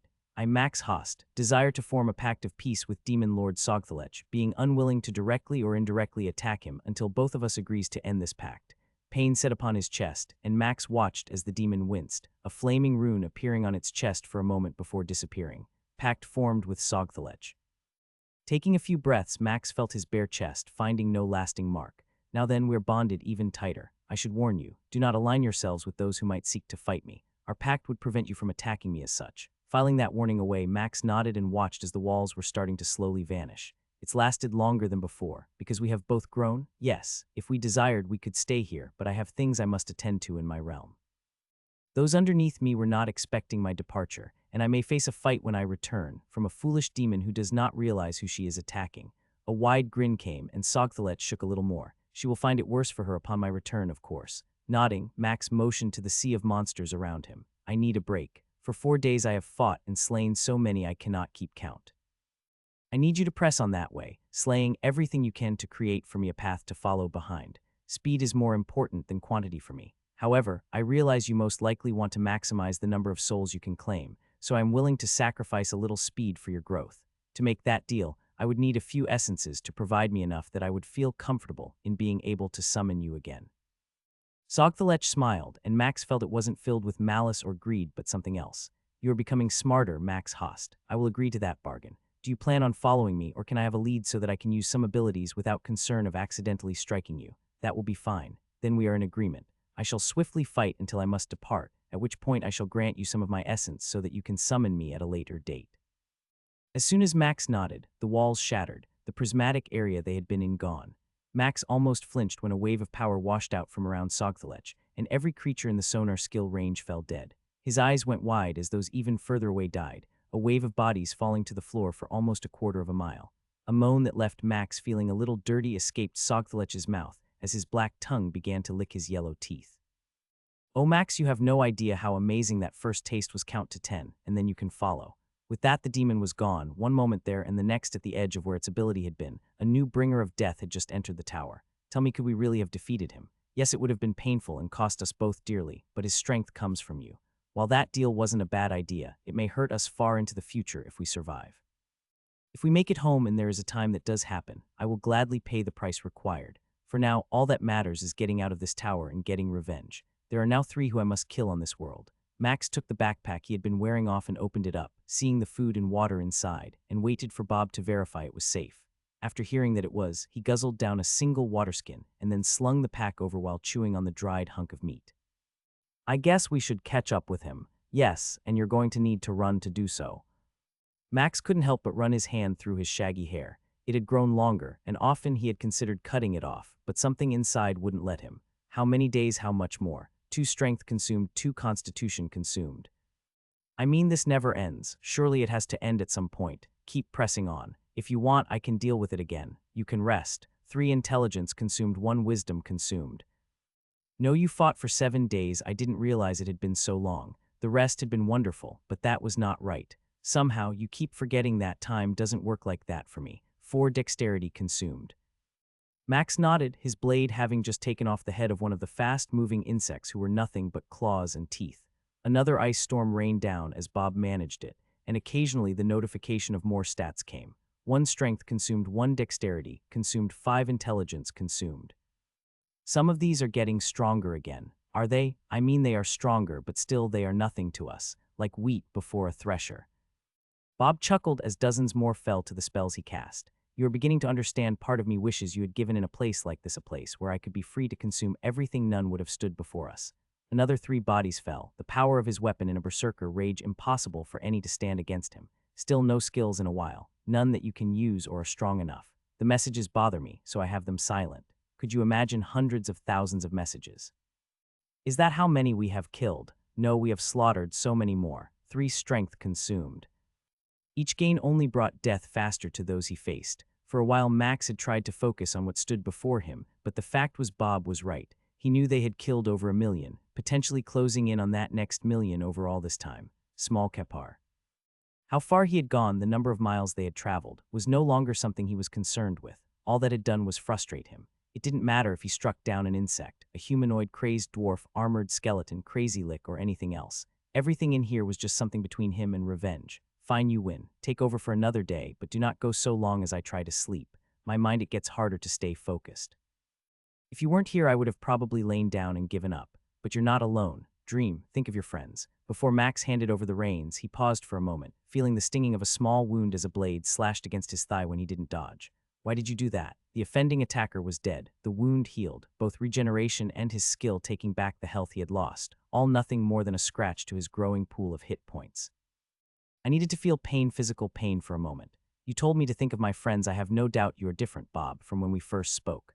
I can sense that you aren't the murdering hobo. Well, right now you are, but the crazed one as before. I needed to remember what it felt like when it hurts, because it has been so long you have forgotten anything but the hatred inside you have for Ezreal, Igora, and Amy. Exactly 2 intelligence consumed, 1 dexterity consumed. One day, Bob, no more than that. Promise, I promise. Now rest. Max let go, his body never stumbling as Bob took control, moving his limbs like a master marionnettist. No one who might have been watching would have noticed any change in the death that came from his weapon. Smiling, Max closed his mental mind and dreamed about his friends. He dreamed about the woman he loved. Somewhere, deep inside, was a longing that he had to return, and he couldn't shake it. No matter what, he would return. Up ahead, you see it. Max didn't reply again, his weapon a blur as he danced and weaved through the pressing horde of monsters. It didn't matter that they were 20 or 30 feet high. Each body served as a springboard as he jumped off one like a wall, slashing and cutting a head in half, running down its back as it fell and leaping to the next one behind it, driving his weapon through its eye as the shape shifted. With endless mana, it never stayed the same long, becoming a true tool of destruction. I do. Is it real? Light, a glowing bright light came from down the purple tunnel, bright enough to show up over the glow of the ceiling. Perhaps it is the end, a portal, a crystal. 6 agility consumed, 2 wisdom consumed. I don't know, but I pray it's real. I can't take this much longer. 40 days we've been in here, 40 days. Don't lose hope, Max. Whatever it is, we are within striking distance, maybe a few miles at best. Then let us cut a path of destruction like this tower has never seen. Monsters and creatures poured out of the white portal at a pace that never slowed. It was like a river, flowing nonstop, and each second another creature appeared to replace the one that had just stepped out. Max couldn't contain the excitement, and neither could Bob as they worked together in tandem, spells flying, weapons slicing, and monsters falling to the ground. These are the same level as the last 10 minutes. Yes, I think I can tell it takes longer now for them to ramp up in strength. But would they continue forever growing stronger? I mean, not that I want to stay here any longer than possible, but would you say that in time, there would be no limit to how strong they became, or eventually, the tower would be unable to increase the strength of what we face? I do not know, but we need to get you out of here. To entertain that thought tells me you are surely crazy. Both of them laughed, one voice ringing out amidst the cries of pain and death groans as they ended the life of everything the tower threw at them. Max jumped from the 2-headed snake he had just beheaded, a wall of air forming perfectly under him, and he dashed forward and to the side, his sword now a spear, penetrating the single eye of a cyclops that had begun raising its club to attack. It's the end. I can see the wall over the brightness of the portal. Do I just run through it, touch it? There are no other options. I cannot sense or see anything else. No switch to turn this off or close the portal. Either way, we will find out if this is the end we were hoping for. 400 yards, 300, 100. Like a sun now, the white portal shimmered, almost hurting Max's eyes, but he didn't care, butchering everything he had to draw closer as Bob continued his reign of deadly spells. 2 feet, touch it. Max's left hand trembled as he slowly reached for the portal that was 40 feet tall, ignoring the attack that was coming, knowing Bob had just sent an ice spear through its head. 3 inches from the shimmering light, Max felt tears on his face. You need to try, but what if it doesn't work? Only if you try will we find out. If it doesn't, I promise you, I will ensure that no matter what, we will escape, and I will bring revenge upon the 3. I will also never hurt those you love. But if you quit now and never go, in time you will change. You will become what I was, and then everything you say you believe in will be gone. Forever. His fingers ached, less than an inch away, but Max knew Bob was right. If this didn't work, everything would be lost. He would never see Tanilla again. More bodies fell as Bob held back the tidal wave of creatures, and Max took a deep breath and barely grazed the portal with his middle finger, feeling himself shifting. Gone were all the creatures and monsters. No longer was there a wall or floor like he remembered, as his sonar skill gave him the layout of his new position. Interesting, someone has made it. The voice he heard rumbled through the area he was in, and as Max's eyes began to work, he saw what had made it. A dragon. Blinking a few times, Max fell to his knees, not caring that he stood in a stone arena-like area that was easily a few miles around and half a mile high, with a large silver dragon looking at him. We're free, we did it. We are. Now stand up and prepare for what comes next. Clearing his throat, Max wiped the tears he knew ran down his cheeks and studied the gaze of the beast that was studying him. Are you the champion? A loud thrumming sound echoed around the room, and the dragon sat up, shifting some as it cracked its neck. A champion? I am nothing more than a prisoner, forced to sit here and face anyone who might make it. You should know you're the first. Max took a deep breath and blinked, moving a little closer to the beast, holding his weapon, which was currently a spear, as non-threatening as possible. How can you be a prisoner? Did Igora capture you? Gone was the thrumming, and a growl came, the dragon shifting on its feet and lowering its head at Max. Do not say that name, it is nothing more than a lie. She bound me with this. It raised a claw and wiggled a silver necklace that Max immediately recognized. With his left hand, he reached up and ripped the stone away with his skill, revealing the collar around his own neck. I know how you feel. The dragon moved back slightly, a gold eye studying the binding around his neck. Did she capture you? No, another tower climber, one like me, named Ezreal. The dragon spit, a glob of saliva creating smoke and steam as it sat on the purple-tiled stones. She does not like that one, and neither do I. He is a trickster and very dangerous. Tell me, how did you manage to escape? Should I tell him? I'm guessing he is bored and lonely. At some point we must fight, and right now you can relax, eat that last bit of food, and drink those last few drops you had been saving. That way when we do fight, you will be at your best. Can we win? Bob didn't reply, and Max motioned to his backpack. Do you mind if I grab a drink and a snack real quick? It's been a long 40 days. 40 days, snorted the dragon. That seems impossible, you survived that long. Yeah, let me eat and drink something, and then I'll tell you the story. I'm guessing at some point we're going to fight, but surely you wouldn't mind a conversation beforehand. The dragon snorted, smoke drifting up from its large nostrils, but it nodded. For a human, you are smarter than most. Go ahead and get a snack. I will wait. Just do your best to ensure the telling of this tale makes me feel waiting to fight was worth it. Chuckling, Max nodded and dug into the backpack. Oh, trust me, it's well worth it. So much flesh was bare, the scales removed with a precision that made Max wonder what all his skill could truly do. He savored the bite of food in his mouth, a breakfast cooked in the faction house, still okay, having been preserved in the dimensional storage.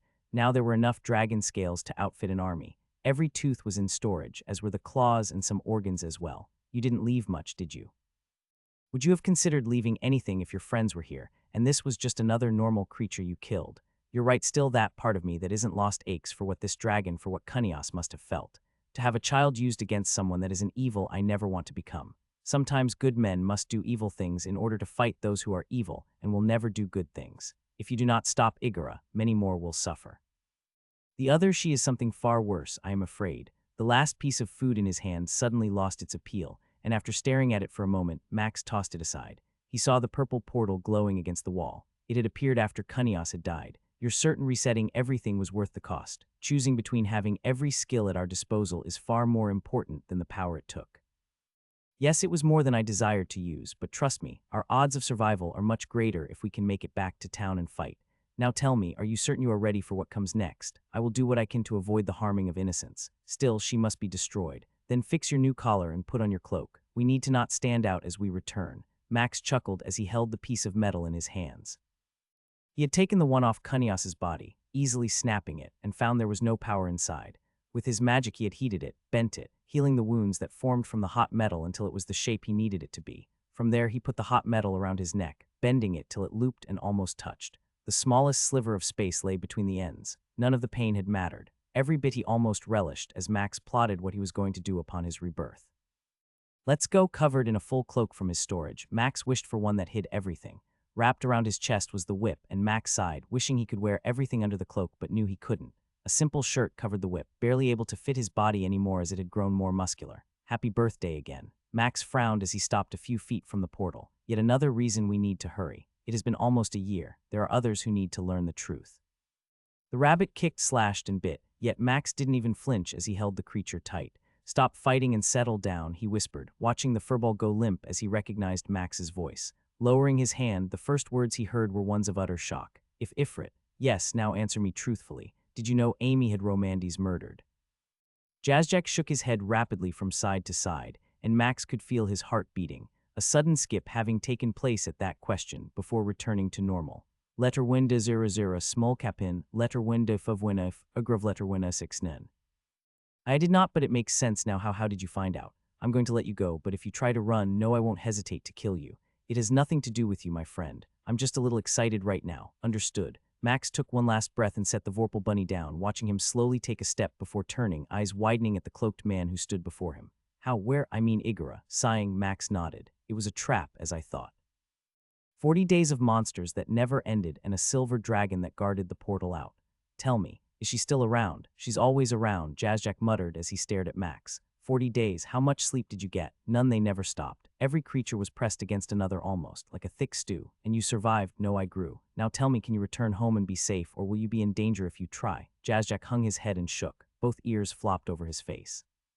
"I tried about 10 or so days ago. I was denied getting to leave, and the look I received told me that asking again wasn't in my best interest. Since then I have stayed mainly in here. No one comes by. It's been weeks since I saw someone watching the house. I'm certain at some point I'll be forced to leave here one way or another. And the skill shards, you're not weak, are you?" Chuckling, Jazzjack shrugged. "Compared to who I couldn't even hurt you. Compared to some, I could easily kill them.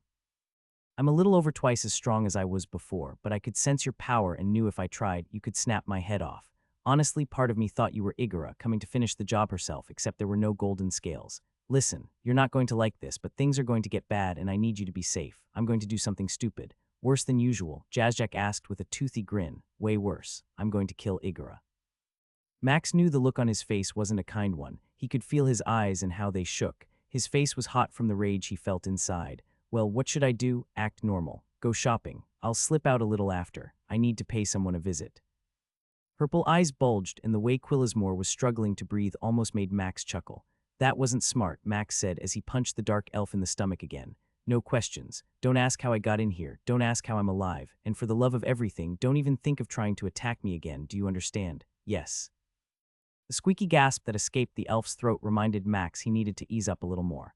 Quillismore began to quickly take bigger breaths as his ability to breathe returned. "You have two choices, as I was saying. One allows you to live, the other is a guaranteed death. Decide which one you want. But you can't defeat her, no one can," Quillismore stated, his voice still struggling from the pressure Max was squeezing his throat with. "None have succeeded. All have failed. What makes you think you will win?" "How many times did you bet on me?" "What?" Ignoring the confused look, or perhaps the lack of air look on the elf's face, Max gave him a little shake. "How many times in the arena did you bet on me to win?" "None. I always expected you to lose. And every time I have proved you and her wrong. Now tell me, are you finally ready to bet on me and live? Otherwise, I'll walk right into her property, you in tow, and you'll die for cert. Your only other option is to help me."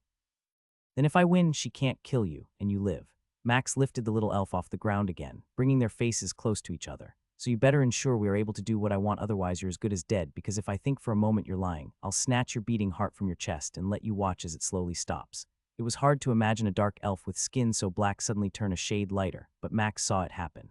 "Now then, take me to where Igara keeps her." After two bruised eyes, as they were already black around the purple area, Quillismore finally quit trying to play games as Max broke a third finger. "I warned you, yet you continue to play games. Do not test me anymore. He is a stubborn elf and at least committed to his master. He's an idiot elf. Surely he must realize now I'm capable of so much more than he thinks.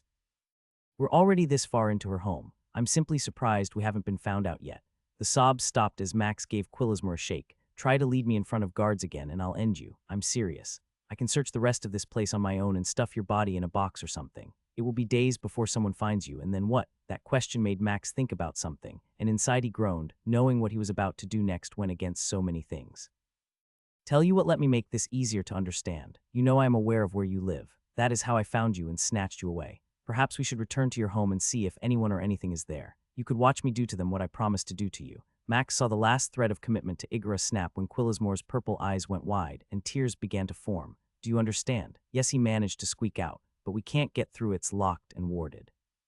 "Let me handle that part," Max replied, flashing a grin. "You simply get me there."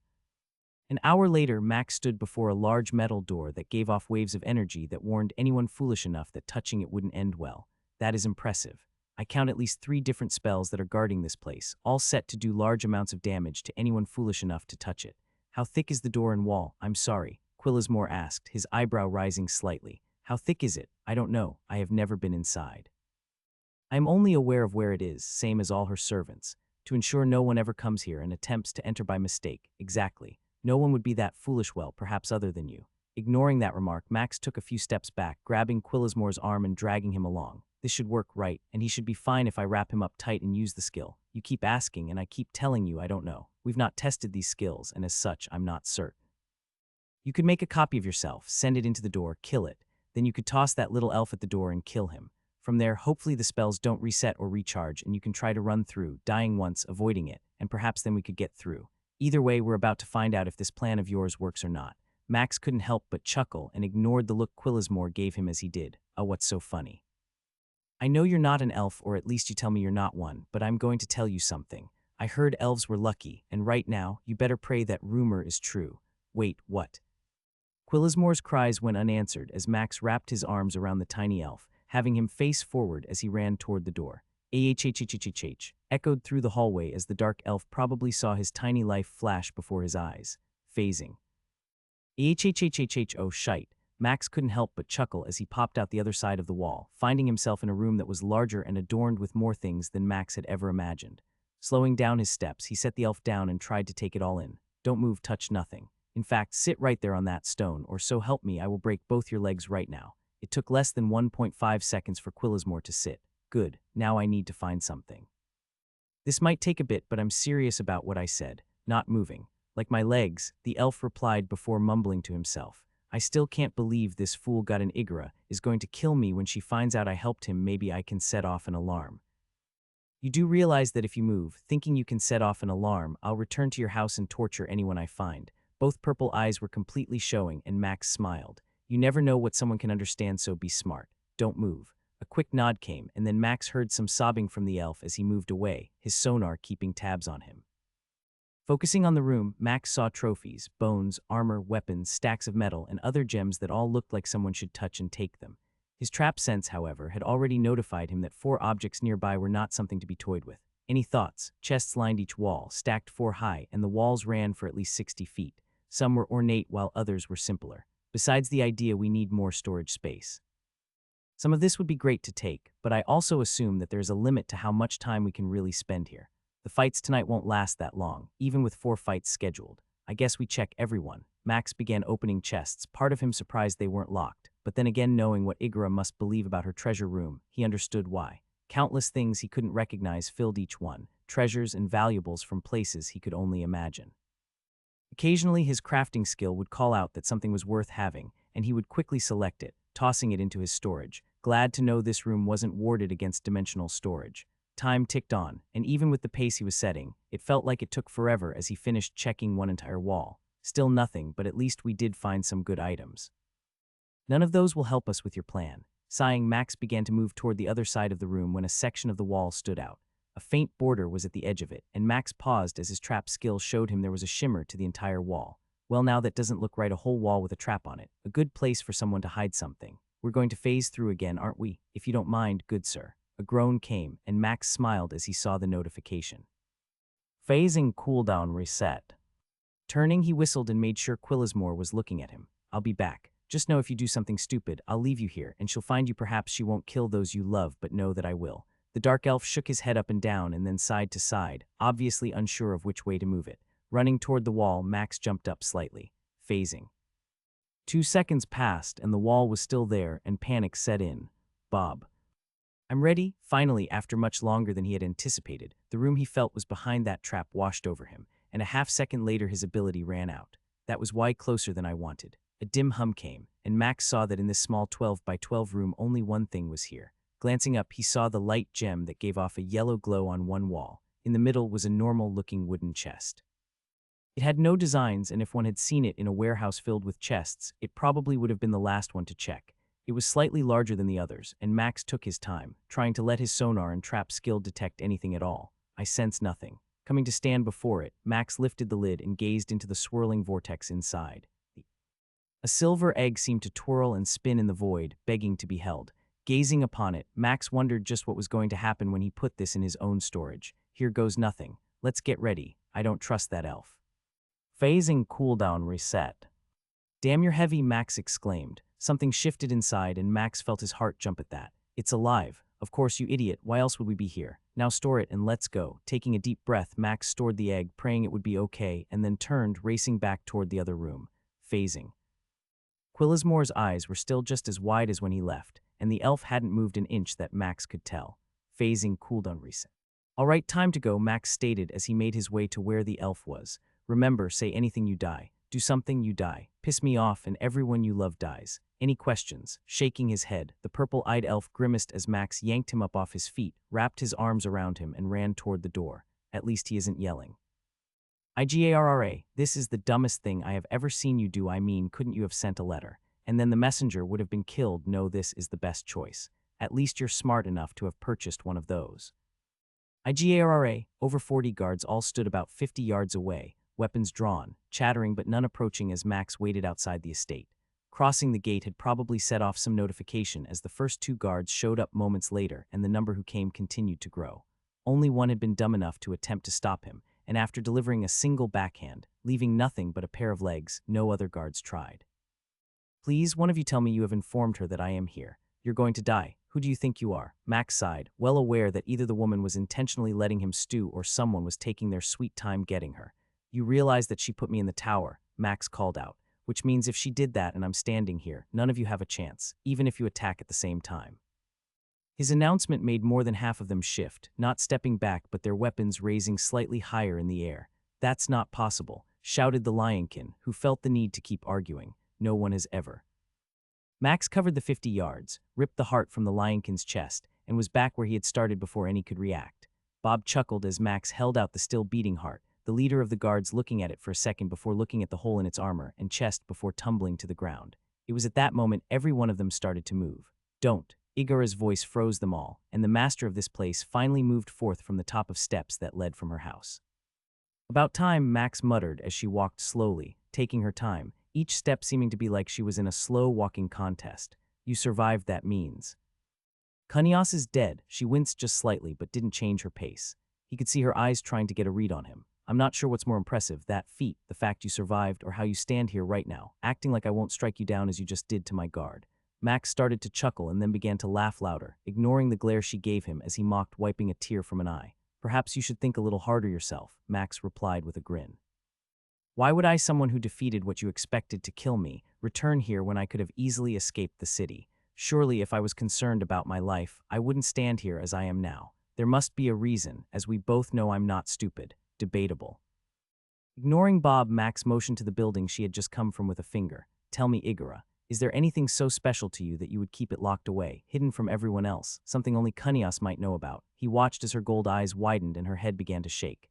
She stopped her approach, one foot just an inch from being set down on another step. Go ahead, check, I'll wait. Max was impressed with how fast she moved. She's faster, by a bit. We both expected that. It wasn't a minute before the very ground under the estate began to shake, and Max made a shooing motion with his hands at the guards. I'd suggest backing up before you get caught up in this conflict and die. It took about 3 seconds before the first one ran, and then like a dam they all split, leaving the heartless lion on the ground. Igara returned much faster, her mouth frothing as she flew down the steps toward him. Dancing backward, Max smirked as he shouted. Slay me here and you'll never find it. A roar that didn't match her tiny frame burst forth, and Max saw the shimmer of what he knew waited to burst forth. I will peel the skin from you and make you tell me, she shouted as she skidded to a stop. Weapon at the ready, Max shook his head, the whip now a spear. Even with only a dozen yards between them, each of them was ready for what might come, and Max could sense the potential power radiating from Igara. You could try to, and while I won't say it's my favorite option, that one won't work, and you probably realize it by now.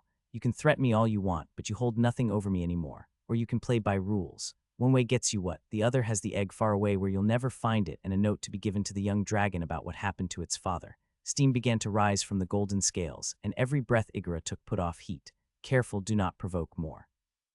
Give her the options before she can't hold back. Fight me in the arena, Max quickly added. If you win, you will receive a letter from someone in the city with the location of the egg. Bah, I could raise the city and make them tell me where it is. No, you couldn't, and you know it. The one who has the letter won't turn themselves in, no matter what you offer. No one is foolish enough to believe that. Fight me before everyone tomorrow night. winner takes all. Max could sense the power in her legs shifting, and he wasn't sure if she was going to come at him. Igura stood there, bent for battle, waves of heat rolling off her entire body as each breath sounded like thunder. "When you die and you will die," she exclaimed, pointing a claw at him. "I will take my time watching you suffer so that all may know this is my world. One last thing before I go. Make sure Ezreal knows I am alive." Those golden eyes looked ready to send beams of pure energy at him as he spoke. Giving one last nod, Max slowly began taking small steps backward, never letting the tip of his spear stop pointing at her. "Tomorrow you'll get a chance. Attempt anything and know the egg will never be found." Another roar escaped her throat, growing more primal by the moment. "Run home, little human. Tomorrow I shall gather your bones for my trophy room." Max took another step, each one slowly adding distance until he felt he was at the edge of her property. Not once had she moved, and he could still feel the rage seething from her. "Here is hoping tomorrow we don't die. That was always the plan, I thought." It was smart sending that rabbit away. "Do you believe he will truly be safe?" Max nodded, his foot tapping as Jazzjax did all the time as he sat on the stone bench in the room that helped decrease his skill cooldowns. "If we don't win, no one will be safe. This battle will be the hardest one we have ever faced before. Know that if it takes every ounce of energy I have saved to keep us alive, I will use it." He could feel the tinge of frustration from Bob, knowing that as close as his skill seemed to be to evolving, there was no other option. "I still feel we could have escaped and tried to find Ezreal and get our revenge. You and I both know that wasn't going to work. I have no idea which way to head and how long would it have taken for us to run there, hoping to retrace our steps and perhaps be found by him. He believed we were dead, so it would be safe to assume that he wouldn't be outside in that place he dropped us. How you're sometimes so smart and other times ignore common sense amazes me. You see one person in need, and you forget the danger helping might put yourself or someone in." Max just smiled, running his hand on his armor under his chest. With everything finally equipped, he felt somewhat better prepared for what was coming. The stats didn't seem like much anymore, and now he wished he had kept the rings with the percentage gains. Any idea on what tomorrow will bring? Death, either she dies or we die, and so many others. Frowning, Max closed his eyes, taking a deep breath, and lifted his hand to the heart necklace he wore. "Tanilla, pray for me." "It's time." Max couldn't help but grin when he first sensed Quillismore outside of the house. "It appears your face is healed and that you haven't been killed yet. Tell me, did Igra question you at all?" The dark elf shook his head rapidly, eyes fixed on the ground. "Know the rage she was in, none of wanted to be near her. Whatever you have done, know that she plans on ripping you limb from limb. I hope so, otherwise I'd be upset if this fight was a bust." Coughing, Quillismore glanced up at Max and froze. "You believe you can defeat her? She is a god. This is her world." "No, my little friend, you are wrong. She isn't a god, and this isn't her world, because if it was, Ezreal wouldn't be on this planet, and something tells me there are others elsewhere that have power. Igara is strong, but she isn't invulnerable. But no one has ever been a threat to her," he replied, his voice trembling as he spoke. "You don't understand. She has killed so many and ended their lives before they knew it. Surely you don't believe you are stronger than she is." Max tapped his wooden staff that he had in his right hand against the stone floor, smirking when Quillismore jumped at his action. "Tonight you need to listen to what I am going to say. I do not plan on dying, and I plan on having my revenge," Max stated, glaring at the dark elf who took a step back from him. "When I kill her, 2 more will die. After that, I imagine this place will be thrown into chaos. It would be wise for you to find somewhere safe." "Nya-oh-e." Quillismore swallowed and bobbed his head once and then motioned to the corner of the house they always used to leave for the arena. No portal. Surely there is another way to get to the arena other than that one." His purple eyes widened and the servant grimaced. "There is, but she is expecting me to appear there, where a trap might be present. I'm not certain. I was just told to bring you to the arena, but you are probably right. Then lead me to the arena. Like last time, I'll carry you, and if I think for a moment you have taken me to a trap." Max paused and snapped his fingers loudly. "Any questions?" Shaking his head, the elf hunched over as Max moved to where he was and picked him up, putting him under his shoulder. "Now then, tell me where to go." "Can you sense the presence of so many here? There are far more beings than ever before." Max only grunted as he still had a hold on Quillismore, and he studied the arena floor from a different box than he usually had for the arena. "It would appear she got your note," Max said after the sound of a roar washed over the place. "How long?" "You'll know when the announcer calls. I'll make the portal after the floor forms." "After? I thought you did it before," Max stated. "Why after?" "Would you prefer me to have you blind to whatever might come while it is forming? She won't play by the rules, and while I'm not wanting to die by either of your hands, if you lose, I can tell her you made me wait. Besides..." Max saw the way Quillismore was frowning slightly. "Besides what? If you did defeat her, things would change. Perhaps you could take over. Lead us down a new path?" Shaking his head, Max sighed. "How did you know there was a trap? It's Igara. We both know she can't be trusted." "I've been informed that in just a moment the challenger, Ifrit, will join Igara on the arena floor." This is your last chance to place a wager and witness the power of our blessed ruler of this city. Max frowned as he studied the arena floor, knowing already it was stacked against him, but Bob had assured him it wasn't going to be an issue. All the time in the tower floor we spent together, working as one. We shall do what must be done, and I shall show you the power of a god. Still a mountain range of mountain tops, she's going all out setting this up for herself. True, but the space is limited. 2 miles, and there are 3 main points, each separated by about a third of a mile. That gives us a lot to work with as each peak is only about 300 yards above the ground, and I cannot see more than a half mile above the peaks. Is there really a limit? Not knowing the power it takes and whatever shield must be surrounding it, I would imagine the energy required to potentially contain what might be unleashed has limited this floor more than Iguro would have desired. Another cough came, and Max stopped frowning, turning to see Quillasmore grimacing. We should send you now. She has been waiting half a minute already on the mountaintop. She will start. Max held out his hand and smiled. The dark elf blinked a few times and then snorted before chuckling. The two of them shook hands, and Quillasmore touched the pad on the wall, and a portal appeared under Max. No light blinded him, and the arena floor came into view the moment his feet touched down on a rock outcropping near the peak he was starting on. Our challenger has appeared. Give Ifrit one last salute before he is burned and torn to shreds. Max waved his wooden staff at the crowd, his robe still covering him and everything that was under it. His gloves showed, but he didn't care.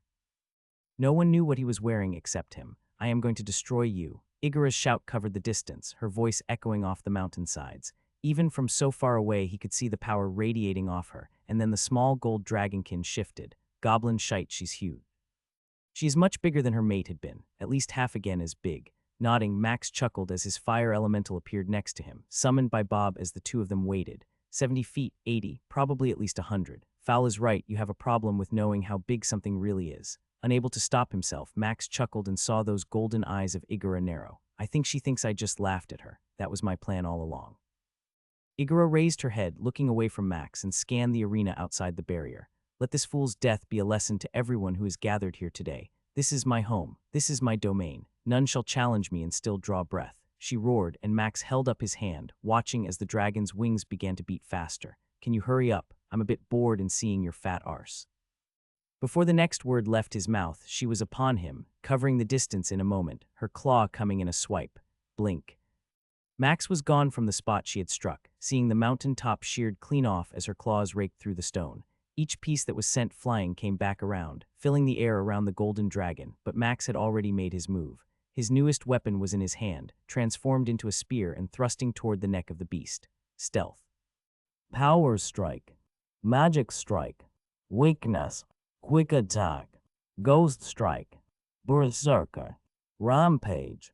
His stealth failed the moment he had used it, and as his weapon went to strike the scales, Max watched Igura's body shimmer. All 4 strikes hit, and nothing happened to her beyond him being tossed back from the impact of the strike. She moved just as fast as before, her body twisting, using the momentum of her strike to roll in the air, the other claw coming at him for a backhand. Ice Nova. Demonic teleportation. His spell of ice touched her scales, but Max could tell it had no effect as he vanished to the side, standing on a wall of air, a lightning ball forming in the air where he stood. A long tail whipped in his direction, light shimmering on golden scales from the fake sunlight of this arena floor, and Max jumped to a stone fragment waiting for him, avoiding the tail by a few feet, a gust of air washing over him from the movement. Twisting and roaring, Igura's maw came at him, chomping over and over as he jumped from stones and landed upon her head, landing another strike with his weapon but drawing no blood or even cracking the scales. Her head snapped upward, and Max went flying, watching as the beast raced after him, jaws wide. Right before she could chomp down on him, Bob had an air spear appear, Max grabbing a hold of the spell as he let go of his staff, watching it be devoured by the beast as he sped away. Keep it up. I'm testing her abilities, gauging her speed. She's faster than us but doesn't turn as well, and when we are close, she is limited by her ability to strike and hit. Max didn't even grunt as he held onto the spell, watching the truth of what Bob had said, the large dragon having to change her direction from upward to where he was headed. He reached the mountain peak Igura had started on and took a deep breath, waiting for what was about to come next. This is going to hurt, armored warrior. Bulwark. Hardened body.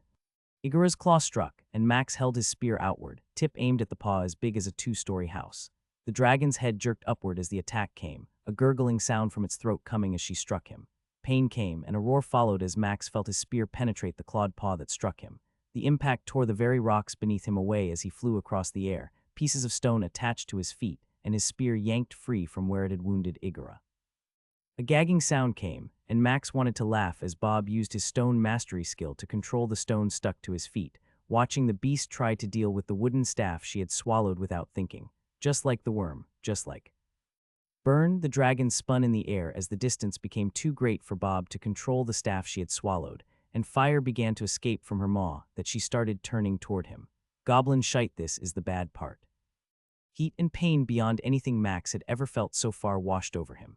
The very hair on his head was vaporized the moment her breath found him, and Max hung there in the air as Igra beat her wings, billowing out molten fire upon him for what seemed like an eternity.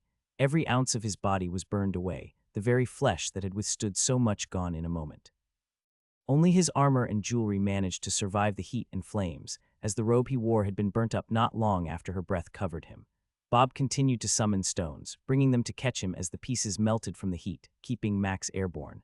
After over 30 seconds of flames that could have incinerated an army, Igra cut off her breath, flapping her wings, and retreated a quarter mile. For a few seconds longer, fire dripped from his body, and when a gust of air from Bob removed the last bit, Max shimmered, his entire body, except for his hair, returning to how it had been. Negate death blow. How in that mark? You cannot bear that mark. How do you have it? Ultimate form. Max felt Bob activate the ability on his boots, all cooldowns refreshed. A wall of air held him aloft, a quarter mile above the bottom of the arena floor, and Max laughed as his body doubled in size, his weapon and armor growing to match him as well. Oh, Igra, surely you can do better than that. I mean, one doesn't get the mark you're talking about because they are weak. It requires impressing the owner of it. It's a shame, really. I don't know if you could impress him at all with what you just did. Those golden eyes had been wide, surprised he assumed at what she had just witnessed, but from his taunts they narrowed and she sped toward him again. Sorry about this next part. Max didn't say a word, already knowing what was going to happen. Her mouth opened wide, molten flames still dripping from her teeth, chomping down on where he was. Blink. Power strike. Magic strike. Weakness. Quick attack. Ghost strike. Berserker. Rampage. Once again, Bob had the same combo set up, but this time their target was something different. Something each of them knew the dragon had no idea of. Her left nostril exploded as his skill set him inside the large open cavity, all 4 strikes delivering power beyond what she had obviously expected or anticipated. Scales, blood, cartilage, and bones formed a mist and a thick cloud as her head once again thrust upward. Aware of how it worked, Max drove off her head as she flung it upward, hot air escaping the leftover area of her nasal cavity as she roared in pain. Bob's gust of air pressed him down onto her body as he flew upward at first, an ice spear that had formed as the dragon charged, ramming into Igra's neck. Neither anticipated it penetrating, but the point had been to distract her, as each could only imagine the pain she experienced from his attack. His spear crunched into a scale, cracking it along her neck before the dragon twisted, forcing him to retreat from the airborne beast as it rolled in midair. Demonic teleportation. She's healing. Max sensed it as he had been thrust upward, flesh and bones already forming. I need to touch her with my hands. Be ready. Blink reset. Demonic teleportation reset. Blink. Demonic teleportation. Festering touch. One moment Max had been on her side, the next he was in her other nostril, punching her with his fist before stabbing with his spear. Festering touch resisted. Over and over he continued to punch and stab, lodged within the hole on her right side. Igra huffed multiple times, trying to free the oversized human booger that was assaulting her repeatedly. It won't stick. Lightning bolt. Ice Nova. A cry came from Igra as both spells went off, and Max could only imagine what kind of pain they were causing in a space where she had no ability to attack beyond hot air that didn't hurt him at all. Blink reset. Demonic teleportation reset. Blink. The large claw that had come toward him, aimed up her right nostril, was avoided as Max moved from the space, falling down below her as she flew away, not chasing him for a moment. Air spells slowed his descent, and another air spear provided him passage to the mountaintop he had started on. A large section of its top was missing. Igra was flapping her wings, studying him as he stood there, weapon held toward her, seeing the smirk Max wore. Can we win this? That remains to be seen. What kind of power she has hasn't been completely revealed. We need to draw out her skills. Find her power, make her draw upon all the wealth of her accumulated energy. This isn't going to be won by a single blow by either of us. Whoever wins will do so by bleeding the other dry of everything inside them. You're willing to sacrifice every ounce of energy and power you have. There is only one path: survival. Now then, say what must be said. I guess Cunios was right. You are weak. I guess the egg will be mine. Once more those eyes narrowed, and like an arrow she came. Bulwark. Armored warrior. Hardened skin. Her claw glowed two different colors as it came, and Max could barely catch sight of them as the speed matched a skill he knew all too well. Dispel successful, all buffs removed. 4 slashes of the claws raked through him, as power and strength tore through his flesh, cutting his body into dozens of pieces in under a second. Then the flash of light came, and as the attack ended, Max found himself falling until stone came to catch his feet, 20 feet of stone gone from where it had just been. A follow-up attack came from the other claw, and Max couldn't dodge it. Bulwark. Hardened body. Armored warrior. Pain came, and Max sensed the toothy grin as his left arm was severed from his body, a giant gash continuing through his stomach. Ultimate form. All cooldowns refreshed. Even with regeneration running, the speed at which his lost limb regrew and the gaping wound closed, what happened next surprised all 3 of them. That's unexpected. Bob didn't reply as Max felt himself doubling in size again. In moments he was almost 22 feet tall, and he felt like a monster, his body whole once more. More stones were rising fast, coming to assist his increased size and shape, and Igara's form shimmered white, vanishing faster than a blink. Now she hovered a quarter of a mile away from where she had been as his spear moved through the empty spot of space she had been attacking from. I did not expect that either. He felt weird. His strength was incredible, but the enormous size of his body seemed harder to control. How many times can we do this? I don't think we are supposed to be able to do this. I'm not sure the system expected one to be able to reset cooldowns like this and stack it infinitely. Even now, I can feel your body struggling to handle this size. Perhaps if you were evolved it could, but we need to not push it past this moment. Frustration rose when Max learned that this wasn't some trump card he could continue to use until he was over 100 feet tall. How? That is not possible. Didn't you speak to Ezreal? Surely, he told you unless he didn't and wanted you to lose. Igara turned her head toward the outside of the arena, her gaze landing on the box Max knew had been the last one he had used before the tower. I need to be careful with the mana. Spells are going to be limited. Without a way to gain more, we could run out soon. Speeding toward her as the stones propelled his larger-than-usual body, Max watched as the dragon began to move away, keeping her distance from him. Max felt the stones vanish as he changed positions. Demonic teleportation. A spear of wind at least 10 feet wide had just entered his sonar range, only avoided because of Bob's ability to react in an instant. Stop being a coward, Max shouted as the stones came under him, lifting him up again. Blink reset. Demonic teleportation reset. Show your people you're as strong as you say you are, or perhaps you really are a coward. Gods, she hates you. Max almost chuckled as the dragon turned and came at him again. Let's do this. Looking to his side, Max could see a fresh addition to the hundreds of his shredded limbs lying on the rubble and rock-strewn ground. Blood splattered everywhere as his chest heaved. Gone were most of the mountain's tops, small chunks of scarred stone flesh, drenched in the lifeblood of both him and Igara. Ultimate form. We are nearing the limits of what I can do, but so is she. Coughing and spitting blood as he grew to his 22-foot size again, Max glared at the beast, which was glaring at him through her only good eye. She was grounded and unable to fly, both wings torn from clashes between the two of them that felt ages ago. Acidic blood dripped everywhere, as a patchwork of scales had been ripped from her body. Gone was the majestic creature that had seemed a god to so many, now simply a dragon that had been fighting a war of attrition for almost an hour. How no man should be able to do what you have done, gods would die to me. Her voice was raspy. No longer did it carry the power it once had, and Max could see the blood that ran from both of her broken and torn nostrils. Perhaps that is what I am, a god killer, Max shouted. You think you can kill anyone you want, take anything you want, but no more. We have to try you, and I know this is our only hope now. This is dangerous, it may not work, but you know I am at my limits, maybe twice more I can reset everything. Everything I had is gone. Are you willing to risk it? Either we strike now, or she will continue to regain power. My mana comes back fast enough to maintain a few things hers even faster. Whatever powers she has had, whatever skills they have been, it has been over 10 minutes and Igara hasn't activated a single thing. If something resets, then we are doomed. Then do it. Just know this is going to hurt. A chuckle sounded in his head and Max smirked, ready for what he was about to do. Igara shifted lower as his face changed. I'm done dodging you, you bitch. I'm going to run this through your heart, he cried as he hefted his spear upward. Max took off, running with everything he had, watching as the golden dragon raised her claw, the one working eye tracking his forward movement, preparing for him. As she swung, Max couldn't help but know Bob was right. Everything was going to hurt. Bulwark. Armored warrior.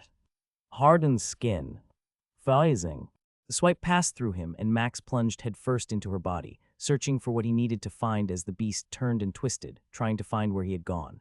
There. Left. Now right. Each second ticked by slowly as the dragon spun and her body shifted, Max trying to find what he was searching for. Inside the dragon's chest, protected by bones stronger than anything Max could imagine, was her heart, and he was going to fight it. As the last second ticked by and Max knew he was close but not quite there, he felt the darkness of his space shift, his sonar skill telling him exactly where the beating of the beast's heart was. Blink. Pain came far worse than anything so far today. Like a mountain smashed every single bit of his being to pieces, crushed under a mountain. No, a world. Max could hear the roar and cry of pain as Igora jerked upward, her body spasming as his body and her heart fought for dominance. The battle of beings raged and happened faster than it seemed as Max felt his life flashing before him in a way it had never done before. Tanilla's smiling face, her soft lips pressed against his. The way her hair smelled when he held her close. As his nostrils were filled with the stench of acidic blood and the pain of everything else, it changed, replaced by the fresh flowers and clean scent he knew and longed for. Max's eyes flew open as light rushed around him, and his skill changed the course of the battle in a moment. Negate death blow. He had lost track of the number of times Bob had reset his skills, keeping the one active, avoiding the death he should have experienced. Waves of flames washed out from him as the momentum shifted, and Max's hand touched the dragon's heart. Festering touch. Fire Nova. For so long the fire familiar had sat there, simply existing, no flame spells cast against Igora as Max knew he couldn't damage the golden armored barrier that encompassed her. Now he let it all go. Inside the space he had created, Max could feel Igora flailing on the ground as he absorbed an impact from outside the body. She is hitting herself. Focus and IT now, power strike. Magic strike. Weakness. Quick attack. Ghost strike. Berserker. Rampage. His spear transformed, now a sword, and with it the last of his mana was gone. Max didn't care as the blade moved with the precision of a butcher, carving up the heart twice his normal size in a second. Blood that burned ate at his skin, and regeneration couldn't help as the mana it required was exhausted. None of that mattered. He was protected by her own attacks, her very body and bones preventing her from reaching him. Here he could end this fight, certain now there was nothing she could do to stop him. The heart tried to regrow, whatever skill she had been saving stitching it back over and over, and each second was a battle of her power and his fury. The initial strike that had carved it to pieces gave him the edge, and each second Max pulled ahead, slowing the tide of healing. After 8 seconds had passed, a wall of air appeared, forcing back the pressing mass of tissue that had been trying to squish and limit Max, giving him a place to fight from, and he continued to carve and hack. A loud sound came, and Max felt the world shifting again as he fought to stay upright. 3 more slashes, another and another. Cold power froze him mid-swing, and Max took a deep breath, gasping at the pain of what he felt. Max, demonic teleportation. Breathe, Max retched as he felt the blood he had ingested burn his lungs. Regeneration. A few seconds passed, and the pain and scarring healed as Max blinked, wiping the blood from his eyes and turned to see the corpse next to him. Gone was the pain. No longer did the aches and sorrows of what had hurt him exist. Even the lack of noise from the spectators seemed eerily silent as Max stood. Bonus stats consumed 17,432 hit points, consumed 4,285 mana, consumed 100 strength, consumed 100 dexterity, consumed 100 constitution, consumed 100 intelligence, consumed 100 wisdom, consumed. Stat milestone 3 reached. Intelligence of 1,000 acquired. Evolution is required for milestone upgrade. Stat milestone 3 reached. Wisdom of 1,000 acquired. Evolution is required for milestone upgrade. System error, world champion defeated. Title granted, world champion. Error, title not applicable for entity power level. Entity is not. System error, abilities transfer detected. World champion abilities do not match entity power level. Abilities cannot be. 22 abilities have been consumed. Consume, overriding system error. Consume has successfully consumed a skill. Skill does not match entity power level. Consume, overriding system error. Would you like to learn dimensional space? Yes, no. Consume has successfully consumed a skill. Skill does not match entity power level. Consume, overriding system error. Would you like to learn system travel block? Yes, no. Consume has successfully consumed a skill. Skill does not match entity power level. Consume overriding system error. Would you like to learn Dispel Magic? Yes, no. Select the second one now. Max felt his mind selecting yes. System travel block activated. Area of space blocked 100 miles. Mana upkeep 1000 mana per hour. Max almost staggered as he felt the power pour out from him. A noise rose up from the audience as the power went from him, and Max gazed up at the boxes that were visible outside the protective barrier. We have a new champion, IFRIT. Noise filled the air as Max gave a single bow, and then smiled as the disc of light appeared under his feet. Quillismore wishes to teleport you. Yes, no. Smiling, Max clicked yes, and his grin grew even bigger as he found himself in his old box at the arena. A small clap came as Max's eyes and ears worked immediately upon entering, and he saw Ezreal standing near the screen, eyes locked on him. Max Host, it appears I misjudged you, trying to go somewhere. Max asked as he motioned to the damaged section of the wall where the door was supposed to be, a few stone chips on the floor. Would you believe if I said I was excited that you won? Max studied the man and his smirk. The outfit he wore was the same black leathers he had worn when he had deposited Max in the jungle. Every breath and slight movement of the man who had hunted him was read by his sonar skill, and Max could tell that Ezreal wasn't happy about this current change of roles. He has become trapped in his own stone room. Not going to leave. I mean, surely you could just teleport right out of here. Both silver eyes narrowed, and Max could sense Ezreal's hands clenching and unclenching. Your black skill, I should have killed you, he declared, his voice almost a hiss. You should be thanking me. It is because of what I did that you are alive and stronger. I can sense the power washing off you. Before me you couldn't have. Max crossed the room, his left hand gripped around Ezreal's throat, slamming the hunter into the wall, placing the tip of his spear against the man's chest. Wait, I have gold. Treasure, I can take you back. Without me, how will you return home? Each word from the hunter he had feared felt like nothing but an attempt to draw breath for another second. Even the way Ezreal grabbed at Max's wrist and tried to pry away his grip did nothing. You have grown stronger. Much stronger because of him, all this feels like a game of the gods, someone pulling strings, making one fool act. Tell me, Max, are you committed to this path? His hand shook, causing the struggling hunter to shake as he was pressed against the stone walls. Both eyes would have sent beams of light at Ezreal and burned the silver eyes he had away if that skill had been his to command. Can you take his power? Can you steal his ability that will allow me to return home? I can. Right now I am like a cup of water, full to the rim. If you add another drop, the bubble that struggles to stay in place and not spill over will burst, and I shall be able to evolve.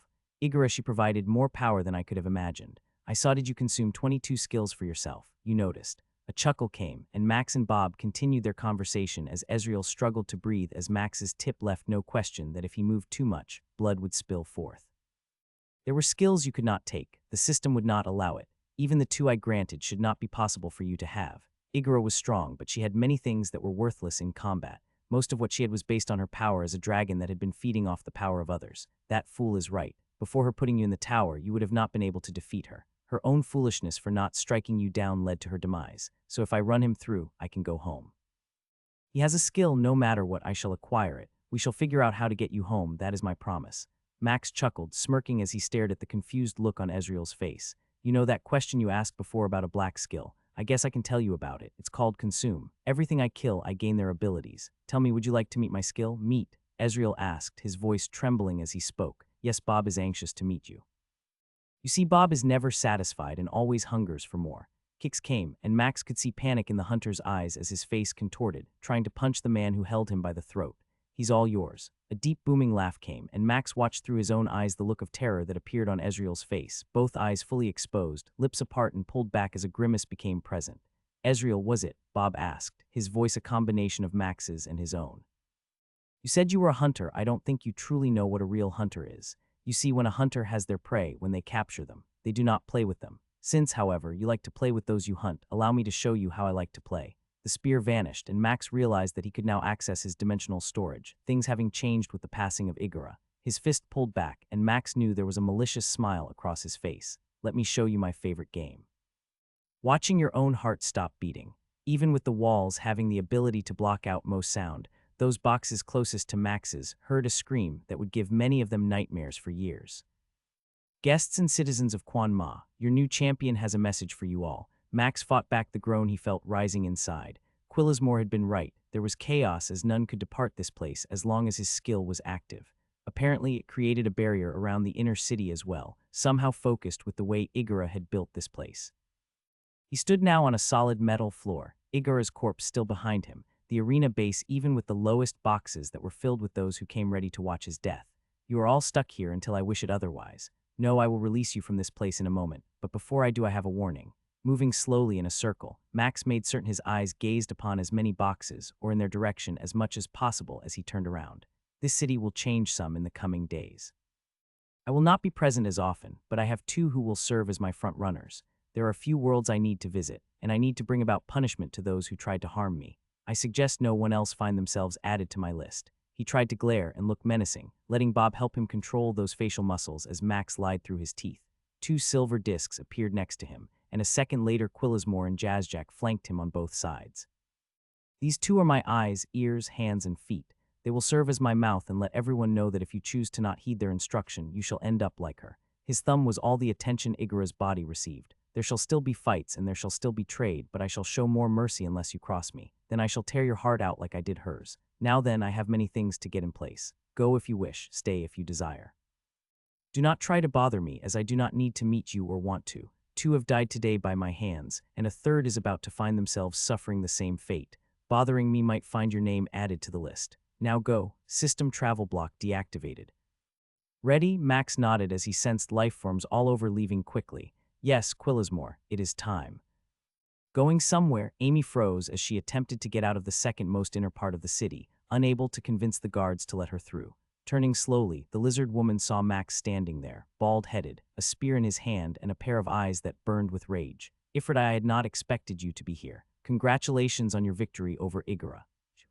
Enough, Max's shout cut her off, and he motioned to the doors where the dark elf was already leading the guards away. The well-kept and manicured street become desolate except for the woman he had saved and himself. You killed Romandes. What? No, why would I? Igara told me, Max said as he held up a hand and moved toward her. She started to back up, glancing around and saw that she was alone. You wanted power. You wanted more power. I should have seen it. I know the look of one who seeks only for themselves, and yet I ignored it. Every part of me wanted to believe you were different. I was wrong. You don't understand. My whole life I was nothing. Now I have power. Then show me. Show me what the life of one has given you. Impress me and perhaps I shall let you live. A snarl came, and Amy didn't hesitate as her eyes narrowed. The gray scales of her arm glowed, and Max could sense the power she was drawing.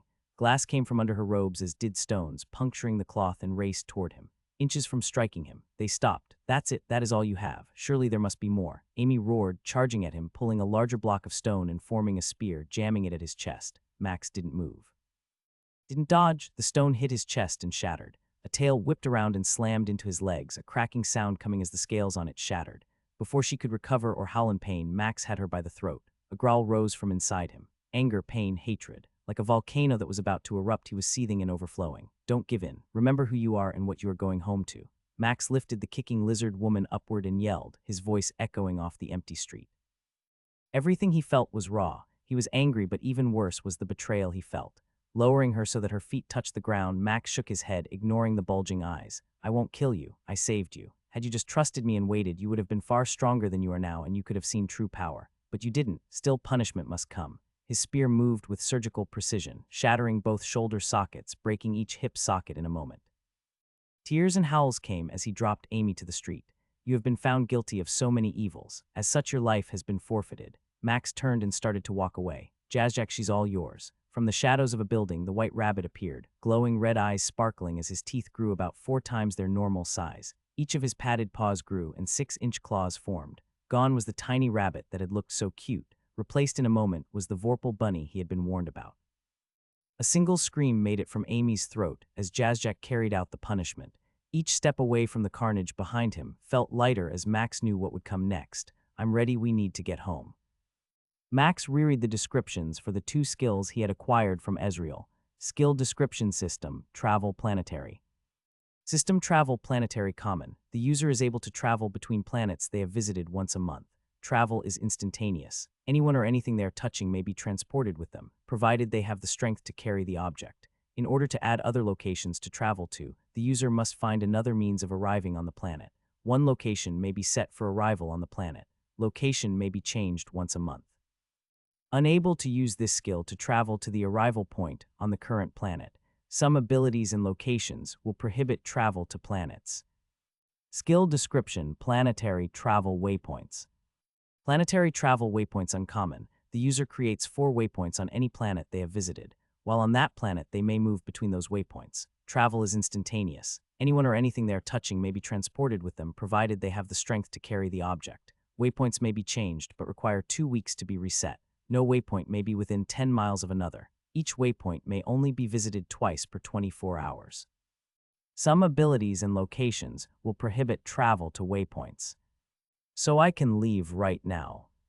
You can, but you need to consider what you are going to do. Will you simply abandon these two so soon? Max frowned as he watched the pair arguing about how different things should be handled. Enough, I'm tired and I need to leave. Both Jazzjack and Quillismore immediately went quiet, turning their attention from each other to where Max was slouching in a chair. But there is so much that must be in place, the dark elf stated. You do realize the whole city is in a state of flux. Clearing his throat, Max forced himself to sit up. Exhaustion finally hit, and the bottoming out of all that energy Bob had run through, then the sudden resurgence of it to where his skill was waiting to evolve, had been a tiring ordeal. The weight of all the death he had caused felt crushing, and knowing more might come was even worse, but all he could think about was Tanilla. Jazzjack, you need to handle the administration side of what I gave you. Quillismore, you need to manage the arena and the other areas you're familiar with. Each of you has skills and experience that will allow this world to continue to function. Standing up, Max pointed at the wall where dozens of large dragon teeth were leaning against even more golden scales. Those are how you will ensure people follow your orders. The guards are loyal to you all. None of them felt the need to question my orders, and they will keep most of the people in place. Rest who want those items will do whatever is required to get them. You too must ensure that everyone knows that only by obeying the rules I laid out will be how they can get them. If need be, bluff that you will summon me. But we can't, Jazzjack replied. You yourself said it will take a month before you can return here. Will you return here, hopefully in time? But do not forget the tower appears to be open and no longer set on that floor that killed anyone who entered it. Tell them that is my gift. All who are strong enough may enter. Our retroflex letter FF41, O letter 1D401, E hatchek letter 1D42C. A snort came from Quillismore, who was grinning. That alone will earn the obedience of most, so make it happen. You two are the only ones I can entrust with things here. While this world is hard, you have been given a chance to thrive. I expect Max paused as he held both of their gazes for a moment, each of you to work together. Gather your families, keep them safe, and help them grow stronger. The Vorpal Bunny moved to where Max was and bowed low. Chuckling, Max held out his hand and smiled as the rabbit shook it. Friends don't bow, they shake. Quillismore, come here and shake my hand. Immediately the dark elf moved, grinning, and held out his hand, almost giggling the entire time they shook. Now then, I need to go. Somewhere is a woman I love and family I need to find. Be safe, and hopefully when I return I won't have to kill anyone. Each of them chuckled and took a few steps back, unsure what was going to happen next. All right, Bob. Let's go home. No flashy lights or magical powers that sent waves of energy came. Instead, a simple portal blinked into existence and then was gone, leaving a white, furry Vorpal Bunny and a black-skinned dark elf to manage a world that had always been built around killing. Sunlight hit Max's face and the air seemed sweeter as he breathed it in. Sounds of weapons were ringing out with shouting, and Max spotted Tom with about 20 people on the sparring ground, working through attack patterns and other techniques. Tanilla, I'm home. He began to walk toward the group. His armor hadn't changed at all, which was why when someone spotted him, they froze, getting a shield to their face from their sparring opponent. What the hell are you doing? Don't stand around. You should be. Max couldn't help but grin as he saw Tom's eyes find him, and the man rubbed them a few times before he sprinted toward Max, leaving everyone on the field in shock. Seth. Laughing, Max nodded and held out his arms as the older man didn't pause his charge, grabbing him in a bear hug and shaking him. You're alive. She always said you were, but I wondered if my God you're bigger. What the heck has happened? One question at a time, please. Tell me, Tom, where is Tanilla? Faction members began jogging toward the pair, and Tom stood there shaking his head, stepping back and looking Max up and down a few times. Tom, where is Tanilla? The tower. She's in the tower with Dexic and the others. The 48th floor if I am correct. Everett is going to flip. You need to come inside. Max shook his head, smiling at those who were slowing down and coming to look at him in shock, hearing the stories of how he had vanished for months. When did they leave? What? Tanilla and the others. When did they enter the tower? Shaking his head, the trainer finally realized what Max was wanting to know. Oh gods, 2 days ago, I think. Surely it's only been 2 days. It's been taking weeks for them to clear each floor, so you won't see them for at least 5 more days. Plenty of time to.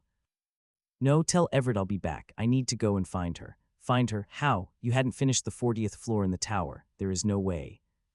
Tom saw the smirk on Max's face and stopped, finally understanding the aura he felt coming from Max. Without waiting, he moved to where his trainer was standing and grabbed his hand, yanking him close and giving him a quick hug. Tell Everett I'll be back soon, Max whispered. A rush of air was all he felt as Max jumped into the air, and none could see the spear of air he grabbed onto, taking off across the city like he was flying. Wait, ignoring the guard who had held up a hand, Max fell from the air and landed outside the portal. You can't. Seth Pendle, don't worry, I'll be back. Touching the portal, a window appeared, and Max selected the 40th floor. It is a good thing I have so much power that the small amount required for one spell means nothing, or the fact I can easily fly across most of these floors or simply run through and slaughter everything, or that it is a shame you cannot collect all those gems. They mean nothing to me right now, and you know it. Only one thing does. Max heard a chuckle in his head as he raced through the portal, ignoring every creature that stood in his way. None were fast enough, none were strong enough, and even without his weapon they were dead if he simply ran through them.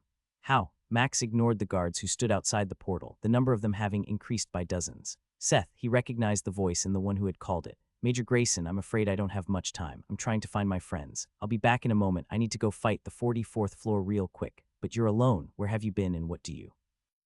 Just wait, I'll be right back. Max shouted as he ran past the older man, seeing the confused expression as those blue eyes studied him. Take the chest, do not waste it. Sighing, Max nodded and waited. The 10 seconds it took for the body to vanish and the chest to appear felt like an eternity. 2 strikes, not even empowered. I almost felt bad for it. No, you don't. Bob laughed. No, I really don't. 2 purple crystals found their way into his storage, which Max had forgotten was incredibly full of dragon remains.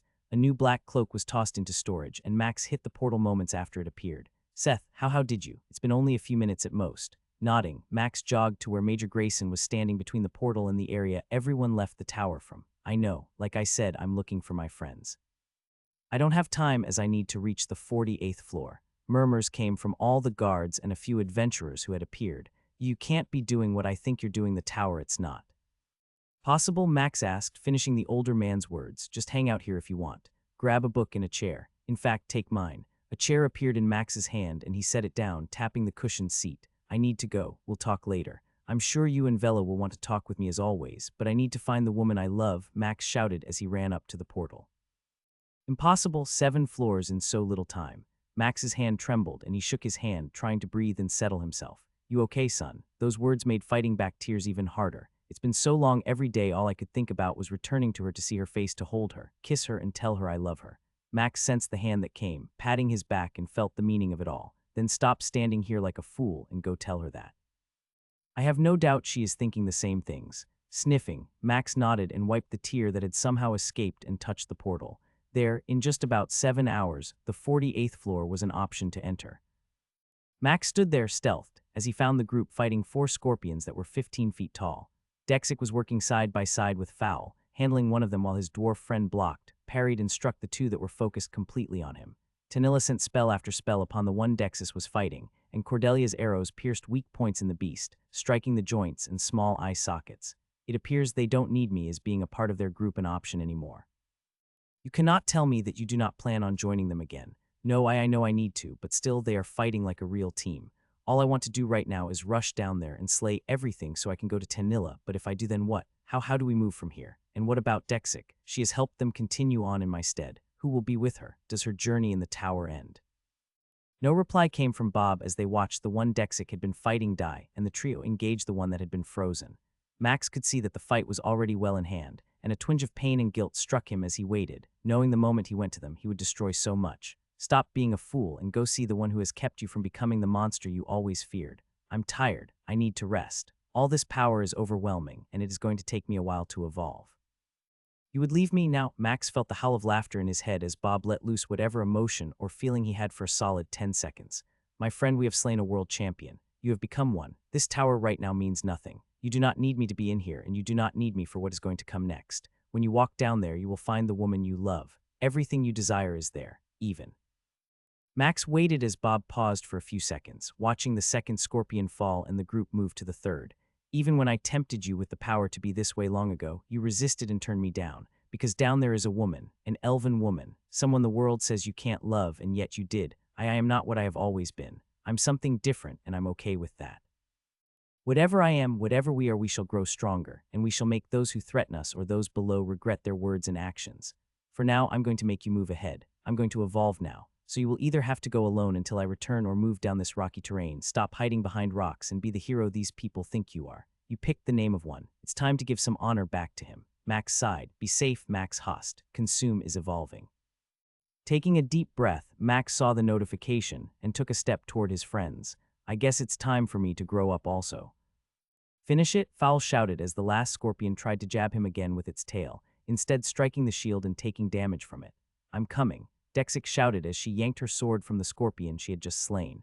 Max wasn't sure what he wanted to do for the longest time as he covered the 100 yards to where his friends were battling the last scorpion. He knew Tanilla was low on mana, her spells getting smaller with each one she sent. So he did what he could, summoning an ice spear, pouring more mana in it than he needed, and sending it at the last one when his dwarven friend called for help. His spell penetrated the insect's head, coming from above and pinning it to the ground as it flailed for a moment. Finish it so you get the experience, Max shouted, just 10 yards from behind Tanilla and Cordelia. He watched as the most beautiful red-headed woman he had ever seen slowly turned around, tears in her green eyes that matched his.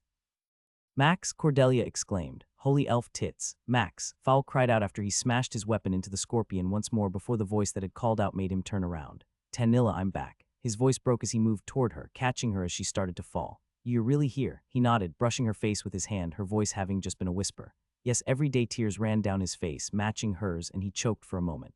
Every day I fought to return. He went silent as strength returned to Tanilla, and she grabbed his neck, pulling him close and pressed her lips against his. Max let himself go, pulling her close to him, sitting down on the ground and wrapping his arms around her.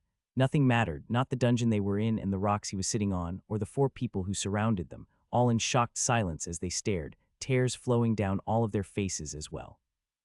I need to breathe, Tanilla finally gasped as she pulled herself back a little, her hand rubbing up and down on his armor on his chest.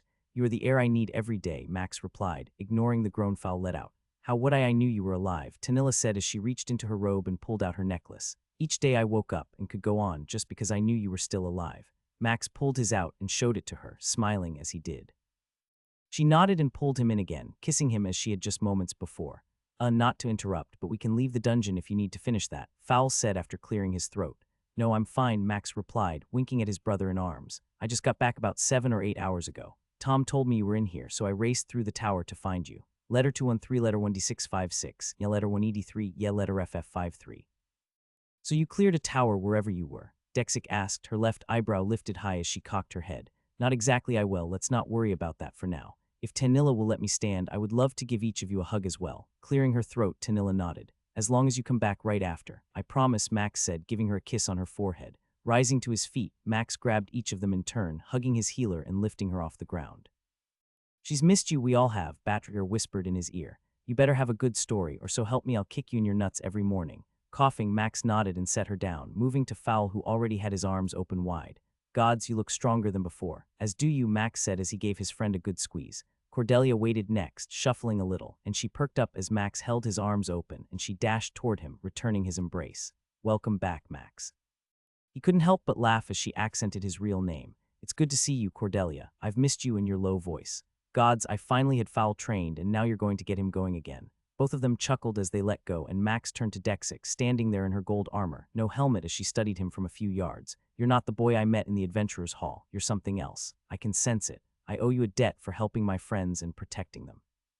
She shook her head and held out her hand. No, they have shown me the power of a family and an amazing group. You are fortunate to have them. Max grabbed her hand and pulled her close, giving her a hug and patting the taller woman on the back. I owe you, I'll find a way to repay you, he told her quietly. Let's say we're even. You saved my life. Nodding, he gave her a pat on the shoulder as they broke their embrace and turned his attention back to Tanilla, who was just a few feet behind him.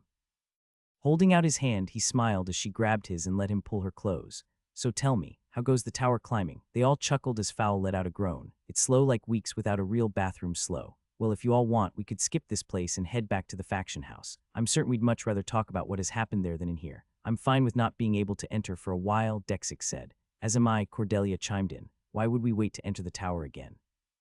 Max asked, smirking as he did. The ranger shook her head. Did you forget that if we leave, there is a cooldown? No, I remember, Max replied. However, I was thinking about us finishing this floor, if that's okay with you all. You want to fight with us or just clear the way? I had a better idea, Max informed Fowl. I mean, I could just carry you all if you wanted. There's 5 of us max, Batrier stated. You can't carry all of us. He gave Tanilla a kiss on the cheek and winked at her. If you're willing, my love, could I have just a moment to free my hand? I promise I'm not going anywhere without you. She gave him a sideways look, narrowing her eyes for a moment, and slowly bobbed her head, letting his fingers free from her death grip. Moving a few yards away, Max cracked his neck and did a few small squats, putting on a show for them. Now listen, I won't have a lot of time once I do this, so just be aware I'm going to grab you all and do my best to not injure anyone. He winked at Tanilla, who was shaking her head, and snapped his fingers, his chest piece vanishing into storage. Holy elf tits, Tanilla muttered. Okay, someone needs to tell me where he got those, Fowl stated as he pointed at Max's shredded physique. Sorry, this is more for the ride. I don't want anyone getting slammed into the armor. Besides, if this floor is like the other ones, we'll be fine. The other ones? Dexic asked. Max didn't reply, he simply transformed. Ultimate. Holy ELF tits, Cordelia shouted as Max grew to 11 feet tall. Does everything get bigger? Fowl asked. Batrier swiped absently at her man, missing him completely as she couldn't take her eyes off of Max. Time's ticking and we need to hurry, so hold on tight. Max and the others moved out of the portal and found themselves standing on the platform, surrounded by over 200 people.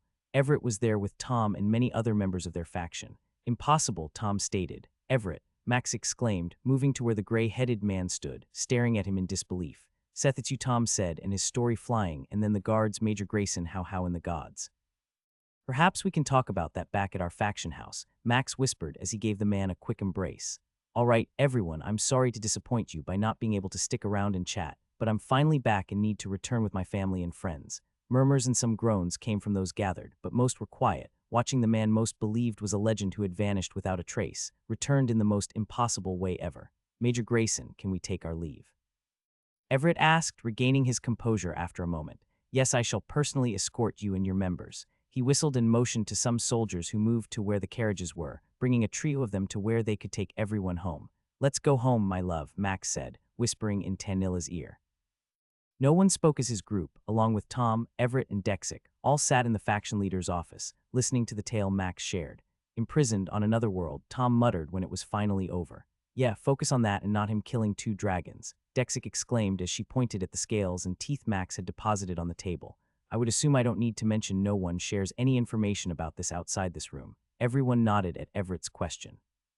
Good, then all we will say is that Max took a trip overseas and just returned. Nothing else. Understood. Once more a bobbing of heads came as Fowl fondled one of the dragon scales. What I want to know is what your plans are, Cordelia asked. What do you mean? Seriously. Come on, Max, you ran through that tower floor and didn't have to fight anything. If I had to guess, you can probably solo the 49th boss. Sighing, Max felt everyone's eyes on him, waiting to hear his response to her question.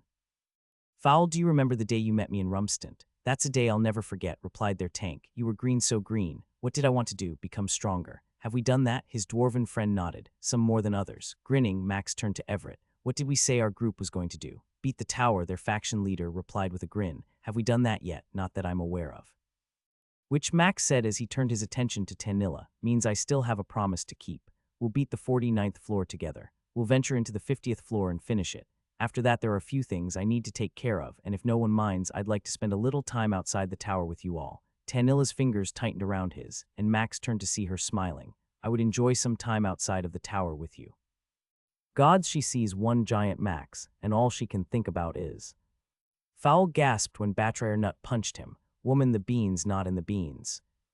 Everyone chuckled and Max couldn't help but laugh. I think now is a perfect time for me to take my leave with this beautiful woman here. Go, Everett said, smiling as he did. Don't pass up this moment. Standing, Max helped Tanilla up and began to move toward the door. I'm not sure when we'll leave our room, but trust me, it will be when both of us are ready.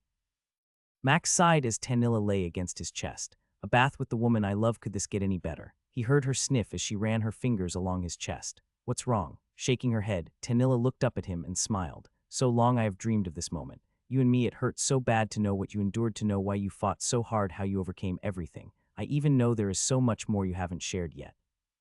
Running his fingers through her wet hair, Max nodded, watching the candlelight reflect off the water in her wet skin. Yes, there are things that almost broke me, but know that you're what kept me going. Even Bob was willing to help me remember that. I would, Max replied with a shrug, except he's silent right now. He's evolving. Her eyes widened and Max nodded. Neither of us knows what that means yet, but there is still so much I need to do, but none of it matters if I'm not with you. Tanilla nodded and sat up in the water, not bashful at all as her top half was displayed before him. What does your sonar skill tell you? Max shook his head as he studied her. As in, what does the room look like or what I can tell about right now? Close your eyes, Max. Use your skill. Tell me what you can feel and sense. He chuckled and she glared at him playfully, but he knew she was serious. Fine, I don't need the skill to know how beautiful you are. Just shut up and focus, you fool. Going silent, Max took a deep breath and let it out.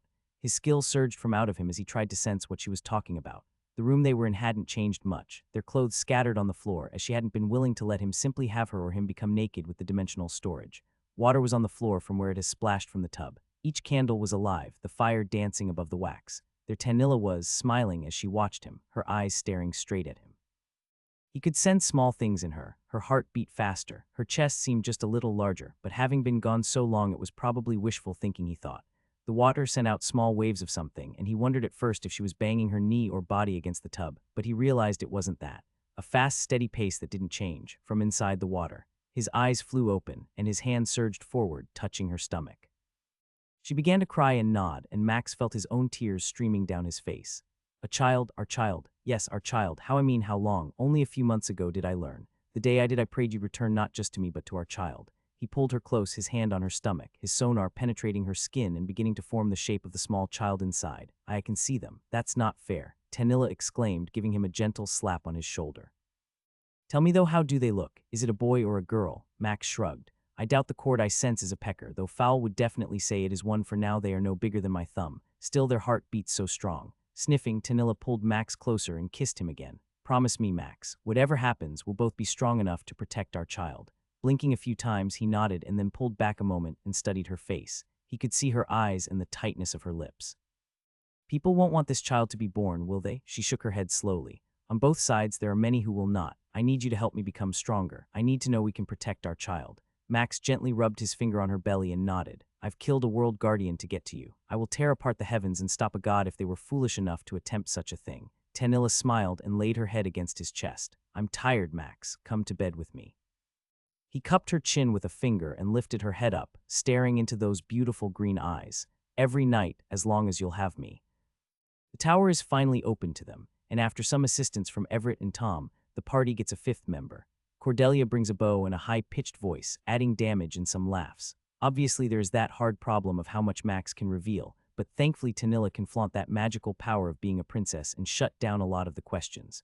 Max and the gang now find that the tower seems hellbent on throwing harder things at them, with rare spawns and some really nice loot. Learning how the tower goes isn't easy, and that first boss fight against the worm leads to some growth as a group where they pull together, go for broke, and let Max melt his flesh away. Eventually they learn that the tower likes to throw some hints at what is coming, and they continue to surprise the faction leaders with everything they bring in. Max also starts to play with his crafting skills, putting on another hat and name as he tries to find a way to use the materials gifted by the Golden Dragon God. At the end of Book 4, Everett calls Ogre shite on everything Max says and swears to secrecy, learning about his power and potential. Book 5. The action gets hot pretty fast, and the team finds themselves helping in a dungeon break outside the city, quickly realizing that hey, they are a lot stronger than the last time. Now they look like those cool faction people who roll out and bust some skulls. Tom and Max spar a little, and their older trainer continues to feel Max is holding back, much stronger than he lets on. Now the tower gets harder, and they find out that there are puzzles and other things worse than simply just fighting. Each step provides clues that the tower isn't what they expect. Even worse, they find beardless dwarves the horror. Dexic hits the front page of the newspaper when her squad gets attacked and she takes out a few elves, calling for a fight that will surely be the end of her. Max, being that nice guy, steps in, says he'll fight with her, and has to kick her golden rear in order for her to settle down. Things go sideways when a few elves try once more to end Max's life, and now, the stage is set for him to meet Tanilla's mother and Macy and Molly once again. His power gets displayed in the arena, and Max stands up to the queens, letting them know he just wants to be with his friends and grow stronger. Success for Max in the Colosseum brings success for the whole faction, and things start to change as they have to prepare for the incoming horde of new adventurers wanting to be part of the Golden Axe faction. Boat rides, cannonball trips, and fighting with a stupid boss who kills itself against Fowl's damage aura all lead to a fun boss that just happens to be Kraken. That's a pun, it's a Kraken. The team pulls out a win with Max's gift from the merfolk who knew pants would be awesome like his, and they find themselves ready to rest and relax for a moment. While out grabbing some hot buns, Max gets kidnapped and brought through a portal. Book 6. If there was a moment you wondered what the heck could happen to Max next, this was it. A crazy psychopath hunter, who disguises himself as one, then shows their true power and gives him a 7-day head start after collaring him. What is this? Some crazy fantasy book? Anyways, Max runs for his life. Finding the world he is on now is much stronger than he could imagine. Bob is okay with being called Bob now, and Max form a cool relationship, as neither have anyone else to talk to. While making his way across the world, has anyone done the math and figured out just how fast he can run yet? Max stumbles upon a lizard woman and lets his heart get in the way, busting her out. They make friends. He calls her Amy. What could go wrong? Eventually, they end up in Quan Ma, and Max finds himself about to live the arena life. Whatever you do, it has to be kill or be killed, and thankfully our no longer bald MC is good at killing stuff. He befriends an insect and a tigerkin, and they make their way deeper into the city rings, earning tokens and a reputation. Eventually, Jazzjack, the cuddly and lovable Vorpal bunny, becomes their benefactor, and they live the good life until someone kills Romandes, the weaponsmith, and Max goes on a rampage. He gets Amy her powers, she dips 'cause why not, and Max finds himself soon in the innermost ring of the city. Turns out Igra has a pocket dimension that allows others from different worlds within the system to come, bet on fights, and trade for powerful things. Max goes crafting, makes a transforming weapon, beats 9 opponents, and gets put in the tower by our favorite gold-scaled dragonkin. It's a trap Q Star Wars battle moment. Endless waves of monsters come. Eventually, Max makes it through after 40 days, and when he finally gets past that level, finds himself facing a silver dragon. Max goes all ultimate form on Cunios Dragon, realizes Max is special, and also that one attack from a powered-up guy can kill you. With a promise made, Max loads up on dragon parts because, hey, growing big almost choked himself to death, and the collar that limited him is gone. Now Max just needs to capture a dark elf, break into a secure vault, find a dragon egg, hide it, challenge a god to a fight, and win. Yeah, that all happened. Max won, and got a ton of powers which Bob ate. That bastard. A quick jaunt to his old box reveals Ezreal, the hunter who poached his ass trying to get out, and after a short trip down memory lane, Max lets Bob have some fun, ripping out a heart and gaining the power to return home. Dang, this recap is long. Anyways, Max returns home and freaks out. Tom flies off to the tower where Tanilla and the others are not really flying. He used a spear of wind, but hey, it looked cool. He then proceeds to power through the tower, Bob and himself revealing just how strong they really are as a crowd shows up upon hearing what he is doing. Toss in a boss dying in 2 hits, and Max finds himself on the 48th floor watching his old crew fight. He does what he's good at, sneaking up, killing something, and then looking cool while making out with the elf he loves. As if it's hard being this strong, Max then grows 2 X's as big and yes foul, everything grows 2 X's and carries the entire team out the tower, setting the stage for the 49th floor boss. A little wine, a little conversation, and everyone feels like they're still missing out on everything Max had been through. It was probably longer than this recap, but most likely not. He and Tanilla return to their room, bathe, and Max finds out she is pregnant. Now he must protect not only those he loves, but the child that so many will despise because of what it represents, humans and elves together.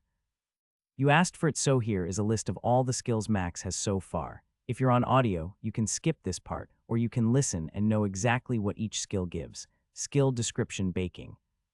Baking common, the user has a basic understanding of cooking breads, cakes, cupcakes, and an assortment of other treats focused around the baking class. Use of better ingredients will provide better results and potential experience bonuses. Okay, that's it for the skill descriptions. Enjoy Book 7. Haha, okay, that was purely to mess with audio folks. If you're reading this, then obviously you knew I was joking. Skill description: consume. Consume epic skill. When killing a person, creature, or monster, the skill holder has a chance to consume some of the essence of the one defeated. Health, stamina, mana, stats, and skills have a chance of being gained. Stats consumed cannot be acquired if current stats are higher. Skills can be upgraded if a higher skill is consumed. No experience may be gained by killing creatures or others. No experience is gained via quests. Consume has a higher chance of consuming bonus stats. The skill also grows in sapient status as the skill ranks up. Skill description: shield.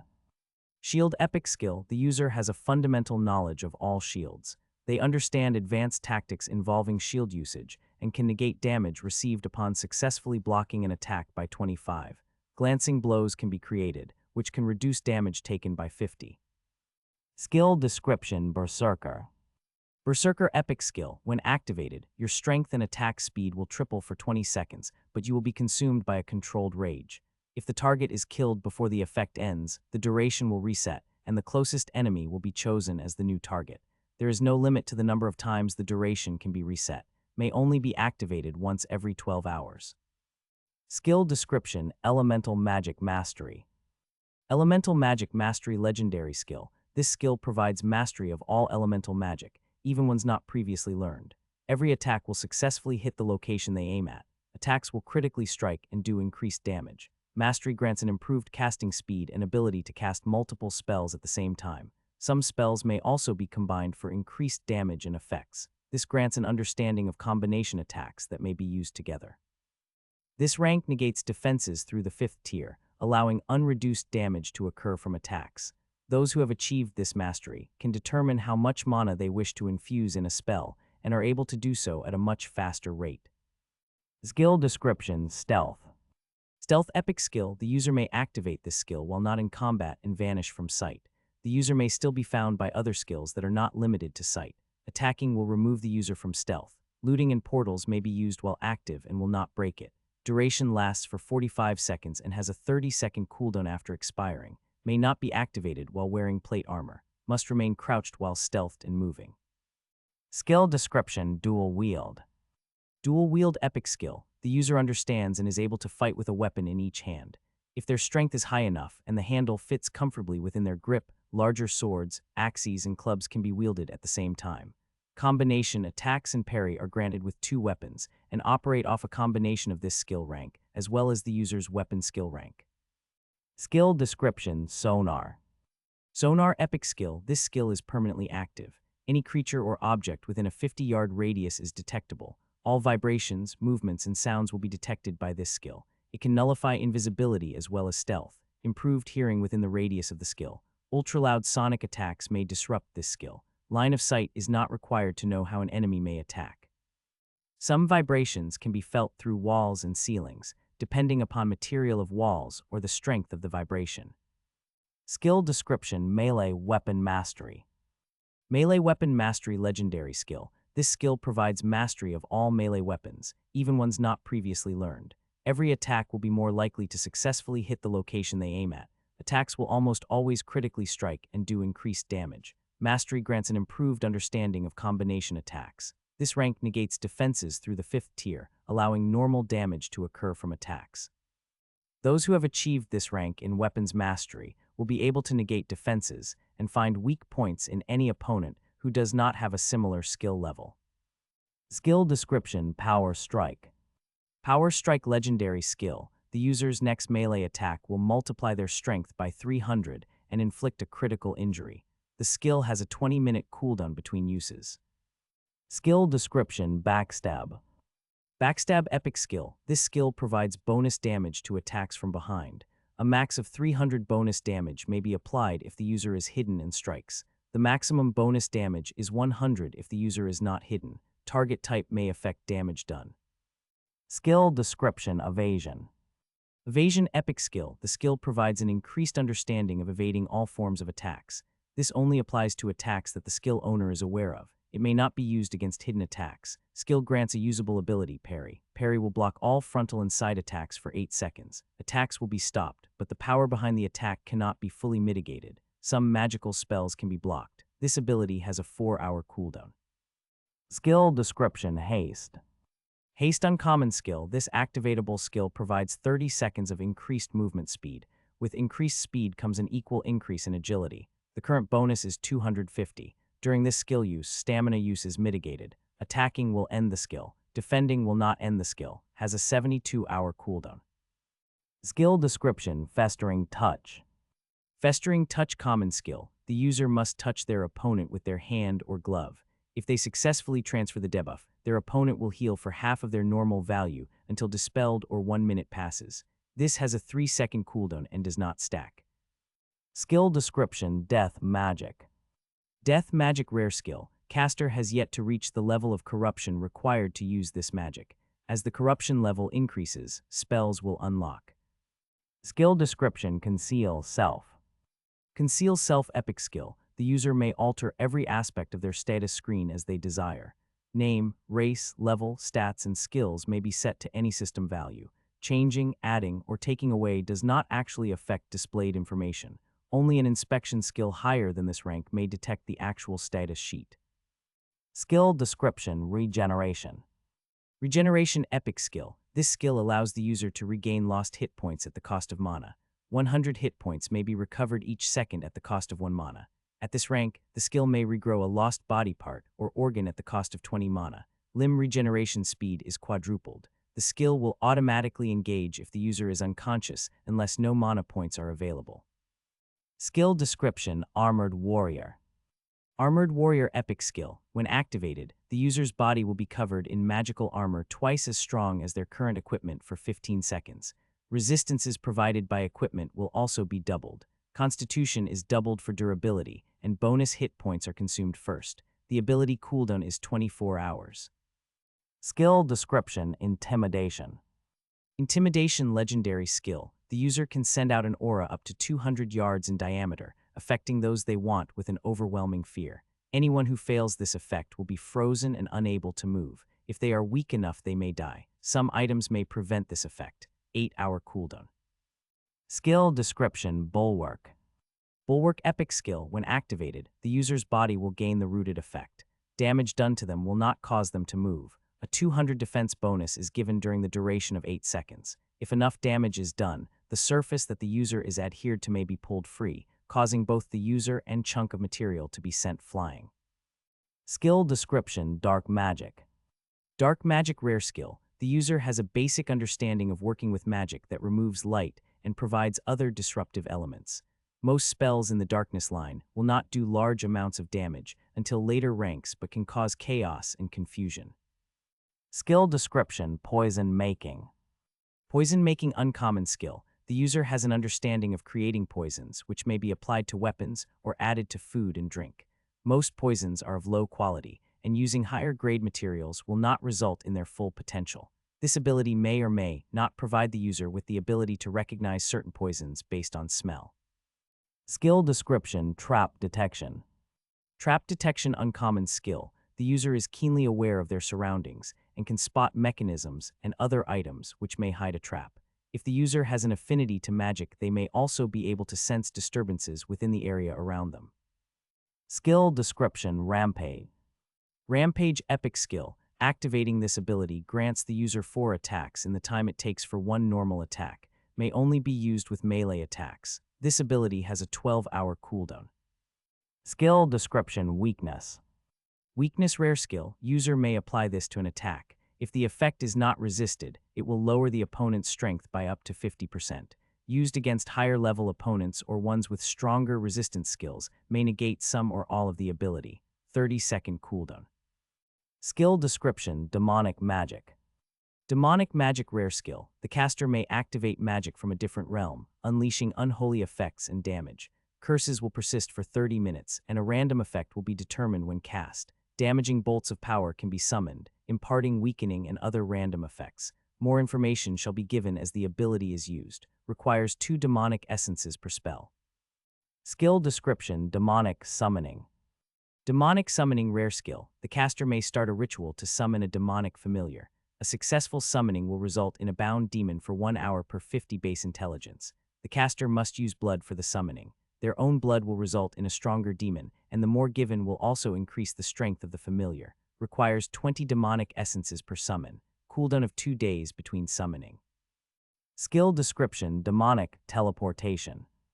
Demonic Teleportation epic skill. The caster can move through the demonic plane, teleporting within 15 meters of them. While moving through the plane, all momentum is kept. Some magical barriers will prevent teleportation from going through. Requires 1 demonic essence per cast. The cooldown is 20 seconds. Skill description: Weapon Crafting. Weapon Crafting legendary skill. The user may craft weapons that will be known throughout the ages, provided materials are acquired for such a feat. The weapon crafted has 4 chances to gain stats or skills, each one having a base 60% chance of success. During crafting, the user has a 30% chance to bestow the weapon with an element if the core required is present. May attempt a second element imbuing with a 20% chance of success. Weapons crafted by the user of this skill will always be unable to injure the maker. Weapons crafted will be indestructible except by a weapon of godly grade. The time required to craft a weapon depends on the materials used. The weapon may be crafted in stages and stored within dimensional pockets to prevent degradation of the process. Skill description: Armor Crafting. Armor Crafting epic skill. the user may craft standard armor of exceptional quality. Armor crafted has a 20% chance to acquire 2 different stats. Armor has a 5% chance of being considered indestructible. Materials used may aid in the chance of higher grade armor. Armor may be stored for 1 week in dimensional storage during the crafting process without any degradation of the process. Skill description: Magical Strike. Magical Strike rare skill. The user's next melee attack ignores all armor, dealing damage based on the user's intelligence. This ability has a 1-hour cooldown. Skill description: Formidable Mind. Formidable Mind epic skill. The user is extra resistant to skills, spells, and abilities that attempt to control or alter their mind. When under an effect, the user can decide to activate the ability, freeing them from it. The cooldown is 24 hours. Skill description: Ice Resistance. Ice Resistance rare skill reduces all damage and effects of cold-related attacks by 40. Skill description: Poison Immunity. Poison Immunity legendary skill. User is immune to all poisons of equal or lower rank. Skill description: Ranged Mastery. Ranged Mastery legendary skill. This skill provides mastery of all ranged weapons, even ones not previously learned. Every attack will successfully hit the location they aim at. Attacks will critically strike and do increased damage. Mastery grants an improved understanding of combination attacks. With this rank of skill, the ability of an empowered ranged attack is granted. This rank negates defenses through the 5th tier, allowing normal damage to occur from attacks. Those who have achieved this rank in Weapons Mastery will be able to negate defenses and find weak points in any opponent who does not have a similar skill level. Skill description: Empowered Ranged Attack.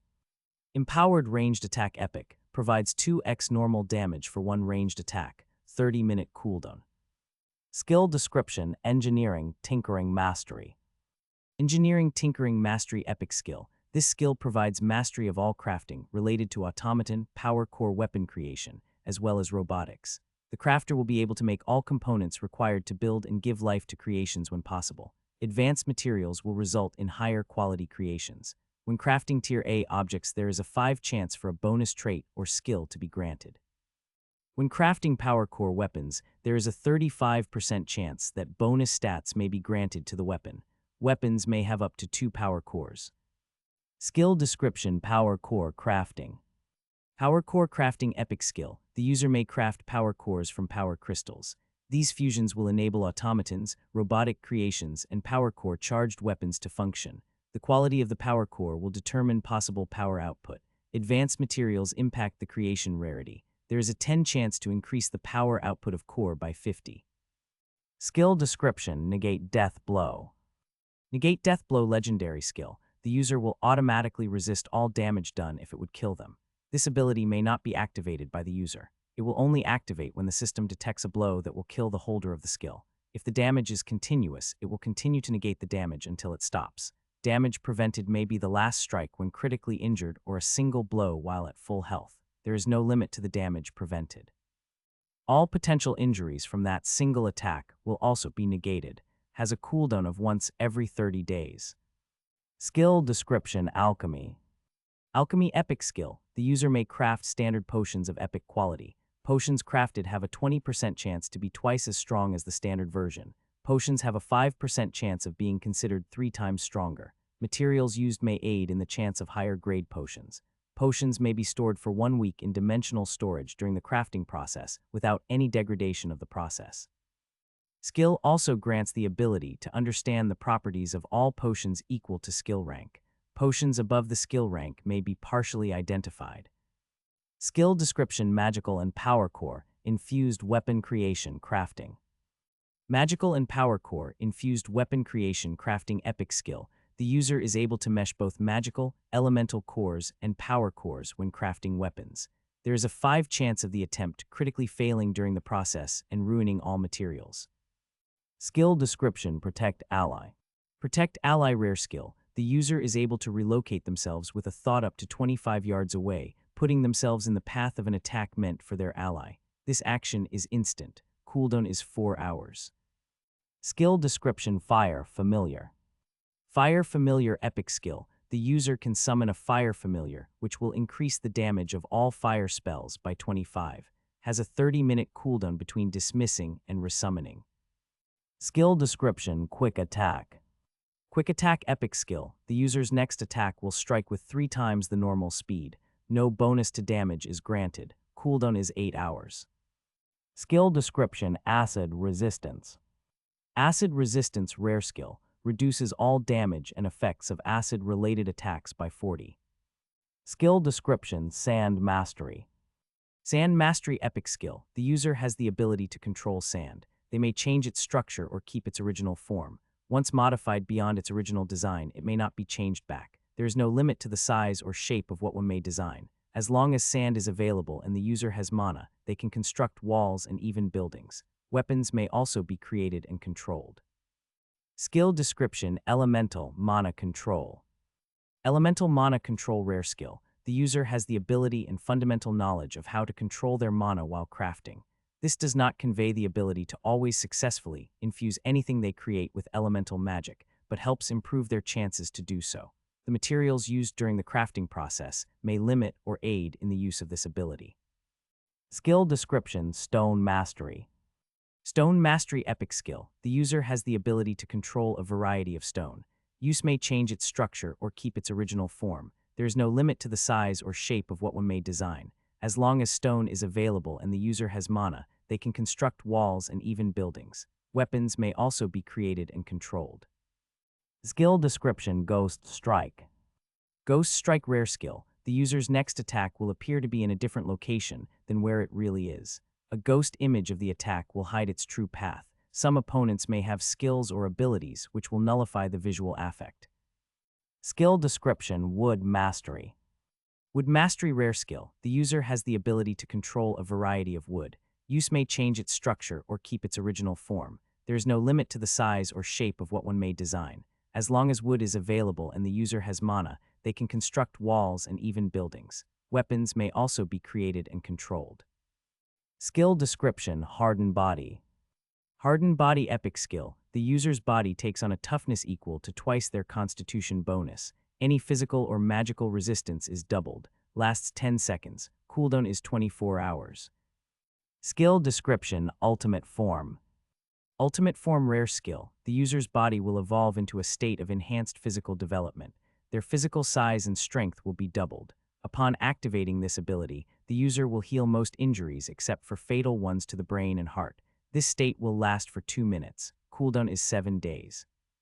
Skill description, omnilingualism. Omnilingualism legendary. You understand almost all languages within the system. The ability to speak them is not granted. Languages which your vocal cords can correctly produce may be spoken. The granting of this skill includes the ability to read and write if your body can produce the written language. Skill description, spell burst. Spell burst rare skill. Next offensive skill cast will deal twice as much damage. Spell costs 3x as much mana. 1 day cooldown. Skill description, arrow volley. Arrow volley epic skill. The user can fire an arrow which will split into 20 different fragments, each carrying the same damage bonus, enchantments, and any other effects of the arrow. Hits a 20-yard wide area. Cooldown of 1 hour. Skill description, blink. Blink epic skill. The user is able to relocate themselves with a thought up to 25 yards away. This action is instant. Cooldown is 4 hours. Skill description, mirrored image. Mirrored image epic skill. The user creates an exact duplicate of their current body, wearing a modified version of all equipment and weapons. This clone will act independently after receiving a mental command from the user. No skills will be transferred. Half of current stats and hit points are possessed by the image. Cooldown is 24 hours. Skill description, phasing. Phasing epic skill. The user's body becomes intangible. During this time, all physical, magical, and energy attacks will miss the target. Psionic and mental attacks can still affect the user. The user may also move through physical objects or enemies. If they are inside a physical object when the ability ends, both targets will sustain damage based on the power level of each object. It is not recommended for the user to attempt passing through objects such as stone and metal, as they may find themselves weaker and end up dead. Against organic objects, constitution and other toughness perks will determine if the user or object is destroyed. Lasts 5 seconds. Cooldown is 12 hours. Skill description, dimensional space. Dimensional space uncommon skill. The user has a basic knowledge of dimensional space and is granted a few abilities. One ability granted is being able to access dimensional storage items even when within an area that has restrictions in place for such things. Some areas may be too high level for the user to still access their storage items. The user is also granted the ability to create an 8x8x8 room that can be accessed either in secret or by opening a door to it. Anything within the room will experience time at 1/5 the normal pace. Only the user may activate abilities while inside the dimensional pocket. There are 30 hours of air in the pocket for one average person. Adding multiple people or other races will adjust air quantity accordingly. No natural light is provided within the pocket. Skill Description System Travel Block. System Travel Block Rare. The user is able to create a space up to 100 miles that limits the ability of others to activate abilities or use devices that are equal to or lower in skill and grant teleportation. The distance one has the block set for will determine how much mana is required to sustain it. Each hour, if there is not enough mana to sustain the distance set, it will shut down the ability automatically.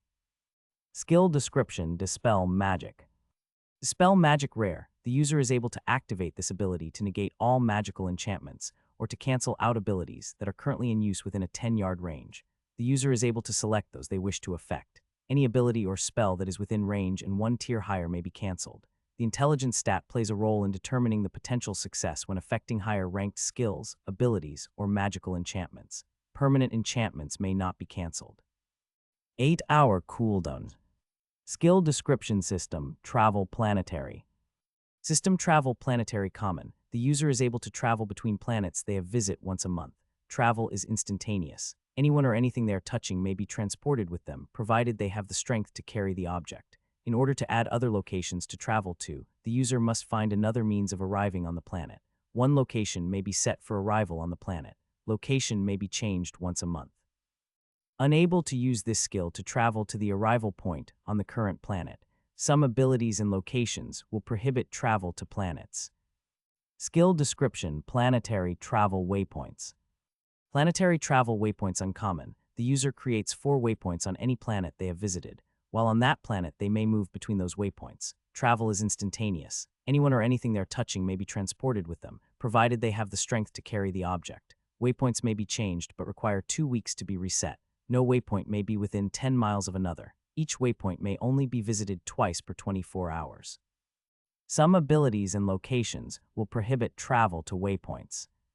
How long should I expect you to be gone? Max could see the relief but also the tension in Everett's face. He looked to have aged a year in the months he had been kidnapped, captured, or whatever everyone kept calling it. I don't know. There are some other places we need to visit, and I might end up causing some trouble as we travel. No, let me rephrase that. I'm going to cause some trouble. Tom chuckled as he sat next to their long-lost faction member. It's been a week. And already you're leaving after causing a wave of excitement through the city. And I'm not done yet, Max replied. You both realize I don't have a choice in what I need to do. Everett's frown grew at those words, but he bobbed his head once. The difference is I'm pretty sure no one will flinch when you do. A few of the other factions have reached out. They want to ask about working with you. Unless you can convince me it's worth it for you and the faction, I'm not going to entertain that. Leaning over, Tom patted Max's arm, smiling as he did. That's the man I knew I trained. Now tell me, how do you think this boss floor is going to go? Honestly, I have no idea. Whatever the tower throws at us, I have no doubt we can defeat it. And the queens, Max couldn't help but frown at Everett's question. They had discussed his plans already, and both men had not been excited at his original idea. I won't kill them.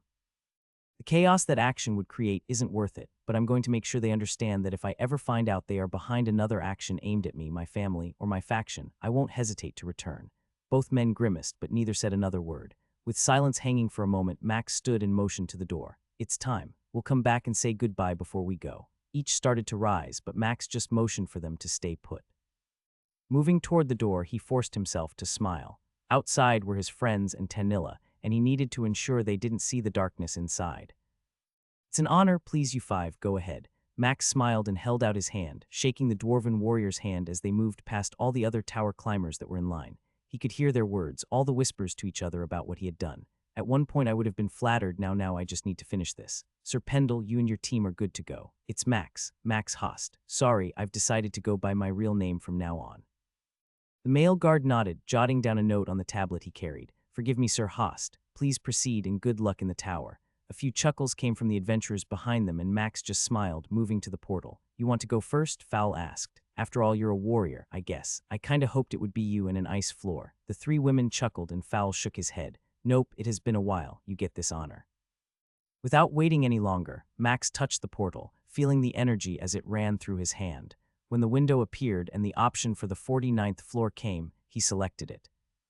Holy elf tits, Tanilla muttered. 2 strikes, I'm almost certain the second one wasn't needed. See, I mean, Max, can you tell me just how much power that first attack did? He smiled at Cordelia and nodded. Our beautiful mage was correct. I really didn't need the second attack, but I felt like making it to ensure the head came off. The scales on the snake looked pretty thick, but in the end, I know it was overkill. He held out his new weapon, the one he crafted while trapped on a different world, and pointed at the long, curved edge that was far wider than his halberd sitting in his inventory. Over 5,000 worth of strength was delivered in that one strike. Everyone's eyes blinked rapidly at that comment. Holy ELF tits, Fowl exclaimed. You could cut anyone or anything with that amount of power. Shaking his head, Max frowned at everyone. No, that's the problem. I can't. The world champion I faced took that attack and ignored it. She easily deflected an attack stronger than the one I just delivered. Each of them gazed at one another, and he could see the connections being made when he realized what he had told them the first day he shared his story. None of them really understood the difference in power. Then, Bob, I hope things are going okay. Where were all the things you faced this strong? No, they weren't, but as you forgot, Cordelia, I grow stronger when I face stronger foes. The hunter Ezreal made one mistake. He let me have a few pieces of armor. He didn't truly understand my power and what it could do. I was so outclassed when we first met. When we finally stood face to face, that gap that had once been between us was gone, and I had surpassed him in so many ways. And the tower, how do you think the next 50 levels will go? Batrayer, I don't know, but I know that whatever happens, you 4 are my world. We'll do what I promised, and we will beat this tower. In the end, we'll all be strong enough so none of you will ever have to worry about someone hurting you again. Tanilla came and put her arm through his, drawing him close and leaning her head against his head. No more of this talk. Let's loot this chest and then hit the next floor. There's a promise we made. Max smiled and rose up on his toes, kissing her on the lips. Fowl, it's been a while. Why don't you go first? Chuckling, the dwarf warrior nodded and moved to the scale-covered raid chest and threw it open. Well, ogre nuts, that's a blessing I haven't seen in ages. Everyone moved to see what was inside. 2 pieces each, Batrayer muttered, and 6 orange crystals. Everett is going to love you. Chuckling, Max shrugged. You all take yours, I'll fetch mine. Without waiting, each reached for pieces of equipment, and Max fetched the 2 rings that were waiting for him. Inspect ring. Scaled ring. 10 stat increase. Bonded. Inspect ring. Ring of the Snake Lord 10 stat increase 20 magic resist. Bonded. Oh, is anyone else's this crazy? Cordelia asked as she slid a ring that looked like Max's first one on. 10%. Their ranger nodded at Batrayer, both women starting to smile. Fowl ran up and gave Max a hug. Gods, I've missed you and your broken loot. Laughing, he patted his friend on the back. I've missed you and how much of a loot whore you are. Both men chuckled as everyone took a moment, enjoying the fact they were all together and once more touched by the gods. Summoning his shield for a moment, Max couldn't hold back any longer. Simple status check expanded. Testing something, Tanilla asked as they walked toward the portal behind the other 3, who were almost giddy with their acquired items. Yeah, I'm just wondering what I'm going to do with all these stats. I'm not sure what to expect in the coming floors. If it scales off me like it did before, they could be so dangerous that you all entering might be an instant death. If they don't scale, then at what point will we be prepared for when they are stronger? Stop worrying and enjoy what's coming, Tanilla replied. Besides, your lucky Everett had enough gems to level you to 50. Of course, that will make us have to farm a lot more. Giving her a kiss, Max smiled, glad that when she was by him, the anger and rage he felt vanished. Let's go ahead and deal with what's probably outside. Something tells me we're going to have a group waiting on us. He had been right. Only one of the adventuring parties had gone into the tower, the rest waiting to see if they returned. A few cheers came, and Max waved, doing his best to downplay the moment. 2 more levels to go, Fowl said with a glee, rubbing his hands together. I never would have thought this day would come. Yes, you did, Batrayer stated as she gave him a shove. You're right, I did. The whole party was smiling as they made their way to the portal, once more let through by those who didn't appear interested in entering the tower today. Seems like one of those floors, Cordelia said as she motioned to the tall stone walls that vanished into the sky. Looks like a straight shot through, provided it doesn't turn or twist. A memory came and Max couldn't help but shudder. You okay, my love? Taking a slow breath in and letting it out, Max nodded. I just remembered what the tower floor I was stuck in for 40 days felt like. It had walls like this, albeit not with about half a mile between them, and went on forever. Well, you're not alone. We're here with you. He smiled and pulled out his weapon. Do we want to fight any or just run through? Honestly, Tanilla asked. No, lie to me, yes, be honest. I'd rather just run through if we can, and I think everyone is in the same mind. I know you want to leave soon, and we just need to check out the 51st floor before doing so. Why waste time if we don't have to? Smiling, Max stored his weapon and retrieved the harness Tom had made him. I guess then it's time to use this once more. Fowl chuckled as he moved closer to Max. I wouldn't have imagined how happy I'd be to be strapped to your chest like a baby, he exclaimed. A fat, hairy baby, their ranger added. Hey, if the beard fits. Their laughter and jokes helped Max as he knew each of them were struggling to deal with the changes that were about to come. He could sense the fear coming from them, especially Cordelia. Her jokes came more frequently, and he knew it was her defense mechanism. Even Fowl and Batrayer seemed different, and he wasn't sure if it was the time spent in the tower with Dexic that had brought it on or that he had returned, changed beyond anyone's imagination. Soon they were harnessed up, and he ran through the tower, slaying hordes of beetles the size of single-story homes with his spells as he ran. For a while Max ran at angles, picking off more creatures and earning experience for his friends, but eventually, after about an hour, he returned to the straight path. After a second hour, the portal appeared, and they dismounted from their harness before stepping through it. I'm ready, Fowl said after shaking himself a few times. You sure? Max asked. No, but that's why you're going first. Chuckling, Max touched the portal. Tower floor 51. Enter. Yes, no. Selecting yes, he felt everything change, and pain radiated through his body for a moment before finding himself standing on a yellow brick road, surrounded by a large garden of overgrown weeds, plants, and trees. Oh shite, another plant level, Cordelia exclaimed. Tell me though, why is there a yellow brick road? Shrugging, Max tapped it with his weapon. Seems like normal stone for a tower floor. Tell me, are we just checking out a few monsters, or are we going all the way? Just a few monsters, Tenilla replied. Smiling, Max winked at her and started to jog off. If I bring too many, Fowl be ready to tank. Goblin Shite, their dwarven warrior, cursed as he equipped 2 shields. I hate when he does this. So when I said a few, I wasn't thinking that a couple hundred is what you heard. Max shrugged as he helped pick up the purple gems that lay scattered all over the road. Well, when I realized they couldn't really hurt me, I started running through the trees and plants. Then I got lost, not because I didn't know where I was, but because it didn't seem anywhere I went was the way I wanted to go. So then I used some of my walls to climb upward, rode an ice spear into the air, saw the yellow brick road and came back to it. Sounds normal, Fowl scoffed. I just flew around the sky on my ice spear. Everyone laughed as their dwarf mimicked Max and made flying motions. Anyways, I ran around collecting a few more monsters when that large group came out of the sides. That's when I brought them all here and killed them. Yes, killed them, or perhaps the words, eradicated them, would be better, Cordelia said. I could feel the power of that storm you summoned. Ice and lightning, that's a brutal combination. Still, we know we can defeat them, which means eventually Everett will be happy as we climb up the tower. A few grunts came from their healer and ranger as both continued picking up the purple gems. When they finally finished, they moved to the portal and exited.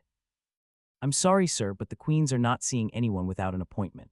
Max stood there, ignoring the fact there were about 20 guards all in full armor standing outside the closed gate that led to the palace. Did you tell them I was here? I'm certain they are going to make an exception. The young man's whole body shook as he faced Max. Yes, they were informed. He paused, turning to look at the other guards, who all were behind him, none meeting his eyes as they stared at the ground near their feet.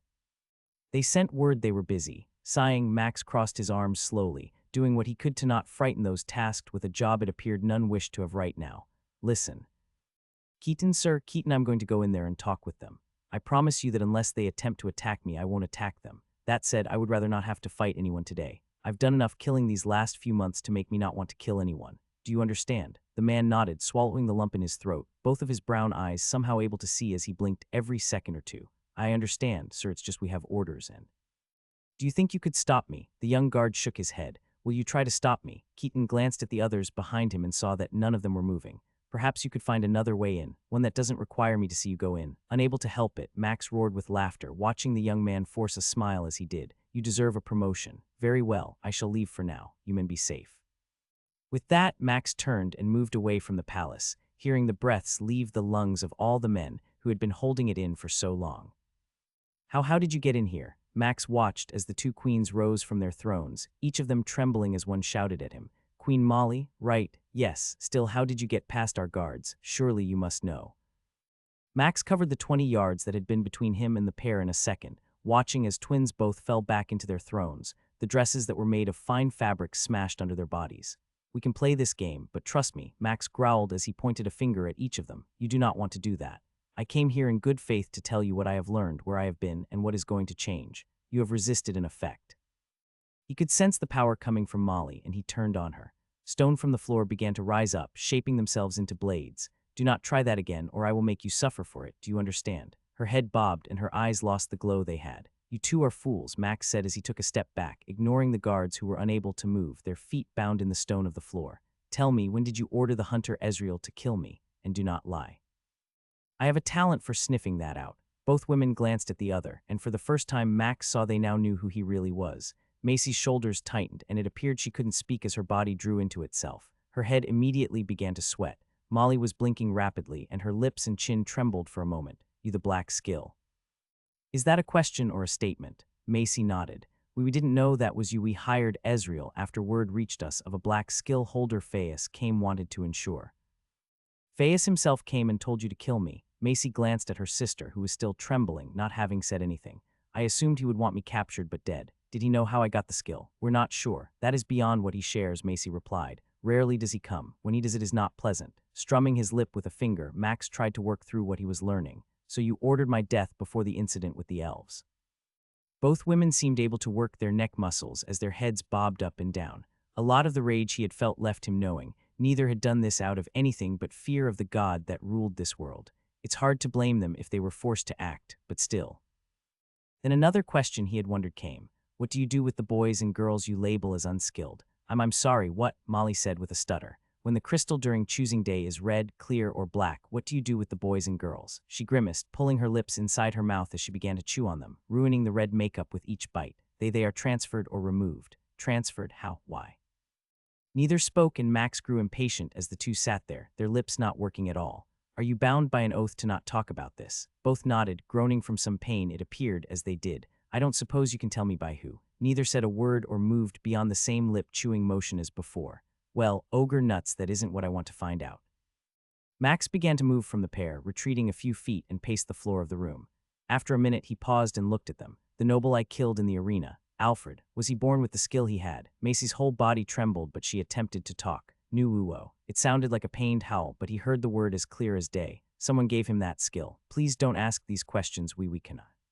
Max watched as the pair both fought to breathe, almost feeling sorry for the pain it appeared they were in. This must be how Everett would feel if he tried to talk about it. Just how painful is this binding? Fine, I'll solve this myself. For now, you two listen to me and make sure that I don't have to repeat myself. Do you understand? Both of them nodded, able to breathe with apparent ease at knowing he wasn't going to ask another question about the skills. "Do not ever try to hurt me, my faction, or anyone I call a friend. If you do, I'll come here and end your lives in a moment. Trust me, I don't want the chaos that would bring, but I will not tolerate anyone hurting those I love. Do you understand? You would dare." Macy leaned over and slapped her sister. "Quiet, don't be stupid." Nursing her cheek, eyes red and glaring at her twin, Molly frowned. "We accept. We will do nothing to get in your way or your faction. As we mentioned at the arena, we desire to not have that conflict." Max nodded at Macy, seeing how the usually quieter sister chose to temper her tone. "Good. Now then, one last thing. I'm going to be gone for a while. Don't think I won't return. Nothing will keep me from this place. Do you understand?" Macy gave a curt nod as her sister sat on her throne, shaking with what Max assumed was anger at her sister. With that said, he gave the tiniest bow he could. Waypoint activated.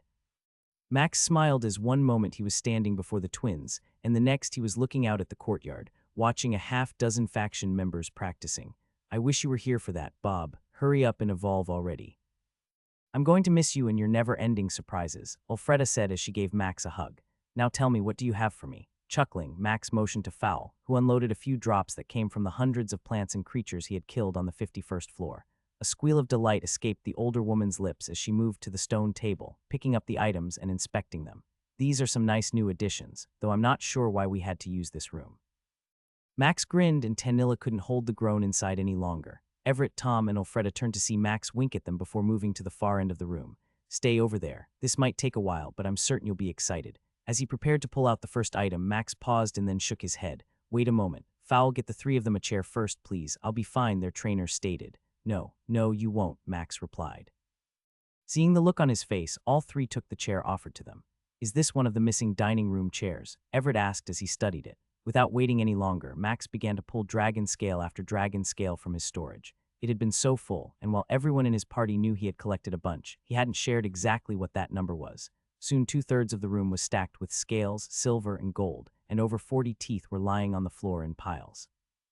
Fowl had summoned another chair and was sitting on it, while Cordelia leaned against the stone table. "By Akram's beard, that's a dwarven king's treasure room right there." Chuckling, Max continued his dispersal of items, dropping more of the goods he had pilfered from Igara's vault, things he knew he wouldn't need for a while. Finally, when he was done, 4/5 of the room was packed with items piled up on the stone table and all over the floor. King's kingdoms would pay no, they couldn't pay for all this, Everett said, his voice cracking twice. Max, this is too much. I'm not giving it all to you, Tom. I just need someone else to hold on to some of it. Eventually, I'm going to need room in my storage space. Dear boy, Elfreda cried out, tears coming from her eyes. You're the son I never had but wished I did. Everyone laughed as the older woman came and gave Max another hug. Hey, he's already spoken for, Tanilla cried out. Bah, he's young enough for two. This feels really weird, Cordelia stated as she motioned at the others in the carriage with her. I mean, I know there's so much I don't know about, since I only joined after you reached the tower, but tell me why we are headed to Rumston. To check in on some old friends, as we said before, Max replied. There are a few who we need to make sure are doing all right before we do the next part of this adventure, and stopping at this tavern Beaver Place is important. Everyone laughed except Max, who smiled and rolled his eyes. I owe some money I might have. Might have, Tanilla asked, interrupting him. You did cheat. Clearing his throat, Max held up a finger and gave her a side glance. Yes, I did cheat, but only because we needed money. Now that we don't, I feel I should return what I took plus a little interest. Is he for real? Their archer asked. Sadly, he is, Fowl answered this time. Never doubt his desire to do the right thing most of the time, even if it means cheating in a drinking contest. Chuckling, all Max could do was smile and nod. Sighing, he squeezed Tanilla's hand as he sat next to her. You okay? I am. It was hard, very hard, he replied, glancing out the magically tinted windows of the carriage they were in, never knowing if I could survive the next fight, seeing how powerful everything was, wondering how you four were doing. He pulled the heart necklace from under his shirt. I'm glad you had this to keep hope alive. Dexic took care of us, more than I could ever believe, Fowl said. I know it wasn't easy on her when you took us through the boss. Still, she appreciated how you promised to take her through when we get back. He's right, Batrayer added. She stepped up and was impressed with how well we worked as a team. Even better was how much stronger we were because the tower didn't feel the need to create floors like it had for when you were around. Feeling Tanilla's head against his shoulder, and the way she squeezed his hand as they talked, he could sense the tension in her body as his sonar had nothing to focus on but his friends inside the small area. Still, I owe her more than I can repay. One day I'll make it right. After a minute of silence, Cordelia suddenly burst out in laughter. Beaver nuggets, I get it now. Adharza's eyes barely blinked as Max hit a third jackpot again. I don't want to believe it's possible, but you have made me a believer still. Why would you come back and admit what you did? Because it's the right thing to do. I shouldn't have done it, but I felt we needed the gold, and now that I can repay it plus some interest, I wanted to make sure you knew how I did it. While I can't promise there is someone else with my talent, I felt it only fair to tell you how, so you can perhaps prevent it somehow. She tugged on her braid, her face no longer matching the red color now. And these four, they agreed with your plan. Bah, he doesn't care what we think, Batrer said with a grin. He's too kind. Personally, I would have come back and won again. The elven manager shook her head and sighed. I feel like I owe you something. My boss will be very appreciative of this knowledge. You do realize that I won't be able to extend an offer to any of you to gamble here anymore. I never expected you to. Now if you'll excuse us, we have a room rented and want to enjoy a good meal before we head out tomorrow. Max and the others turned to leave, and he sensed Adharza's hand coming up as she leaned forward on one foot. Max, one more thing, if I may. After everyone had turned and he motioned for her to continue, the manager of the Bucktooth Beaver Casino fidgeted, never letting go of the death grip on her hair. Is it true that I'm lucky to have this beautiful woman? A groan came from all four of his companions, and Max tried to not laugh as Adharza's face bunched up, eyes squinting in apparent discomfort at how to answer that question. I mean the tower. We heard rumors everywhere has heard. You cleared 8 floors in a single day. Does it matter if it's true? She bit her lip, still tugging on that braid, not acting at all how Max had expected after their first meeting. Gone was the elf who had been a pillar of confidence and tact. Now he thought she looked like some doting teenager, prepared to ask for an autograph. It does, she mumbled as she looked at the ground, if you are that strong. Adharza grimaced for a moment as she stared at him. It means someone might defeat the tower, and if they are with you, then 2 elves would conquer it as well. His sonar detected the small smiles that appeared on Tanilla's and Cordelia's lips. It does, as well as 2 dwarves. A single tear started to form, and Max pulled a cloth from his storage, having procured a few in the last week. Handing it to her, all he could do was smile. I know that means different things to each race. Just know I intend for my friends here to do what hasn't been done if we can. Sniffing as she wiped the leak that had sprung, Adharza nodded. Forgive me, it just gives hope to so many. We have seen the number of people passing through go up as more and more adventurers have made their way toward the capital. It would seem that they are wanting to be the next person who accomplishes what you have. Oh gods, he's going to have a big head, Batrayer muttered. I appreciate those words, Max replied, ignoring his healer. We'll do what we can to be a good example, even if it means admitting that I might have cheated and paid it back. Bowing, Adharza smiled the entire time. Okay, now I see what the big deal was about, Cordelia muttered. What bothers me, though, is how popular it appears we might become. Because of people seeking us out, you already know who I'm talking about. Tanilla nodded at the response to her question. Yes, 2 elves being part of Max's group will have no doubt reached my father's ears. Only time will tell how long we have before an official summons comes. And will you go? Max asked. She squeezed his hand and shrugged. I can resist it, even if it won't be easy. Cordelia will be able to resist because I am here. The problem will be after we haven't returned in a while. More will come and they might not want to take no for an answer. Bah, we'll be fine, Fowl muttered. Max can always send them packing as he has all the rest. Sighing, their superstar shook his head. No, if I do that, things may get worse. I already have a mark on my head with the segment of elves who want me dead just for being a human. Causing more problems openly like that will only make things worse for all races as a whole.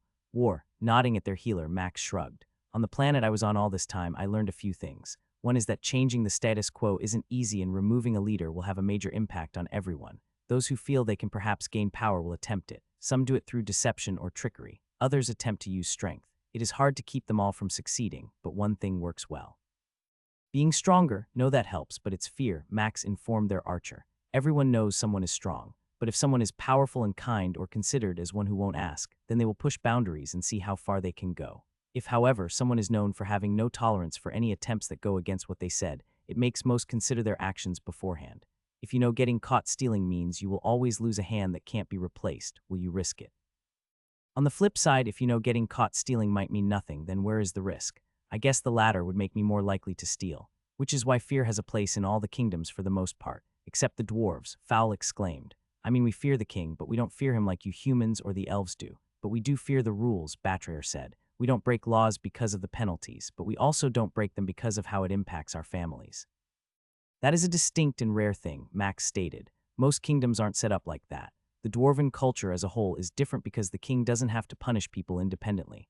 Families have an impact on how their children obey. Even still, would you tell me there aren't those in the noble class or in the higher tiers of dwarf life who do not attempt things because of what the king would do? He'd crush them if they crossed a certain line, Fowl replied, which means they fear him to a point. Everyone sat there mulling over that knowledge for a moment as the cart made its way toward Rumston. One last question, Cordelia said as she held up her hand. What kind of kingdom would you have, me? She nodded at Max, smirking as he rolled his eyes. One where rangers aren't allowed in. Tanilla chuckled as Max shifted beside her. Seriously, what kind of kingdom would you have? What kind of leader would you be? Seeing that Cordelia wasn't going to drop it, Max leaned toward her. I would be the kindest ruler I could be to my people. Everything I did and had set up would be for their success, but I would also be the ruthless one who didn't allow for those who wished to do wrong to succeed. The problem comes with monitoring and ensuring that you have the right person. It isn't easy just to say, Fowl did something wrong and deserves death. Perhaps he is set up. Now I would be responsible for ensuring all accounts were correct and right. Gods running a kingdom sounds tiring, their dwarven healer groaned. It is. Just ask Everett how hard it is to run a faction. Even without all the problems he cannot control outside of the walls, there are enough problems within. Everyone wants what they think they are owed, and if you remember when he was getting grief from the higher-level climbers for our special treatment, that wasn't easy on him. But we were better than them. While true, it doesn't mean it was easy during that time, Cordelia. He had to protect us, keep everyone happy, as well as deal with the council that he reports to. Just being the leader isn't the top seat. There are 5 who oversee everything. It's a business in the end. I'm going to chime in one time before I stay out of this conversation, Tanilla stated. Until you see the problems firsthand at running a kingdom, there is no way to truly understand the scale of it. Having grown up witnessing the constant attempts by people who thought they could overpower my father and the fallout of their actions, I have little desire to be a part of that at all.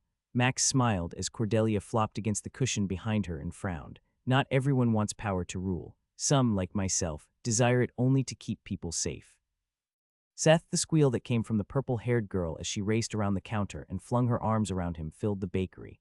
Patrons had moved aside as she bolted past them. Laughing, he caught her and spun her around, the two of them grinning like fools. Max laughed even louder when he heard their ranger and mage talking. Isn't that a little strange? Cordelia asked. I mean, it's awfully friendly. She's like a sister to him, and besides, she doesn't like him like that. You've gotten bigger, Amy declared after he sat her down. And no ugly arse brown spike off your shoulder either. Thank the gods, no, Tanilla said as she moved forward and gave the young baker a hug. I've managed to help him learn how to dress. Amy's head cocked to the side as she eyed Max, and the grin both he and Tanilla were showing. You and her. When he nodded, she squealed even louder and grabbed them both, giving them each a hug. Oh, that makes me so happy. Someone finally managed to tame him. What the hell is all this? The sound of a metal pan hitting the floor as Baker Wright saw who his daughter was hugging made everyone in the working area freeze. Seth, my God's boy, you've grown. Just like his daughter, he came around with a speed that might surprise many, his large frame almost smashing one employee into the counter as he sprinted to the same spot Amy had been occupying and engulfed Max in a hug. Gods, it's been too long. The stories, are they true? Max could feel the eyes of everyone inside the shop looking at them as he was tossed around for a few seconds in the embrace of the shop owner. I'd like to hear which stories you're talking about before I say yes, Max replied as he patted the large man's shoulders. How about you set me down and I'll go across the street and see if Big D is around and we can talk there. Without waiting, the baker dropped Max and spun around, taking his apron off in the same move. Alyssa, you're in charge. Someone clean up my mess. I'll be back at some point. With those words said, he started ushering Max and the rest out the door. My God's boy, someone has been feeding you finally, Big D said with a toothy grin. You've put on a lot of muscle, even if you've not gained any height. Linda gave her husband a wallop to his arm and frowned. Ignore him. He's just a moody old bastard. Now sit, introduce us to your friends, and then tell us what in the world you have been up to. The rumors they're as big as those buns on that gaudy sign across the street.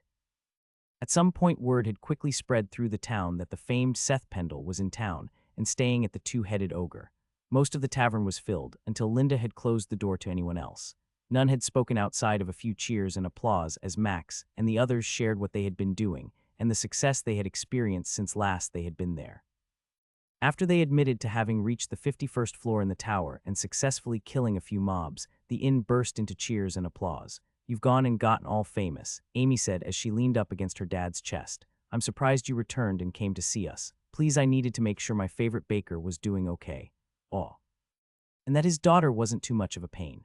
Big D and Baker Wright both burst into laughter as Amy shot Max a scowl and gave him the finger. Tell me, boy, what are you doing now? The tavern owner asked. Well, I have somewhere I need to go and wanted to stop and see a few people who made my life better along the way. After that, we've decided to go to the dwarven capital for a bit. Some of my friends need to see their family. A sputter and spray of ale came from Fowl, who coughed at that news. What? No one told me this. Oh, did I forget? Max replied with a grin. I was just thinking someone had promised to marry someone, and if we managed to. What? Batcher's face went bright red as she stared at Max and then snapped her head at Fowl, whose eyes were about as wide as his mug. Is he serious? Waving his hand in the air, the dwarven warrior tried to escape but was trapped in the booth. I don't know anything about this, I swear I mean. No one spoke as Fowl glanced between Max and Batcher a few times. Listen, just give it to her, I know you have it. Though his lips were moving, no noise came as the dwarf tried to manage the surprise of what his friend had just done to him. You have what? Sighing, Fowl shook his head for a few seconds. One day, Max, one day, I'll get you back for this, I swear. Max, Amy asked, her face bunched up as she glanced at the target of Fowl's comment. My real name. One I haven't used for different reasons, but will be in the coming days. Now forget about me. My best friend here is about to do something we've all been waiting on. Clearing his throat a few times while glaring at Max, Fowl took a deep breath and then a small gold box appeared in his hand. Batcher, I already said yes, she exclaimed. Stop with the goblin shite, take out that ring and put it on my finger. Everyone chuckled as the healer held out her hand, glaring at the dwarf who wasn't expecting her to be acting like this. But fine, I had it all worked out where I was going to ask and everything, he complained while opening the lid and pulling out the ring Max had seen before. It was a gold ring, covered in dwarven runes and had a single ruby set in it. As he slid it on the trembling hand of the woman he loved, Fowl smiled. A ruby to match your fiery personality and warm heart. Bah, don't sweet talk me. You'll get some tonight regardless, you big oaf. With those words said, Batcher leaned in close and grabbed Fowl's beard, pulling him close and proceeding to make noises that would make most people's stomach roll. Us save it for somewhere private, Cordelia pleaded. There are children present. Now I gotta give drinks to the whole bar, Big D announced as he stood from his chair, earning a cheer from everyone present. With that job done, Max winked at Tanilla, who shook her head at him slightly, smirking the entire time. Sam, if I didn't know any better, your beard has gotten whiter. And if I wasn't a fool, I'd know you're not here just to compliment me and then ask for a kiss, replied the old dwarven bookseller. Now tell me, my boy, besides my good looks and amazing hair, what brings you back to my place? Clapping a hand on the dwarf's shoulder, Max motioned to a door upstairs. I need to give you a few things and ask a few questions, but nothing you want to have said down here. Cocking his head slightly, Sam chewed on his lip before nodding. Fine, let's go, but don't expect me to put out. I'm not that kind of dwarf. As the door closed and Max watched Sam activate some runes he had recognized along the doorframe, he began pulling out books and setting them down on the small table in the office area. You don't waste time, do you? Rumor has it you've cleared the tower in record time to the 50th stage, and yet here you are in my shop. Now tell me, what did you bring for me? Shrugging, Max continued to pull dozens of books out of his storage. Many he had taken from Igara's place. A few he had read, and with his newest skill, found there was so much outside the world he knew of. You won't believe half of what I tell you, so instead I'm going to just give you some things and let you sort them out. I made a promise also to return those, Max stated as he pointed at the books Sam had given him before he left. So let's consider this part a bonus for being a friend. Picking up one of the books that were bound in metal covers, the dwarf's white eyebrows came together as he tried to read the symbols and letters inside. I don't know this language. Where is it from? Sam asked. I mean, none of this looks like anything I have ever studied, and as you can tell by the color of my beard, I've studied a lot.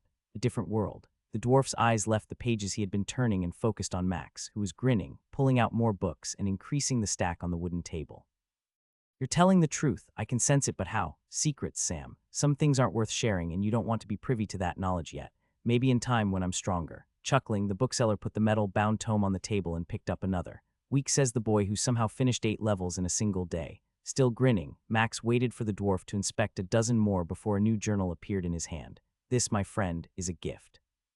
I wrote down the basics to translate most of these volumes into Elder Dwarvish. I figure less people would know that language, and you most likely do. Because I'm old. Oh, most definitely, Max fired back. Besides, you'll thank me once you manage to read what I have. Now then, a few more gifts for my favorite ancient dwarf before I need to return to my friends. Moving a stack of books from Igara over, Max pointed at 2 notebooks.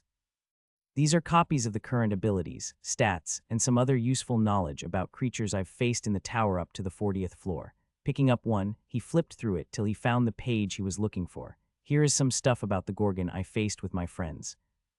So it was true, the Gorgon, and saving the other 2 members. Seeing the shocked look on Sam's face, Max nodded, and then smiled when the dwarf pulled a book from storage and began flipping through it, quickly writing notes after finding whatever page he had been looking for.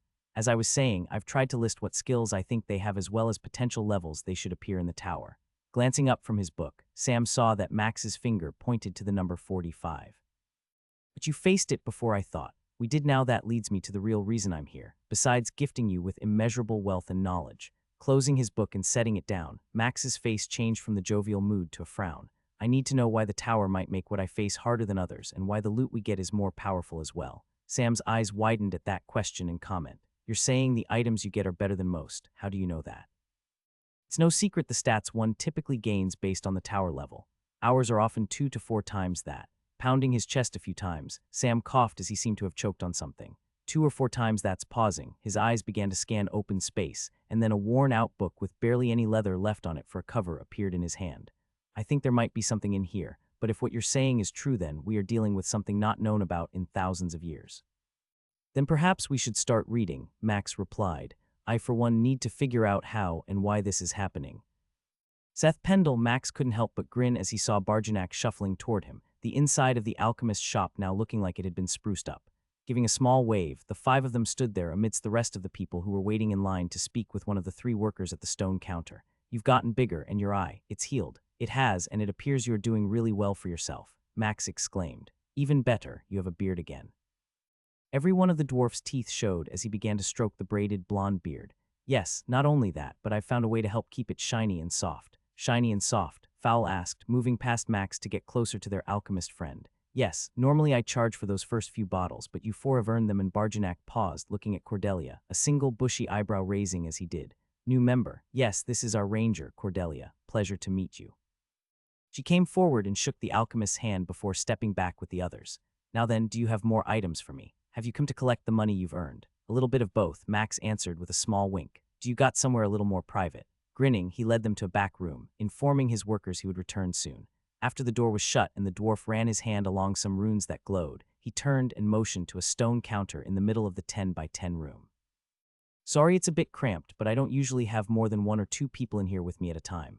No worries, can I put stuff on the counter? After sensing the nod, Max moved to it and stood there tapping the stone, sensing a barrier between it and his fingers. Magical barrier to keep things from ruining the counter. Barjanak's eyes widened before he grinned. Should I ask how you know that? You could, but it doesn't matter. I've got a few things for you, and since you were kind enough to start us off on our journey, I wanted to show you something most won't ever get a chance to work with. Pulling out a backpack, Max donned a pair of alchemist gloves he had acquired and reached in. A second later, a large liver as long as Max appeared in both hands, and he carefully set down the wet and squishy organ. Dear gods, is that realia?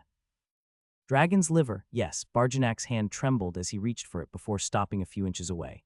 Bah, I need gloves. Seconds later, they were on and he began to touch it, inspecting it all over. How, when, where? I mean, no reports of dragons being killed or anything that would have something this size is anywhere in our kingdom. And you brought me this. Why? Max moved around till he could see the dwarf, his mouth still open as a hand rested on the organ. You did us right. I checked the bank.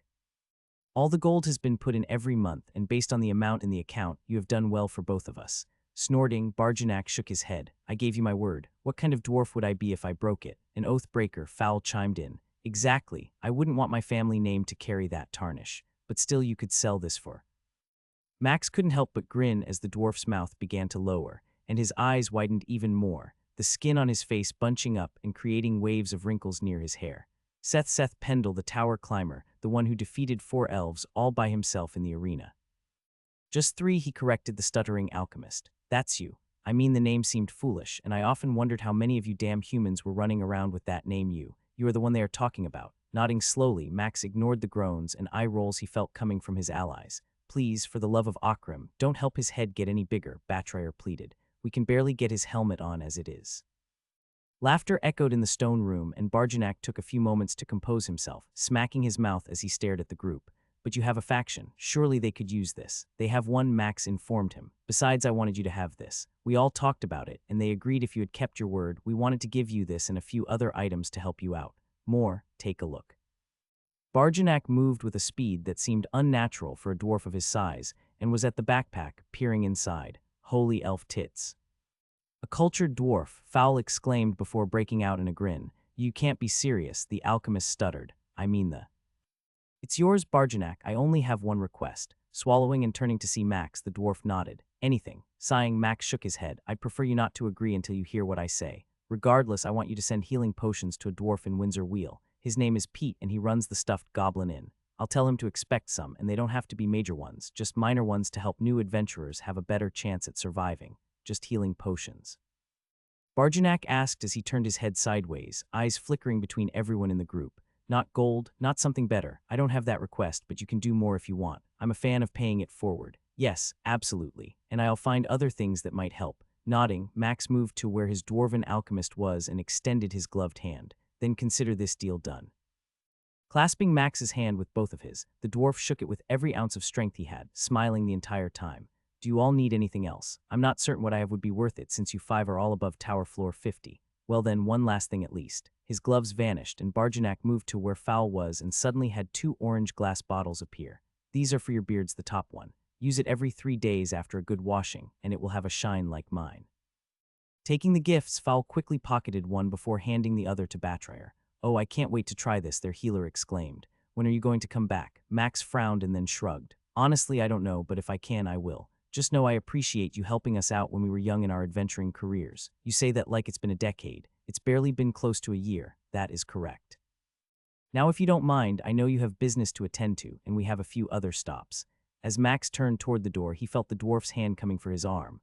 Could you help me first? Barjanak asked. I can't lift and store that liver. Laughing, Max turned and quickly picked up and stored the liver he should have realized might be difficult for most to lift. Sorry about that. No worries, I guess this just shows how strong you have become.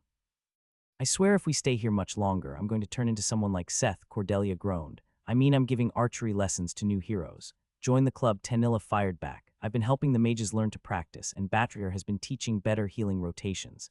Max sat there grinning as they reclined in a booth, giving nods and small waves at those who had learned about where they were staying. At least Dick's growing. His place is about to burst. Really, Fowl? Batrier asked. Did you just say that because you're an idiot, or... The smirk on their warrior's face was all she needed to make her stop and sigh. Anyways, Max chimed in. I'm just waiting on one last thing, and then we can head out in 2 days. I ordered some things for Amy and her father, and I don't want to leave before they get here. Besides, I'm not the only one autographing stuff. Each of the others grinned and bobbed their heads. I think it's cute you still want to help others, even though you're some big shot now.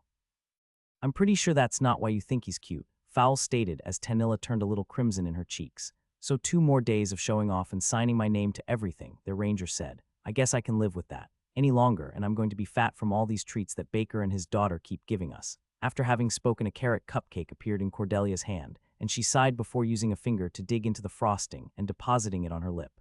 "Gah, so good."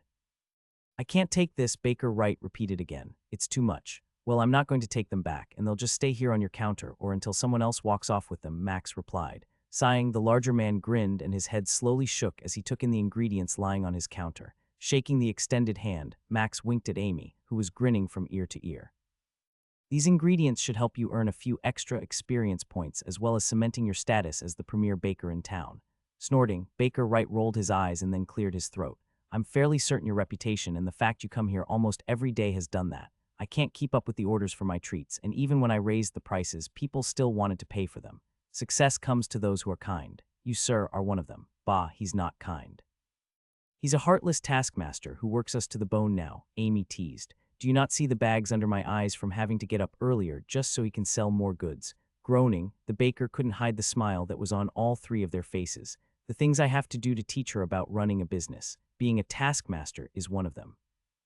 Max, you need to be very careful about how you use this knowledge. Trust me, the people who look into things are scared, and when they respond how they did, this isn't a good thing." Rubbing his face and trying to not let his frustration show, all Max could do was bottle it inside. "Bob, how much longer? I could use your help." The presence was there, and yet it wasn't. Whatever was happening, he couldn't get a read on it. "Sam, I appreciate you looking into this for me, but if it's as bad as you say it is, stop. I'm fine, no one is going to. Stop asking about it, I'm serious. I don't need another friend to get hurt, and I wouldn't want to have to come back and get revenge because someone felt they could use you to get to me." Muttering under his breath, the bookkeeper stroked his white beard a few times as each of them sat around the table in the private room of the warehouse. "Whatever you're messing with, if what you told me about how the queens responded, it's bigger than you think. Still, how can that be? I mean, they're the queens. Who could command that kind of power over them? You already know the answer, and both of us know how much power that group holds." Nodding, Max glanced at the paper lying on the wooden table again. "Lies. Don't keep digging, this bone is buried deep. The AG has ears and F is gone. Hopefully he didn't suffer or talk. B. Someone is dying for me in this bone, and I'm going to find out who and how." "I'm serious, Sam," Max said as he glared at his friend, picking up the paper and storing it. "I don't need to learn you died from anything other than old age, which as we both know could happen at any second." "Ogre shite, I got at least 100 more years left in me," Sam exclaimed, slapping his chest a few times. "I hope so for your sake, I hope. Why is it you always make life dangerous and hard for everyone?" He knew Tanilla was trying to make a joke, but Max also knew it felt like people were in danger for being around him. "It's something I need to figure out and take care of," he replied. "Somewhere, people are being kidnapped, possibly killed, or worse, and no one seems to know why. What's worse than death?" Everyone looked at Fowl, who held his hands up before him. "I mean, I know there are some things worse than death, but I mean death is death. It's hard to be worse than that. Torture, maiming, starving to death, pieces cut off slowly, burned." "Whoa," their warrior exclaimed. "Let's not go down the dark path, Cordelia. I was just wondering what Max might think was the worst side, not needing nightmares for a while. I don't know. It has to be something to do with their powers, and it seems unlikely they would just kill someone, especially after the way Molly and Macy acted. You just say their names like someone who doesn't happen to be royalty," Tanilla stated. "Still, you're right, and even worse, I've never heard about anything like this, and I grew up in a castle with a father who tortured a lot of people." "Sorry," she said after the carriage went silent for almost a minute. "I didn't mean to ruin the mood." "It's not you, dear, it's what Max has told us," Batker replied. "I can imagine things someone might do for those kinds of skills, and what bothers me is that he is usually right. As much as it pains me, his intelligence is higher than all of ours." Fowl groaned and rolled his eyes. "Always got to make fun of me, don't you, babe?" She winked and nodded, leaning over and giving his beard a quick tug. "Someone has to keep you humble." "My God's boy, it is you." Pete deftly dodged a few adventurers who had stood up, all turning to see the party of 5 that had just entered the stuffed goblin. "Pete," the two of them grabbed each other's arm and drew in for a quick hug, patting each other's backs before separating. "What the hell have you been eating? You feel like a mountain of muscle, not that thin stick I remember." "Oh, I finally found inns with decent food and not this slop," Max fired back with a wink.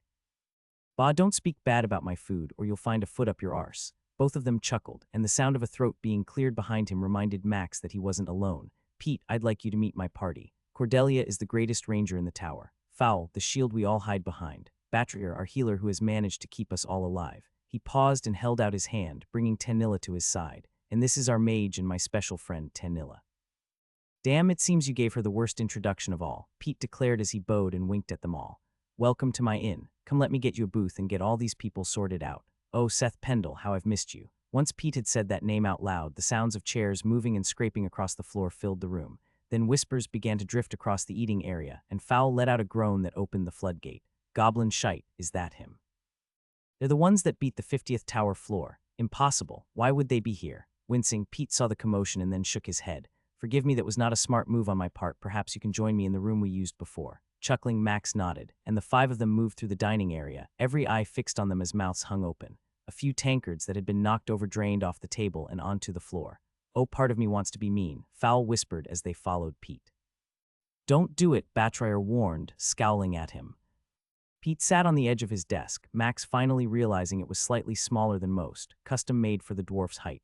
You, my boy, have done far more than I thought you would in the speed. It was just yesterday you were here. Tell me, why have you come back? It's not the zealots, is it? Max shook his head as he caught the slightest change in the dwarf's gaze, looking at the two elves in the room. No, I'm headed home. Done hiding and need to look into some things. After that, we're going to the dwarven capital. These two are getting married. Jumping off the desk, Pete strode forward and held out his hand. Congratulations. Batrer shook it while Fowl frowned. I'm assuming he's housebroken. Almost, but you know, dwarven men, not all of them can handle a dwarven woman. Both of them laughed as Fowl muttered something under his breath. Anyways, a lot has changed in this town since Seth left, Pete informed them as he returned to his desk. After he helped us capture some zealots that were killing the new adventurers, the guards have been a lot more involved in tracking who is going in and out of the town together. We owe a lot to this man. Max ignored the glances he got from the other four as they looked back and forth between what they had just heard, and the guy they knew was always trying to help others. Let's ignore all that, Max said. I've got somewhere to go and need to be there in a few days. If I'm right, time isn't on my side.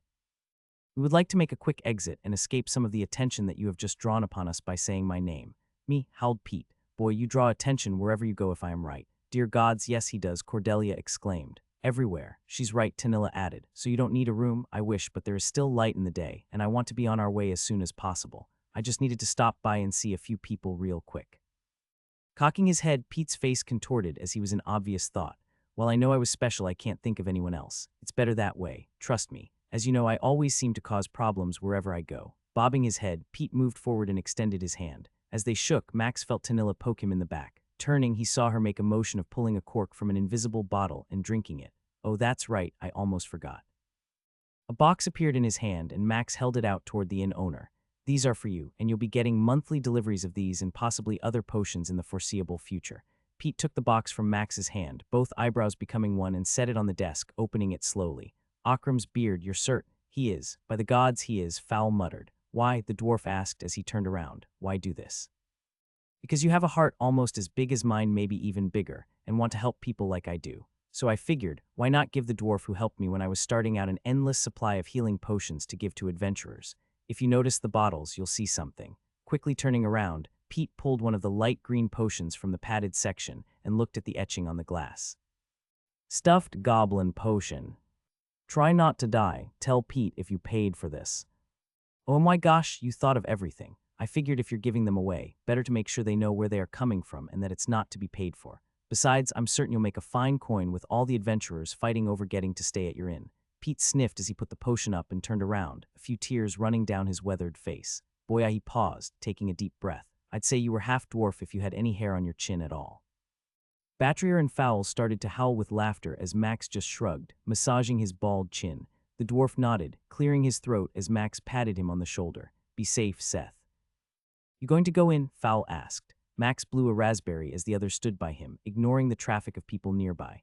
I don't know, it was last time I was here I felt a small connection to someone or something, how it happened, or if it will happen again, I'm not sure. Tanilla squeezed his hand. You're not alone though, I'm here as are the rest. True, but should a pair of dwarves and elves go inside Phaeus' temple? He could feel their frowns and facial pains at that question.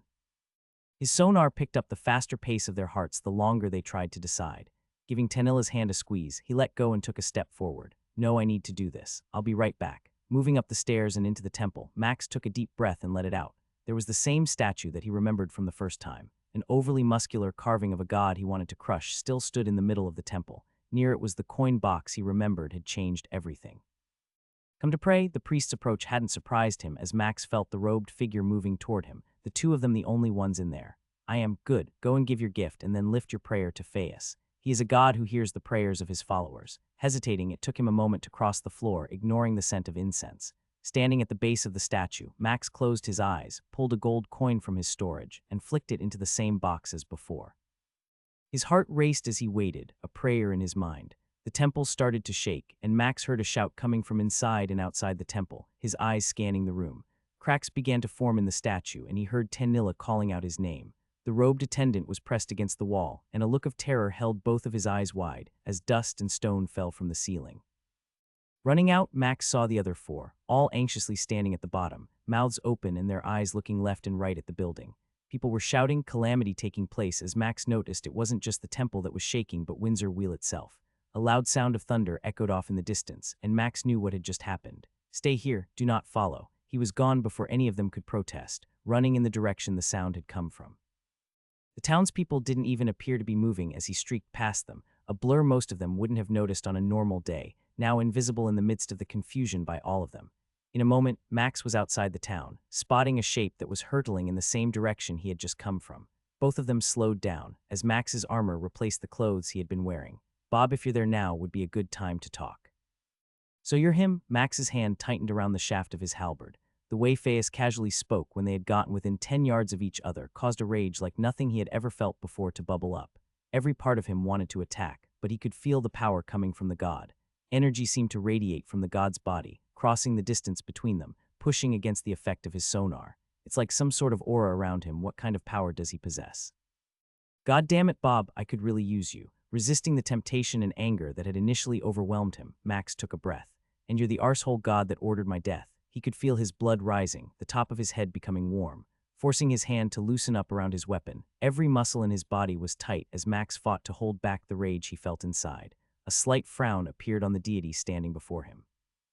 Phaeus's muscular frame matched the carved sculpture that had just been present in the temple. Clothes flowed loosely on his body and shimmered with a glow of some sort, almost white, almost yellow, depending on how it moved. Each piece was a tan color, yet Max could sense its power. 2 stud earrings were in each ear, and jewelry decorated every finger. A decision made in haste, I assure you. So tell me, boy, what is your name? Max felt his eyes blinking a few times and realized Phaeus had no clue what his name was. All this time, and he still doesn't know who I am. Surely, if he ordered my death, he must have had some idea. I'm sorry you still don't know who I am. Beyond a problem I cannot deal with any longer, no. I have many worlds, and you have cost me far more power than you could ever imagine. While your rise through the tower has granted me much, He froze, the perfectly chiseled face scrunching slightly, a slight wrinkle on his chin. You have cost me 1 world so far, and I am afraid many more worlds will fall soon because of you. The 10 yards between them seemed like a chasm as Max suddenly felt the power radiating from Phaeus increase. Cracks began to form and widen underneath the god as he stood there, studying the bald-headed boy. I cannot imagine how you acquired the skill preventing me from coming to my temple. I could have overcome it but would have destroyed the town in the process, and that is why. Both men dropped low, the ground starting to shake around them, when another sound rang out, booming like a volcano had just exploded. 100 yards away, a figure emerged through a portal that opened up, and Max felt pain tearing against the skill he had active. System travel block overridden. He could feel his eyes widening as a dwarf strode out of the portal, one that he had seen before in books, on tapestries, and even as a statue. 8 feet tall, covered in glowing silver armor, wielding a large 2-handed hammer that was almost as large as its owner, the dwarf turned toward the 2 of them and began to walk with purpose. Each step caused the ground to crack as it had under Phaeus, but even more so. Light radiated from his golden beard, and Max could sense a presence almost demanding that he bend his knee. Suddenly, the power from Phaeus grew. Gone was the simple clothing, replaced now by plate armor which was purple and black and had crystal runes sparkling along the surface. A shield and a sword appeared, and each one seemed to crackle with power. What is the meaning of this? Phaius. The dwarf's voice boomed, making Max's ears feel like they would explode. Akram, this is not the time. Slowly, the dwarf approached, his eyes glancing between the 2 men, and his scowl made his golden eyebrows become one. There is no better time when I sense a rift like what you just made on a world that is also mine. Now tell me, who is this man and why have you done this? I need your word that you will not attack this one, the purple-clad god said. Give me your word, and I shall tell you otherwise. We shall find ourselves at odds over this. Laughter came, and the dwarf held out his 2-handed hammer as if it were nothing more than a twig with a single hand. He pointed it at Max, shaking his head. You are not in a position to demand such a thing. We both know I am much stronger than you. Phaeus nodded. You are, but I'm also not acting alone. Wekheim has said this one needs protection. Max wasn't sure who Wekheim was, but the dwarf's hammer dipped for a moment before it was slowly withdrawn. It was set upon his shoulder, and both eyebrows took turns rising and falling. Wekheim, he spoke with you. He told you this. The sound of disbelief and doubt wasn't hidden as Akram turned his full attention to Max. He did it cost me greatly to have that meeting, but know this, Fayez said as he pointed his purple and black sword at Max. This one has to stay alive for now, or we shall all fall. Only the sounds of wind were heard for a few seconds, and then a gasp came from the dwarf. There is only one reason for something to be said like that, which means the rumors are true. He is one of the three. Would you all stop talking like I'm not here? Both gods snorted and frowned at Max's words. You have no idea who you are dealing with, child, Akram replied. You are nothing but. I'm a world champion, Max interrupted. I've defeated one already, you know what I must be, so treating me like you are will not endear you to me at all. You dare threaten me, a god. A snarl formed and the hammer was held in both hands, the dwarf's fingers clenching around whatever metal the shaft was made from. Then kill me. See what happens then, Max bluffed. Akram opened his mouth and then closed it, snorting and blowing his golden beard out some. Let it go. He has us by the short hairs, Fayez said. Trust me, I already tried to have him killed once. Obviously that didn't work, and right now I'm glad I failed. Wekheim is right, we need to watch over him. Clamping his mouth shut, Akram pursed his lips over and over. In a moment his armor and weapon were gone, replaced with a similar outfit to what Fayez had first been wearing. I am glad the other has not appeared, she would be less open to this. Nodding, Fayez returned to his original garb, and Max felt the presence of both gods decrease dramatically. So now what? The dwarven god asked. Again, I'm still here. Who is Wekheim, and why does he want me protected? Why are the two of you here? A chuckle escaped Akram's mouth, and the first grin since he arrived began to show. He's your problem. Tell him. Sighing, Fayez glanced at the town in the distance. Fine, but let us withdraw a little bit from here. I would prefer not to have the countryside in a fit if word gets out that we are both here. Besides, time is limited. You and I both know that. Very well. Follow us, human. We have much to tell you. 5 more miles vanished in a moment as all three moved in a line, dodging trees and ruining fields as they ran through them, knocking down crops from their speed. Finally, both gods slowed down and Max joined them, his mind racing at everything he wanted to know.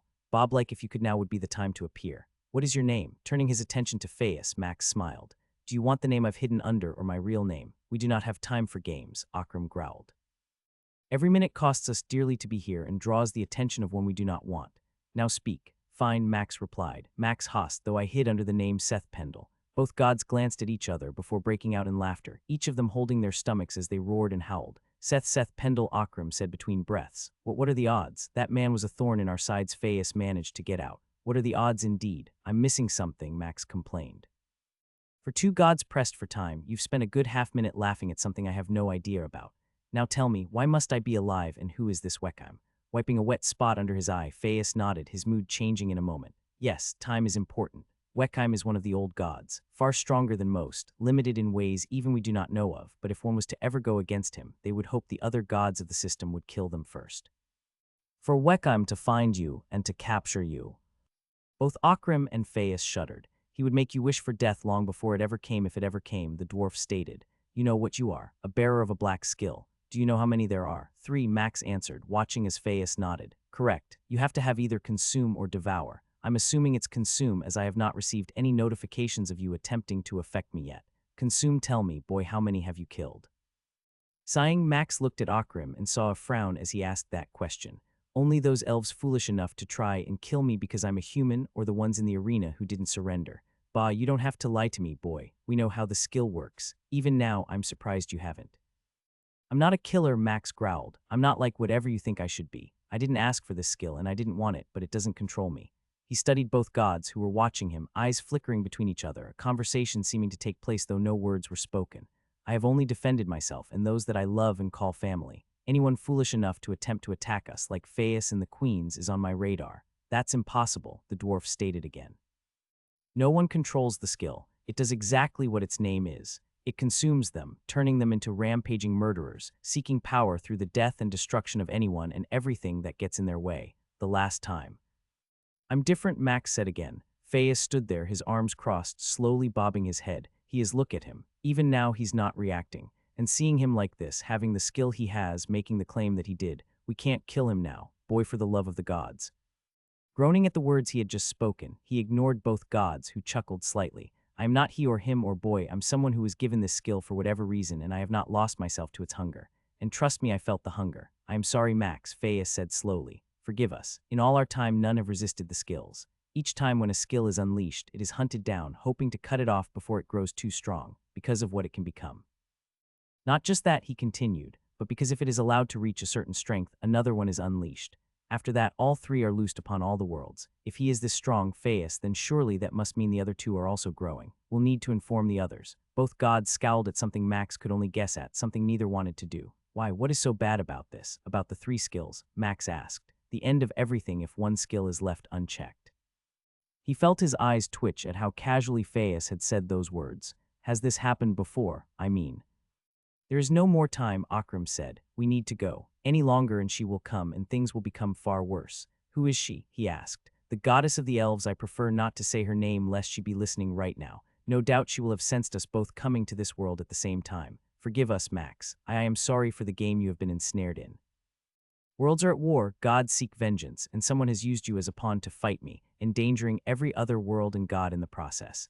He paused and looked at Akram, who had just huffed. "Someone has willingly given much to change the landscape of everything, and only a fool or someone with a plan far greater than we see now is taking a chance. Now, we must go, but here, take this." He flipped a gold coin, and Max caught it in one hand, seeing that it was just an ordinary coin from this world. "You offered me that, and I'll give it back. No, I shall try to find you in the coming days. We will do what we can to help you survive, and there needs to be more conversations in the days to come. For now, be careful and forgive me for what you have endured. It may seem impossible for you to believe, but had I known you had the power to resist the skill, I might have." Fayus paused and shook his head. "No, even then I probably would have done what I did, trying to protect my world and the others. For now, know that I am not seeking your death. Instead, I need to find out who has used you as a pawn to hurt me in this world. Hurt this world. There is no time. Later, I shall find you and we shall talk. Do not lose that coin." "Take this as well," Akram added as he tossed an emblem to Max. Catching the metal, he could immediately tell it was unlike anything he had seen in this world by the power that radiated from it.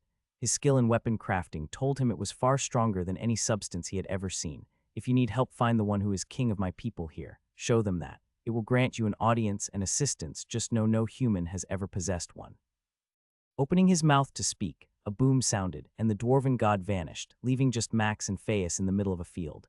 "Be safe, Max, and try to resist the urge for as long as you can. I will visit when I can." Another boom rang out, and he found himself alone, standing near two sections of dirt, each cracked and broken, sunken over a foot from whatever power the two gods had put out. "Damn you, Bob, I really could have used you." Turning, Max ran back toward town. Every step took him back toward town and his friends, yet each moment was lost in thought, as he battled countless problems and conflicts about everything he knew. If Fayus isn't bad, then who is? Why do neither of the gods want Thija to arrive? How strong are the other skills, and who has them? Unable to come to any answers, and knowing that things were probably not going well in Windsor Wheel, Max began to run, trying not to ruin any more crops than he had to, and even killing a few goblins that happened to be on the way. As he approached the town, he slowed, seeing smoke rising in different sections, and the panic that filled those huddled outside in groups. "What's going on?" Max asked as a pair of guards rushed by, carrying a bleeding child to a pair of adventurers who were healing those brought to them.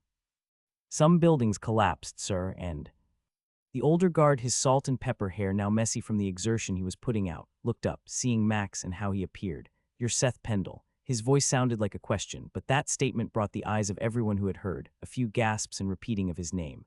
Nodding, Max gave a small smile. "Where can I help? There are plenty of wounded in there, but—" "I'm on it," Max said, waving and casting an air spear, jumping and landing on it before sending it streaking across the sky, trying not to laugh or grin as people called out he's flying as he made his way into town. Looking down at the city, he could see that centered around the temple, multiple buildings had collapsed. Near the ruins were his 4 party members, all pulling people out and moving them safely into the street. Even with all the chaos below, the smoke from where a few fires had started, apparently put out by a mage smart enough to use ice magic to extinguish it, was a red-headed elven woman giving orders and moving gracefully. Near her was Batrir, the glow of her healing helping those who were brought to her by Fowl and Cordelia, heroes through and through. Trying not to cause a fuss, he started to fall, casting his demonic teleportation and appearing in a small alleyway, running to join his friends. Tanilla, all 4 turned, seeing him as he came, eyes filled with questions that all of them held off asking. "What do you need me to do? There's a group of people hurt to the south. We're bringing them here where it is safe," their mage replied. "Fowl has the north, and Cordelia is taking the west. A group of guards has the east." Nodding, he turned, racing in the direction she told him, not wasting time. Multiple buildings had been toppled, no matter if they were stone or wood, all impacted by a force that radiated from the temple. I caused this, or I guess my ability did, by preventing Phaeus from coming here. If he tried and managed to stop, then I guess he saved these people. Shuddering at what it might have meant had the human god forced himself to appear here, and how much potential destruction and death might have occurred, Max found himself frowning. Bob, I really need you. Everything I know, it's not true. Silence was his only reply, and he was thankful to see where he could help. A pair of men were shouting, yelling, and calling out to a group of low-level adventurers, trying to lift some wooden beams that had collapsed and blocked an entrance to a large shop. Lift together.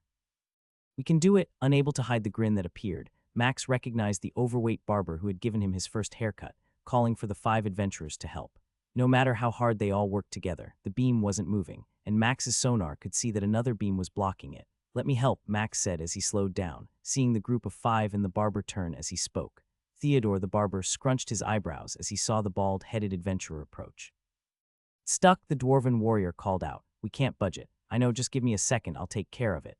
Letting his sonar skill tell him about the structure of the stone and wood shop, Max could see that if he pulled the beam out completely, a section of the roof would cave in near the entrance. We can't move that, or the roof will fall in. Let me see what I can see. Jumping high into the air, Max spotted an opening in the roof and a wooden floor strewn with debris. Demonic teleportation. Peering on the floor, he turned and sensed the huddle of 10 or more people in the shop. 2 were injured, and one was a young child, no more than 5 years old, with a blood-soaked cloth put against her head. Let me help, Max said as he moved toward the group, which all looked startled at his sudden appearance. She is unconscious. The woman he assumed was the girl's mother got out, sniffing between words. Trails of tears ran down her dust-covered face. A part of the roof hit her. He didn't wait, pulling a greater healing potion from storage and pulling the cork. Let me help. A simple mouthful was put in, and the tiny bit that dribbled down her lips and chin brought murmurs of shock from the others gathered nearby. Closing her mouth, he kept it sealed, watching the child finally swallow, and her body glowed. Mama, both of her eyes were open, and the light streaming through the hole in the roof reflected the blue color. My baby. The woman exclaimed, tears streaming down her face as she hugged the now struggling child. You're okay. Stop, Mama, you're squishing me. Laughing, the mother let her child go, wiping tears as her daughter sat up. Max didn't wait, moving to an older woman whose arm was broken. Here, drink some of this. Please don't waste that on me, the spindly old woman pleaded. I can't ever repay what that must cost. It's free, just for today. Now drink please so I can help get all of you out of here, Max replied, winking at her. Unless, of course, you prefer to stay in a building that might cave in at any moment. Coughing, the older woman winced and then nodded, accepting his potion and drinking half of it. By Phaeus's arse, she exclaimed. What is in that? Family secret, Max replied, holding out a hand and helping the woman to stand, her broken arm having already healed. Who are you? Max turned and saw an older man who was wearing an apron with the same logo as the sign that had fallen off the storefront on it. Seth Pendle. Now then, if you all will do me a favor, I need to get you out so I can try to help some others. Gather here. I'll protect you, and forgive me, sir, but your shop may not be the same. Why wouldn't it? Gasps came, and he sensed the people shrinking back from him slightly. Please stay close, that section may fall at any moment. We need to get out now. Moving to the entrance, he summoned an air wall and carefully set it under the section of the roof he knew would fall in. Everyone, stand here. In a moment, I will clear this section of the wall. After that, you'll need to move quickly before it possibly falls in. Let's go, baby, the mother said, moving to where Max was and starting the throng of others who fell in line. Theodore, move away from the entrance. We're coming out. He could hear and sense the group moving away, and when he knew they were gone, Max grabbed one of the beams and deposited it in his storage the moment he lifted it. A few boards fell, and with a deftness and speed none could see, he caught them, tossing each one to the side so fast it was a blur for all those who were near. The last set of beams was next, and Max pointed at them as he retrieved a large shield as big as himself from storage and held it over his head. Everyone close. This part will get tricky. Like baby chicks under their mother hen's wings, they gathered close, and Max used one hand to quickly remove the 2 beams, storing them and deflecting all the pieces that fell with his shield or free hand. You could have easily repaired this building in a few moments, starting with the weaker sections. And then I would be dealing with tons of requests to repair others while also sharing what I can do. For now, I'll do this the old-fashioned way. Once the doorway was clear, he led them to it and out. Like a flood, they raced by, thank yous called out as each one found safety from the building. Everyone needs to move further away. It's going to cave in, Max said as he left the building. Are you certain? Is anyone else inside? Shaking his head, Max knew it was empty, his sonar telling him everything about the building he needed to know. Dismissing both the ice and stone wall caused the roof behind to cave in, a cloud of dust blowing out the open doorway he was standing in. Amidst the coughs and the people moving about, Max felt the approach of the barber. Is it really you, boy? I mean, you've grown so fast. Laughing, he nodded and held out a hand to the large man, giving a smile. It is. You still the best barber in all of Windsor Wheel. Please, you flatter me, but Seth Pendle, champion of the Colosseum, first to break past the 50th floor in so long and... Holding up his hands, Max stopped Theodore from the titles that continued to flow. Yes, but I need to go and help the others who need it. Don't worry, I'll swing by later if you've got time and get a quick razor even though I don't really need it. Blubbering and words not coming out, the barber nodded, his face lighting up like the sun as he grinned. Giving a quick wave, Max moved a few yards and pulled the pieces of the building out of storage, setting them carefully on the ground. He tried his best to ignore the looks and comments he got from those as he handled the long beams like a stick. A little further to the south, he saw others calling out for help, and without waiting any longer, set off to offer his aid. Everyone was watching and waiting, their eyes and expressions not hiding the questions each of his party members had. I can see you won't let me wait any longer before answering your questions. So who wants to go first? What in the gods happened? Fowl asked, using his hands to mimic his words. 1 minute you were inside, the next the city shook like the ground was going to erupt like a volcano. Tusking his tongue to his teeth, Max nodded. So I have a skill which blocks others or gods who have the ability to teleport in. I didn't realize what happens when someone has a higher skill and it overwrites mine. The destruction that takes place is a side effect, I think. But who? Fowl started to ask, blinking as a rare train of thought began to form. Phaeus. Max nodded and pulled out the gold coin the god had given him. I offered this and said a prayer. Apparently it caught his attention, or I did, or something had, and when he tried to appear, that caused a problem. So he stopped trying to come into town, not wanting to injure people or destroy it, and instead appeared outside the range I had set. Their dwarven warrior rubbed his eyes, letting out a groan. Gods, I mean, bah, you know what I mean. Oh, you had it right the first time, Max replied with a grin. Now sit back and let me just tell everything as it happened. Eventually you're going to have to give it back, Max informed his dwarven friend. I know, Fowl muttered. Still, you saw Akram and he gave you this. Tell me you can feel it calling out to you, almost as if it's your mother's voice telling you dinner is ready. Batrier let out a shudder as she nodded. He's right, my love, give it back. The longer you hold it, the more you'll desire it. A weird grin came over Fowl's face as he ran a finger along the coin's edge. I know, it's like it's precious to me. Like I want it to be my precious. Max's fingers snapped and the glossy eye look that had filled their warrior's face was freed. He frowned, handing the coin to his friend. I think I'll store this for a bit, he said, putting it away. Now then, Tanilla, you've been far too quiet. What are you thinking? She frowned, looking up from a book she had pulled out. Read this, she replied and pushed the book to Max. Bloody crazy he can read that now, Fowl muttered, as Max picked up the old tome she had failed to return when they departed Peltigau. Mother Thyja has demanded we cleanse the filth that plagues our world. She comes every blood eclipse, bringing gifts of power to those who faithfully follow her. Those who prove their worth by obeying her commands will be blessed. The chosen few might join her, proclaiming the truth of her power and ridding other worlds that shall fall under her domain. Long live Mother Thyja. Praise the blessed name. Seek the death of those not of our own. Take back the land regardless of how many must be slain. Part of me wishes I didn't have the ability to read this now. Is this why Phaeus and Akram didn't want her to come? How much stronger could she really be? Taking a deep breath and letting it out slowly, he glanced up at Tanilla and saw the tears in her eyes. It makes sense now, she whispered. So many times I simply thought this was a group of my people who misunderstood Thyja. Now I see why my parents and others have made the moves they did. Will someone tell us what we're missing? Fowl asked after tapping the table. Basically, my god wants us to kill everyone who doesn't worship her and then to travel to other worlds, repeating it again and again. Dear Goer, never mind. So now what? Max shrugged at his friend's question and turned to Batrier, who was sitting quietly, gently stroking her beard. Tomorrow we will continue Max's plan, she stated when he motioned to her. After he does whatever it is he must at his home, we return to ours and someone puts a ring with a large gem set in it on my finger. In a moment, the somber mood in the room changed, and everyone smiled as Fowl leaned over and pulled her beard, bringing her close and kissing her. I cannot wait, my love. Keeping a smile he knew was only slightly forced, Max saw Tanilla's cheek twitch, a rare thing for her, and knew she was struggling with the shattering of a truth she had long held, just as he was. Gods are never simple, I guess. If Thyja is one of the bad ones, could she have done this? Or... Max, Fowl called out. Sorry, I was thinking about what we're going to do tomorrow when we arrive in Alundra. What's up? I was going to ask if you were ready to head to bed. Seeing how the two dwarves were gently playing with each other's facial hair, Max knew exactly why his friend was asking that question. That sounds like a good plan. We can deal with some of this while we're on the road. For now, a good night's rest sounds like what we all need. What was it really like? Running his hands through her red hair, Max let his sonar skill see everything about Tanilla in the room's darkness. The rising of her chest as she breathed, leaning against him in the crook of his arm, and how much further her feet extended past his. Everything was a joy after having missed her all those months, and it didn't matter how small it was, he cherished each second with her. Even as strong as I am, I'm nothing compared to their power, he replied. Each of them had two different auras. One was overwhelming when just wearing whatever kind of clothes they had on, and then a totally different one came when they were prepared to fight. It was almost impossible to move, it was so oppressive. She shuddered and ran her finger across his defined abs, and yet both appeared anxious about Thija showing up. Yes, as if she might be able to go against both of them. It was unnerving. They fled so fast, not wanting to draw her. Now I have so many questions, and with Bob not here, I'm lost on who to ask. I wonder how long it will take for Bob to return. In the meantime, are we really going to hide who we are in your hometown? We are. I checked with Peter, and he found out that in 4 days the crystal shard is expected back in Alundra. I can't promise I'll behave, but I have to make sure that my sister is okay. That.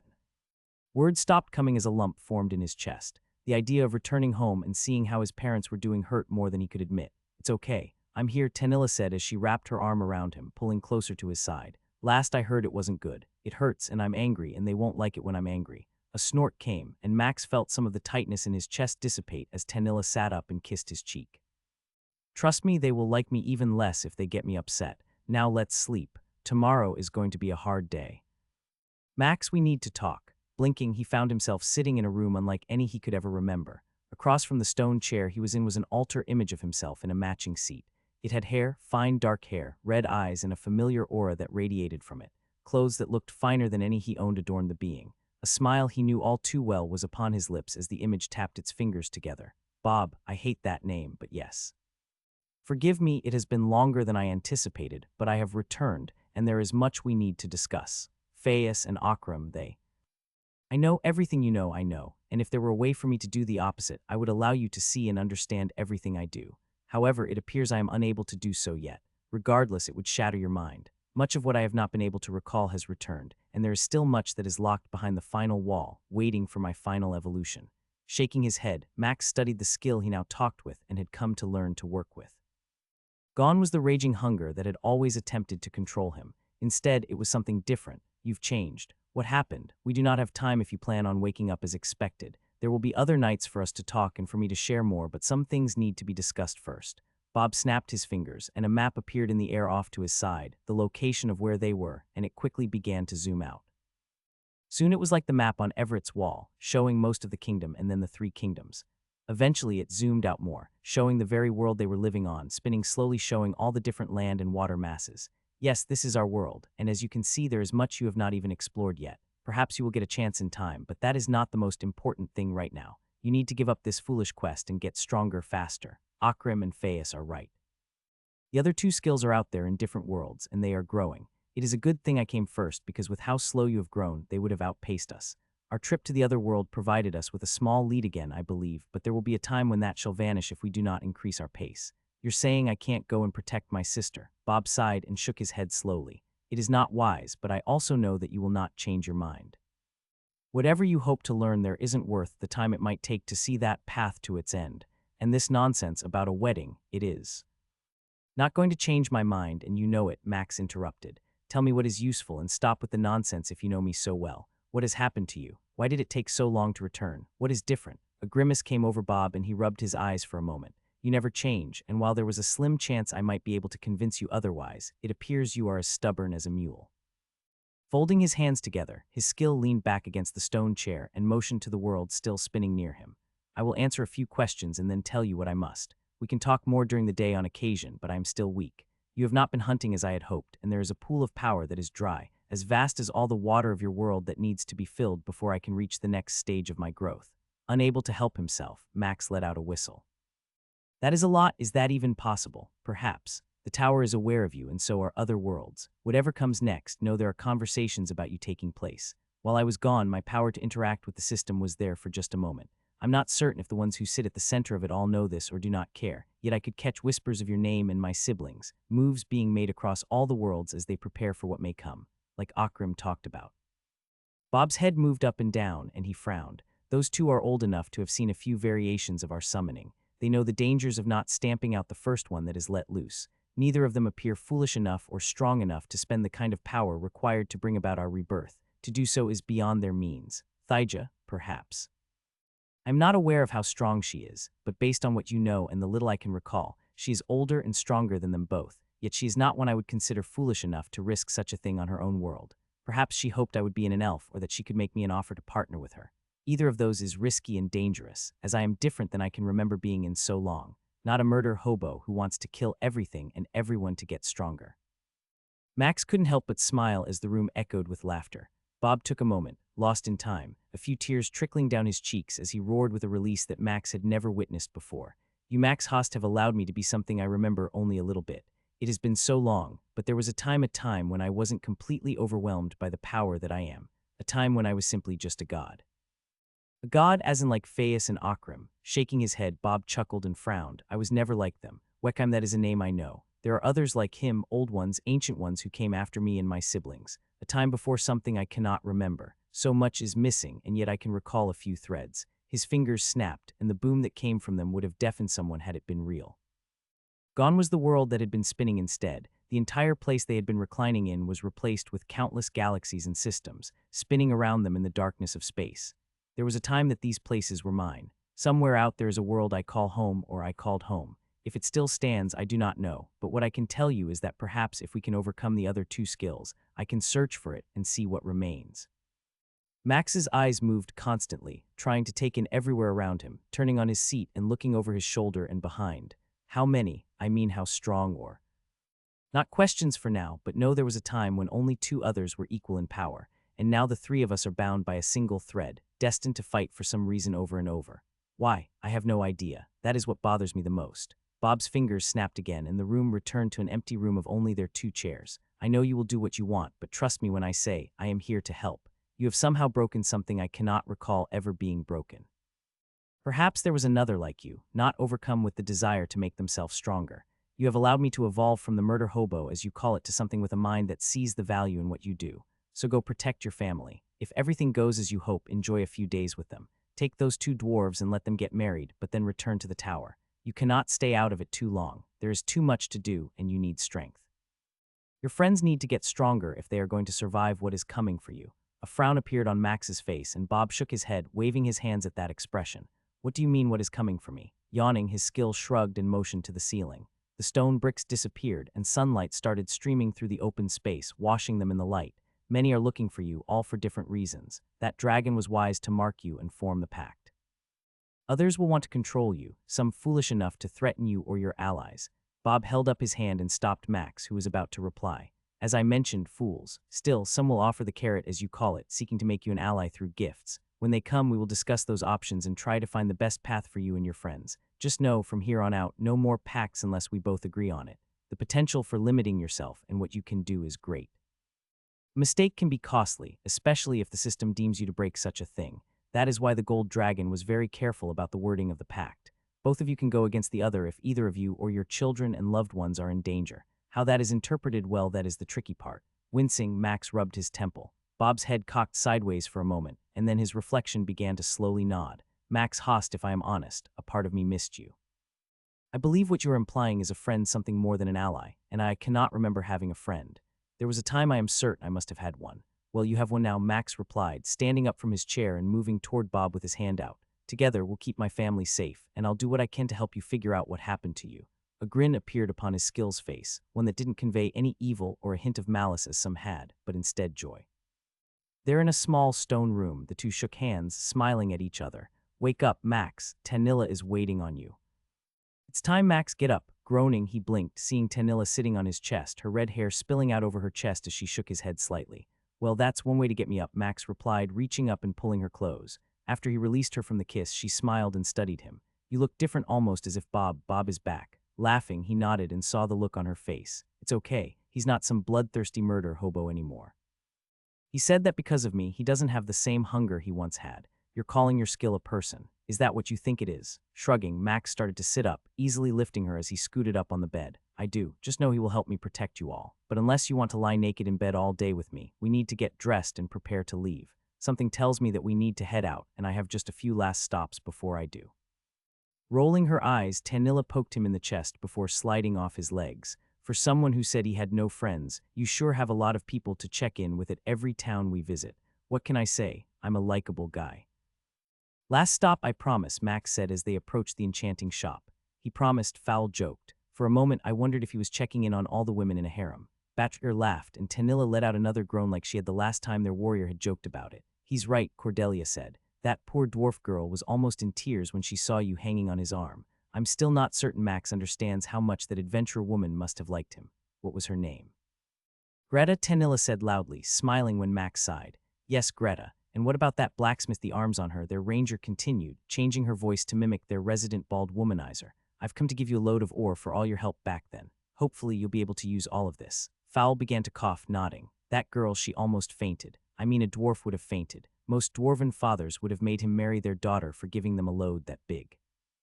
Batcher started to choke, unable to control herself at her man's comment. You four stop or I'm sending you back to the cart, Max stated. I promise you I didn't sleep with any of these women or promise them anything.